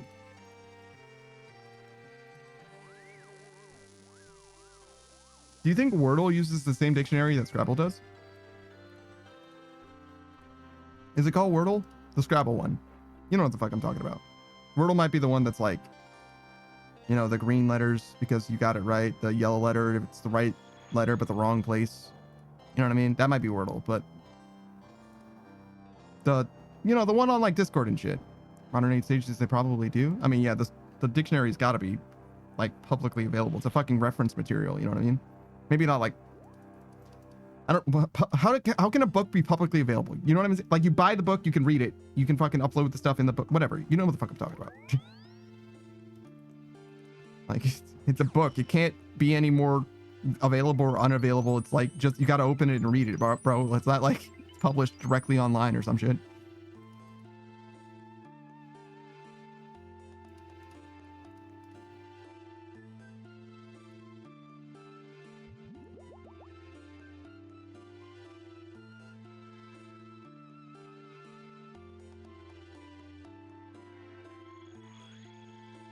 One thing that's occurred to me recently, as like we've been streaming more and more and stuff, there's a bunch of like almost like interjection stuff in English. It's like onomatopoeic, right? Where it's like the laugh, the pff, that shit, and like whatever, right? Like that kind of shit. I don't really read that correctly. Like, in order for me to read that when somebody else is doing it, I feel like I have to like convey the emotional load. I can't just say the thing that they're saying. I have to like act it out, which to me is like more than I should do for someone. I feel like I shouldn't be doing an impression of somebody when I'm reading what it is that they're saying. But in order to convey the pff and like the ch, like you have to deliver it. You can't just say it and it will, because it doesn't sound right. Because like just saying it sounds like piffed. You know what I mean? Like, but it's like pff, whatever. You know what I mean? Like It's a weird thing. It's a weird thing that I've only just now like really like come to realize, and I'm not sure where I landed on it yet. I'm not sure how I feel about it at the moment. Gert says the dictionary website has it in the slang dictionary between updoot and vague booking. What is vague booking? I know what updoots are.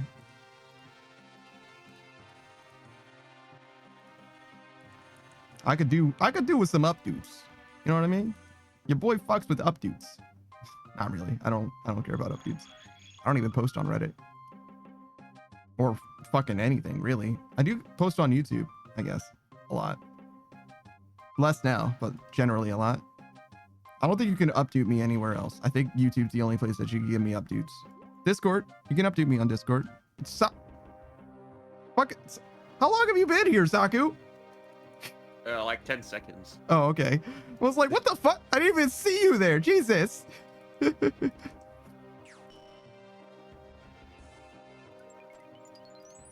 I turned off Fugitech because it crashed out the same way that it did before for a second. Oh. And no one was here, so I was like, fuck it. I'll just like fucking hide the shit since you're not even here anyway. But now that you're here, I unhit you, so you're here. Welcome. And also you can speak and everybody can hear you and stuff. Hey, you know what I did today, Saku? Yeah? I made 330,000 gold. You want to know how I did that? How? I used the Hunter's Kit spell and captured a dragon impling. Ah.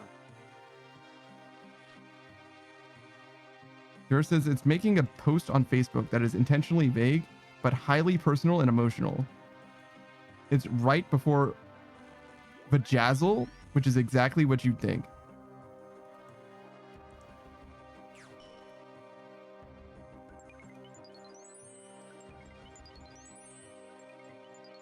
Okay, so vague booking is the same as vague posting, basically.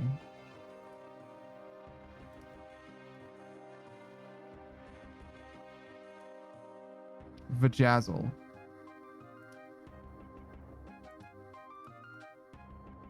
Is Vajazzle related to bedazzling and genitalia?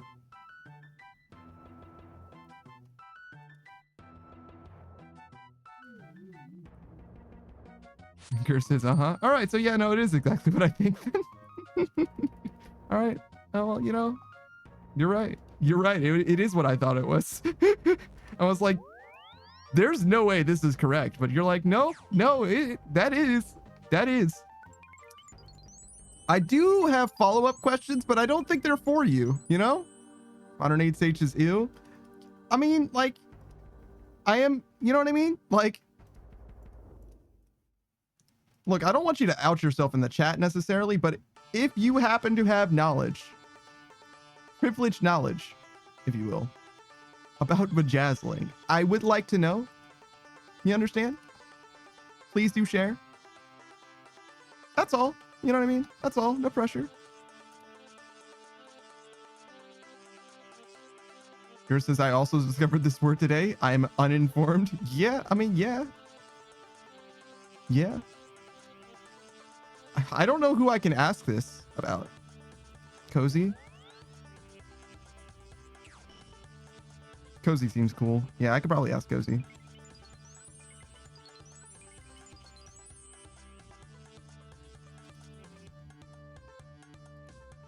This new discovery left me dazzled. Mm-hmm.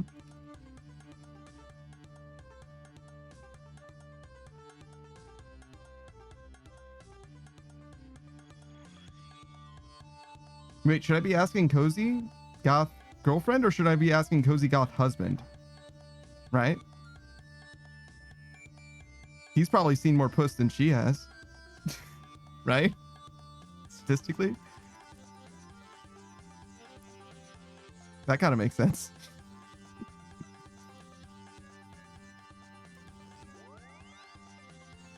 Versus both at the same time? Yeah, they're probably going to be near each other anyway. But it's like, wait a second. It's one of those things where it's like, actually, I guess it makes more sense to ask. Because one of them might know only about themselves, whereas the other's like anyone that they encountered. You know what I'm saying? Blood pints? I think you need that for... Shit, what do you need that for?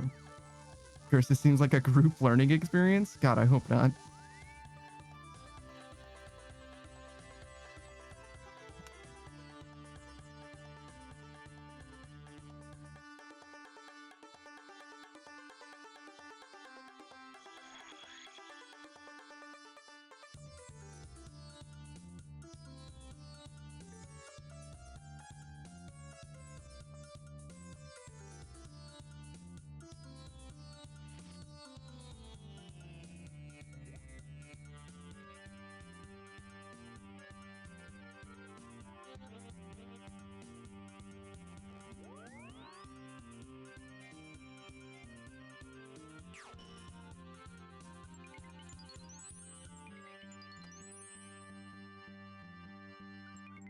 I teleported to the wrong place.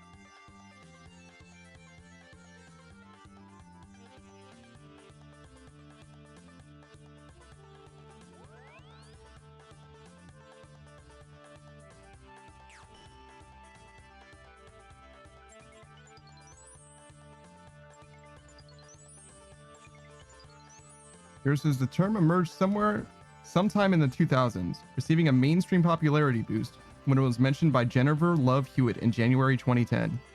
Bejazzled? What the fuck is Jennifer Love Hewitt into?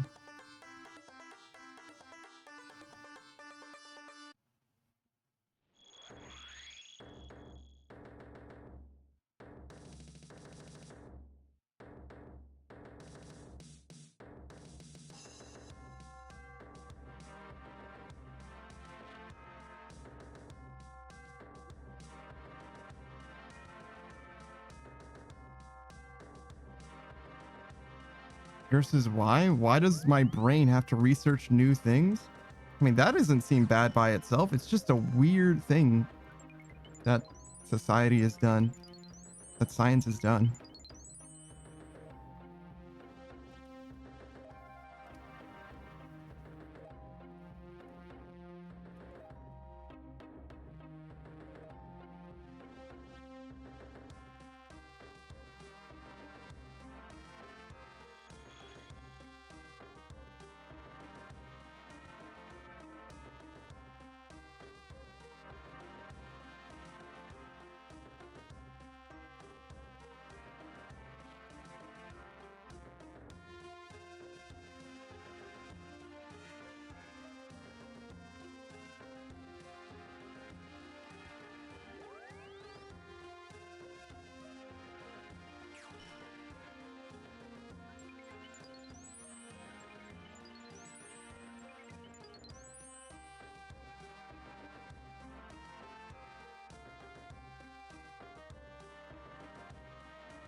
I think I saw someone casting a spell over there.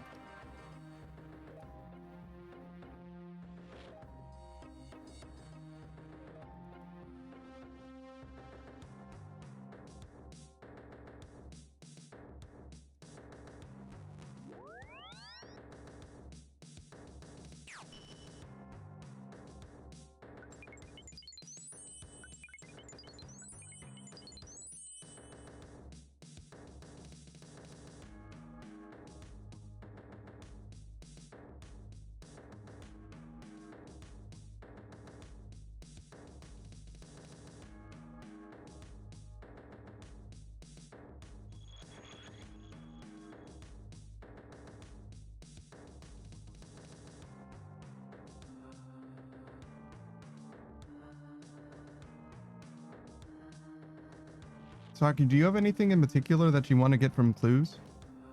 Other than like a third age, I guess?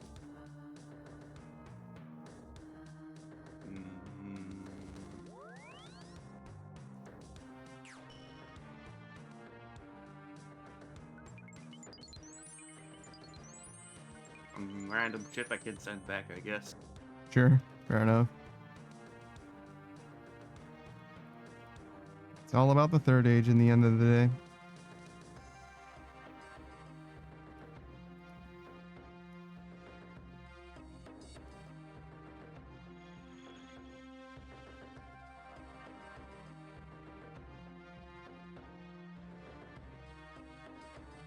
I've never sent back actual clue items though. Just haven't needed to so far?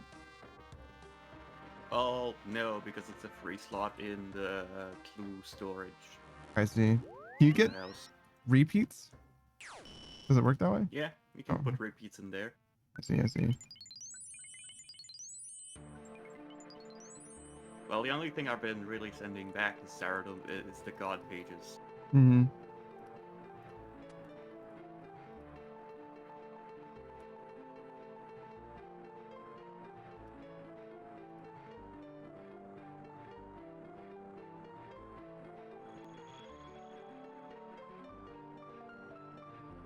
The god books are pretty interesting in this game, but like not very useful.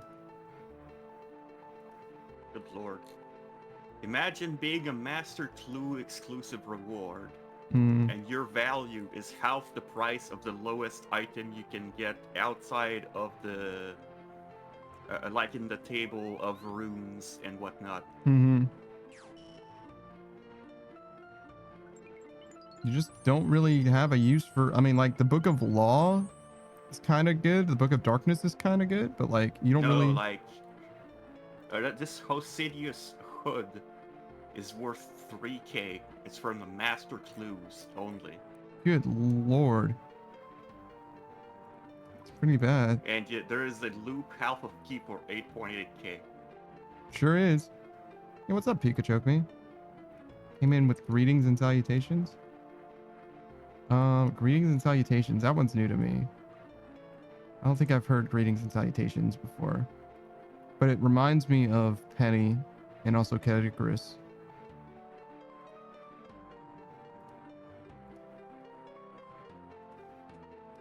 Penny of Ruby fame, excuse me.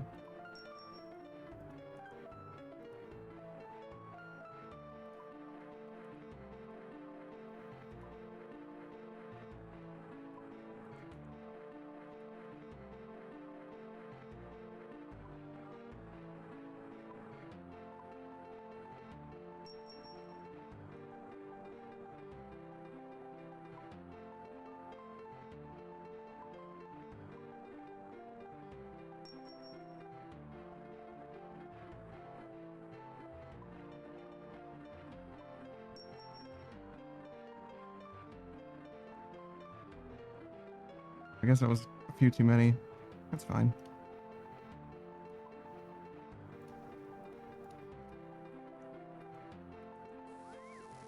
Pick it up and he says, I regret leaving the house, but I got to spend time with my family, so I guess that's good. I crossed state lines today to buy Powerball Gamba.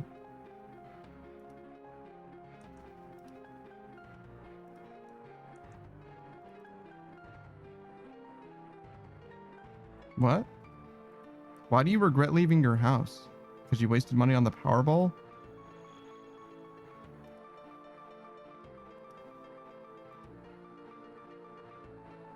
I feel like there was too many different things.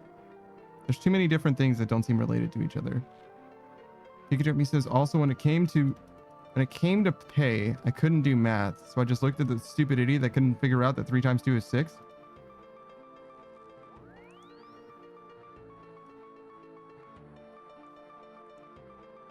I mean, I've been there, not for that specific problem, but I've definitely been there where it was like, I just couldn't do math right.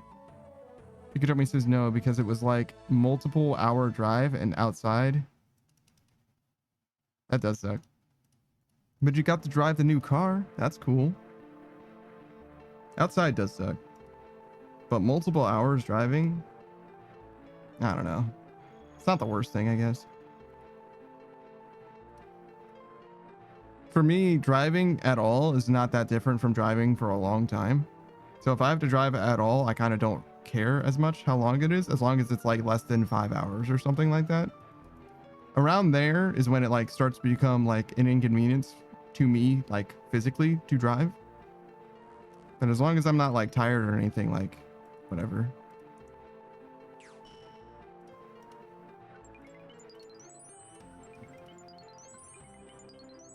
Pikachu me says, yeah, and the whole time I was just like, wow, I hope they rotated these tires.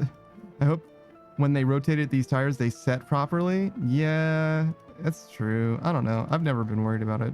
Pikachu me says, oh, we're going to lose a whole ass tire on this road. It's just going to get a whole lot spicier. Yeah, it's in theory, right? But like, I don't know. I don't know. It definitely can happen, but I just don't. I don't know. I do remember an old guy that was telling me, you know, his war stories, right? He ended up checking his tires, whatever, because he, you know, something occurred to him. It just bothered him. He was like, I'm going to check my tires, right? And then he was down to the very last nut, the very last lug nut on his tires or whatever. All of the other ones had already come off completely. And the last one was loose. You know what I mean? Like it was just on there. He was like, damn. So he put some lug nuts on that shit. Like, that was close.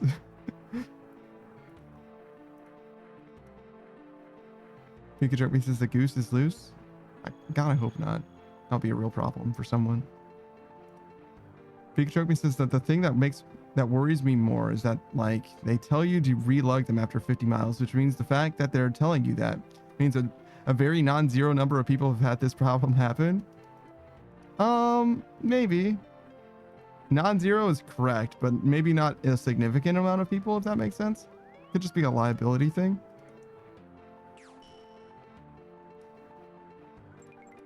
Every time I've ever had anybody work on my car and like attach the lugs to to like tighten the lugs for my tires, I've literally had trouble getting the shit off in the future. You know what I mean? Like, if anything, I've had trouble, like, literally, like, my tire has a hole in it or whatever, I get a flat or whatever. Getting the spare on the car is far and away the biggest problem that I've ever had. I've never had anything approaching an issue with, like, looseness. Not even close. Which is good, right? Realistically, if you're going to have a problem, you want it to be attaching the spare, I suppose. But, like, fuck, man. Like, I'm fighting demons here, man. Which, by the way, pro tip, if you're gonna put a spare onto your car, right? You loosen the lugs before you jack the car up for 2 reasons. 1, because the weight of the car will help you.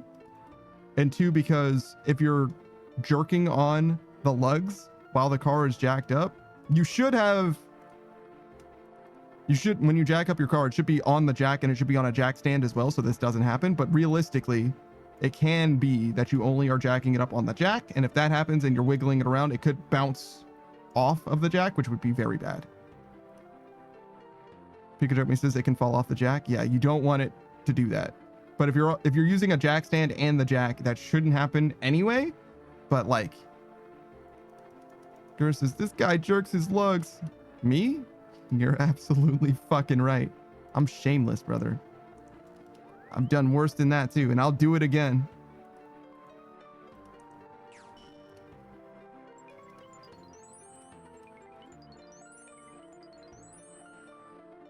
If you've ever been in a car that like had a flat tire or whatever, when somebody's like jacking the car up, do you feel like you need to get out of the car when they're jacking it? Like, it doesn't matter that you're in the car or not, obviously, because like your weight is insignificant relative to the weight of the car. But it feels like you're supposed to get out of the car, right? Like, it's polite to just be like, oh, well, I don't want to weigh down the jack anymore.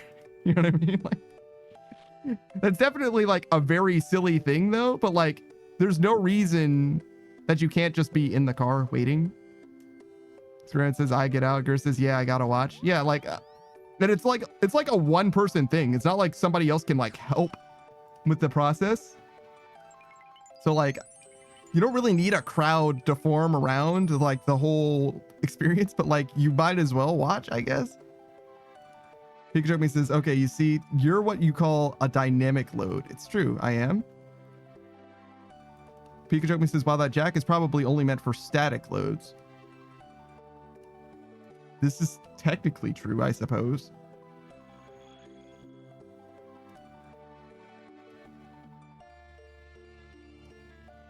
Go on. Pikachu says, so true. I do love jacking it up in my car. Sure, makes sense.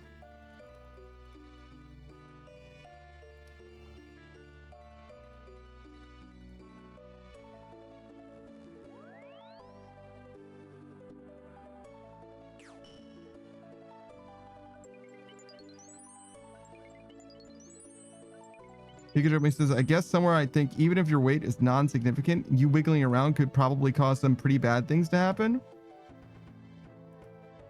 And it's probably not worth the risk. You're right. I would have a problem if I was jacking up a car for someone and the two people in the car started fucking each other. That would be an issue because it's like, hey man, can you guys not like rock the fucking shit? But if you're just being normal and sitting down, I think that there's literally no risk of problems. I think it's like perfectly fine. Like the only risk that could be is if when I'm jacking it up, I jack it up so much that you in the chair stop being like this and start being like this. You know what I mean? And you like fall to the like driver's side or whatever, the opposite side that I'm jacking it. You know what I mean? That would be the only thing that could potentially happen with regards to it being a live load, in my opinion. Pikachu says, also, isn't the inside of the car on a hot day hotter anyway? Pikachu's like, if I get a flat tire, it's got to be the hottest, sunniest day. There's no way that it's cold in winter. It's got to be, my shoes are melting on that fucking blacktop. You know what I mean? There's no fucking way.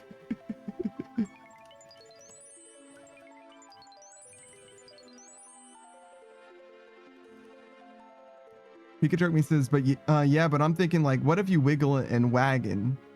What if you wiggle and wagon about? Try to get your phone, check that MySpace, etc., and then the car falls off the jack? Then you're an accessory to murder, I think. Or at least an accessory to manslaughter. Pikachu says, I think the outside is honestly just too fucking hot, which is the whole reason AC was invented. Yes. But it's not always too hot. Sometimes it's too cold. Gear says, if you're jacking it, just make sure your parking brake is on and you're on solid level ground. Indeed.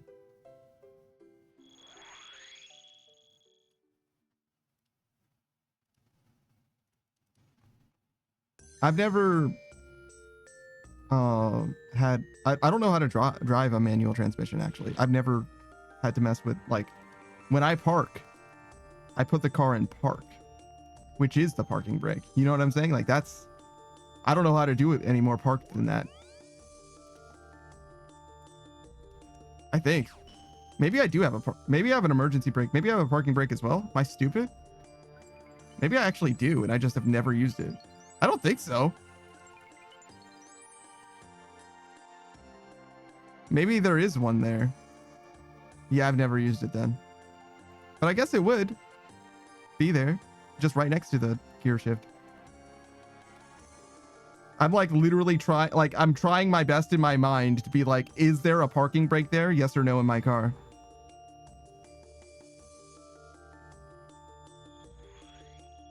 If my car has a parking brake, I've never used it.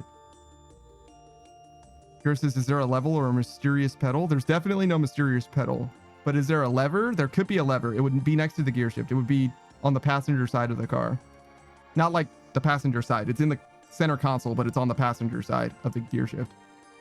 Or maybe it's not a gear shift in an automatic transmission, but whatever. The thing that makes it so that I am in park or in drive or in reverse. Or one or two, whatever the fuck one or two mean.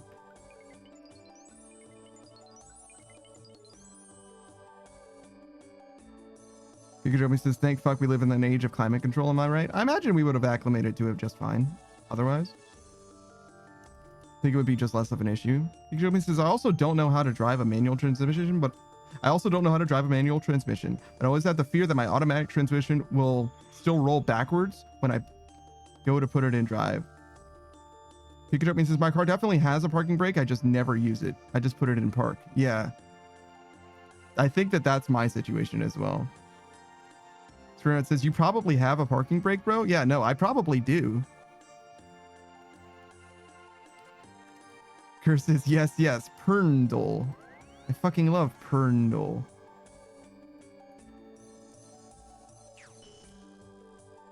Wait, what's L?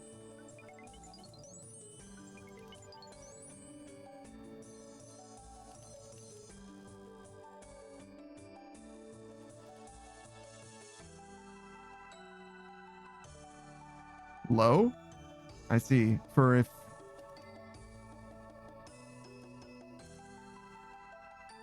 if you need a lot of torque, I guess.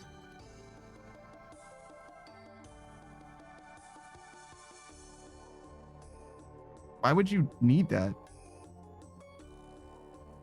So that's gotta be why.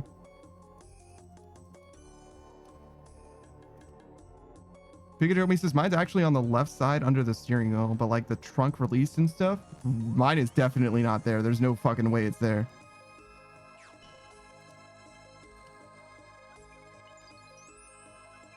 Pikachu says, we fucked, brother.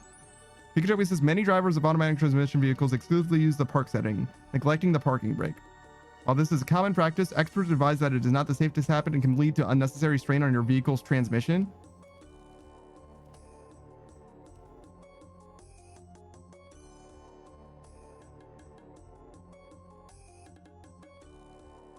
How?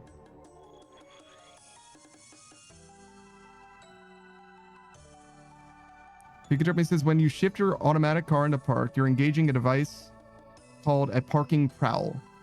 The small metal pin inserts into a notched ring in the transmission, effectively locking it and preventing the wheels from turning. For everyday parking on level ground, the parking prowl is generally sufficient to hold the vehicle in place. Convenience and the fact that the car doesn't roll after being put in park are the primary reasons why many drivers don't feel the need to use the parking brake. Okay.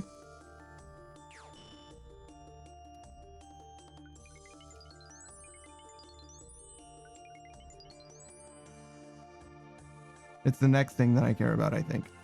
Pure says, yep, not super useful in cars, but is used in trucks. It's also called granny gear. I've had to use it in a tractor to get the plow started before shifting up.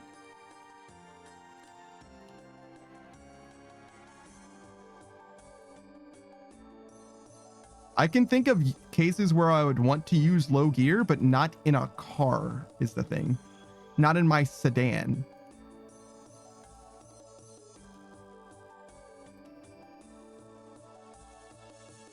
Pikachu says, furthermore, if your vehicle is struck by another car while parked, the impact can exert immense force on the parking prowl, potentially causing it to break and leading to costly transmission damage. Quite interesting.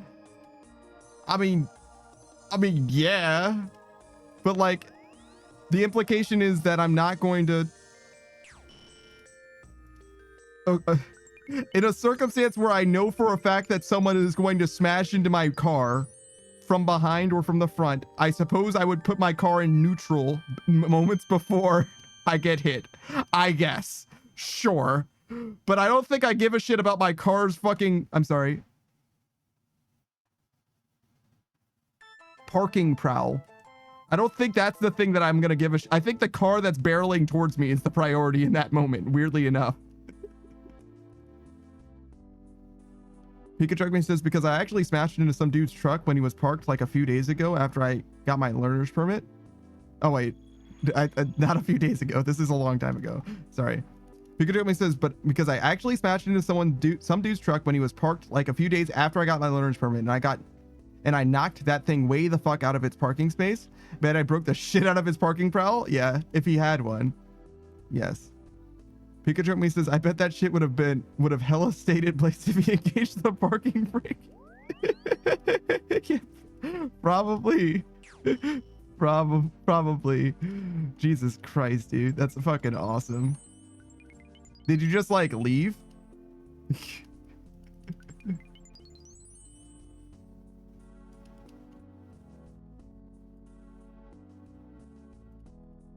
So like Pikachu says no.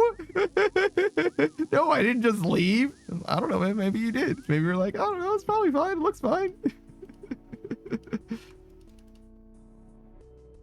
Pikachu says it actually totaled his car and my car. It broke some plastic.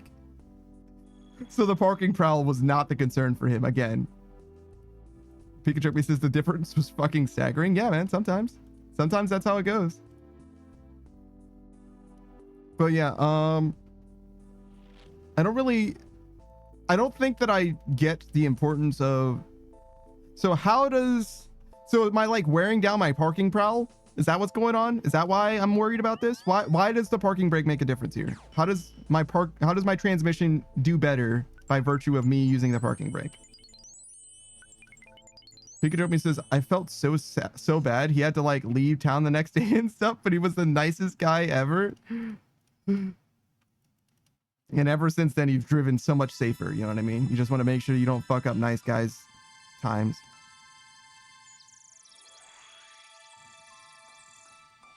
Pikachu says he was just like, shit happens, man. Yeah, it does. It does.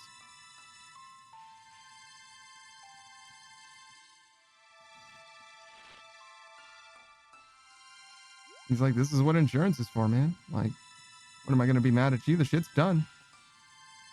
Gay daggone weed. Well, doggone weed. What's a gay doggone weed?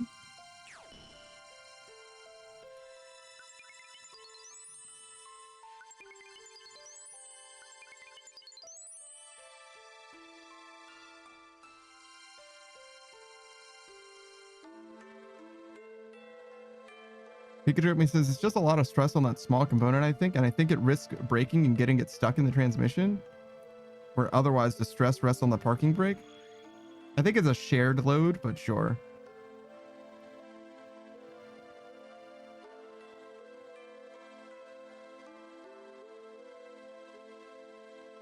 Shit, I can use my parking brake. I'm pretty sure I know where it is and I know how to use it. Here's this panda. Were the strange gears that showed up for a second a non-issue?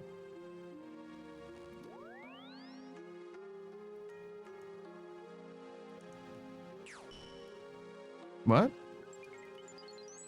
What are you talking about, brother? What strange gears?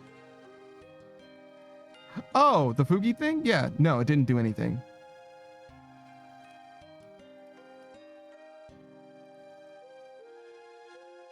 I thought you were talking about cars. I was like, I haven't discovered any emergent gears in my car's transmission. And I don't think that they could show up for a second and then go away and it be a non-issue. That sounds like some fucking hallucination, alien abduction type shit. Yours is okay. Fucked my avatar again. Yeah, no. Oh, it did.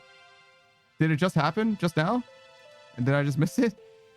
If there was a gear thing happening, that's probably why. Yeah, I fully missed it. I fully wasn't paying attention, but I do see that you're back to your old self. Pikachu says it was Fuji doing something. All your hidden Fuji overlays lost their mind for a second. Yeah, I totally missed it. But yeah, that's all that is. Pikachu says, and it showed the loading gear while the mountain in the middle. Yeah, that's Fugi tech. That's just Fugi doing Fugi shit. Pikachu says, think of it this way. It stresses the parking prowl, which is a small component in your transmission. So in effect, you're putting stress on a critical part of your transmission. I mean, I guess. I don't see how that's going to like ruin my transmission. I see how that could ruin my parking trowel. Parking pole. Parking. My parking pole. That was fucking weird. My like voice like caught. Felt like I tore something almost in my mouth, my body. Pikachu says the parking pole itself, it's under a constant shear force, which over time can cause it to wear down, deform, or even break.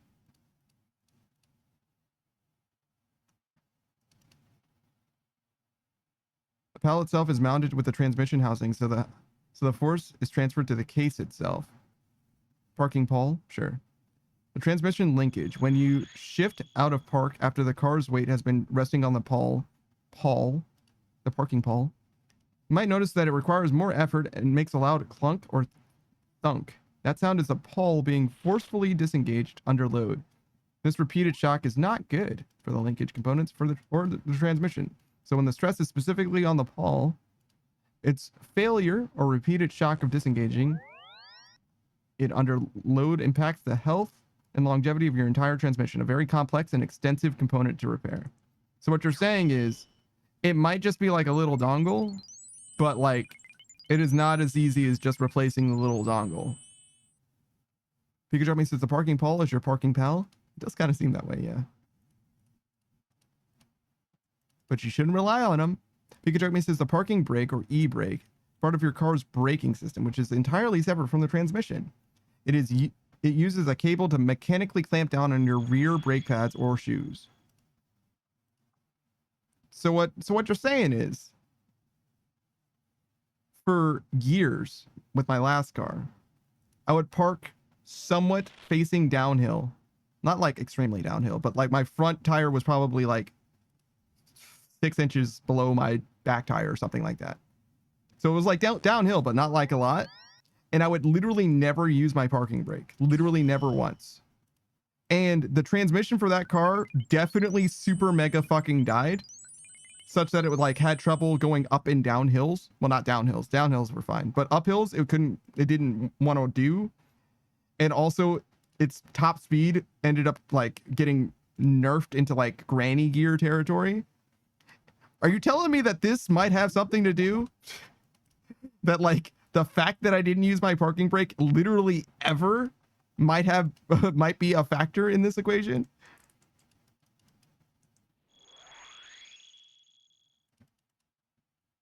Also, shouldn't someone have taught me this at some point? Why am I learning this now after having driven for many years? Pikachu says, it sounds like it's a critical part of the transmission versus the parking brake, which is just some cable that clamps down on the brakes. Yeah, sure. Pikachu says, did you remember to angle your tires properly when you parked so your car would go to the sides of the road instead of straight down the middle? It was a driveway. It's fine. You know what I mean? But no, I didn't. But it was a driveway, so it was fine. Pikachu says, just driving the car alone is stressful to the transmission? Pikachu says, I mean, a lot of things were on your transmission over time. Just driving the car alone is stressful to the transmission? Sure. Garrett says he was abusing Paul? Yeah, a little bit. Pikachu says, it does make me think like my mom always engaged her parking brake, but when my dad taught me to drive automatic, it was never really discussed. Pikachu says, in the driveway until it rolls into the road? No, it would have rolled into the house, actually. No, the road was uphill. The house is downhill.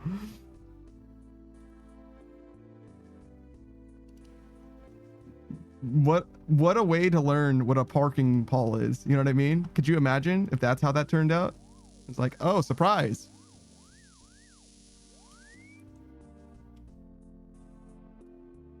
It's like, did you use your parking brake? Like, no. It was in park. Why would I use the parking brake? And then everyone's just like quietly disappointed that they didn't teach me that or whatever. You know what I mean? Like, how the fuck am I supposed to know that? Where was I supposed to learn this? I mean, now apparently.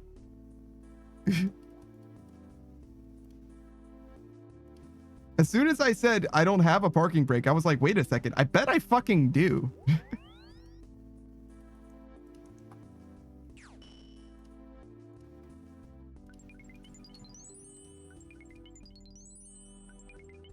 Pikachu says, it's okay. My mom used her parking brake and her car still ended up in the street one time when it failed. So let's see if the parking pole would have prevented that. Well, no, she was in park anyway, right?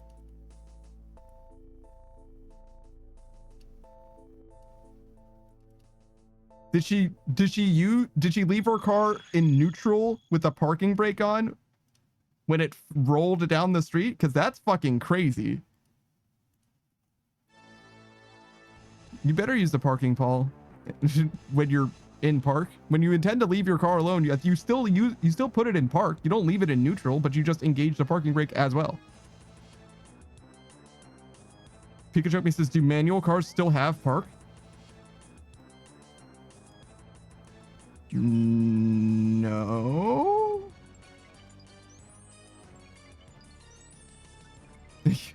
One guy who only drives automatic transmissions asking another guy who only drives automatic transmissions about manual transmissions. Pikachu says, I looked it up. Apparently they don't. Yeah, they wouldn't. It would be... It's R neutral 1, 2, 3, 4 or whatever. Yeah. R neutral 1, 2, 3, 4. That's counterclockwise, starting from the top right, I believe. Not that I've ever used a manual transmission before, but I think that's right. Pikachu says, I guess that's why. Yeah, no shit. Yeah, your parking Paul would have... Parking Paul. That's it. Parking Paul would have helped, probably. Nope, that's an NPC contact. The Great Malenko says, no, you park in neutral and use the parking brake. Yeah. Pikachu says, honestly, fuck this shit. Yeah, kinda.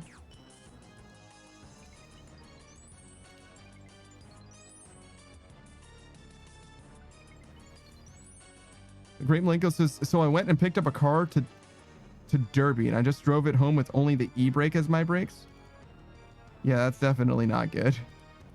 It does work though. It's just, you got to be very careful. Very, very careful. Pikachu says, no Paul here, sir. Yeah, not in manual. My Paul is only for automatics. I don't believe in manual Pauls. Gerst says they do not. Sure. Pikachu says, I'm going back to the horseful carriage. The horseful carriage? That makes it sound like the carriage is full of horses.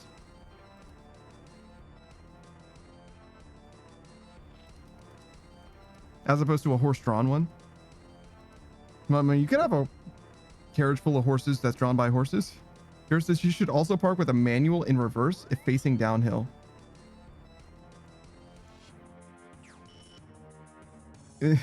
That's very interesting. That almost implies that you should park in drive if you're facing uphill. Pikachu says it's a joke because cars were originally called horseless carriages. Oh, a horseful carriage instead? Wouldn't it just be a horse carriage? Right? So you would go from a horseless carriage, that's a carriage with no horse. A horsed carriage would be a carriage with a horse, and a horseful carriage is a carriage that is full of horses with a horse. Right?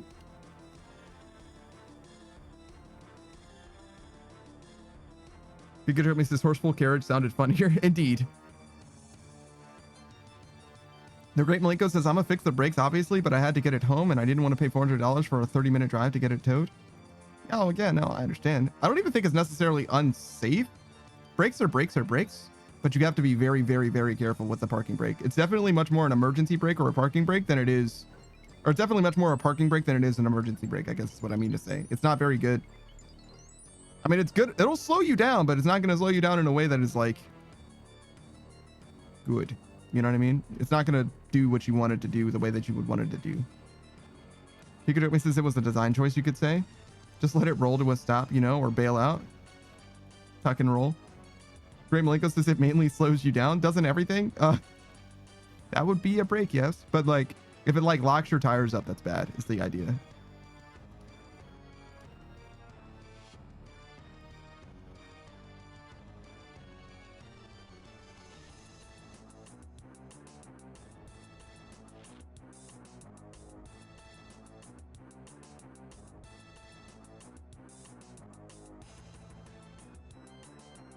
Are we gonna make it to 10 million? Maybe. That'd be pretty sick. The last 3 million. The last unicorn. 180,000. No. Definitely not. But we'll probably get it tomorrow morning. Pikachu says, I have to figure out what the fuck I'm gonna do with 10 pounds of potatoes. Do I start making fries? Like, fuck it. You can make...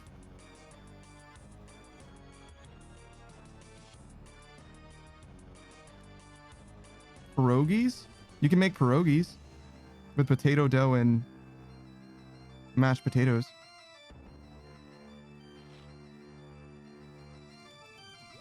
The Great Malenko says, sometimes I go fast to feel something. Sometimes it's almost a bad situation, but this is fine. I feel that. I feel that. I don't go fast to feel something though, but sometimes it is bad. And that's why I drive super safe. To keep the bad thoughts at bay. Pikachu says potato dough? You think I'm some kind of culinary genius? I don't think it's actually that bad. I learned about potato dough today.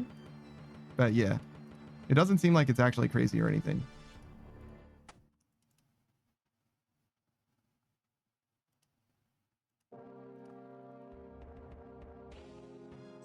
Pikachu says, so true. Widowmaker says she knows the truth, that the moment before a spider makes the kill, it feels most alive. So she's an edgelord. I don't think I could take Widowmaker seriously as a person, is what I've learned in this moment. Like, Widow, just be a normal person for a second. You know what I mean? Like, what the fuck do you mean by that? Like,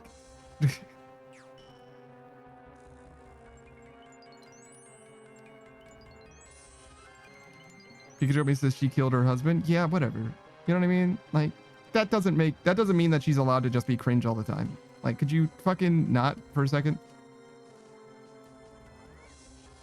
Pikachu says, but I don't know if she regrets it or not. So you're telling me that she made her own widow.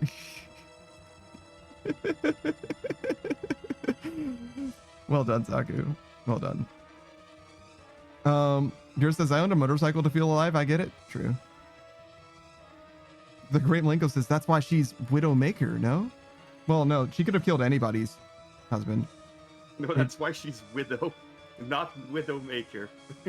Yeah, that would be Widowed Maker, actually. Or whatever. Pikachu says, Anna would say Jared was a fool to fall in love with you. And she'd always be like, you know nothing about him? Who the fuck is Jared? The Great Malenko says, Beatrice said Jar Saku? Yeah, but like that's not how that necessarily works. She just said those words. I'm in the jar. Pikachu says, Widowmaker's husbando, obviously. I mean, maybe it was in the past. But why does that have anything to do with Anna? Pikachu says, she like can't feel, but it's always made me wonder, like, could she feel? Would she? I don't fucking know. Malenko says, well, yeah, because he's dead. That's what I'm saying. Malenko says, bald tires and wet roads is kind of fun. Sketchy, but fun. Nah, I'm out.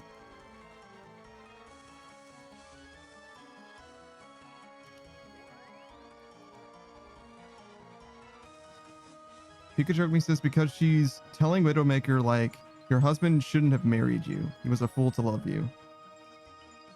That's just petty.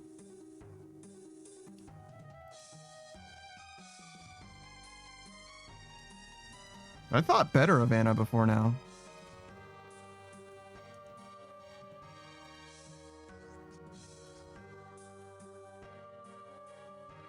Like, it would be different if she had like feelings for Jared or some shit, but like if she's just trying to hurt Widow, like, dude.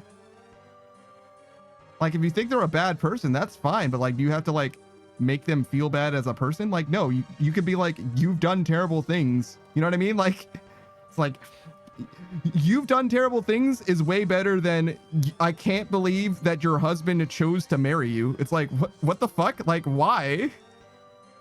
You know what I mean? Like, there's one of those things is like uncalled for. Like, why do you need to be like that? The Great Malenko says, well, I mean, she doesn't know, bro, because Widowmaker killed him, though. Yeah, but she could have known before. Anna's one of the older heroes, you know what I mean? She could have known Jared for any number of missions. Great Malenko says, like, mission accomplished. I mean, it's true, but that's also true, I guess. I didn't think about it like that. It's like Widowmaker's like, I know you don't know him because I fucking killed him. Pikachu says, I mean, I think they were friends. They were in the previous Overwatch together or something. They were basically like war comrades and he was murdered by Widow. Oh. Yo, what the fuck? Where the fuck was I just going? Oh, I think it was a lag thing. Maybe that's what happened. Great Malenko says, if that's Anna's goal is to hunt Widowmaker, then mission accomplished? Maybe.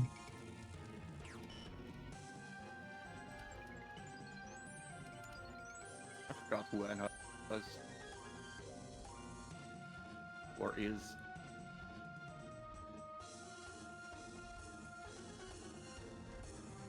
No shit. Pikachu says, I actually liked the lore of Overwatch a lot. It's a shame that the game was shit. Still is trash. I don't know. I'm not like... I don't find it compelling so far. This one bit of lore, this 1 ounce of lore that I've received so far, I'm not very compelled by it at all. But, you know, it's not one piece that makes Beatrice's Rivals better. Rivals basically doesn't have lore. There's definitely something, but like, whatever. I'm not reading any of that shit. Well, Rivals didn't need lore. I don't know what you mean by that. To like be successful, neither did Overwatch. Yeah. And Overwatch was successful because of its gameplay and stuff. Rivals is successful because of various things, but gameplay is just a component of it. The fact that it is a Marvel thing is definitely no small part. And Overwatch is just TF2 but Blizzard. Well, yeah, but that's what I'm saying.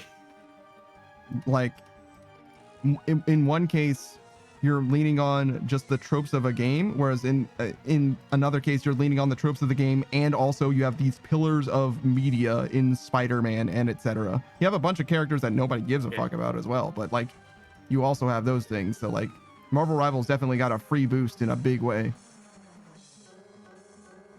Pikachu says, I was like 6,000 hours only Widowmaker player, so basically all of the Widowmaker lore is extremely relevant to me. I cried during the Overwatch Bastion animated short, and the Reinhardt short was pretty goated too. Oh, I walked past this shit. Whoops.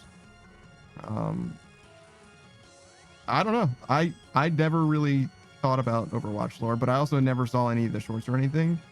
I know that there were character interactions, so there is definitely lore to the game, but in the same way that Rivals has character interactions, but not in a way that are like significant or compelling to me. It's definitely more than what League had in the actual game itself. But I don't know. I'm not blown away by it.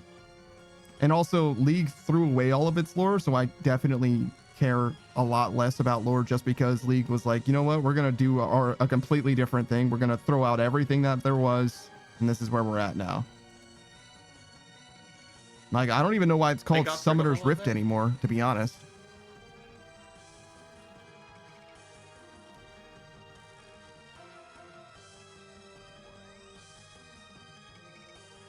It was like, ain't shit summoned there, right?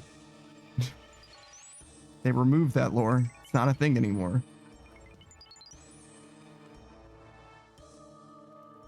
Damn. The Great Malenko says, I had an unhealthy addiction to Overwatch. Bro, it's just Overwatch but Marvel. I mean, yeah, basically.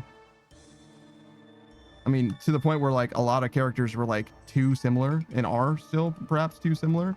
I mean, there's a lot of unique shit, destructible environments and being able to like free fly and shit. That's definitely remarkable. But at the same time, like, it's like this character is like this character. And it's like, oh, okay, here we go. I got a good idea of what's going on here.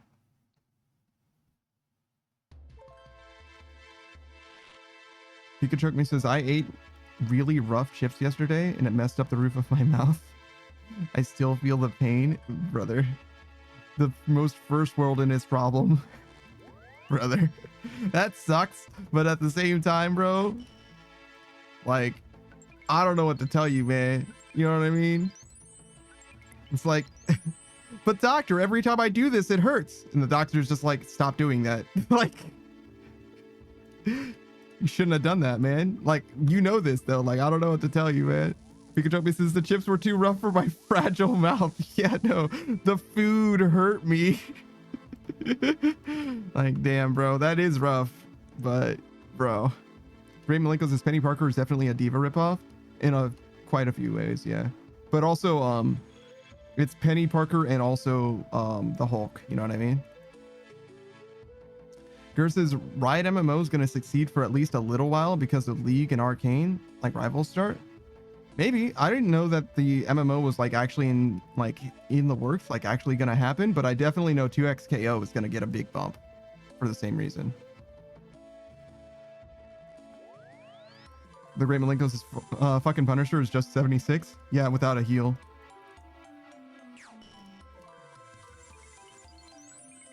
And with the bastard mode. Except you don't get to move. Hmm.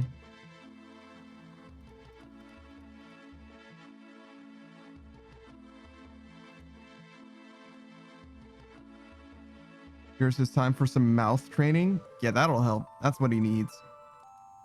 Picture says, yeah, the Hulk is my favorite mecha anime. It kind of is a mecha anime in a way, but only kind of. It's a lot more, it's somehow more, or mecha anime is way more angsty than the Hulk is. You'd think it would be like more conflicted, more Dr. Jekyll and Mr. Hyde or something like that, but like mecha anime tends to do that way better than the Hulk does, weirdly enough. Like the emotional depth of the Hulk usually isn't there, to be honest. Whereas like mecha anime, it's like almost always about humanity, like specifically about humanity. In a way that the Hulk almost never is, weirdly enough.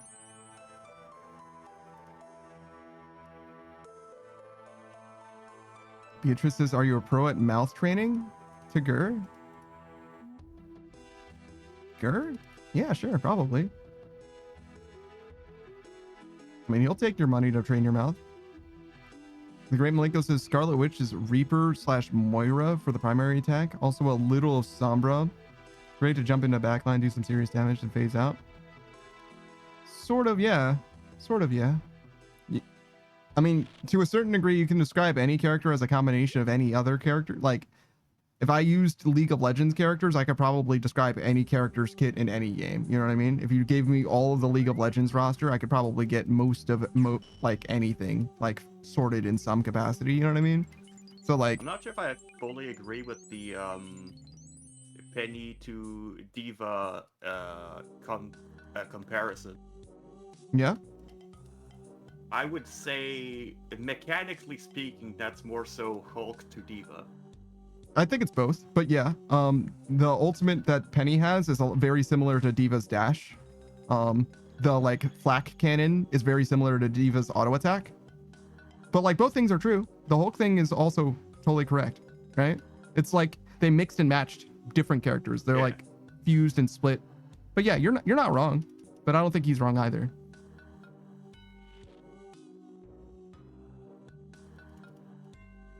Pikachu says, why are you asking to Beatrice with regards to a mouth training pro? Because she wants her mouth trained. What do you mean? Obviously, right? She's interested in partaking in the services. There's nothing weird about that.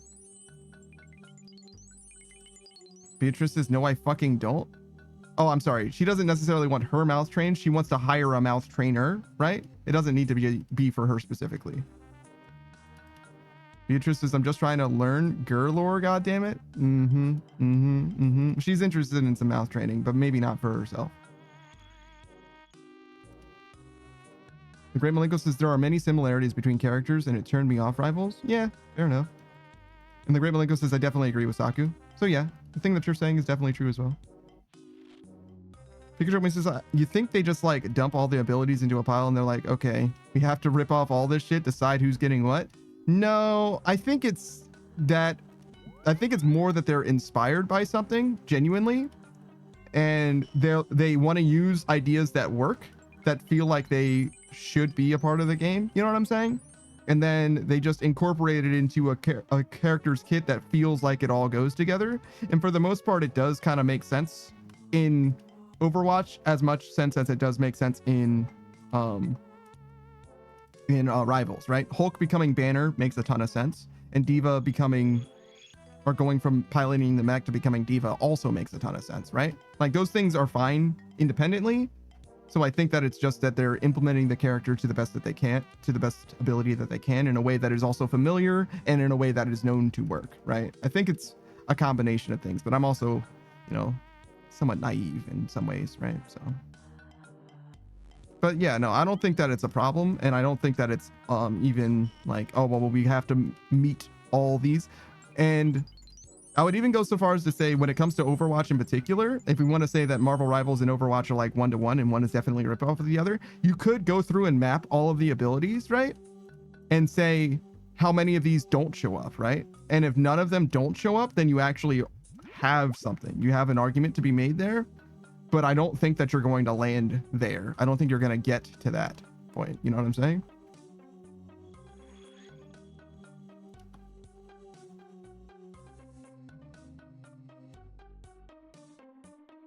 Pikachu says, I thought it was more of a receiving thing than a giving thing, to be honest. The mouth training? I figured he was just going to like coach you through some like exercises or whatever. I didn't think he was going to like use his mouth on your mouth, if that's what you mean. The Great Malenko says they pulled straws to like distribute the abilities. I don't think it was that haphazard at all. Not at all. I don't think so.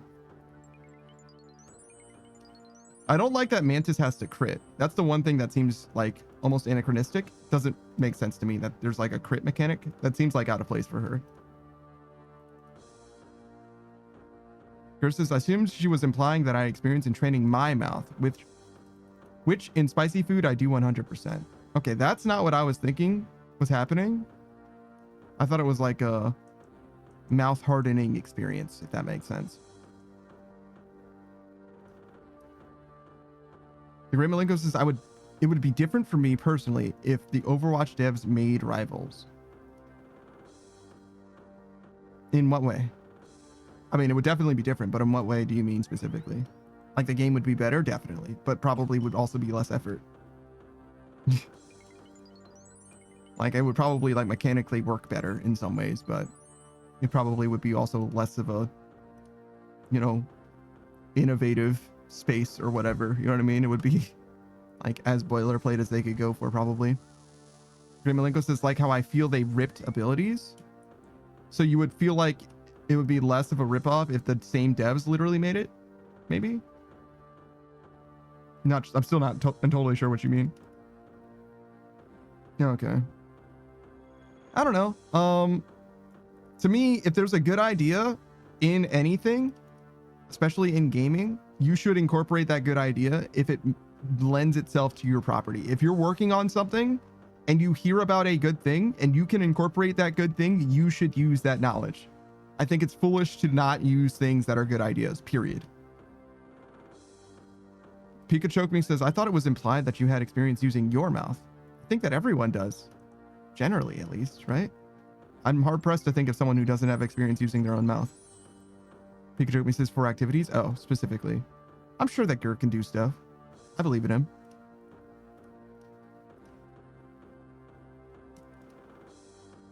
Gert says, okay, yeah, and I know what we're all thinking. I was pivoting.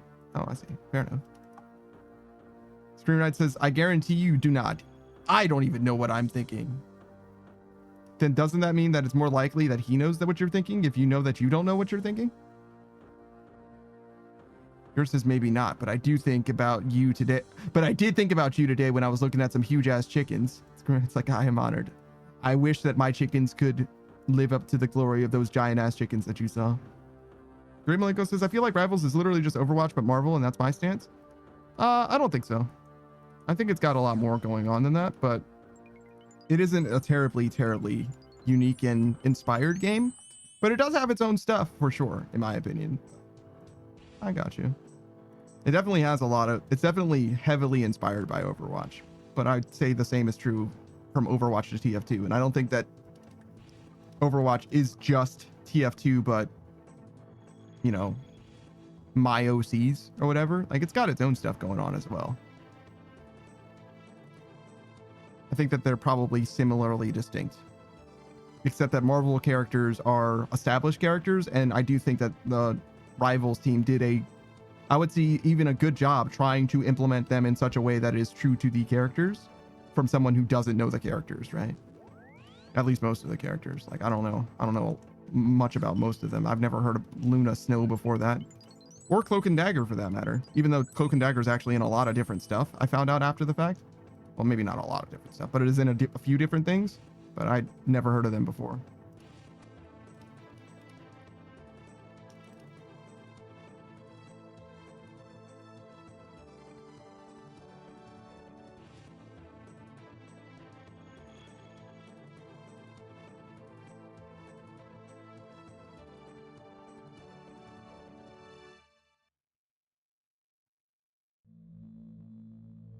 Rimlenko says, I was addicted to Overwatch and playing Rivals feels like I'm leaving rehab and doing drugs again. Oh yeah, no, they're very similar games. I mean, but like, same is true for like any games in the genre. Like if I decided that I was never going to play League of Legends again and I switched to Dota, right? Like, yeah. And is League of Legends derivative with regards to Dota? Yeah, definitely. But is it like fully the same game? Like, no, definitely not, right? But like no one would be praising me for giving up League and moving on to Dota. Everybody would be like, yo. Great Malenko says that's the same shit. I don't think so. I think that Dota and League of Legends are very distinct games in a lot of ways.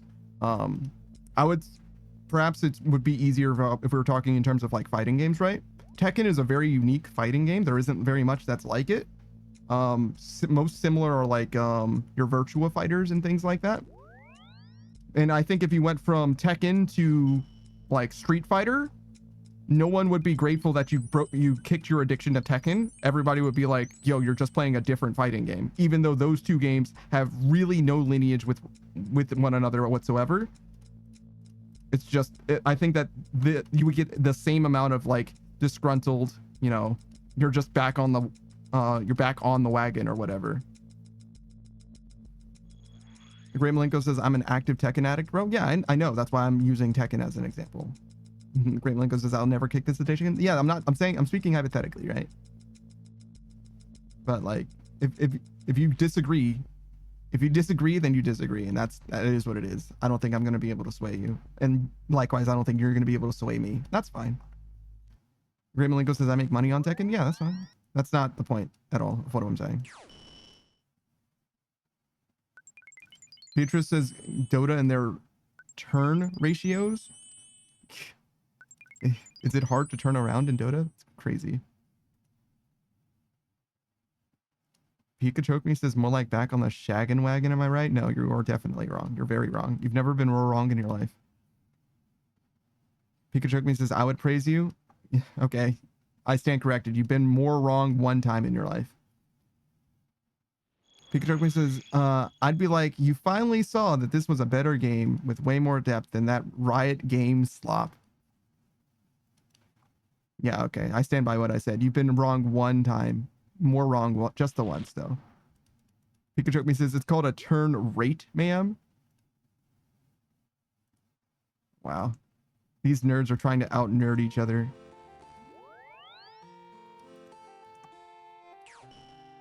The Great Malenko says, nah, I get your point, bro. I'm just out in left field with the butterflies. No, you're good. You're good. But yeah, they are definitely similar games. For sure. No doubt. I don't think anybody would argue any different. And there's definitely very, very strong and clear inspiration, but I don't think it's a copy-paste job either. I think that they definitely put some effort into it, especially now with the amount of support that it's gotten in recent times. Like, they're definitely trying to make something happen. Pikachu says, I've met more hot women playing Dota than I've met hot women who play League. I'm in.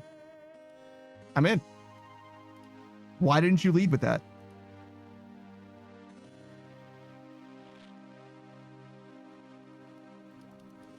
Why didn't you waste my time with all the other bullshit? Pikachu is so true.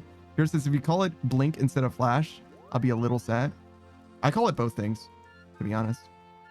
It is a Blink, but it also, I would not say that they blinked generally. I would say they flashed, but it is a blink to me. Kira says agreed, should have started with that. Green Linko says real as fuck, Panda. Yeah, I don't know what the fuck I was talking about before. I don't care anymore though. Pikachu says, have you seen the Dota cosplayers? No, I certainly haven't.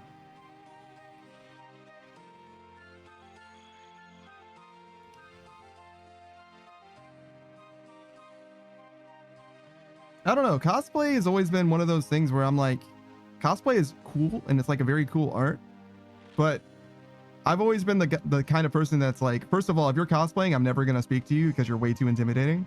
And secondly, if I was already like, if we were already had some kind of rapport or whatever, if you cosplay, that is your sacred art, and I'm going to do absolutely nothing that would ever get in between you and what it is that you are doing. Like, I am very much more concerned, like, your heavenly garments are like things that will never be trifled with. You know what I mean? Like, absolutely not. I'm not washing them or anything like that, because like, nah, man, you got to use fucking hot water on a Sunday or some shit. Like, we have to use purified water in order to make sure it doesn't contaminate the dyes or whatever. I'm not fucking with any of that shit. Absolutely none of it. Fear of fucking God, dude. The Great Malenko says, hot women, we're all in. We got a stack. True. Pikachu me says, yeah, Dota is so good. Please go out with me. Yeah, true. But yeah, I don't know. Cosplay has always been one of those things where I'm like, I always definitely have a personal, like a substantial distance associated with it for myself. You know what I'm saying? Like, I can't do it. I mean, it's like already bad enough for me to try to speak to a person, period. But if they're like in cosplay, that's definitely way worse. Because I'm just like imagine like interviewing a celebrity, right? Like you're supposed to interview like Keanu Reeves, right? The first thing that I would do in a situation where I'm speaking to Keanu Reeves is like, okay, make sure you do not ask him the same question that he's received a million fucking times and bore him out of his goddamn mind. That is like the most important thing. Like, make sure you don't make him repeat himself for the 100,000th time, because he's probably gonna hate that, right?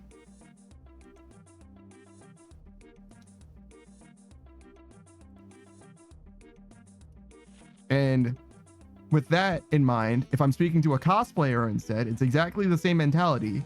So now I'm seeing someone in cosplay and I can't speak to them about the game that they're cosplaying, right? Because that's the most obvious thing to ask them about. And that seems maddening to me. Like, I don't know what I'm supposed to say because it's not the obvious thing. Clearly don't do that. It says, where are the hot women? I was AFK. Oh, I see. Downloading now. Well done. All right, we're all locked into Dota.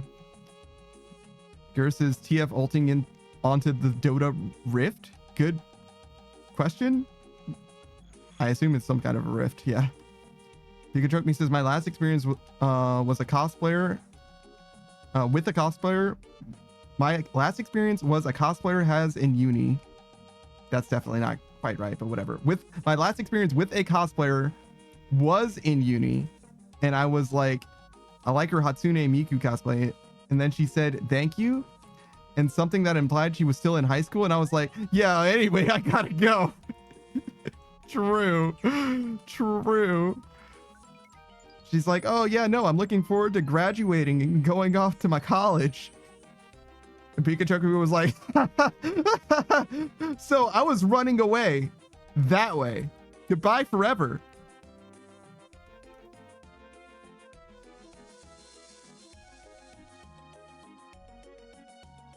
I think that happened on a stream once too. I think a streamer was like, hey, nice to meet you. And she was like, oh yeah. I'm gonna be graduating high school soon. And he was like, oh, okay, it was great talking to you. And then he like turned away and just started sprinting. Like, he was like, no.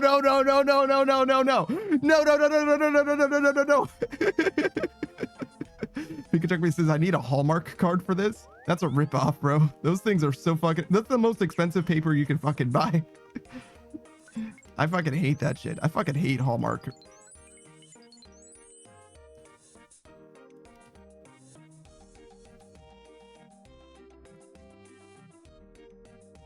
Yeah, that's the kind of shit you want to find out immediately and never speak to them again. Ever. Just remove them from your mind. Completely.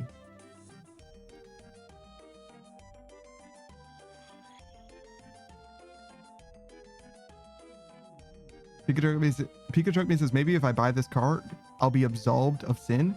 Nah. Pikachu says, I'll never talk to another cosplayer again. The risk is too great.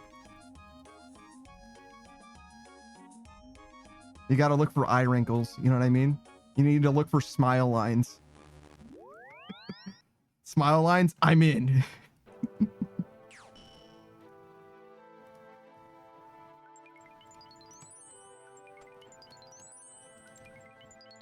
Pikachu is so true. Yours says you had that one person show up and I made some if that's what you're into joke, and then you said they were young and I was like, I take it back. Yeah. It's like, oh, never mind, sorry, just kidding. Haha, just kidding.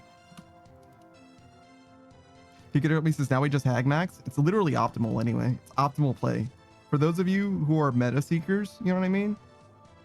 The dividends are just there.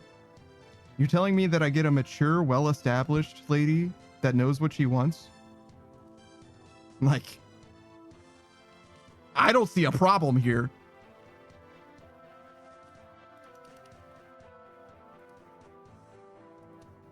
I made the screen small on accident. That's what happened there. Don't worry. That wasn't me punctuating my point in any way. That was a coincidence.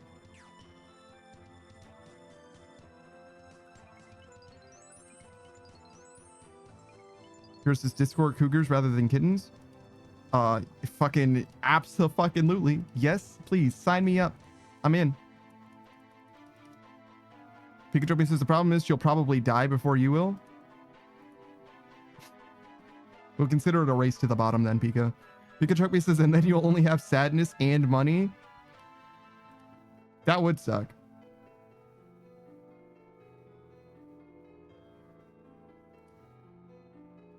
That would suck. It would not be fun. I don't know. If there's not a huge age gap, it's fine. The Great Malenko says, this is a question? The Great Malenko's like, you motherfuckers are fucking around with Discord kittens? Nah, dog. I'm out of here. Gur says, I'm just along for the baked goods. Oh my god, I didn't even consider. Yo, they bake, bro? Bro, they bake? They got like fucking snacks, bro. I'm in. I am all the way the fuck in. They say that the fastest way to a man's heart is to his stomach. And I have never heard anybody say that's a lie. Never once. Pikachu says, yeah, bake 420, am I right? No. I mean, you can bake things at 420. That's probably a decent temperature. Maybe a little high. The Great Malenko says, bro, I have mommy issues. I've been all in on cougars since I was like 12. Damn. That's great. That's crazy. The Great Malenko's like, mask? What mask? I've never had the mask on. Like, all right. I guess we're sharing it all today. Fair enough, man.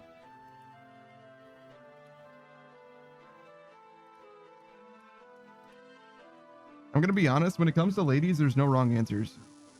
Well, besides the wrong answers. I mean, you know what the fuck I'm talking about. When it comes to ladies, you know what I mean? I'm talking... You know what the fuck I'm talking about. Pikachu says bake at 420 degrees for 8 hours. That's way too fucking long. Like, I don't need to explain what I mean by that. Pikachu says, nah, JK, I don't believe in substances. What? But I don't think there's anything you can bake for 420 degrees at 8 hours and it's gonna be okay. To be honest. I don't think there's a thing that you can bake at that temperature for that long and it'd be okay at the end. Like, there's no fucking way. That shit is exploded. You made charcoal, brother. Like, I don't know what the fuck.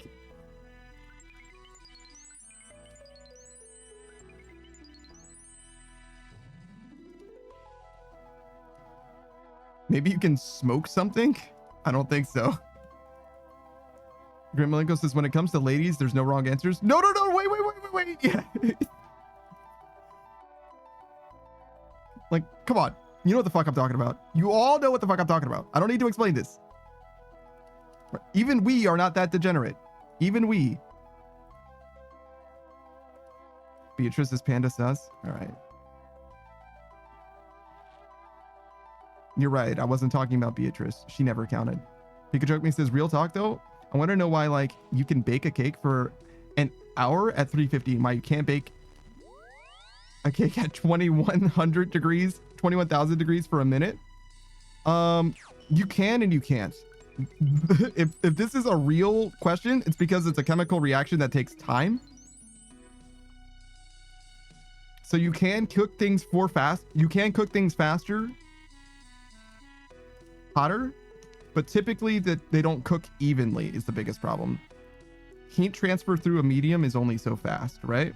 And secondly, it has to be at a certain temperature or the reaction will not start. Like in order for the reaction to happen, to transpire, it needs to have a certain amount of temperature. So there's a floor, and also there's something of a ceiling. It's really to do with the heat transfer through the medium itself, though. The Great Malenko says, I can bake at 420 for 8 hours. Oh, I see.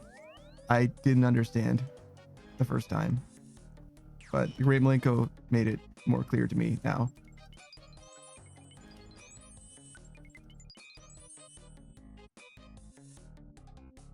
Pikachu was like, yeah, that was the joke, and I fully didn't get it the first time. I fully didn't understand 100%.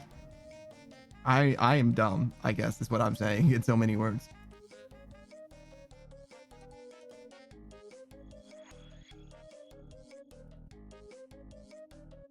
But yeah, you definitely can cook things slower, cooler, or faster, hotter. But there's basically two major problems. Some chemical reactions just take time, literally. And secondly, the faster you cook something, the less evenly it's going to be cooked because of heat transferring through the thing that you're cooking slower than it cooks the surface of the thing. But other than that, like, you absolutely can. There's nothing stopping you from cooking something faster, hotter, or slower, cooler. I actually highly recommend cooking things slower, cooler. You have to, like, in order to do it properly, you have to do math in order to, like, end up with the right amount of heat in the thing. But, like, roughly, if a pizza says 22 minutes at 400 degrees, probably 350. 22 minutes at 350. You can do 40 minutes, maybe 45 at 300.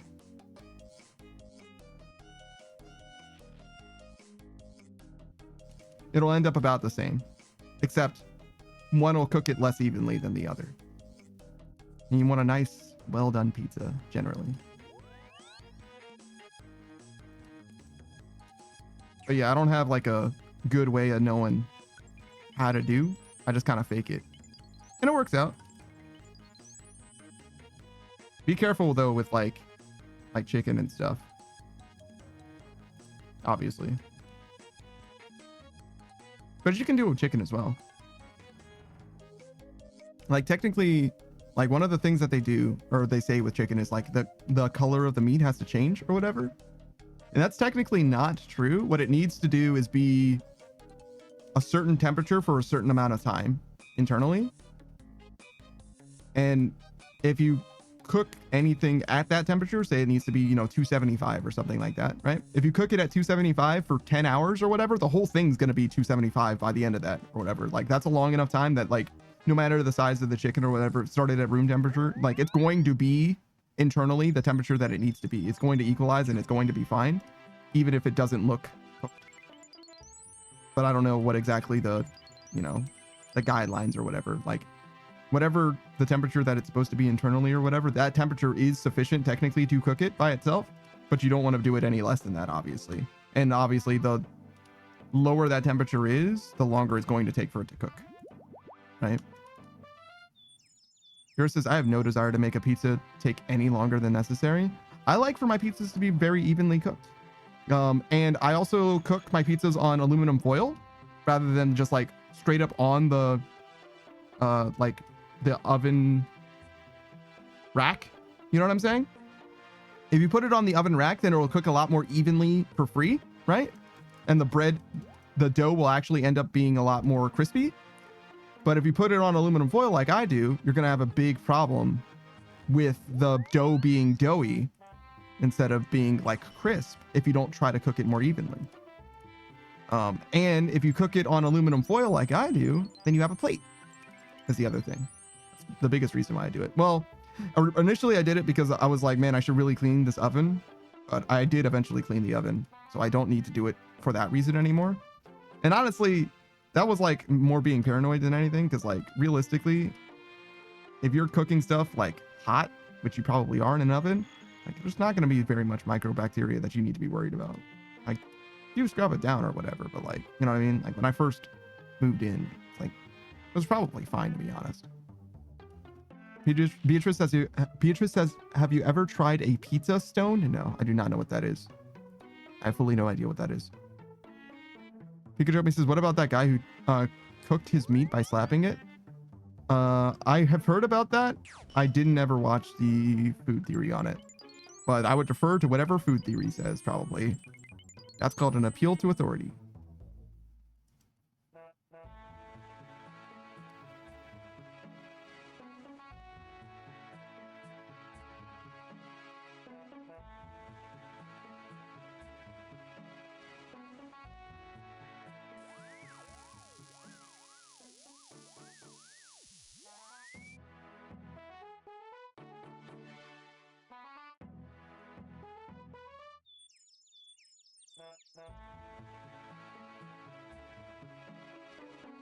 The Grim Lingo says, does MatPat even still do new YouTube? No, MatPat hasn't in a very long time. It's been like probably 2 or 3 years or something like that. It's been a while. But he still works on the Theorist channels. He's just like more of an advisor now. Like a manager type person or whatever. But, or at least he was. I don't know if he still is, right? Anything could happen in the interim. But yeah, GT Live got taken over by, I think it was Ash, and all of the other Theorist channels got taken over by a member of the crew, like a long-term member of the crew for the most part, except for Santi, I think. He's the newest blood, and he took over Food Theory. Malenko says, I stopped watching Game Theory and the other channels when he stopped. I stopped a while after that, like maybe 3 months or something like that. Not on purpose. It just kind of like, I just kind of ran out of time to do stuff. I just kind of became more busy and like occupied my YouTube schedule with more other things. As far as I can tell though, they're doing just fine. Like it's like, okay, obviously the viewership dropped to a certain degree, but I think that they're still doing okay, if that makes sense. Like I don't expect the Theorist content to go away at any point, but I'm not sure. I forgot to get a new necklace, and I'm pretty sad about it.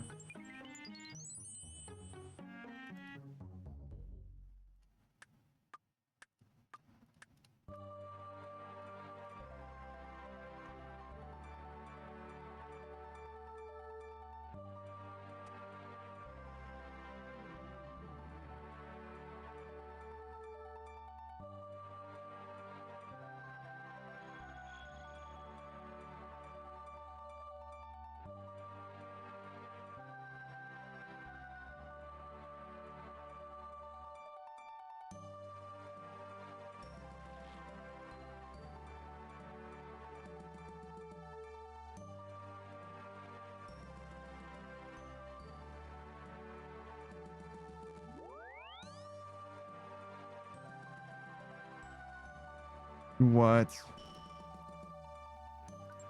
You can make a pizza stone out of salt, apparently. Or baking stone out of salt.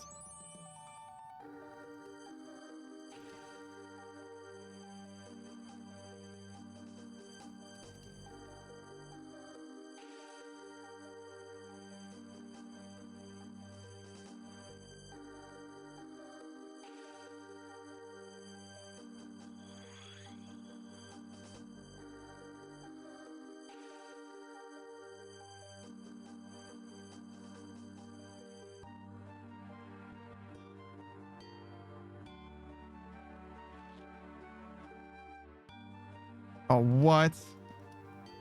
In order for a pizza stone to have the best results, you have to preheat it thoroughly in a very hot oven for 30 to 60 minutes before baking. Yeah, we're not doing that.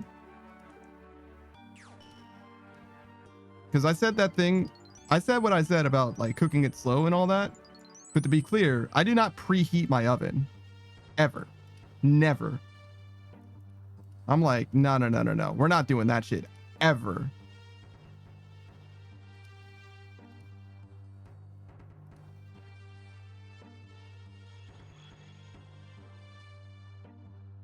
Pikachu me says, you mean like eating it, the pizza stone? No, it's like a little tray that you put a pizza on that's made out of like stone or apparently salt even, or ceramic or something like that. It's like a scooper that you would use for a pizza, but it's like you just put the pizza on it in the oven. But apparently you have to preheat it for a long time in order for it to have the best results, right? You don't have to preheat it at all. You can just use it without.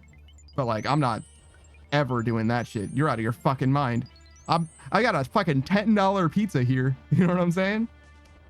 Think I'm gonna spend an hour pre-gaming for this $10 pizza? You're out of your fucking mind. Gura says, yeah, I've seen pizza stones, but I never had success with them. I see. Gura says, so I quit after like 2 tries, but I was just preheating it as the oven preheated. Yeah, maybe that's the problem. I don't know. But yeah, it says a very hot oven for 30 to 60 minutes before you ever start. And I'm like, dude, I'm not cooking, I'm not double cooking or even over double cooking for this pizza. Like, what are we talking about? Like, what is going on here? All that electricity wasted and shit? Like, bro, I'm not doing that. No fucking chance.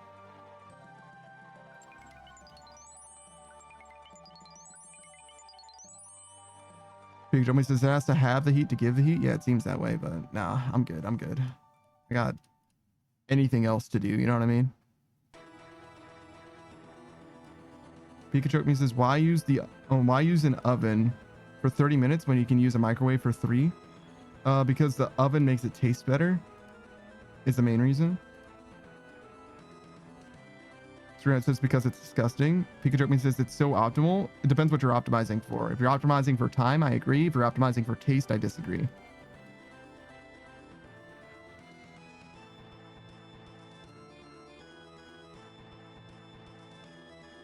The microwave is fine, but like I'll put a lot of stuff in the microwave, but the air fryer just does a better job. And I can use the air fryer for one thing and the microwave for something else simultaneously. Multi-track cooking, right? And that's like the biggest time gain that I've gotten in recent times. Though it does end up taking net a little longer, but like chicken nuggets, fish sticks, if I happen to have like a slice of pizza or something, like some sub meal or leftovers or whatever, all in the air fryer come out way, way, way better. And I often want to cook vegetables anyway, and the vegetables in the microwave are almost always just fine. Like there's really no reason to be worried about them like being cooked in any special way. Like throwing them in a bowl and just microwaving that shit is perfectly fine. Corn and peas and shit like that, it's all fine.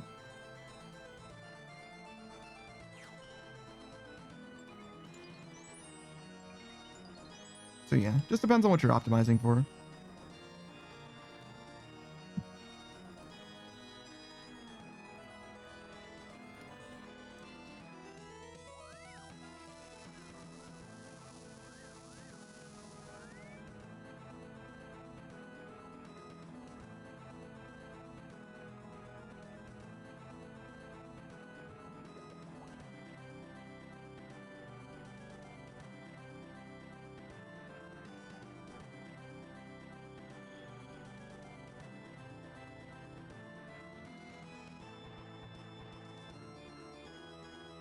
Dang, 671k?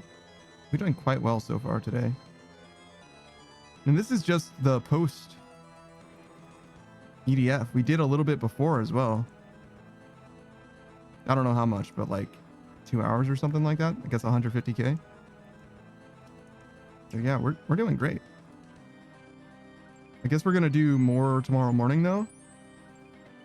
Just before GTFO.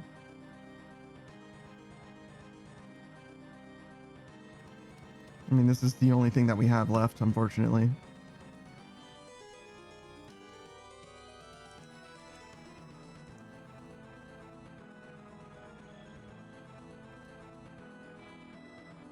God, I feel like I've gone through so many fucking soul runes.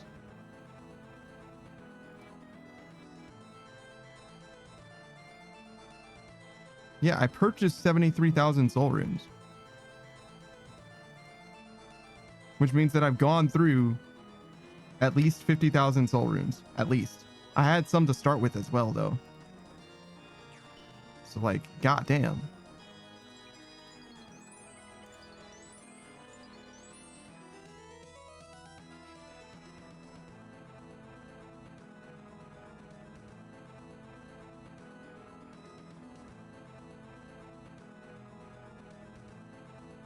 Oh, I got all the ether catalysts that I needed. I just realized this is the amount that we need to go through.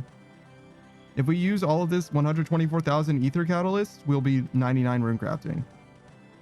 So we need that much in soul runes as well, I think. I don't know if the math is mathing exactly. Yeah, it's close. So 162,000, 163,000 minus 73,000 is 90,000 plus this is about, not like perfect, but it's about making these numbers equal. It might be that when you fail to do magic imbue, like when you fail to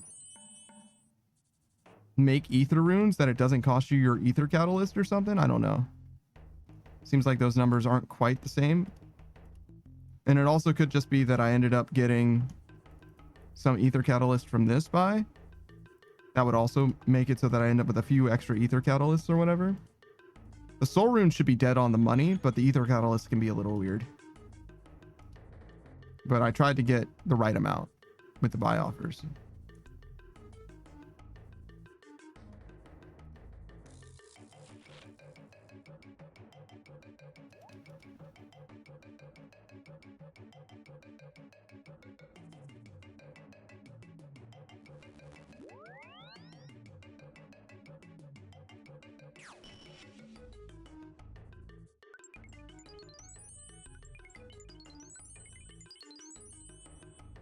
Me says I need to microwave burritos and I'm too lazy to do even that. How sad is that? Jesus, dude. Jesus, dude. Are you good? Is everything all right at home? How are the wife and the kids, bro?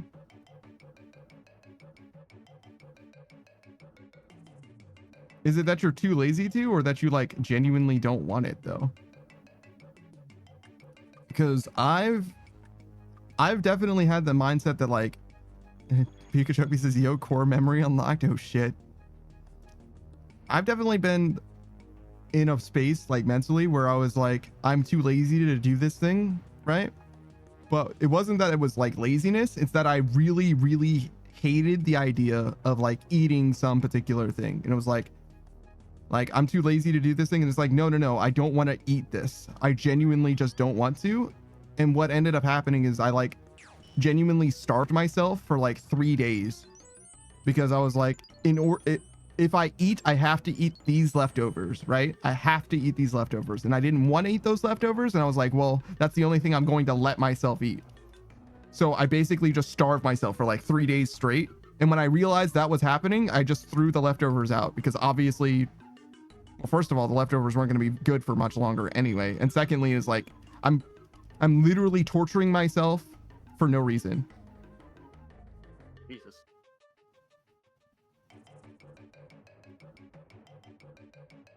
But yeah, that happens sometimes where it's like, no, this is the thing that I have to do. I have to do this thing. And if I do anything else, then it's a problem in some way. And obviously it's not like a huge deal. It usually doesn't come up, but every now and then it's like, oh yeah, no, I should, cut myself a break. It's okay. It's fine. Just throw it out. It's okay. Whatever. When I made those mashed potatoes that didn't get fully cooked or whatever, I was trying to eat them. And again, I was staring at it for like it was sitting in front of me. There was no other food, just the mashed potatoes in front of me for like probably an hour and a half. And I realized that I was not going to eat it. Like I just wasn't going to. Like I didn't want to and I wasn't going to. I tried like 3 bites or whatever and I was like, okay, I'm going to throw this out because this is another thing that's just going to just ruin my mental. I'm like, if I keep these mashed potatoes, I'm just going to not eat them later as well. You know what I mean? I just have to throw them out. They just have to be done. Pikachu says, I remember like some guy in university asked this girl as like a joke to fill the awkward silence, so how's the kids? And she was like, you mean how are the kids?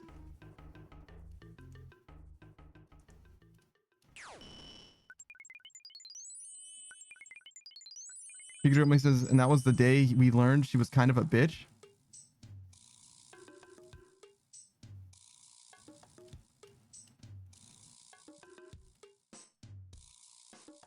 I don't, yeah, okay. That might be the last time I speak to her. To be honest, it's like, oh, so never again then. That's fine. You know what I mean? Like,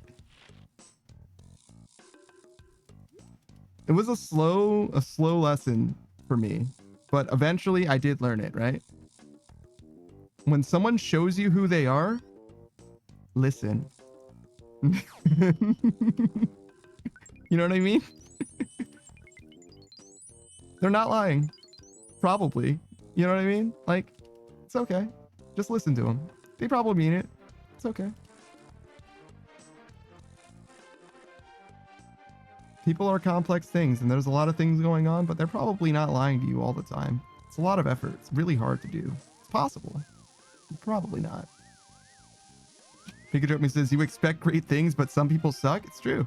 Some people just suck, and that's okay. I suck too. You know what I mean?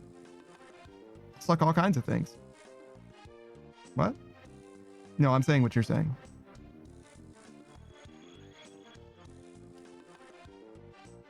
Pikachu says, what about those VTubers that fake their voice?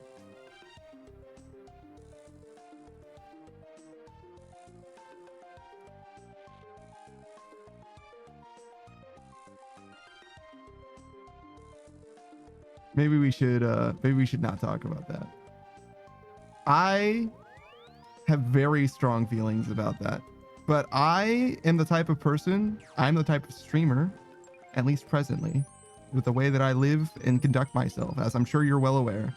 I live and stream in a very genuine way. I would say genuine is the word that comes to mind, because I am not very good at hiding things. I'm not very good at sugarcoating things and all of that, right? You get me pretty much one-to-one for the most part.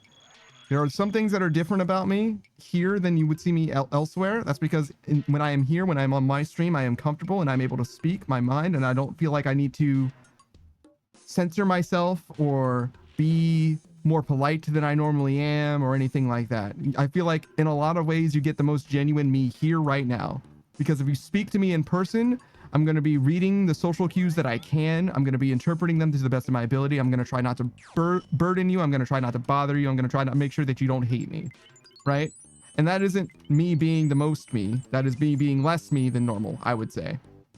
And there's a lot of that happens. And the bigger the group, the more true that is. And the more I feel like I don't want to speak all the time, because I'm not allowed to speak all the time, because if I speak as much as I want to, if I say the things that I'm thinking, then I'm going to be imposing upon others, and they're not going to be able to speak. They're not going to be able to say what they want to say. I'm going to be annoying. They're going to hate me, whatever, right? And so a lot of stream for me is necessarily me trying to be earnest. And I think that matters. And I think that comes across in a lot of ways. But it also means that when I'm having a bad time, when things are affecting me, when things are making me sad, it's very clear, and it's not something that I hide very well, and not something that I particularly am interested in hiding. And it also means that I'm like very easy to push to the edge when it comes to like, I don't want to stream anymore. I don't want to do this anymore. I want to be done, right? And sometimes that happens, right? Sometimes I'm like, okay, today's not a good enough day, whatever. And I have good days and I have bad days, like everyone, right? But what that means in the context of people who do other content, right, that have other goals, right, it's manifests very differently for me, right? As much as I like watching a stream where someone is happy to see me and is welcoming and engaging and all of those things, it matters a lot that the illusion is there. If it is an illusion, sometimes people are just genuinely welcoming and they actually do enjoy my presence, but that's definitely a fantasy. I'll let you know when I wake up, right? But that happens sometimes, right? But other times that's just the way that they want to conduct the stream, because the goal that they have for the stream is for it to be a positive space, an inclusive space, a space where, you know, you don't have to worry about the outside world. And because of that, it has to be performative. It has to be entertaining, and it has to be, you know, delightful, right? It is a manufactured experience, and that's perfectly fine, right? But for me, that's not what I want, and that's not how I connect with other people. I feel like I'm not connecting to someone. I feel like I'm being shown a show. I'm watching a movie. I'm watching a TV show. I might connect to the characters, right? But there isn't an emotional connection that is being formed, even if it is a parasocial one or what have you, right? And I think that faking your voice is a great way of performing, a great way of entertaining, but it is not a great way of making connections, if that makes sense. And for me, I am a pretty guarded person. I feel like a lot of my experiences have led me to being cautious of people that are less than genuine, because I don't have the social acumen. I don't have the ability to determine when someone who isn't being genuine is socially destructive, is harmful to me, or is going to cause problems for me, or is going to manipulate me. I can't know that. So the people that I want to engage with are the people that are genuine, because I don't need to worry about the chess game of what it is that they're trying to get from me, or whether it is that they have negative motivations in mind, or if they're trying to get something out of it or whatever, right?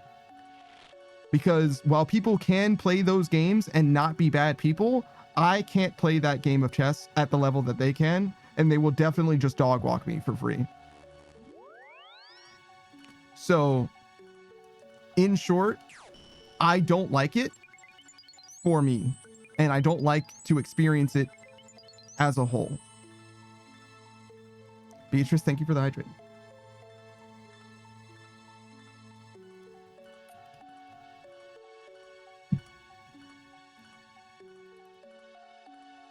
Beatrice doesn't want walkies. It's a weird way of interpreting that. But yeah, no, I think I communicated that well. I think that's a fair way of saying what I want to say without causing problems for anyone else.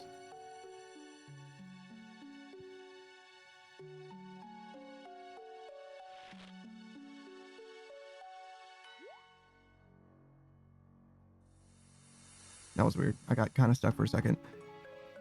Great Malenko says, you do, don't you? Suck a bunch of things? Yes, certainly.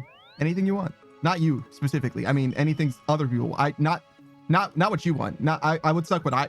Anyways. What were we talking about?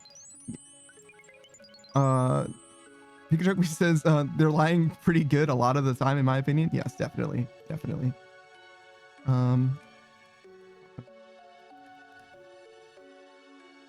Gur says, when someone shows you who they are, listen. Yes. Ring Malenko says, you suck real good? Yeah, I take pride in my ability to suck, actually. Screamer says, huh? Gur says, he popping off, I like it. Great Malenko says, I'm not gonna lie, I've been kind of in and out of this little conversation, but I respect you and watch you because you're real and in the most honest and genuine way you. I think that that's true for me as well. And I think that's a strong point for me as well. And I appreciate that you recognize that. And I do want to continue to be that, I think, going forward. I don't think that I am the best me today, but I think that the me of today is better than the me of yesterday. And the me of yesterday was better than the me of the day before that. I think that I will continue to become a better person. And I think that being genuine is a path to do that. And I think that when I'm in a situation that I'm not comfortable with, I think that sometimes facing that situation and navigating through it is an opportunity for growth that I shouldn't shy away from, which is why I wanted to talk about it. Beatrice says, yes, that was very well put. Yeah, I thought that it was something that I shouldn't talk about, but I didn't want to give up. So I tried. Pikachu says, let's all be our genuine selves. I don't know about that one. We don't always need to always be our genuine selves, because sometimes it's not the time or the place. You need to be able to navigate the situations that you're in. When you're at a funeral, you can't be the jokester necessarily. Sometimes you can, but it depends, right? So it just depends. It just depends. Because, you know, if you're the third wheel that was brought to a funeral somehow, and you don't know the people who died or whatever, and you're just like not feeling like the muggy atmosphere or whatever, you gotta shut the fuck up. You know what I mean? You can't, you know what I mean? You gotta shut the fuck up. Pikachu says, yeah, the time and the place. Yeah, exactly. Pikachu says there were too many R's in that statement. Yeah, I read it. I read through it. It was fine. You're good. Pikachu says, like, right now, I can't be myself. I'm shilling for viewership. Wow. You're like, I gotta make sure that I'm the me that people want to check out on my stream. There's some truth to that. There's some truth to that. I definitely am a lot more... My sense of humor is a lot darker than you'll see on stream because Twitch wants very specific things. When I say a lot darker, not necessarily, because I like things that are funny, but like I'm much more... It's much more amenable to me. I think that Twitch is a lot softer than it needs to be. I come from the old internet. The Great Malenko says, I knew it. Yeah, no. I come from the old internet. I know what 4chan is. You know what I mean? Like, it's very seldom that something is too dark for me. It's just that some things aren't funny, right? The Great Malenko says, I knew you tolerated my jokes because you had a fuck sense of humor. Gur says, yes, the old ways. Yeah, exactly. I've been on the internet for a long time, right? I've been on the internet for a long time. And I know that a lot of people on the internet have also been on the internet for a long time. Shout out to Nyanners, right? She's seen some stuff. She's done some stuff. She's been in some stuff. You know what I'm saying? And the whole, like, I could have never and all that shit. The oh my stars and garters type shit. Like, either you motherfuckers weren't on the internet or y'all motherfuckers are lying. You know what I mean? Like, I'm a black man on the internet. Like, if I wanted to expose everyone for the N-words that I've experienced, you know what I mean? Like, the list is endless. Like, I've played Call of Duty before. Like, you know what I mean? Like, let's not play that fucking game. You know what I mean? It's bullshit, right? Like, but that's another thing. It's like, as a black man in America, the N-word is just a word, bro. Like, you motherfuckers are soft. If you're upset because a white person called you that, first of all, get over yourself, number one. And number two, they're definitely a racist. Probably, depending on how they said it. I mean, it depends. You know what I mean? But like, but like, you get what I'm saying, right? Like, it's not that serious. It's just really not that serious.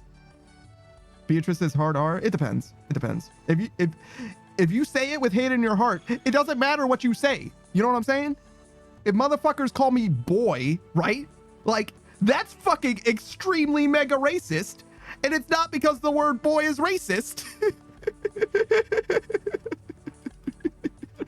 You know what I'm saying? It doesn't have shit to do with the word that they're using. It's because of the way that they said it. I'm like, yo, whoa, I felt the racism wash over me, right? I got sent back 100 fucking years. You know what I'm saying? I'm singing some fucking songs about God and slavery. You know, like, swing low. You know what I mean? Like, shit's not good right now. You know what I mean? The Great Malenko says, bro, it's different though because we grew up on 4chan and Live Leak. Curses Panda isn't my boy. No, I mean, again, the way it's conveyed matters so much, right? And it's not like it's a big deal to begin with. Like, listen. If you're a racist, I hope you get better. But I don't think that you're like doomed as a person because all kinds of shit happened. I used to be homophobic because I didn't think that kissing guys was okay. Because I was dumb. Like, it's fine. I don't care. I might do it a little bit myself, maybe. But like, not because I'm gay, just like to try it out. You know what I mean? Like, just a little bit. You know what I mean? Just to make sure it's not for me, you know, personally. But I like wouldn't do it a lot. And I wouldn't like want to do it or anything. But because I'm not gay. Me, right? You understand? Anyways, so we're gonna raid out on that note. Brave Linko says, wade in the water. Yeah. Oh, perfect. Pikachu says, just to tuck the homie in. Am I right? Yeah, exactly. You get it. All right, we're gonna raid into Cozy Got You. I have a question that I want to ask her. Gur says, yeah. Once or twice that's a test. Then nightly for the homies. Yeah, sure. Grim Malenko says, I mean, you can't say you don't like it if you ain't tried. Yeah, exactly. You got to make sure. Just got to make doubly sure, right? Cozy Got GF, if you guys don't know, she is your government mandated Got GF. Yes, she's been here the entire time. She's been waiting for you this entire time. You can definitely give her a follow. Right now, she's playing the Story of Seasons. And if you're not familiar with it, it's a very Harvest Moon type game. That's the thing that's going on here. It's a very cozy game, very Stardew Valley-esque, if you will. I don't know anything about this game in particular. I hope it's great. I know that Cozy is great, and she plays a wide variety of games, including RuneScape, but a bunch of other MMOs as well, particularly Final Fantasy 14. And look forward to her having a good time. She likes to keep it she likes to keep it positive. She likes to keep it good. And let me walk back this statement a little bit. She will say she has denied people permission to goon, is what I will say. So behave yourselves. He says, ask her if she plays League or Dota. Good question. Fantastic. All right, I'm gonna get out of here. I'll see you guys later tomorrow morning, bright and early. But that's gonna be it for your boys. Goodbye, everybody. Goodbye. Bye.